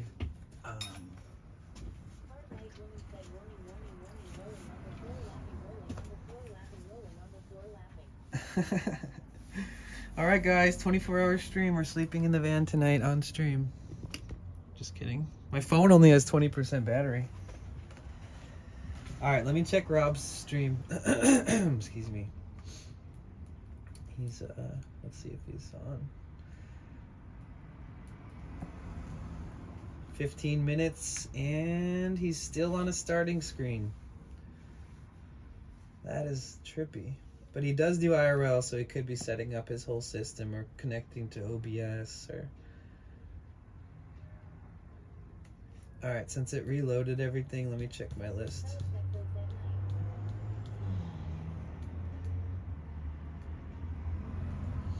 Yeah, if any of you guys that are... Yeah, of course. Everybody should be able to give you some good insight, so don't be shy asking people stuff.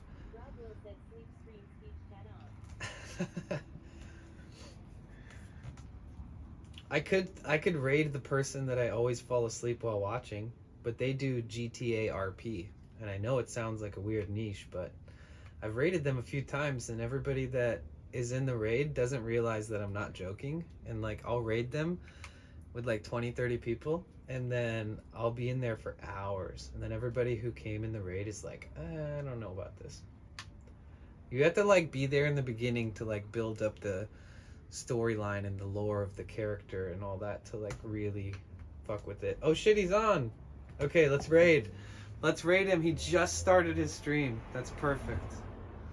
Okay, guys, we're gonna raid Rob CD. Hard light woman said Bravo, lol. Let's do it. He's a dope cyclist. Sexo said I used to watch some GTA RP. Rob is cool. Wait, target raid settings don't allow you to raid it this time? C_Therion7 said try to sleep well, man. Relax the best you can, man.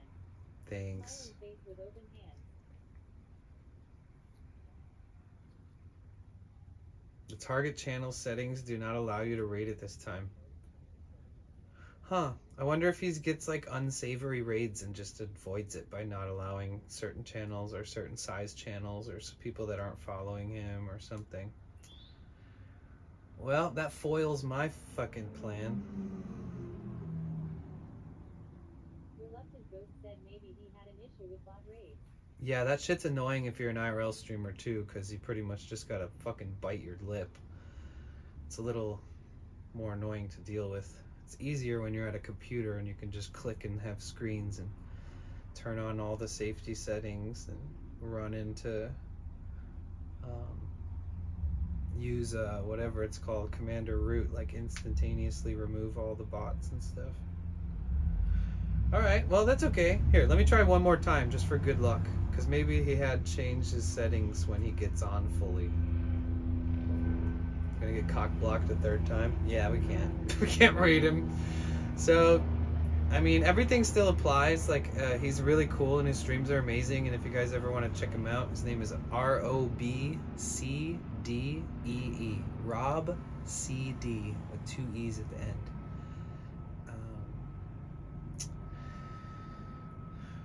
Okay, let's see.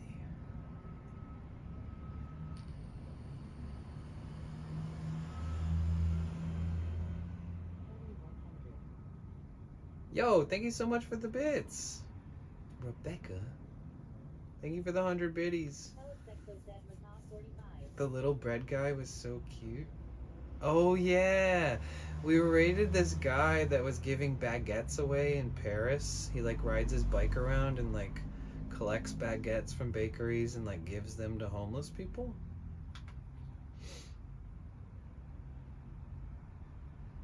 Sometimes I think that I'm looking at a stream that's doing an IRL stream, but it's just GTA. Like, I'll be like, oh, is this person streaming in LA? And it's like actually GTA. And I'm like, oh my god. Alright. My phone's gonna die. Maybe the stream will just end from that.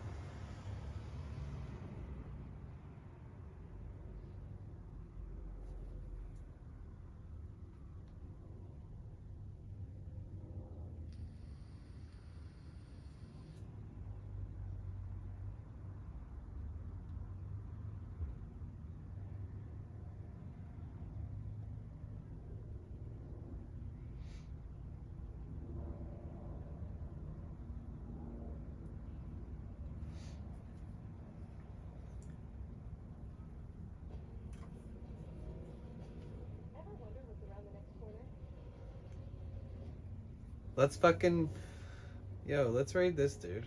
Oh, shit, where'd he go?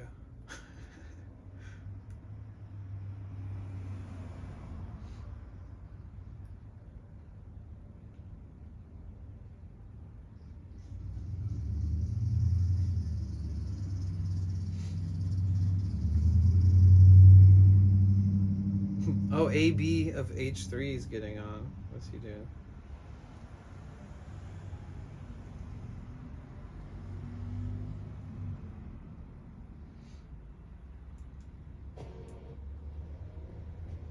Ever wonder what's around the next corner?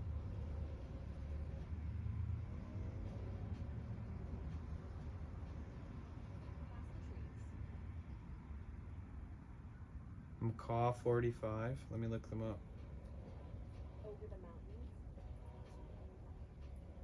That's where adventure lives.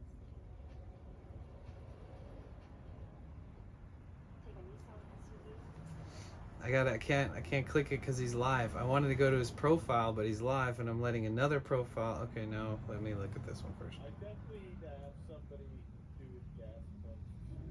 Oh my god. Okay, we're definitely just gonna raid Poor Malone. He's playing like a mechanic simulator or something. Let's just raid him, it makes more sense. Poor Malone. God damn it. Okay, we're gonna raid this dude. I don't know him that well, but I do know him through the community. We're gonna raid him. It'll be... He's nice, he's come through. I think that I met him originally through PB, so... Alright, we're gonna set up a raid on Poor Malone. This will be like the first time I've ever had a chance to go just hang out in his stream. So, I'm gonna try to... I'm gonna charge my phone. I'm gonna bring my charge. I'm gonna go take a walk. I gotta go get something to eat and grab some water. Thanks, Reluctant Ghost. See you later, guys. Later, Helixo. Later, Heartlight Woman. Cassie. Therion. B-Rob. Who else is lurking? Anybody else out there? We're gonna do a raid. I know it's like dark and sketchy in here right now, and everybody's probably like tired, but love you guys. And I'll see you in that stream. Take care. Hit me up on Discord. It's always nice to have a friend to chat with. Just say hi in the main chat. Anytime, any day or night. I'm there. Okay, peace. Love you guys. And thanks again, Jonas, for the subs.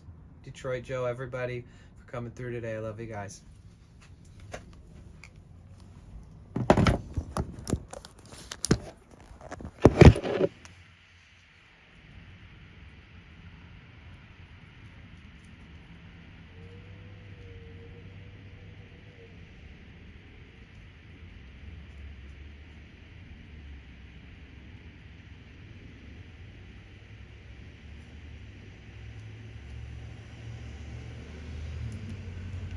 Casey, how you doing? Welcome in.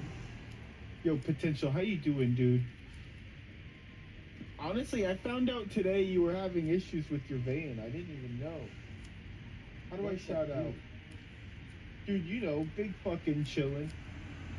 Only the biggest chillin', smoking some J's and learning how to do a gas station in the middle of nowhere that's somehow insanely packed. Mr. Destructoid 100. Mr. Destructoid, yo, thank you, bro. Potentiality. Me